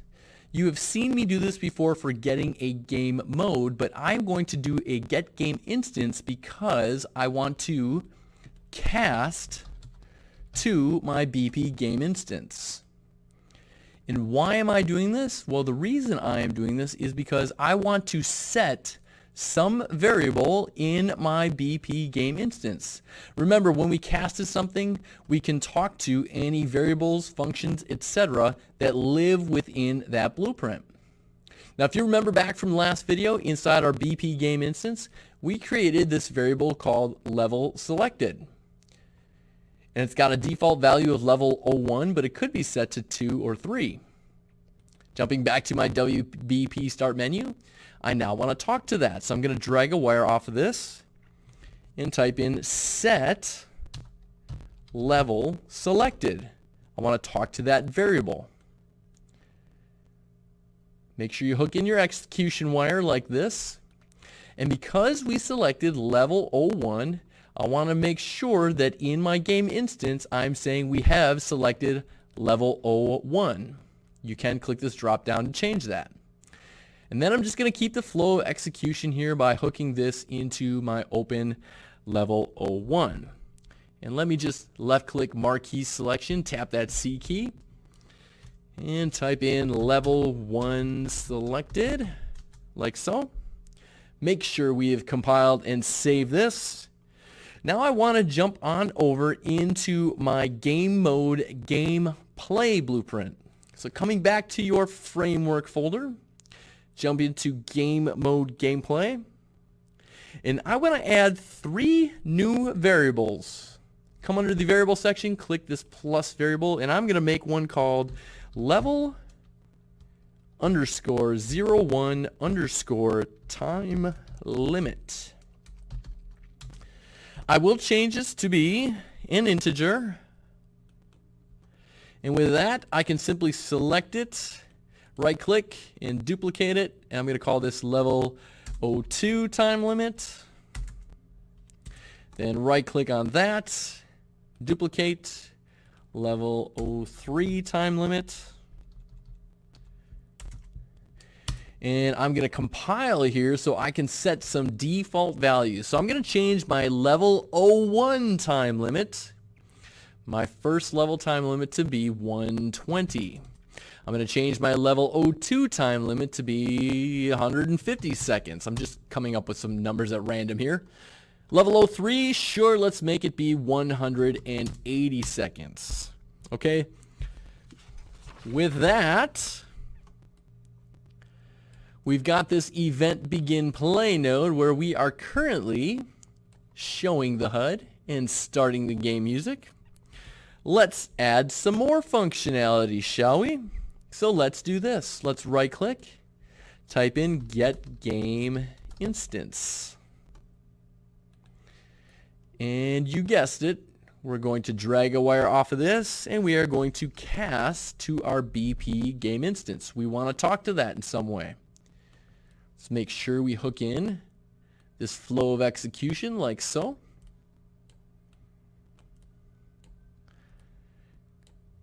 Okay, next I'm going to drag a wire out of our as BP game instance and simply type in get level selected.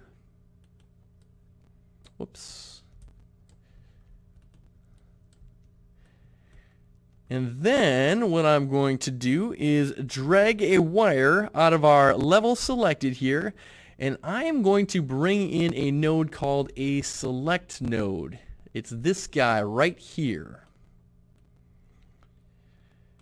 Now what's really cool about this node is depending on which option is selected right here in our game instance, whatever is set here is our level selected, we can change the return value. What do I mean by that? Firstly, I'm just going to plug in my level 01 time limit to here. That's 120 seconds. Level 02 time limit to here. Remember that one's 150 seconds. And my level 03 time limit into here. Remember that is 180 seconds. And then I'm going to bring in my time limit here, my game time limit. I'm going to click that and I want to set that. And I'm going to plug this in like so. So let's understand what we are doing here. We want to say here in our game mode gameplay that upon beginning play, we want to cast to our BP game instance. And we want our game's time limit to be either 120 seconds, 150 seconds, or 180 seconds. Well, how do we determine that? Well, we're going to determine which one of these it is whenever we select a level here in our BP start menu. So currently in my BP start menu, I am saying that when we click on the level 01 button, we're going to cast to our game instance and we're going to set our level select variable to be level 01. So upon selecting level 01 here, that is going to inform our game mode blueprint that level 01 has been selected. So that is the time limit that we should set our game time limit to be. Let me just bring a marquee selection around this bit of script right here. Left click and drag. Tap that C key. Set game time limit based on level selected. Okay. I'm going to compile and save really quickly.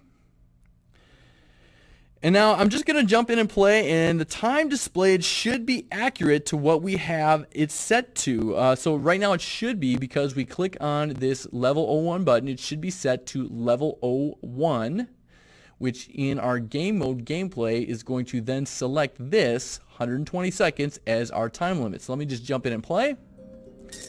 Select level 01. you can see our time limit is currently 120. Now, we don't have it decrementing at all yet. That is still to come, but you can see that that is working. Okay, but we also had it set to 120 before. So is it really working? Well, let's test it out even further. Let me jump back to WBP Start Menu. And let's say that when I click on level 01 button, I am actually going to set our level selected to level 02. Okay, so what that's going to do, let me just compile and save this, is over in my game mode blueprint, upon beginning play here, we're going to be casting to our game instance blueprint, and it's going to say, hey, which level was selected? What is this variable currently set to? Well, it's currently set to be level 02 because that is what we selected here in our BP Start menu. Level 02. We set this variable, this level selected variable, to be the level 02 option. So now here it should select the value set in this variable, which is 150 seconds. And that should be set as our time limit. So let me just jump in and play now and see if that is true. And now you can see in the upper right, 150 is set. So you can see how this system can be extended. Now, I'm going to jump back into my BP Start menu and change this back to be level 01. But in the future, if you were to create a level 2 and a level 3, you could do a lot of copying and pasting of this bit of script right here, but swapping out the level selected set right here to be whatever level you've linked that button to. All right, let's compile and save that one more time. Again, the time doesn't decrement just yet. We'll get to that, but that is going to do it all for this one, guys. This is kind of a handy trick to make it so your time limit is specific to whichever level you selected. We'll see you guys in the next video.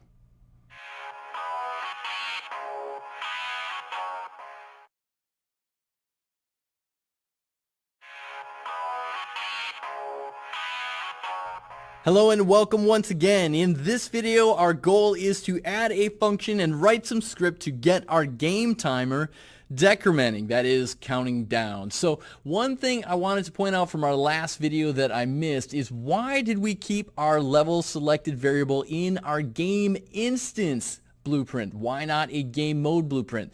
The reason I put that variable level selected in a game instance blueprint is because our game instance blueprint lives across levels. By that I mean we are starting our game, our project here in a start menu level.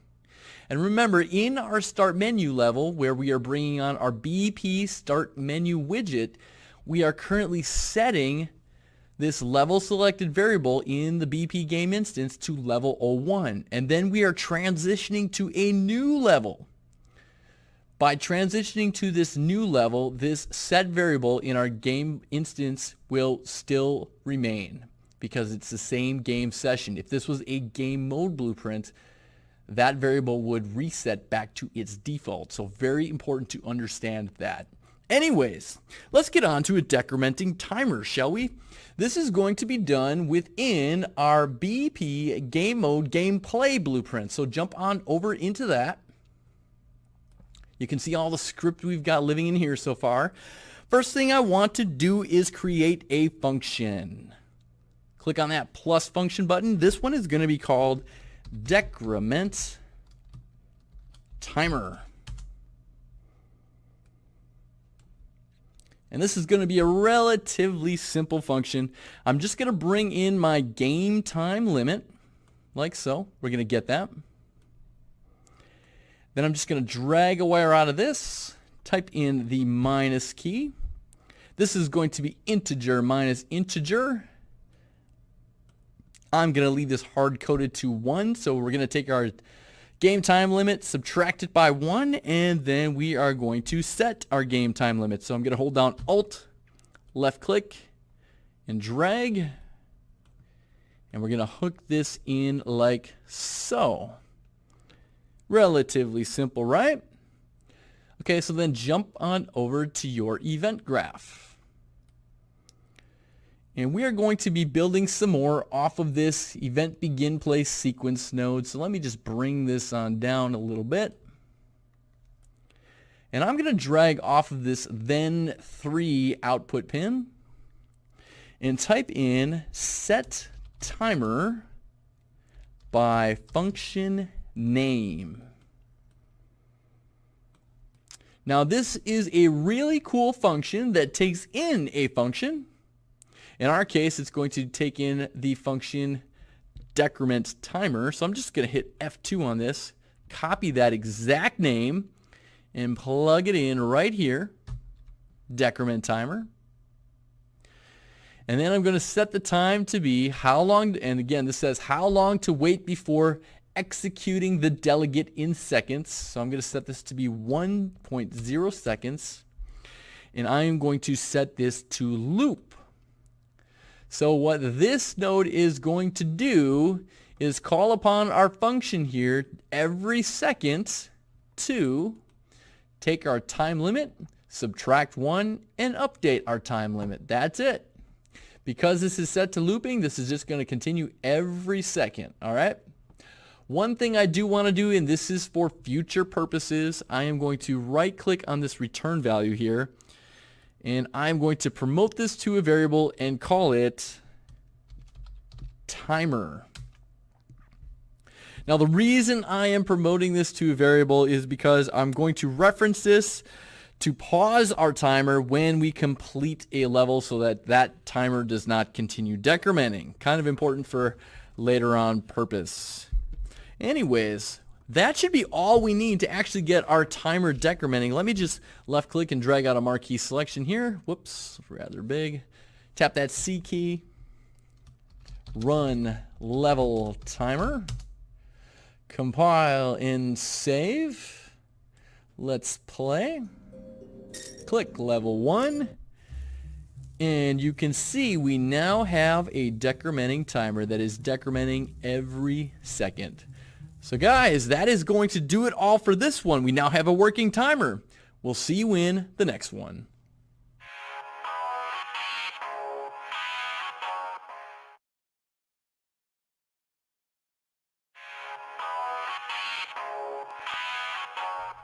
Welcome back, everybody. Well, now that we have a functioning timer in our game, it would actually make sense for us to go back and script our time bonus target so that when we shoot our time bonus target, we can see time added to our timer. So let's find our time bonus timer under the actor's blueprint.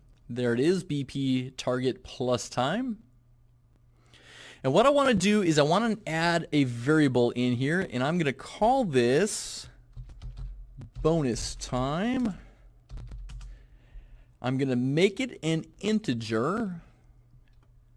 I'm going to compile so I can set a default value, and I'm going to say anytime we shoot one of these, we're going to get, we'll say 5 seconds.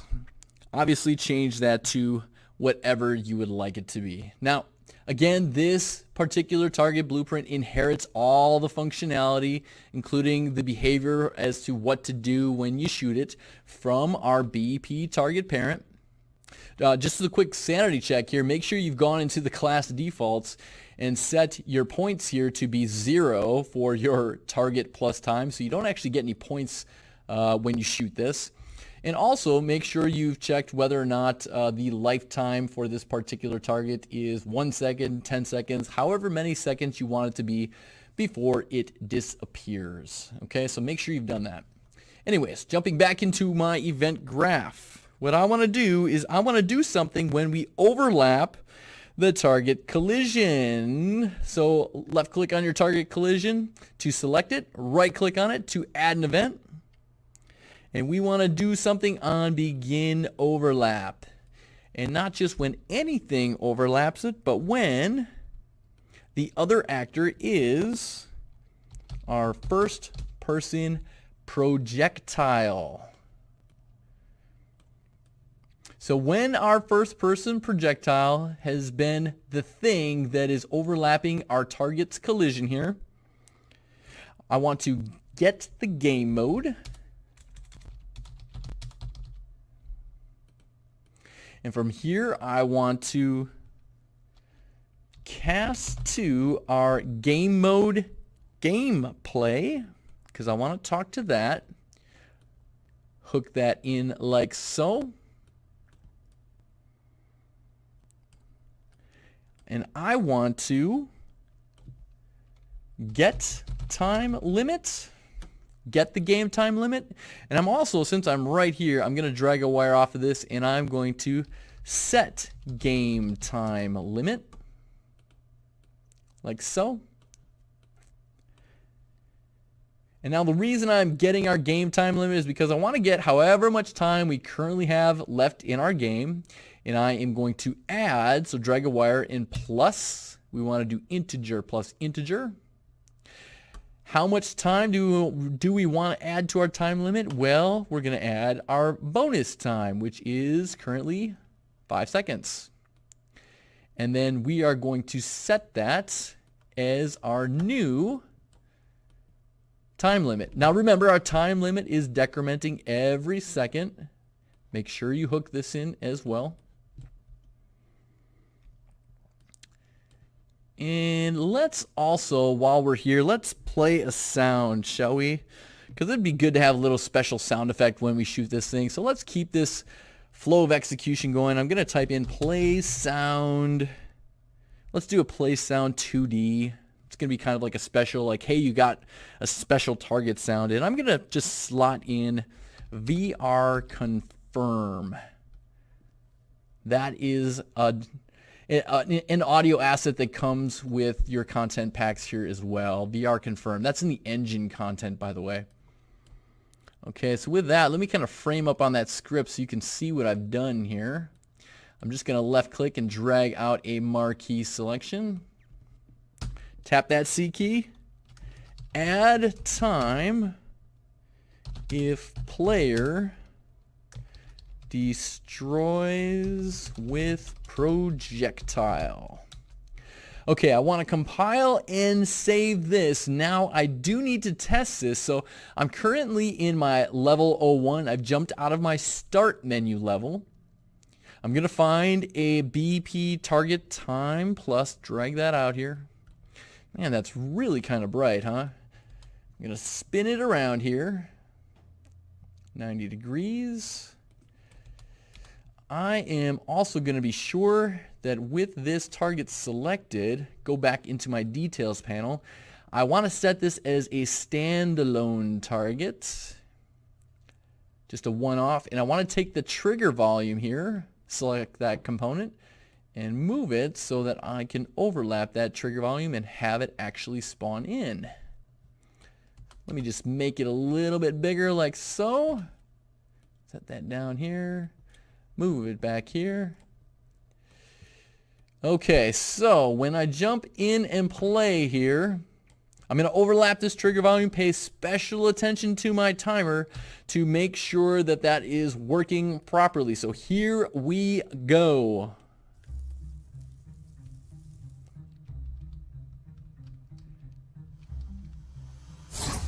Okay, I've got 113, 112. Note my time, note my time. 108, 107. And you saw it add 5 seconds to my timer when I shot it. And you heard that little special sound effect as well. So it is working as intended. Guys, that is going to do it all for this video. We are on to player respawn next. We'll see you there.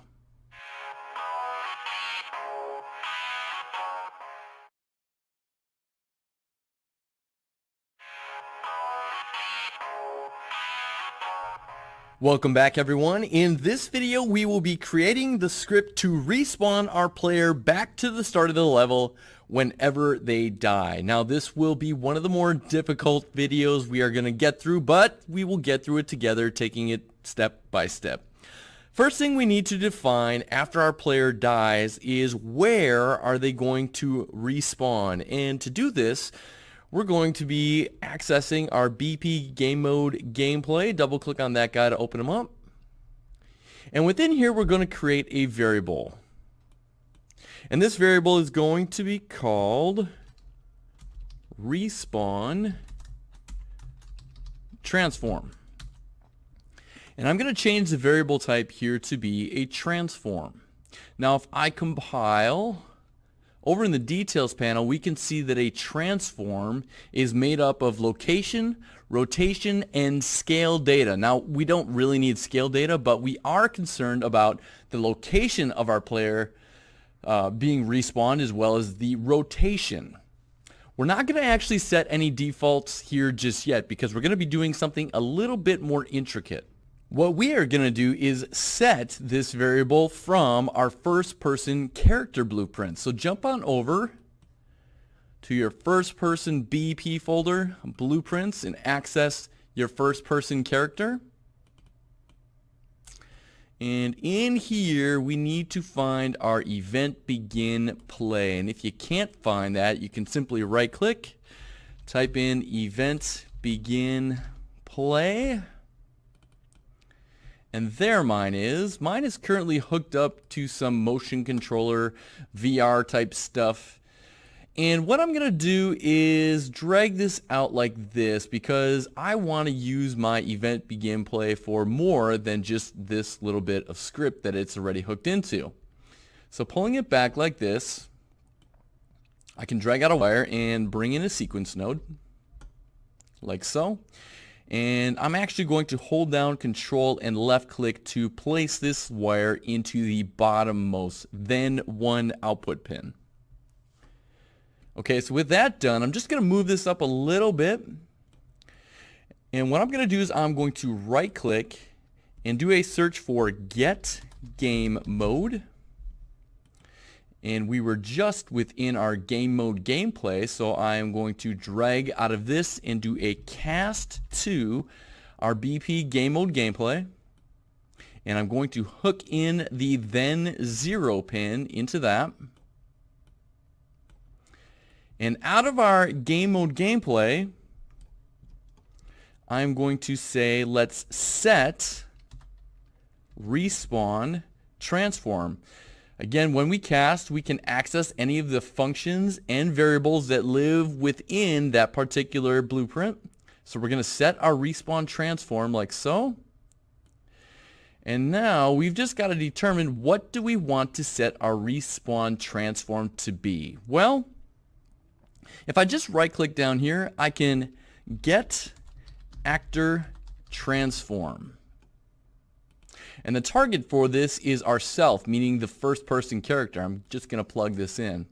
So let's understand what we're doing here. We're saying on event begin play, we are going to set our respawn transform that exists within our BP game mode gameplay to our actor first person character's transform location. So the location and rotation of our character when they spawn in, that is what we want to set our respawn transform to be.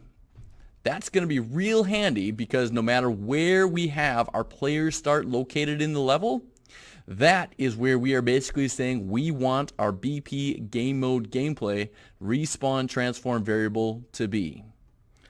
Okay, so with that bit of script, I'm going to left click, drag out, tap that C key, and say sets character respawn, sets with the apostrophe. I don't need an apostrophe there. Sets character respawn transform in our game mode gameplay. And I'm going to compile and save that right away. Next, we're going to come under this area of the My Blueprint panel in your first-person character. Click next to this little eyeball icon here, and we want to show inherited variables. When we do that, come down to this area at the very bottom known as Event Dispatchers, and under your Game Event Dispatchers, under Damaged, expand that out as well. You are going to find well, actually we don't need to expand that damaged out. Right here is the one we are looking for. There is an event dispatcher on our first person character known as onDestroyed. Now what is this? We haven't talked about event dispatchers yet. Basically, event dispatchers are a way to communicate from one blueprint to another. Now, you're all familiar with Twitter and how that works. Basically, an event dispatcher, as I've heard explained by Zach Parrish from Epic Games, he said it's a lot like Twitter, and I agree. Great comparison. Essentially, when our first-person character dies, they can send out a quote-unquote tweet, aka dispatch an event, to inform another blueprint that they have been destroyed. In this case, they have died. Now, we want to commute this information ultimately over into our BP game mode gameplay. And in order for our BP game mode gameplay to understand that that has happened, this BP game mode gameplay needs to quote-unquote subscribe to that tweet that first-person character is sending out. And we'll get to that in just a moment, but I wanted to point out here that there are some event dispatchers, aka tweets, that a first-person character can send out, and these are currently here by default. We did not have to do anything to create these event dispatchers. Okay, so with that understood, let's jump on over to our BP game mode gameplay. Now, we've been doing a lot of stuff off of our event begin play and our sequence node right here. I'm going to add yet another pin. Let's bring this down a little bit further so we can keep this all in view. And what I'm going to do is I'm going to right click in some empty space and I'm going to say get player character. Then out of this I am going to cast to our first person character so we can talk to our first person character. Hook this in off of the then for output. Okay, and then what we want to do is drag a wire out of our first person character, and I'm going to do a search for assign on destroyed. This is the one you are looking for right here. It says assign on destroyed. If we click on this, it's going to bring in two nodes. There is this bind event node as well as a custom event that already has a name. We can leave that name by default, but essentially what we are saying here, and I must hook in this execution wire as well, is that upon beginning play, we are going to subscribe to this on-destroyed event that exists within our first-person character. So that when our first-person character is destroyed, aka they die, then this event will fire off. Now note that without this binding right here to this custom event, none of this can happen. There's no way for our game mode gameplay to understand that our first-person character has died. Okay, so next what we want to do is off of this on-destroyed event 0, I'm going to drag out a wire, and I'm going to add a short delay. Because before we respawn them, we want to have a little bit of a delay so they don't just respawn immediately. The user actually has a moment to understand that they have died, right? So I'm going to set that to be 2 seconds. Okay, then down below, I'm going to bring in our respawn transform. We're going to get that. And the reason I'm going to get that is because off of this delay node, I'm going to drag off a wire and say spawn actor from class. Which actor do we want to spawn after we have died? Well, we want to spawn our first person character. So I'm going to type in first person. Now note that I've got two of them here. There's two options. We want this first one with the character type icon. And then, of course, we got to specify where is the spawn transform. Like, where do we want to spawn him in? That's where our respawn transform comes in. Okay, next what we want to do is right-click, and we're going to do something called getting a player controller.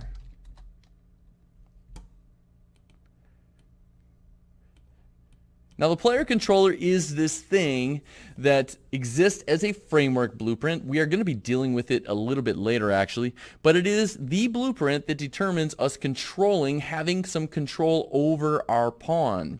And the reason we are going to get this is because off of this I want to drag out a wire and say possess. I want to possess a pawn.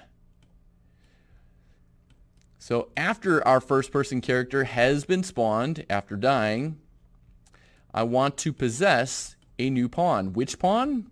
Our first person character. So we can take out this spawned actor, a spawned first person character, and that is the spawn that we want to control. Lastly, let's just add a sound effect in here. So I'm going to drag out a wire, do play sound 2D. And we will slot in the sound. How about start simulate? Start simulate Q. All right, with all that done, let's just add a comment block around all this bit of script. And actually, let me frame it up here so you can see what we have all done. And I will tap that C key. And we will call this respawn player. Once more, I'm going to compile and save. Let's just jump in and play now and see if this works. Now, I am currently on my level 01. I have switched off of my start menu. So if I click play directly from here, I'm not going to go through my start menu. I'm simply going to play immediately from the start of my level. So let me just go through this door, and I've got some work to do with my lighting, and I'm just going to let this fan kill me. 1, 2, 3, 4, 5. I am dead. 1, 2 seconds. There we are, right back in. But you will notice that there's currently a problem. I'm going to kill myself one more time. 1, 2, 3, 4, 5. 1, 2. Uh-oh, no respawn. What happened? Well, there is more work to be done. Jumping back into our BP game mode gameplay, what is currently going on here is upon beginning play, we're casting to our first person character, and out of that, we are subscribing to our on destroyed event for when our first person character dies. That's what this does. And once our character dies, this event is triggered. We then wait 2 seconds, respawn our first person character, are given control over him, possess him, and that sound plays. So that happens one time, but what happens if we were to die again? Well, essentially, we need to resubscribe to this on destroyed. So this is going to be pretty simple to do. If we come right back towards the beginning of this particular script, we could right click and create a custom event. So just right click, type in custom event.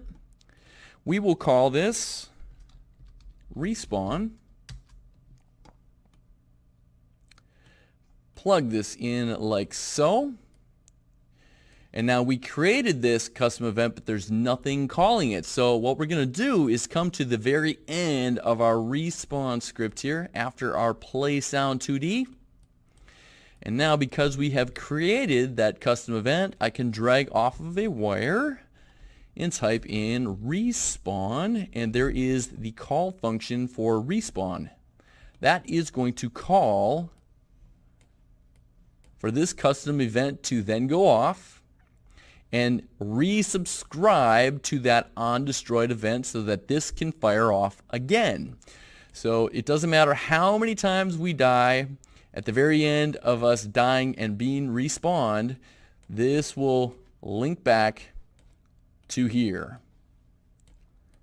Cool, right? I actually could have skipped this whole custom event thing and dragged this wire all the way from here back into here, but I don't like to have lines crisscrossing. Don't crisscross the wires. So now let's try this one more time. Compile and save. Let's play. I'm going to open that. Let's die. Okay, died. Respawned. Let's try this one more time.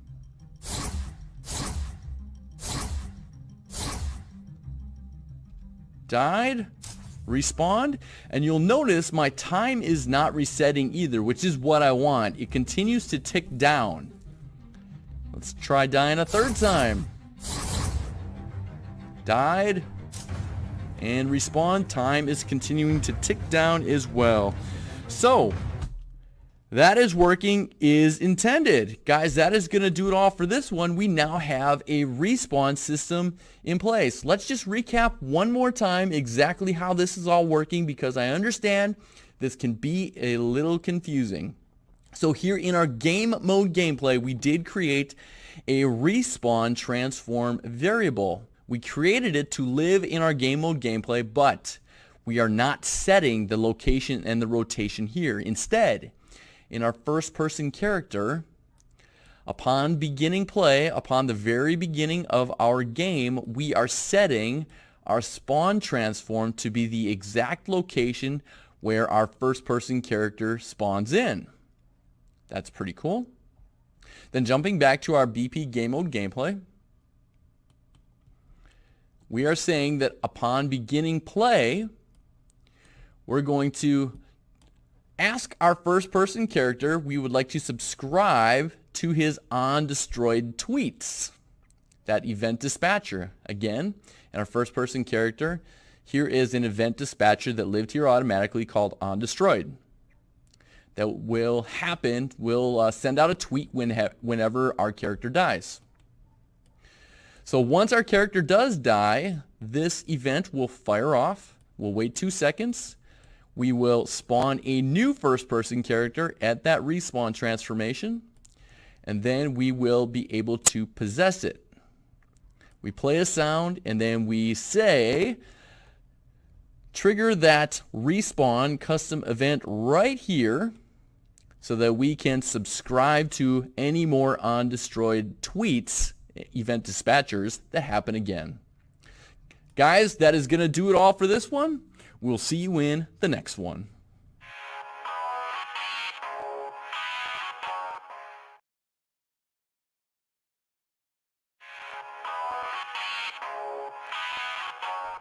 Hello and welcome again, everyone. In this video, our goal is to make it so our level complete menu appears whenever our player reaches the designated area of the level. Currently, I am at the very beginning of my level, so I'm just going to fly over to my uncompleted end of level area, which is right over here. You might remember I had that sweet lamp going on over here. And I actually have placed a level complete actor where I want to end my level. It's rather dark in here at the moment, so I'm just going to change my viewport here from lit to unlit, just to brighten that up a little bit. So wherever the end of your level is going to be, make sure that you have come into your actors folder and you have placed a BP level complete actor into your level. And you can see that my trigger volume here, this yellow line that's probably pretty tough for you all to see, is pretty much perfectly overlapping the area where I want to trigger that level complete menu to appear. If you need to resize this, you can come under your details panel with your BP level complete selected. Select your trigger volume, and then from here, you can bring on your scale tool and resize it as you need. So obviously this is an invisible actor. If you want to make this visible in game, something you can do with your BP level complete selected is come under the details panel and scrolling down in your rendering section, there is an option for hidden in game that is checked by default. If you uncheck this, it'll make it so that you can see the bounds of your level complete actor here, this yellow wireframe. Also, because mine is relatively dark at the moment, if I go back to lit mode, I'm just going to hold down the L key and left click just to add a temporary point light out here to make it a little bit easier to see. Okay, so with that done, I need to now jump into my BP game mode gameplay. So come under the framework folder, make sure that you double click on this guy to open them up.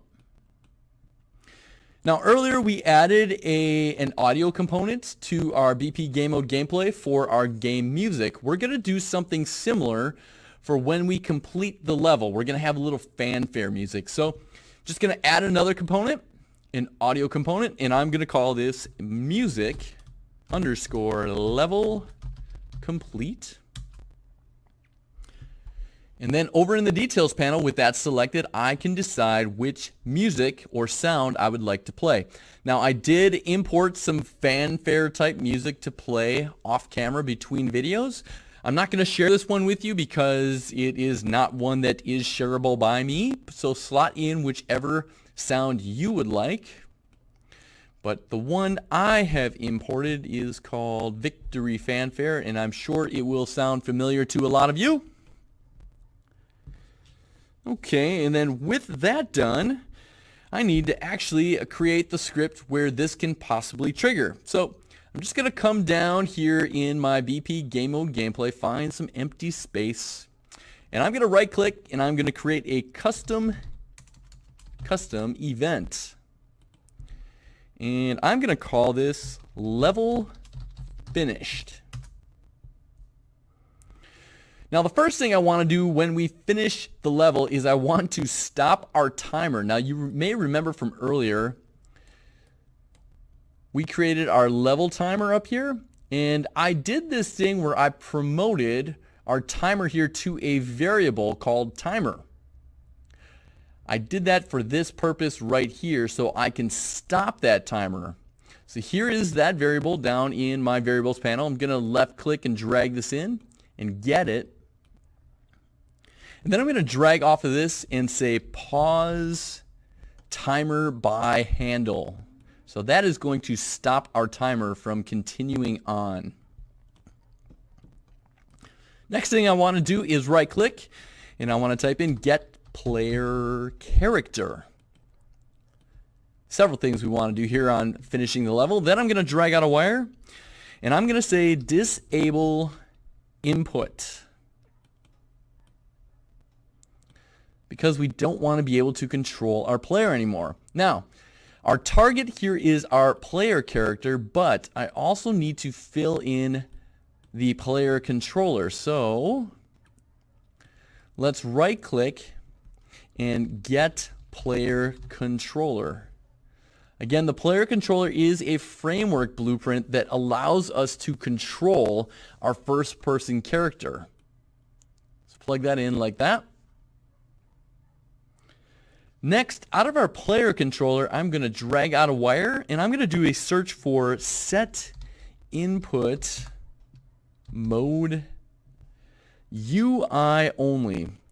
The idea here is that we want to have our level complete menu appear on screen and that we can only interact with our level complete menu. Now in this one we're not going to actually go the full 10 yards yet to make it interactive just yet, but this is going to give us control to have a mouse cursor and stuff on the level complete screen. So make sure you plug in your execution wire like so. And continuing on here, I am going to drag a wire off of our player controller yet and type in show mouse cursor. We're going to set show mouse cursor. In the player controller blueprint, there is an option to show the mouse cursor. This property lives on the player controller blueprint. And what we want to make sure that we do is when we set our input mode to UI only, meaning we can only interact with our level complete menu, we want to make sure that we can see our mouse cursor. Okay, next thing I want to do is drag a wire off of this and let's create widget. And the widget we would like to create is our level complete menu. And then of course, off of this, we need to drag off of this and say add to viewport. Not enough to create it, you must add it to the viewport. And flipping my page of notes here. Okay, so that is now added to the viewport. So next thing I want to do is I want to take our game music here, drag this guy in. Then we're going to drag a wire off it and we're going to say fade out. we want to fade out our game music. And I'm going to set the fade out duration to be 0.5 or half a second. And then what I'm going to do is drag in our music level complete. Move this over a bit. Drag out a wire and just say play. So we're going to be fading out the game music and playing our level complete music. Okay, so with all that done, I'm going to drag out a marquee selection, left click, and let me try to frame this in view too so you can see the script in its entirety. There we go. Left click, drag out a marquee selection. Going to tap that C key. Level completed. And I am going to compile and save this, but you will notice one thing is not yet done. We don't have any means of calling this level finished custom event. We created it here, but there is nothing yet calling it. So let's fix that. Let's hop on back to our content browser. Come under your actors folder here and double click on your BP level complete.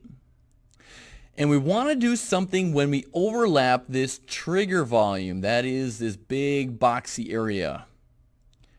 Okay, jumping back to my event graph, I'm going to right click on our trigger volume and say add an event for on component begin overlap.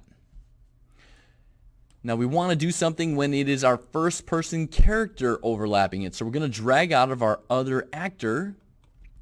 We're going to cast to first person character. Next, I am going to right click. I'm going to get the game mode. And the reason I'm going to get the game mode is because I want to then cast to our BP game mode gameplay. Okay, and so if it is our first person character overlapping that trigger volume, this will then fire out. So we're going to plug that then into our BP game mode gameplay so we can talk to it. And then I can drag out of here and actually call for that custom event to fire. So I'm just going to search for level complete. What did I call that? Level complete? Or did I call it level finish? Level finish is what I called it. So drag off of this level finish. There we go. That's the guy I'm looking for. So with this, let's compile and save.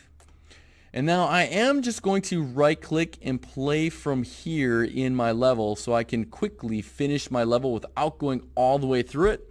Now again, our level complete menu will not be interactive yet, but this should be enough so that we hear the fanfare and see the screen appear, the level complete screen. So here we go. Right click, play from here.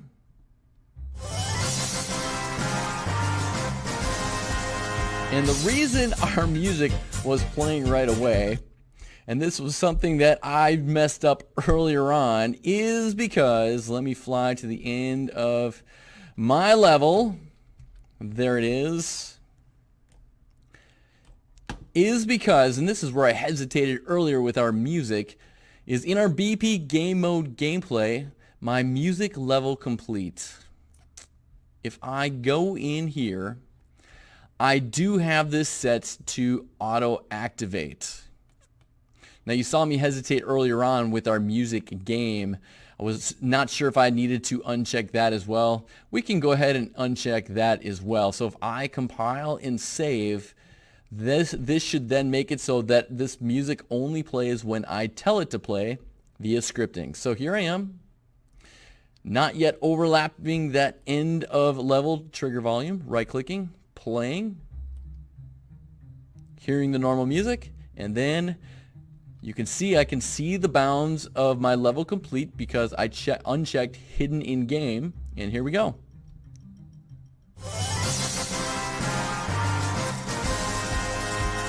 Now obviously clicking on these buttons will do absolutely nothing, and it looks like I screwed up right there. I didn't add an outline to our final score, so we can look to finish that, but for all intents and purposes, that is now working. We are showing our level complete menu, and we are kicking off the fanfare music as intended.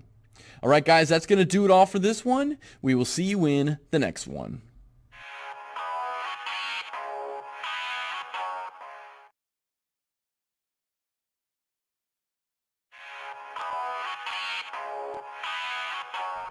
Welcome back, guys. In the last video, we made it so that our level complete menu is showing on the screen when we overlap our level complete blueprint. In this one, we want to actually make that level complete menu interactive and to tally up a final score. So the first thing we need to do here is to open up our BP game mode gameplay here in your Frameworks blueprint.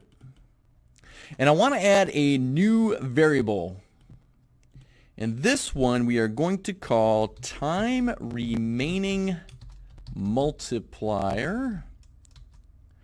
And I'm going to make this an integer. And then I'm going to compile here really quickly so that I can add a default value. And I'm going to make this be 25. And you can fiddle with this value to your heart's content. This is essentially going to be how many points are we going to get for every second that is left remaining when we complete our level. Okay, just going to compile and save that one more time. That's all we need to do in here for the time being. Now I'm going to jump on over to our UI folder and access our WBP level complete menu. Now, something I did between videos that I noticed I had forgotten in the last video is I had not set an outline setting for my score value at the very bottom here. So I made sure I went back and fixed that up.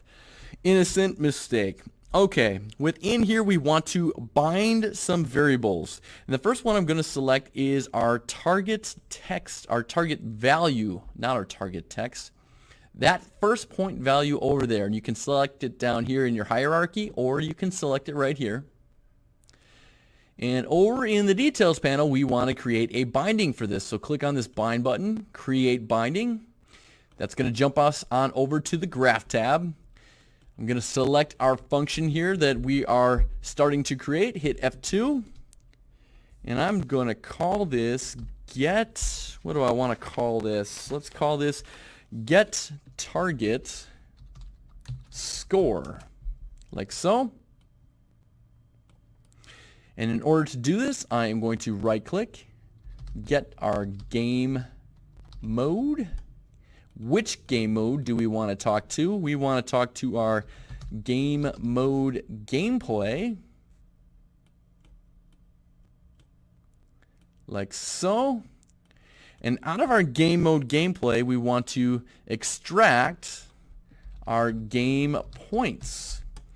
We've got this variable called game points that is going to tally up as we shoot targets throughout our game.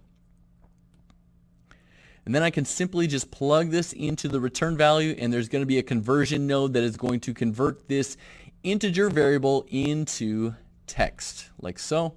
Make sure you hook up this wire as well. So there is our get target score function that is going to be bound to this value right here. Okay? Next, what we are going to do is select our time bonus right down here, our time value. And then we're going to scroll on down till we find our text. There it is. We're going to create a binding for this. Once again, we are going to create some room. I'm going to hit F2 on this function name, call it get time, and I can't spell time, remaining score. And I'm going to get our game mode, get game mode. Which game mode do we want to talk to? Our gameplay game mode, cast to BP game mode gameplay. And out of this, I am going to extract our game time limit. I probably could have named that variable better instead of time limit, current time maybe, because it does increment down. Then what I'm going to do is I'm also going to extract out of our game mode gameplay, and I'm going to find our time remaining multiplier, which I have just created within there. And then I'm going to drag off our time limit here and type in the multiply number, or you can simply just type in multiply like so, and we want to do integer times integer. So a little math here. So if we have 10 seconds remaining, we're going to multiply that by our time remaining multiplier, which is currently 25, giving us 250 bonus points, right? Then we're going to plug this in here, and a conversion node will come in, and make sure that you hook in your execution wire like so. So there is that function. That HUD binding is now completed as well. So one more to go here. Jumping back over to our designer tab, we've got our final score, and we need to bind this as well. So create a binding for that guy. Hitting F2 on our function name, I will simply call this get final score. And we can take a little bit of a shortcut here. I'm just going to jump on over to my get time remaining function in here. And I'm going to left click and highlight a bunch of these nodes. How about that many right there? I'm going to hit Control C, go back to my get final score function. Going to do Control V, plug that into there. And while I do want to do this multiplication, I also want to add in our game points. So I'm going to extract off of our game mode gameplay and do get points, get game points. And so we're going to get our game points, and we're going to add that to, hitting plus, integer plus integer. We're going to add that to our time bonus to get our final score.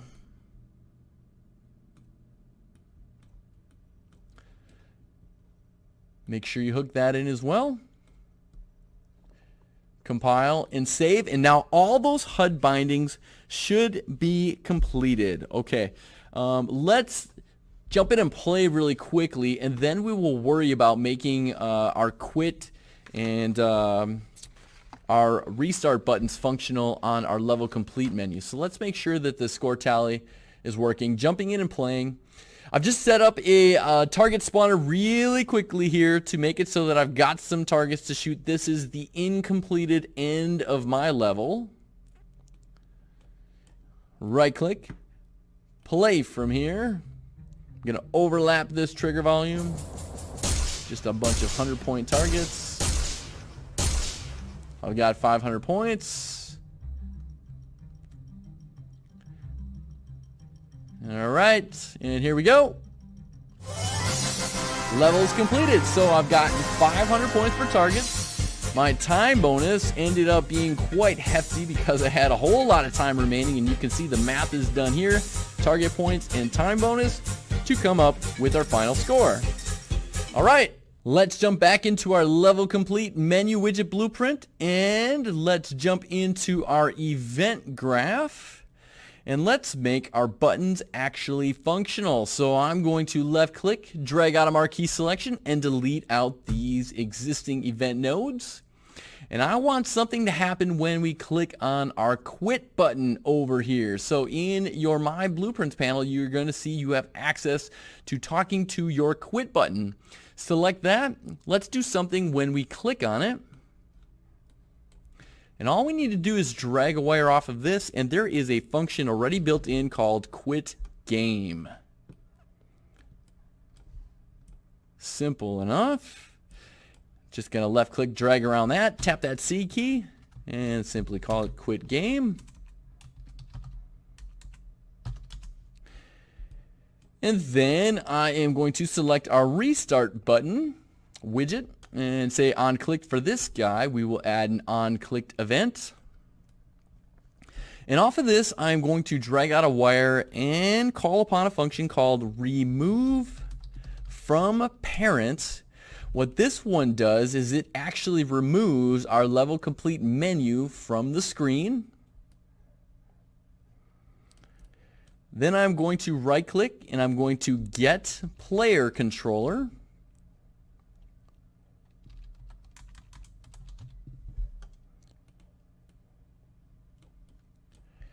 And then I'm going to drag off of this and do a set input mode. And the input mode that I want to set is game only. Remember, we had made it so that when we got to our level complete blueprint, we were showing the level complete menu, and we were making it so that you could only complete or only interact with that menu screen. Here we're saying when we restart, we want to remove that menu screen and give the control back to our game, not the menu screen. In addition to that, we want to drag off of our Get Player controller, and we want to set Show Mouse Cursor. And whereas before we were saying, yes, show the mouse cursor, now we want to say, do not show the mouse cursor, because again, we are restarting our game. And lastly, we need to actually drag off of this and type in open level. And the level we are going to restart here is going to be level_01. This is the actual function that is going to quote unquote restart the game. It's going to reopen that level. So let's left click, drag around this, tap that C key, and I'm just going to call this restart game. Then let's compile and save, and we're going to test out both of those options. Going to fly back over to where I have some targets to shoot. Right click, play from here. Got a few targets, shoot, shoot, shoot. A few points scored. Here's my level completed area. You can see I do have access to a mouse cursor. Now if I quit, I have quit out. I'm just going to change my play option here to be, yeah, you know what, I'll leave my play option here, new editor window, that's fine. And then I'm going to fly back over to the beginning of my target area here again. We're going to right click, play from here, and let's try out that restart option. Shoot a few targets. Definitely got some work to do building out my level, prettying it up. Here we go. Restart. Now obviously this time it restarts me at the very beginning of the level, but you can see my score is zeroed out. My health is back up to full, and I restarted at that 120 seconds. Alright guys, that is going to do it all for this one. We are going to see you in the next one.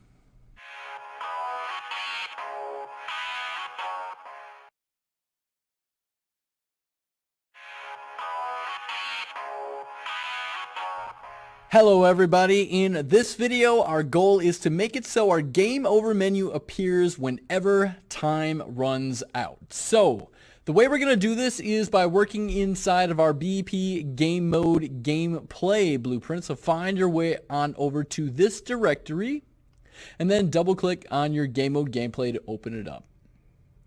For starters, we want some music to play whenever the game over menu appears. So let's do like we did before and add an audio component. So I'm going to firstly select my default scene root here, and it doesn't really matter if this is attached to the default scene root or not, because this is simply going to be triggering some music. I'm going to click my green add component button, choose an audio component, and I will call this music underscore game over. And with that selected, over in the details panel, the sound that I am going to slot in for this is going to be VR underscore Shep. I'm looking for Shep scale down O2Q. Now, if you highlight this one, you can see that the path for this is in your engine content folders. So you should all have access to this. Now, it doesn't really matter which sound you slot in, but this one I thought was decently appropriate for a game over type of sound. Again, you probably want a little music ditty here, but this is going to serve our purposes for now. And with that slotted in, we need to slide on down in the details panel. And this is something that you should make sure that you do for all your different audio components here. And I didn't do that right away for our music game component. Auto activate, we want to make sure that this is checked off, and it should be off for the rest of these as well, because through scripting we are going to tell this when we do want it to play. Okay, so that's going to be all we want to do here. Let's jump on over to your event graph, and where we've got this level complete script, let's work right beneath here, because the first thing that we're going to do is we're going to left click actually, and we're going to drag out a marquee selection. We're going to grab this whole level complete section of script, and I'm going to hit Control C to copy, and then down below I'm going to hit Control V to paste. We're going to take a little bit of a shortcut here. Now you're going to see this warning here because we need a unique custom event. You can't have two copies of the same custom event. So you can select this custom event, and we're going to rename this custom event to be Game Over. And I'm typing this over in the details panel. And if I want to make this warning go away, you can simply compile, and that will get rid of it. And obviously this comment block is not representative of what we want this to be called. I'm going to call this whole comment block Game Over. So now up above, just letting you know how this is all constructed, we've got our level complete script right up above, and we've got our Game Over script down below, and the only thing we've changed so far is the name of our custom event. We've changed to Game Over, but there is more we need to change in here. Namely, if we scroll on over to the right, we got to make sure that the widget that we show when the game is over is not the level complete widget. We need this to be the Game Over menu. And then if we slide on over to the right, we're going to fade out our game music, but we don't want to play our level complete music. Instead, we want to delete this out and drag and drop in our music Game Over. And you can drag and drop this right on top of this pin like so. And that'll do just fine there. And that should be all we need to do right there. So with that done, you can compile and save. Now, we did create this custom event for Game Over, but there is currently nothing calling this. There's nothing to actually fire off this event. So what we need to do is jump on over into our functions over here, and we've got this decrement timer function that we created earlier. If you double click on this guy, this is where we were decrementing our game time. And what we want to do is we want to say that if our game time limit equals 0, that is time is up, that is true, then we want to call Game Over. Call function Game Over. Okay.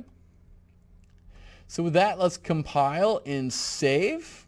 And now I should be able to jump in and play to test this out, but I'm going to take a little bit of a shortcut. I don't want to wait 120 seconds to have our Game Over menu appear. So what I'm going to do is jump over to level 01 time limit, this variable right here.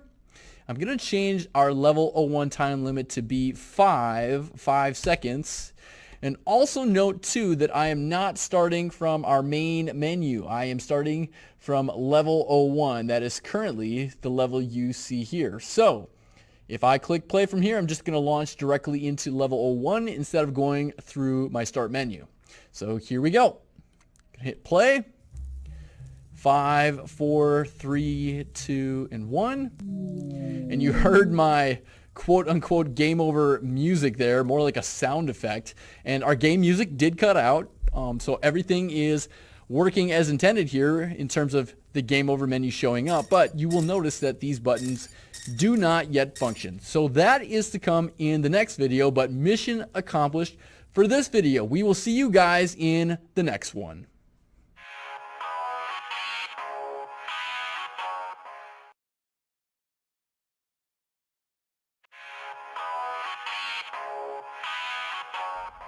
Welcome back, everybody. In the last video, we went about making sure that our Game Over menu would appear on the screen when we ran out of time. In this one, we want to continue where we left off and make our two buttons interactive on the game over menu. So to do this, we're going to come under our Content First Project UI folder, and we want to double click on our WBP game over menu so we can work inside of here. And we don't want to be on the Designer tab.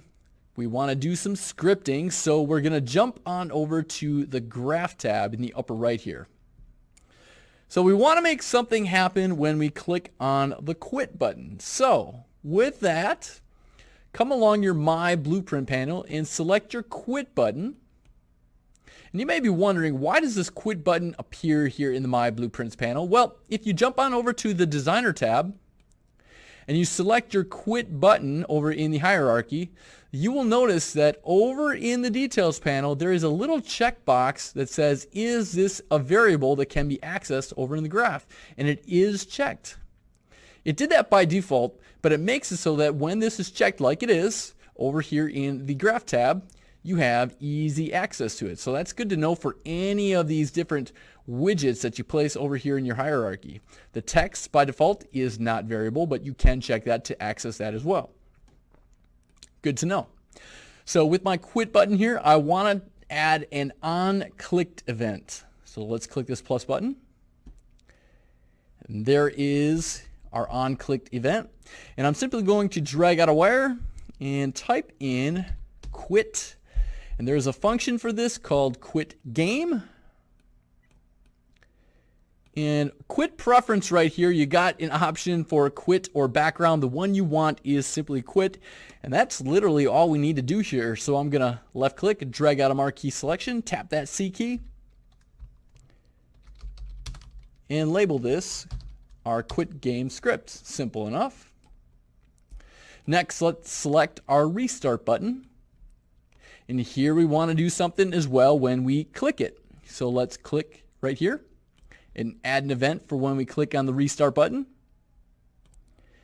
And the first thing we want to do when we click the restart button is to drag out a wire, type in remove from parent. What this function node does is it removes this widget from the screen. So you're basically saying, hey, game over menu, I don't want to see you anymore, get off the screen. Next thing I want to do is drag a wire off of this, and I want to set input mode game only. Since we are essentially restarting the game, we do want to get rid of the game over menu, and we want to set our input so that our game is the one that is accepting our inputs, not any widget blueprints. Okay. Now it's seeking a player controller here, so what you can do is right click and type in get player controller, and you can simply plug that in like so. In addition, we want to drag off of our get player controller and type in set show mouse cursor, because this particular property lives within a player controller blueprint. Make sure you hook up your execution wires like so. And we want to make sure that this is unchecked. So we are essentially saying, hey, set the input mode back to game only, so only our game can receive inputs, and hide our mouse cursor by leaving that unchecked. Then last but not least, we want to drag a wire off of this and type in open level. And which level do we want to open up? Well, if we are restarting, we want to open up level underscore 01. So I'm going to type in level underscore 01. And there is our script for that. Let's frame it up for you all there. Left click, marquee selection, tap the C as in Charlie key, restart game. Let's compile and save, and then let's give this a play. And before I give this a play, I want to make sure that jumping over to my BP game mode gameplay, I did set my level 01 time limit back to 120 seconds. So let me set that back down to 5 seconds once again. I set that back to 120 between videos, and compile and save that so that we have got a really short play session. And we're going to play. 5, 4, 3, 2, and 1. You hear our game over quote unquote music appear. Let's go ahead and quit. And that quit out as intended. And then we're going to jump in and play. Wait for our 5-second timer here to expire once again. Click on restart, and we restart again with another 5-second timer. Good times. All right, so everything is working there as intended. That's going to do it all for this one, guys. We'll see you in the next one.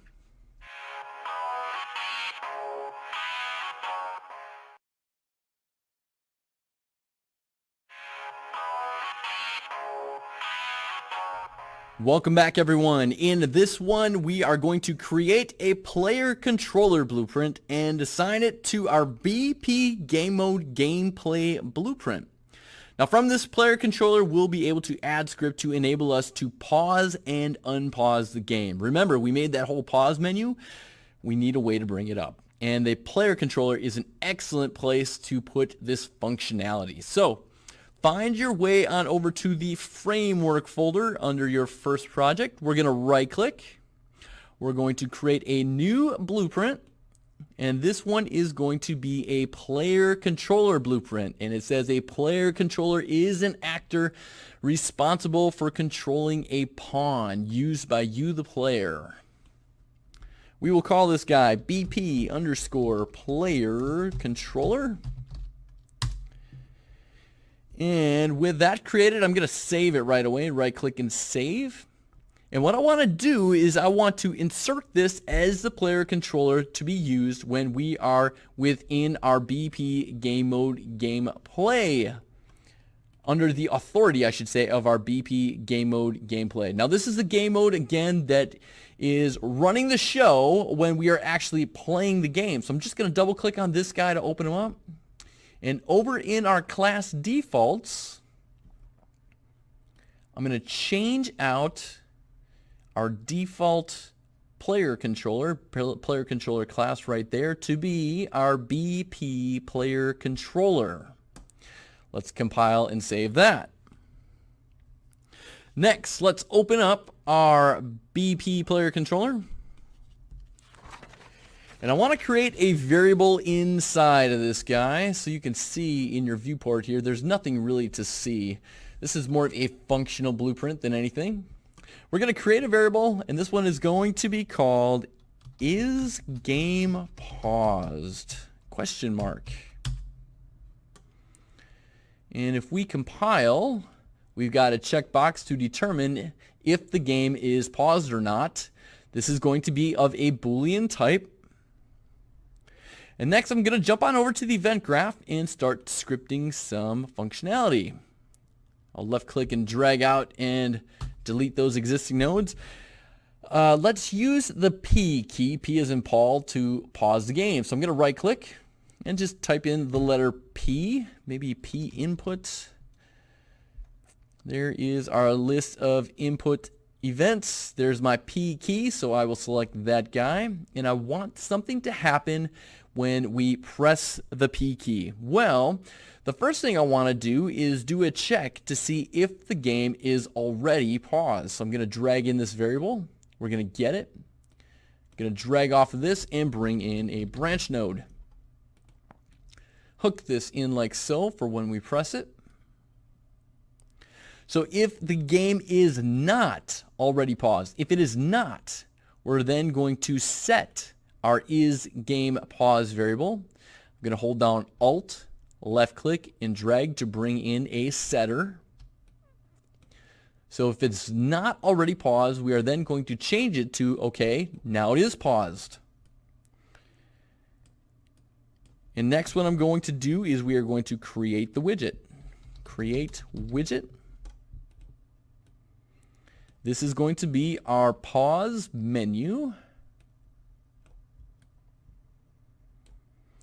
And of course, it's not just enough to create it. We then have to add to viewport.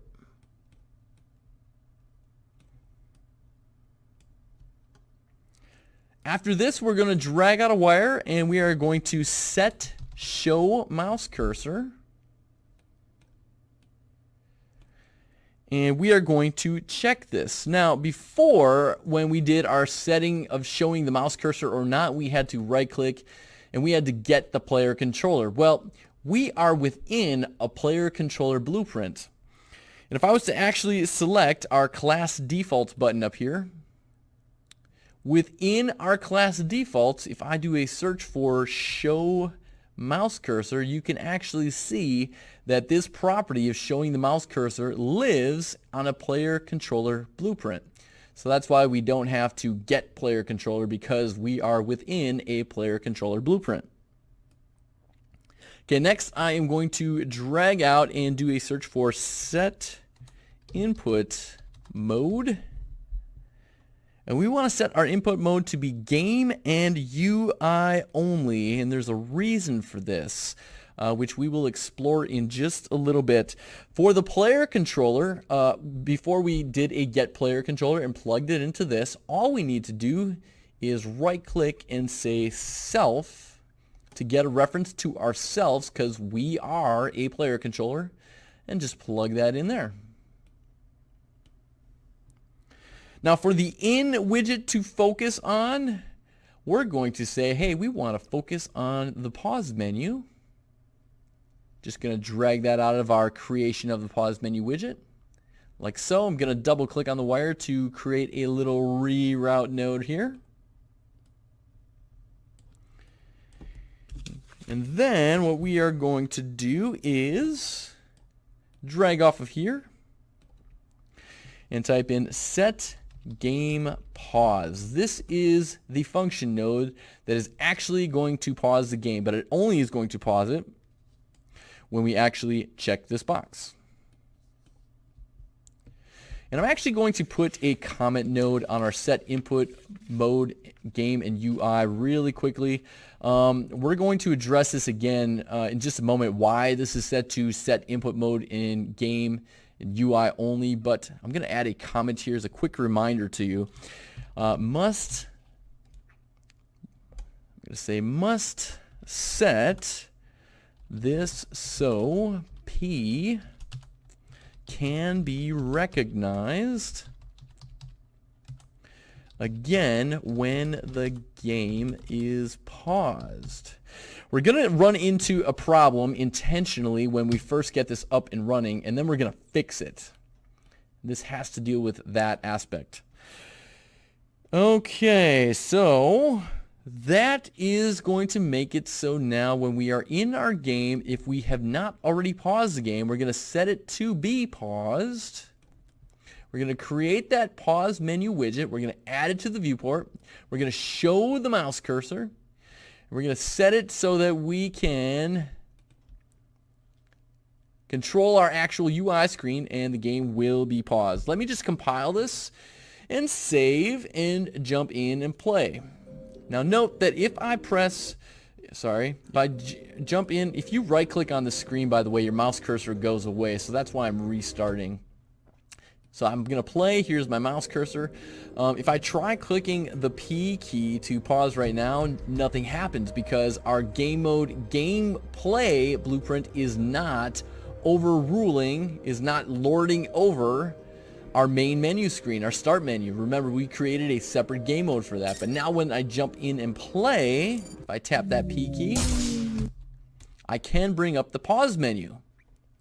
Now, these buttons are not functional yet, and if I press the P key again, nothing will happen. There is obviously still more work to be done. Before I continue on, I want to jump over to my game mode gameplay blueprint really quickly because I noticed I have not set our level 01 time limit back to be 120 seconds. I don't want our level to end that quickly. So I'm going to change it back from 5 to 120. Compile and save this. You notice that I am compiling and saving all the time. If you want to save yourself a step here, by the way, you can click this little drop down menu and you can say you can save on compile always. I am just so obsessive compulsive about compiling and saving that I oftentimes don't do this, but know that that is a really handy trick to save you a click. You can just save your game automatically when you compile. Okay, so with that done, we have built off of our false branch here. What about if the game is already paused? Well, we need to build some script off of that there true branch. So what I'm going to do is off the true branch, we're going to drag out a wire. And we are not going to drag out a wire. We're going to actually bring in another setter for is game pause, holding down Alt, left clicking, bringing this guy in. Okay, and off this true branch, we're going to say if the game is already paused, we are going to uncheck this. So now, is the game paused? Nope, no it is not. It's going to essentially unpause it. Okay, next I'm going to drag off of this and type in remove from, well, the one I'm looking for is called remove from parents. And I can't find it right now because we have context sensitive checked on here.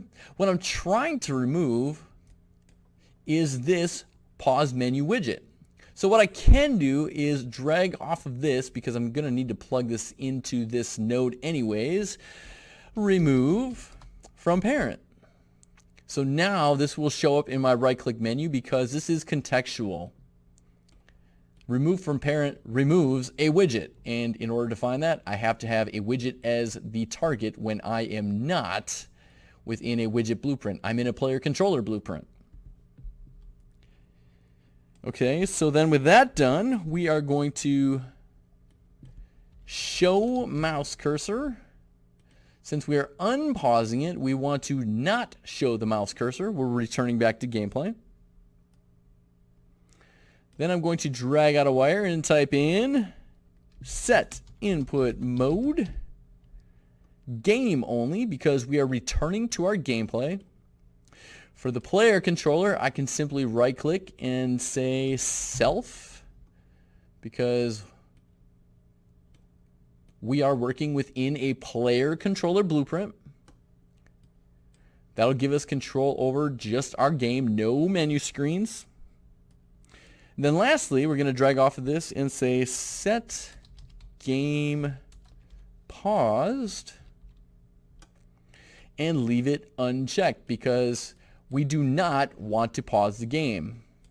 Okay, so this is our entire pause / unpause script. There's still going to be a problem remaining, which we're going to fix up here in just a moment. But with all that done, I'm going to left click and drag, tap that C key. This is our pause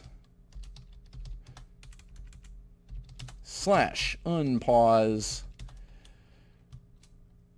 functionality. Okay, and if I was to jump in and play right now, you will see that if I tap that P key, I will pause the game right away because we're going to check, is the game paused? And by default, it is not. But I can't press that P key again. What we need to do in order to make it so that you can press this pause key, this P key to pause and unpause the game, is select your P event, and then over in the details panel, there is this option to execute when paused. We need to check this on. And this will make it so that then we can pause and unpause the game by pressing that P key when the pause menu is either up or not up. That is why we also set our input mode here to be game and UI only, so that this whole system for pressing the P key will work. So I will compile and save. Let's give this a quick play just to make sure that this is going to work. Now remember, the buttons on our pause menu are not going to work just yet. Alright, so I'm controlling my game. Gonna hit that P key to pause it. There's my mouse cursor. I can't click on these yet. Press that P key once more. Unpause. Pausing it, you'll notice that my timer is frozen. I can't control anything. P to unpause. we have a functioning pause menu. Pretty sweet. Or I should say interactive pause functionality. Our menu is not functional just yet because that is going to be coming up in the next video. That is going to do it all for this one, guys. We'll see you in the next one.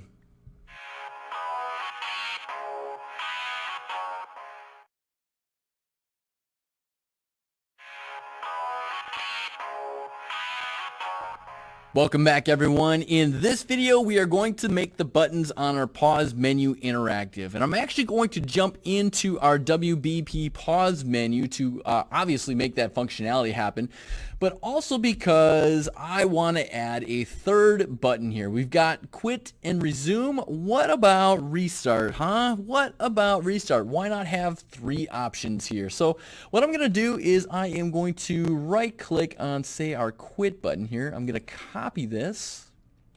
I'm going to paste this to our canvas panel, and I will simply call this one, hitting F2 on that. We'll do restart underscore button, and I'm going to call this one, hitting F2 on it, restart underscore text. Now, obviously, it still says quit on here, so with that restart text selected, I'm going to change that to read restart. And how about we position it so that quit is along the left-hand side, restart is going to be in the middle, and resume is in, well, actually, let's do resume in the middle, and then restart maybe on the far right, something like that, okay? I need to position these a little bit better though, so let me start off with our quit button here, and I've currently got position X of -400. Let me go -600, nudge that over a little bit, and I'll select our resume button here, and I have +600 for that, or it's currently 400, but let me change it to position X of 600. And then with our restart button here, let me see here. I had position of X is 600. Let me go, what should we do here? Well, let's go 400 for this in the Y. And then for the X, let's go 0 there. And that will center it up just nice. Okay, so we've got 3 buttons. Now let's add the functionality. And to shorten up our time of implementation here, I'm going to borrow a little bit from our level complete menu. I'm going to double click on that guy to open them up. Jump on over to our level complete graph. And we've already got quit game and restart game nodes in here. So I'm going to left click, highlight those nodes right there, hit Control C. Coming back to my pause menu in the graph tab, Control V. Let's take care of the quit button first. So select the quit button, do on clicked. Of course, it's going to bring that event node towards the bottom.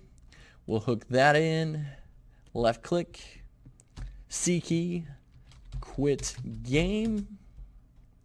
Then we've got restart game. I'll select my restart button. On click, and that will restart our game. Now the new one here is going to be the resume game. So let's select our resume button. We'll do something when we click it. And right off of this, I'm going to bring in a sequence node. Sequence. And I'm going to check the add pin 1 time, 2 times, and let's go another time. I'm going to have 5 things happen when we resume. The first thing that we are going to do is we are going to get player controller.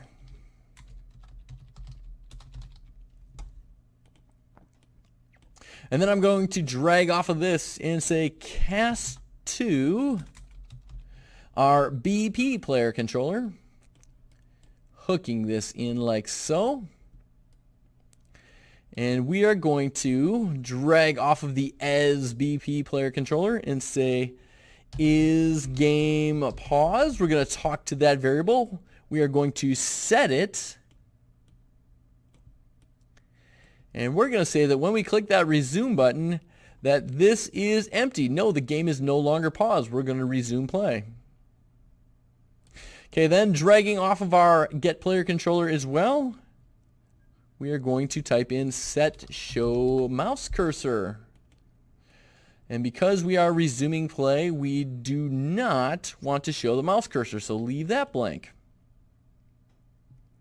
Then let's drag another wire off of get player controller and type in set input mode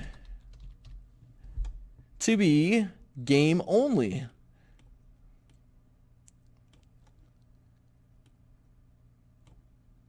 Because we only want control over the game. We are unpausing it. We are making the menu screen go away, so we only want control over our game.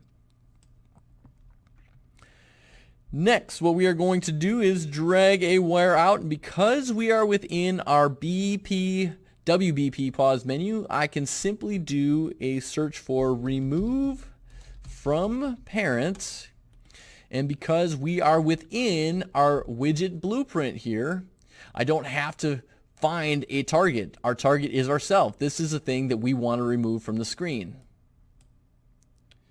Last but not least, I'm going to drag a wire off of the then for and type in set game paused, and we will leave this unchecked. We want to unpause the game like so. So I'll drag a marquee selection around that, tap the C key, and this is going to be resume game. Alright, so now we should be able to resume our game by clicking on that resume button or simply pressing the P key. So let's compile and save this and run through all of those different scenarios. Here we go. Play. Level 1. Gonna hit that P key. First thing I'm gonna do is I am going to quit. Okay, that works. Play. Level 1. Hitting the P key. I'll hit the P key again just to restart it, okay? You can see my timer is down to 1:14. Hit the P key.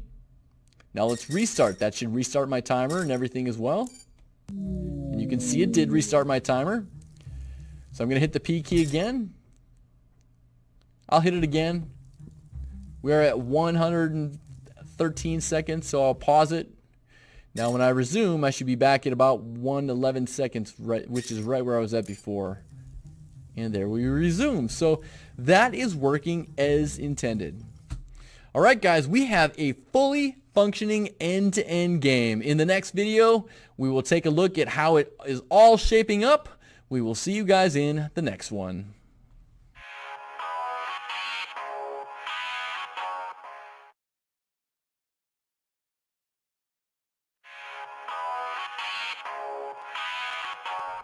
Welcome back, everyone. We are in the process now of wrapping up our project, and in doing so, I wanted to take a video out to troubleshoot some potential problems that may creep up as you're trying to build and work with your project. So to get things started here, the first quote-unquote problem that I'm going to point out is a common issue that many people run into when they're first starting out with Unreal, and it confuses many people, and that is when they click the play button and then they use the W, A, S, and D keys. They're like, hey, I can't move around. What is going on? Why can't I take control? And the reason is because you have to click in the viewport first before you can actually take control of your character. So that's not really a problem, but many people want to know, like, is there a way I can take control of the game without having to click in the viewport first? And the answer is yes, there is. The way you can fix that is by coming under this play drop-down menu, choosing advanced settings, and this is going to jump you over to your editor preferences. And there is an option at the very top here that says game gets mouse control. You check that guy, and then you jump back in and click play. Now I'm not even clicking on the viewport window, but as soon as I press W, A, S, and D, I immediately have control over my character. So that is a good quote-unquote issue to fix for many of you all that are wondering about that. Now, an issue more specific to this project that I could see some people having is when they are bringing out an individual target. And it doesn't matter if it's a 100 pointer, a 500 pointer, a 1,000 pointer, etc. A lot of times what I notice people do is they forget to set is standalone target to true. So they'll place these out here, they'll overlap the trigger volume, they'll be like, wait a minute, it's not spawning in, what is going on? You got to make sure that with any individual target that you're placing out here that you are checking this box for is standalone target. Now, remember, we have exposed all of these variables here in the editor, so you can change how long each of these targets stays active before they go away too. So that's optional, good functionality right there. But make sure for any single standalone target that you place out in your level, you gotta check this is standalone target box.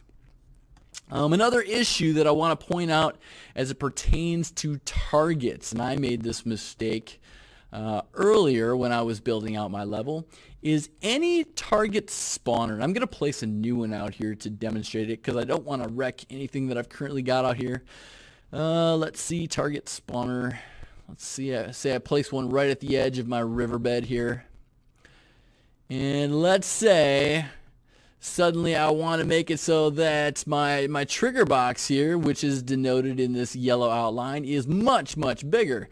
So I go and stretch this out like this, right? And maybe I stretch it out, make it a little bit taller, etc. And then I jump in and I play from here. Now I'm going to be overlapping a few spawn triggers. But you'll notice that some of those targets look crazy stretched. What just happened there? Well, what just happened is that I was scaling the size of the spawn trigger as opposed to the spawn trigger volume. You'll notice that some of those arrow components are looking rather stretched. And I believe that was the one I just placed right there. Or was it this guy? It was that guy. So you'll notice that I've got BP target set spawner 10 here, and I just scaled the size of the overall set spawner. What I really meant to do, and you can see my scale settings right there, what I really meant to do is I wanted to change the size of my trigger volume here. So I should have selected my trigger volume component and scaled that. Because if you select just the actor itself, and scale, it's going to scale everything, including the size of the targets that spawn in as well. So just be aware of that. Next, let's talk about some build errors that may crop up for you, especially if you use this Soul City pack to build out your level. I need to jump on over to my Google Doc really quickly here to show you some of the build errors that I got when I built. I got some errors for overlapping UVs. Now note that errors are not game breaking. You can still play your game. You're just going to have some things wrong with them. In my case, my slums scaffolding was not being illuminated properly because of overlapping UVs. So if you have an error such as this, how can you fix it? Well, demonstrating this, I will jump back into Unreal. I will go into my Soul City pack here, type in scaffolding, if I can spell it properly. Now I fixed it up for this piece of scaffolding as well as a couple others, but I'm just going to pick one at random here to show you what I did. Along the top toolbar here, you've got this button for UV, and you can select UV channel 0 or UV channel 1. What we can do is actually generate a new light map UV. So to do this, and I will actually do it for this one, I don't think I'm making use of this scaffolding as well. I'm going to go into the details panel. And in this section called LOD0, you've got this little checkbox for Generate Light Map UVs. And if you check that guy, this Apply Changes button will now illuminate. And it's going to say, where would you like to generate these light map UVs? Our destination light map index is going to be index 1, which is essentially that index right here, the one we are currently looking at right here. You can see that there's some overlappage right here. It's not all within this bound. So if I click this apply changes, you can now see that it has updated our UV channel 1 to look all, this looks pretty, doesn't it? All nice and organized. Okay, but that is not all that needs to be done here. If we keep scrolling down in the details panel, in the general settings, there is the light map coordinate index. Where is that guy? Light map coordinate index. Make sure that that is 1 as well if it isn't already. Okay, because up here we were saying destination light map index should be 1, and here we want to make sure that light map coordinate index is also pointing to 1 as well. So now if you save the mesh and then you build, you should not be getting build errors for that anymore. So that is a way you can fix up some of those overlapping UV issues you may be getting with some of your Soul City scaffolding static meshes. Another error I wanted to point out that I got while building was I had some severe performance loss for a few of my lights. Now, a real quick and easy way to fix some of these issues, saying, you know, severe performance loss, overlapping lights, stuff of that nature, is you can simply select that light. And let me see, I got BP flickering light 7. So let me navigate to that guy, my level. Flickering light 7. Double click on it, that guy right there.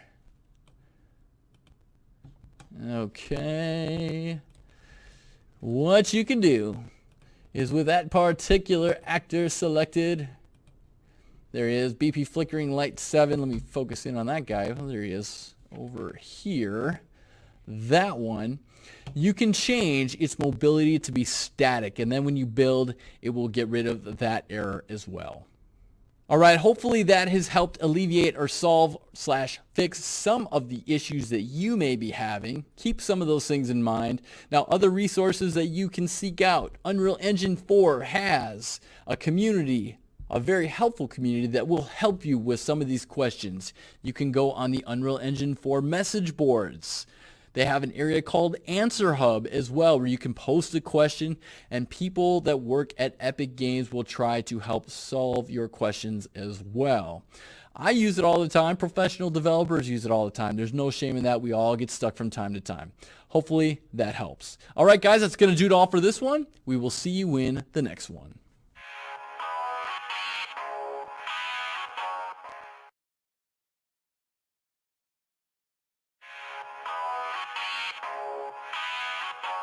All right, welcome back everyone. We are just about set to put a bow on this project, but before we do, I want to take some time out for reflection and self-evaluation. I want to go through a process known as a project postmortem, where we think about what went right, what went wrong, and what could be changed in the future so that we could do this all better the next time. Now, this project postmortem process is something that a lot of developers go through self-willingly at the end of a project, so they can figure out, hey, we did okay this time out, but how can we be better in the future? Because that's all that really matters. So if you don't believe me, I'd like to direct you to the Google a moment, and a website that a lot of professional developers know about, gamasutra.com. A lot of times they will post project postmortems up on their website. Here's one from Resident Evil 4. And again, this is a place where the development team reflects, self-evaluates, and they list out things about what went right with the development of the project, improved technology, improved workflow, that sort of thing. Usually it's about 5 points that the team will hone in on, and then what went wrong, right?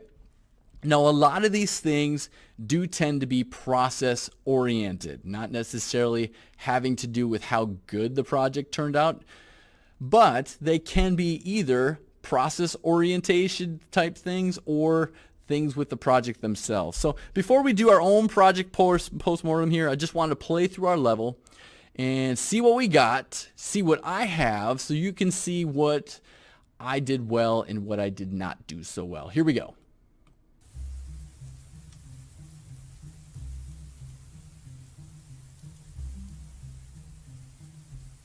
lacking a sound effect on that door. Don't really like that.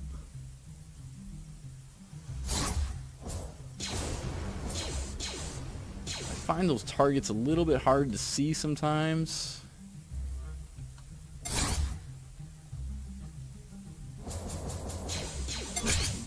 I did like the flexibility of the set spawners, how much power that gave me as a designer.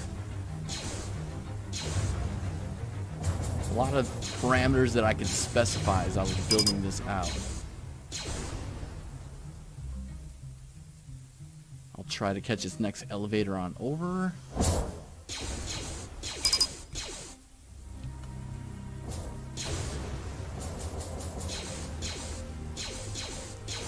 Okay. I do like the rain quite a lot. Again, here's that no sound when I'm opening up the door. I just find those targets a little bit hard to see. I like the flexibility that I built in with some of these fans here, making it so that some of them could spin faster than the others. I can see that some of my lighting here is a little bit too dark. It's just too dark in this section.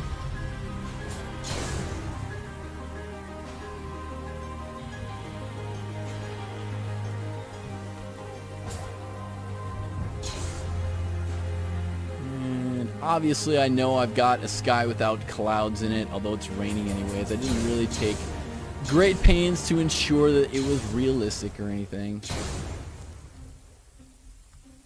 And I'll catch this on over. I'm getting close towards the end of my level here.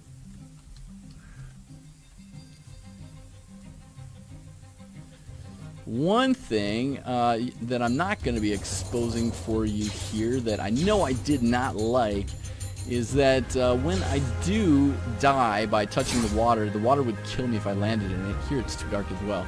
But when I land in the water, it sets me to respawn way back at the beginning of the level, which was oftentimes, not enough time for me to get back to the end of the level. Alright, so there is my completed project end to end. Let's evaluate what I did good, what I did not do so good, and what could be done better in the future.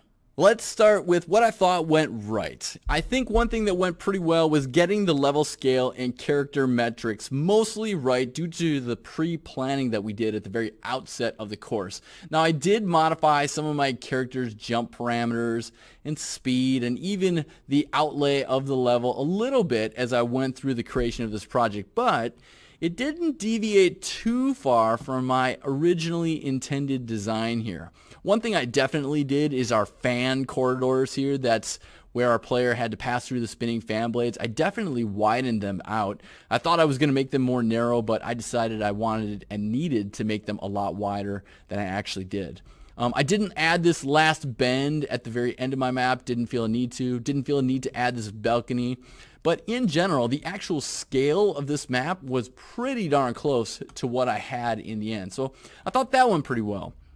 Something else I thought went pretty well was the targets spawning in. The set spawners added a lot of flexibility that I really enjoyed. All the parameters, let me bring in our set spawner here. We exposed a lot of variables here to the editor, and that gave me a lot of power that I really enjoyed. So set spawner, big win. I thought that worked out well. Something else that I thought ended up working well that I wasn't originally intending on, a little bit of emergent gameplay that I had going on over in this area. I had these targets that I kind of placed behind these spinning fan blades, and it made the targets to shoot them a little bit more of a challenge because I kind of had to shoot around the spinning fan blades. So I thought that worked out pretty well as well. Now let's talk about things that went wrong and that I could do better the next time. One, and I can see it right here, I don't think I made my target art nearly noticeable enough, especially in these darkened corridors. You can see my 5-point targets right here. I thought that they were a little bit too hard to see. Now there are a few ways that I could have made them more noticeable. I could have, in either the parent blueprint or even in any of the child blueprints. I'm just going to open up the parent blueprint. I could have added maybe a spawn in and a spawn out particle effect and activated or deactivated the particles as they spawned in and out.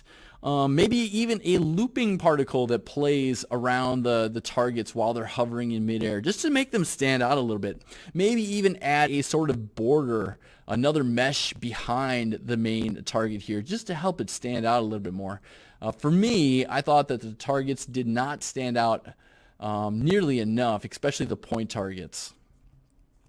I already mentioned that I did not like the fact that I omitted adding a sound effect for opening the door. That would not have been too hard to do. If I open up my BP door here, here is our open door script. I could have simply made it so that maybe right in here or anywhere in here, I could have done a play sound 2D or at location, play sound at location, and played a door opening sound somewhere in this script. So that's my bad right there. I should have caught that as well. Let's see, other things that I felt could have been better. You may have noticed that when I played the game, I didn't give very good feedback when getting a time bonus or a speed bonus. And I did that somewhat intentionally because I knew I was under a time crunch putting together this course. But you'll notice in my HUD, and I'll try to get a time bonus here. Let me just jump back in and play again really quickly. F and F. So my time bonus, my time in the upper right, when I shoot this, you don't see anything in the upper right there flickering or making that my current time more noticeable, that I added some time to my total. Same thing with when I shot a speed boost target. There was no visual indication on the screen whatsoever that my character could actually move faster. So those are things that I would improve upon next time as well. And I would do that through creating more robust script in my HUD UI to maybe make my text grow. That is this text right here. When I added some time, maybe I'd have something slide in from the side through something called widget animations that I didn't talk about.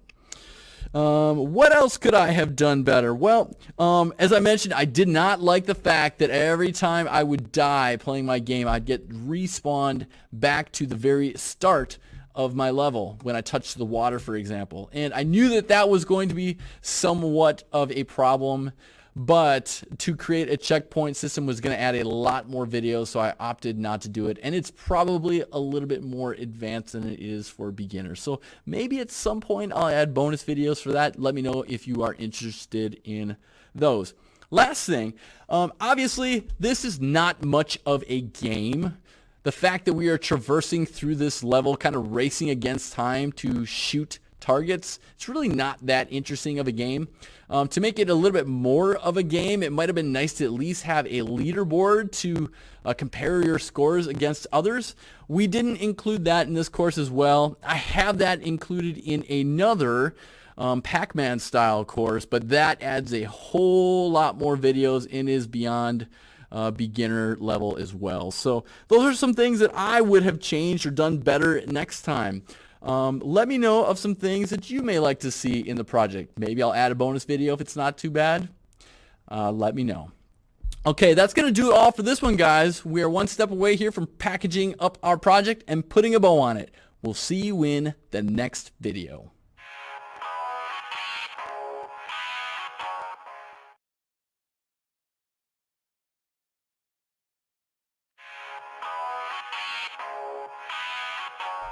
Welcome back, everyone. In this video, we are going to show how to package a project into its own executable so that you can distribute your fine work to others so that they can play it on their computers. Now, what is packaging? Well, packaging is a process that ensures that all code and content is up to date and in the proper format to run on the desired target platform, which for us is going to be our computers. Now, I am working on a Windows computer, so that is the one that I will be making a package for. Now, before we can package our project and ready it for distribution here, there's a few things we need to get in place. I need to add some script just to make it so that we can see our mouse cursor and exit out of the game should we want to hit the escape key and quickly exit out. So we're going to take care of that first. First area I'm going to work within is our WBP start menu. Open up that guy, and we're going to jump on over to the graph. And in some empty space, there should be some event nodes here by default, and there's one called event construct that I deleted out between some videos. I'm going to add it back in here. Right click. It's called event construct.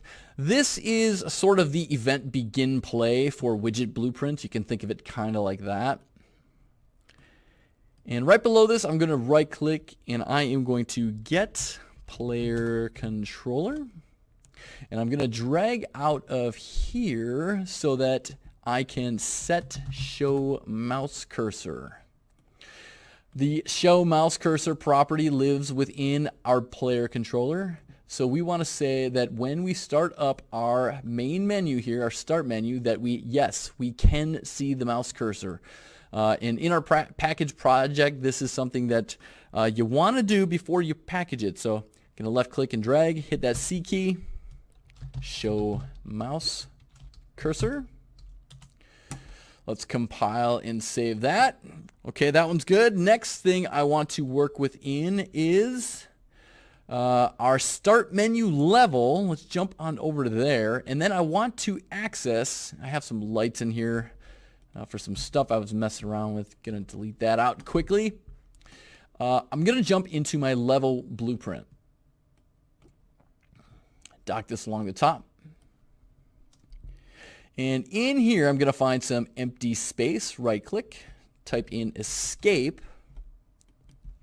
And off of this, simply drag out a wire and type in quit. I want to make it so that if we press the escape key while we are in our start menu, that we will quit out of the game. So let's compile and save that. So next thing we need to do is jump on over to our framework blueprints. I'm going to open up our BP player controller, and this is the player controller that is used when we are on level 01. This one is not used in our start menu. If you remember right, just going to jump back to our start menu over here. In our world settings here, we are not using our BP player controller here, which is why I put the ability to quit out in the start menu level blueprint. However, when we are in a level, I'm going to put our quit out functionality using the escape key right here in our BP player controller. So I'm going to right click, type escape, drag out a wire, type in quit.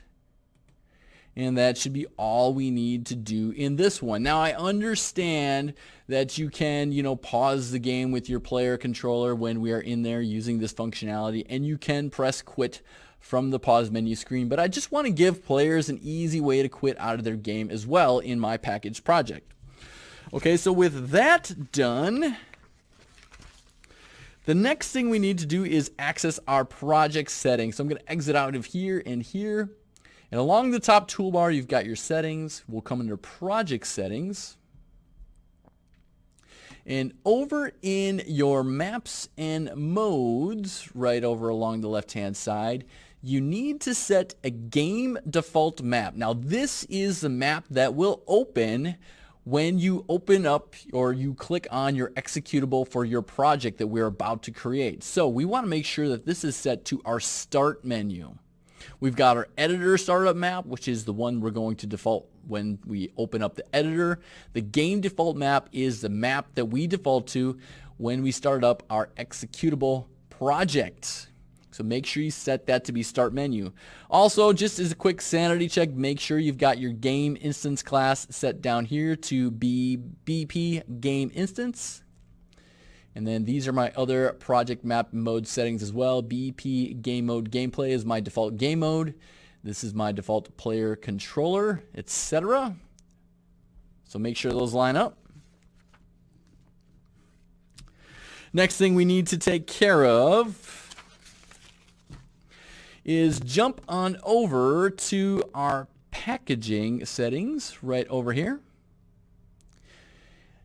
And we've got this build configuration option over here that's currently set to be development. I'm going to change this to shipping. Now, what is the difference? Well, when it's set to development, you can access things like console commands, which I didn't talk about in this course at all, but that's basically a way to add some cheats to your game if you need to. or access some information like frames per second, that sort of thing. You can also see any print string nodes printed out to the screen if you are in build configuration development. However, if you are in shipping, you are basically saying, no, my product is ready for the store shelf. I don't want to see any of that stuff. So I'm going to set mine to shipping because, yeah, it's good to go, right? Next thing we need to do is right below this, we need our staging directory. When we package our project, where do we want it to go? I am going to be putting mine on my desktop, but if you click these 3 buttons, you can determine where you want yours to live. So just for easy access, I may recommend putting it on your desktop as I am. What else we got here? Full rebuild. If enabled, a full rebuild will be enforced. Yes, I think that is a good idea to fully rebuild your project. I would recommend doing so. Next thing we need to do is determine our supported platforms. So next option down over in the project settings. Again, I am working on a Windows machine, so I'm going to uncheck all platforms and uncheck everything here except Windows.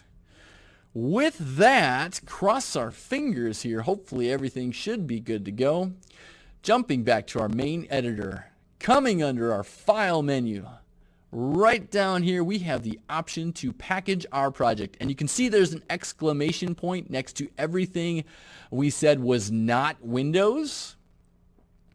But Windows does not have that exclamation point next to it. We can package for Windows 32-bit or 64-bit platform. I have a 64-bit platform. I don't know what you have. Newer computers should be 64-bit, but older Windows platforms, you may want to go 32. I'm going to go 64, and when I click on this, it's going to say, where do you want to package your project? Once again, I'm going to say desktop is just fine. And I'm going to get this little message saying we are packaging the project for Windows 64-bit. Now, this process can take some time depending on how many assets you have in your project. You can show your output log if you want to see what it is all going through at the moment. I am going to pause the video here and come back when this is finished. See you in a little bit. Okay, my project has just finished packaging up, and I got a little notification in the lower right hand corner of my editor, as well as I heard a sound effect play as well when my project finished packaging. I have since closed out my output log here. It had some legacy warnings dealing with some Soul City assets that were not my problem. I'm not going to worry about those for now, but I am going to jump on out to my desktop, and what I'm looking for is this folder right here called Windows No Editors. If you are looking to distribute your project to friends or family members, send them this whole folder of goods, because inside of here is your project application as well as some other folders. All you need to do to play your project is double click on this. There we see our main menu, and if I was to just simply hit escape from here, it will back right out because we just added that functionality. I'm going to double click again. In order to actually interact with the button, I must click on the screen first, so I'm going to click, choose level 01. Let's give this a quick spin. F to open. Have to open, make sure everything looks like it is working all right. Frame rate seems to be going just fine. And everything seems to be in fine working order. So know that if you want to distribute your project, send them this whole folder. You can't just send out this application. These folders are needed as well. Guys, that is going to do it for this entire project. A big thank you all for joining me and all the kind comments that you have passed along. If you would like to learn with me in the future, I would love to have you back again. I'm always creating new courses online, so feel free to seek me out. Again, my name is Mr. Wandra. Thanks for learning with me. See you next time.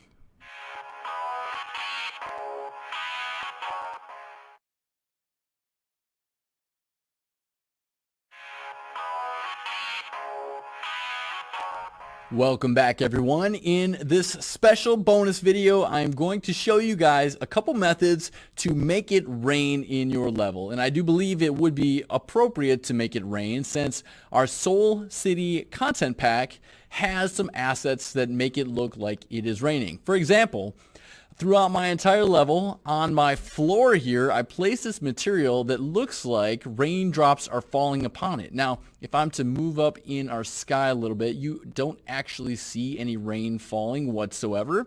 But our material, if I scroll on down here a little bit, looks like it is. So the first way I'm going to demonstrate getting rain in your level is a rather brute force way of doing it. And that would simply be to come into your Soul City pack in the content browser. Let's do a filter by particle systems. And in my search box up here, I'm just going to type in rain. And the one I am looking for is this P_rainstorm. You can drag one of these in here, and as soon as you let it go, you can see that you've added some rain to your level.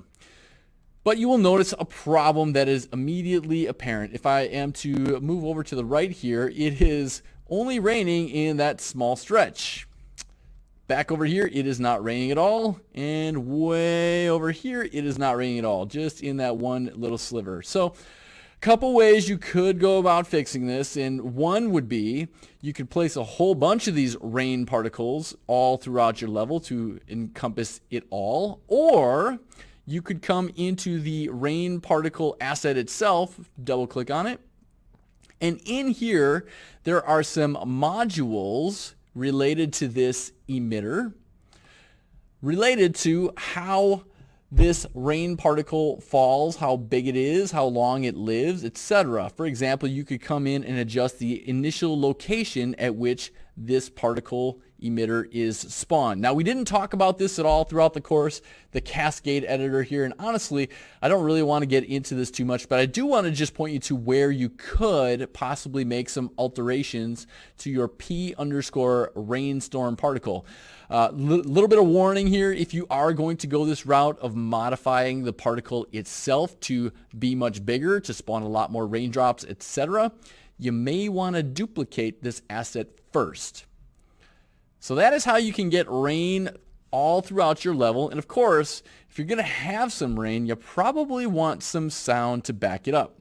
So to go with this brute force way of placing a lot of these particles throughout your level, we could add some sound of rain by coming under our Blueprints tab along our toolbar. And let's jump into our level blueprint. Now, our level blueprint is where we can write scripts specific to this one level.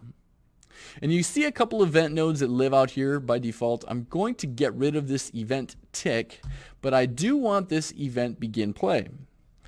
And what I can do here is simply drag off a wire, type in play sound 2D, and there is a sound asset that lives in the Soul City pack called Rain Heavy. And it doesn't really matter if you use the cue here or the WAV file, but I generally like to use the cue if there is one.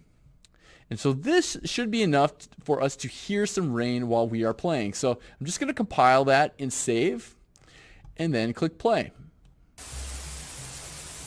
And there you can hear some rain going on in the background. Now obviously you can't see any rain yet because I placed our rain particle way over here. Here's the rain itself. So there you go. That's the rather quote-unquote brute force way of getting some rain in your level. Now I'm just going to get rid of this bit of script here in our level blueprints, compile and save this, and then I'm going to exit out of my level blueprint. And I'm also going to nix out, get rid of my rain particle here because I want to show you a second somewhat tricky way of adding rain to your level as well. And this is perhaps a more performant way of adding rain to your level. And the way I'm going to do this is I'm going to jump into my first person blueprint BP, select my blueprints folder here. I need to make sure that I clear out my filters here. So let's exit out the rain. Let's get rid of this particle system filter by right clicking on it and removing it. And I'm going to select my first person character. Let me just exit out of that real quick. And I'm going to jump into my viewport, and what I'm going to do is I'm actually going to add a particle system and an audio component here as components to make it rain over the top of our character. So with our capsule component selected here in the Components tab, let's add a component. Let's add a particle system. And I'm going to call this VFX underscore rain. And then over in the details panel, I can slot in my rain particle. And that was the rain storm, P underscore rainstorm.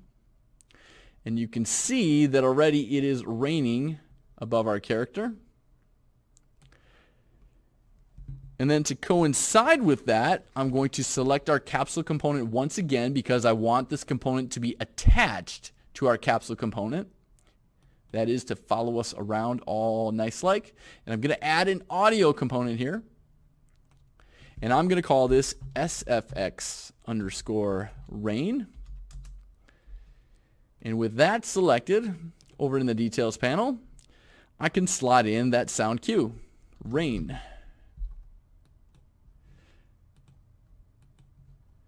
So now check it out. If I jump in and play from here,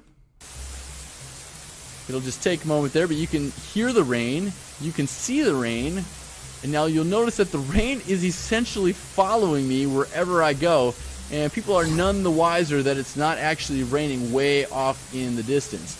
Now, this is a somewhat tricky solution, but I'm going to point out a few gotchas to know about that you may want to work around. Some gotchas to know about are if you get a speed boost of sorts, or if you have tweaked your character movement component such that your character moves around quite quickly, you can outrun your rain particle. So let me just quickly change my character movement max walk speed. Let me double it. Actually, let me triple it. Instead of 600, I'm going to go 1800. Compile and save. And if I play, going to be raining a little bit. Let me get out into some open space so I can really demo this. And now you're going to see I'm outrunning my rain.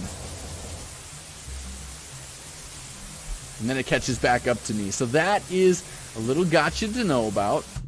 And then one last gotcha to know about, actually if I just jump in and play, is that that trick really only works if you are completely in an outdoor environment. Like if I had a roof over my head, kind of like I have this little awning over my head right now, it's just going to rain right through it. So that's probably not what you want. It's going to break immersion a little bit. So just be aware of that. Alright guys, so we just demonstrated a couple ways that you can go about making it rain in your level. Hope you found that useful. We will see you guys in the next one.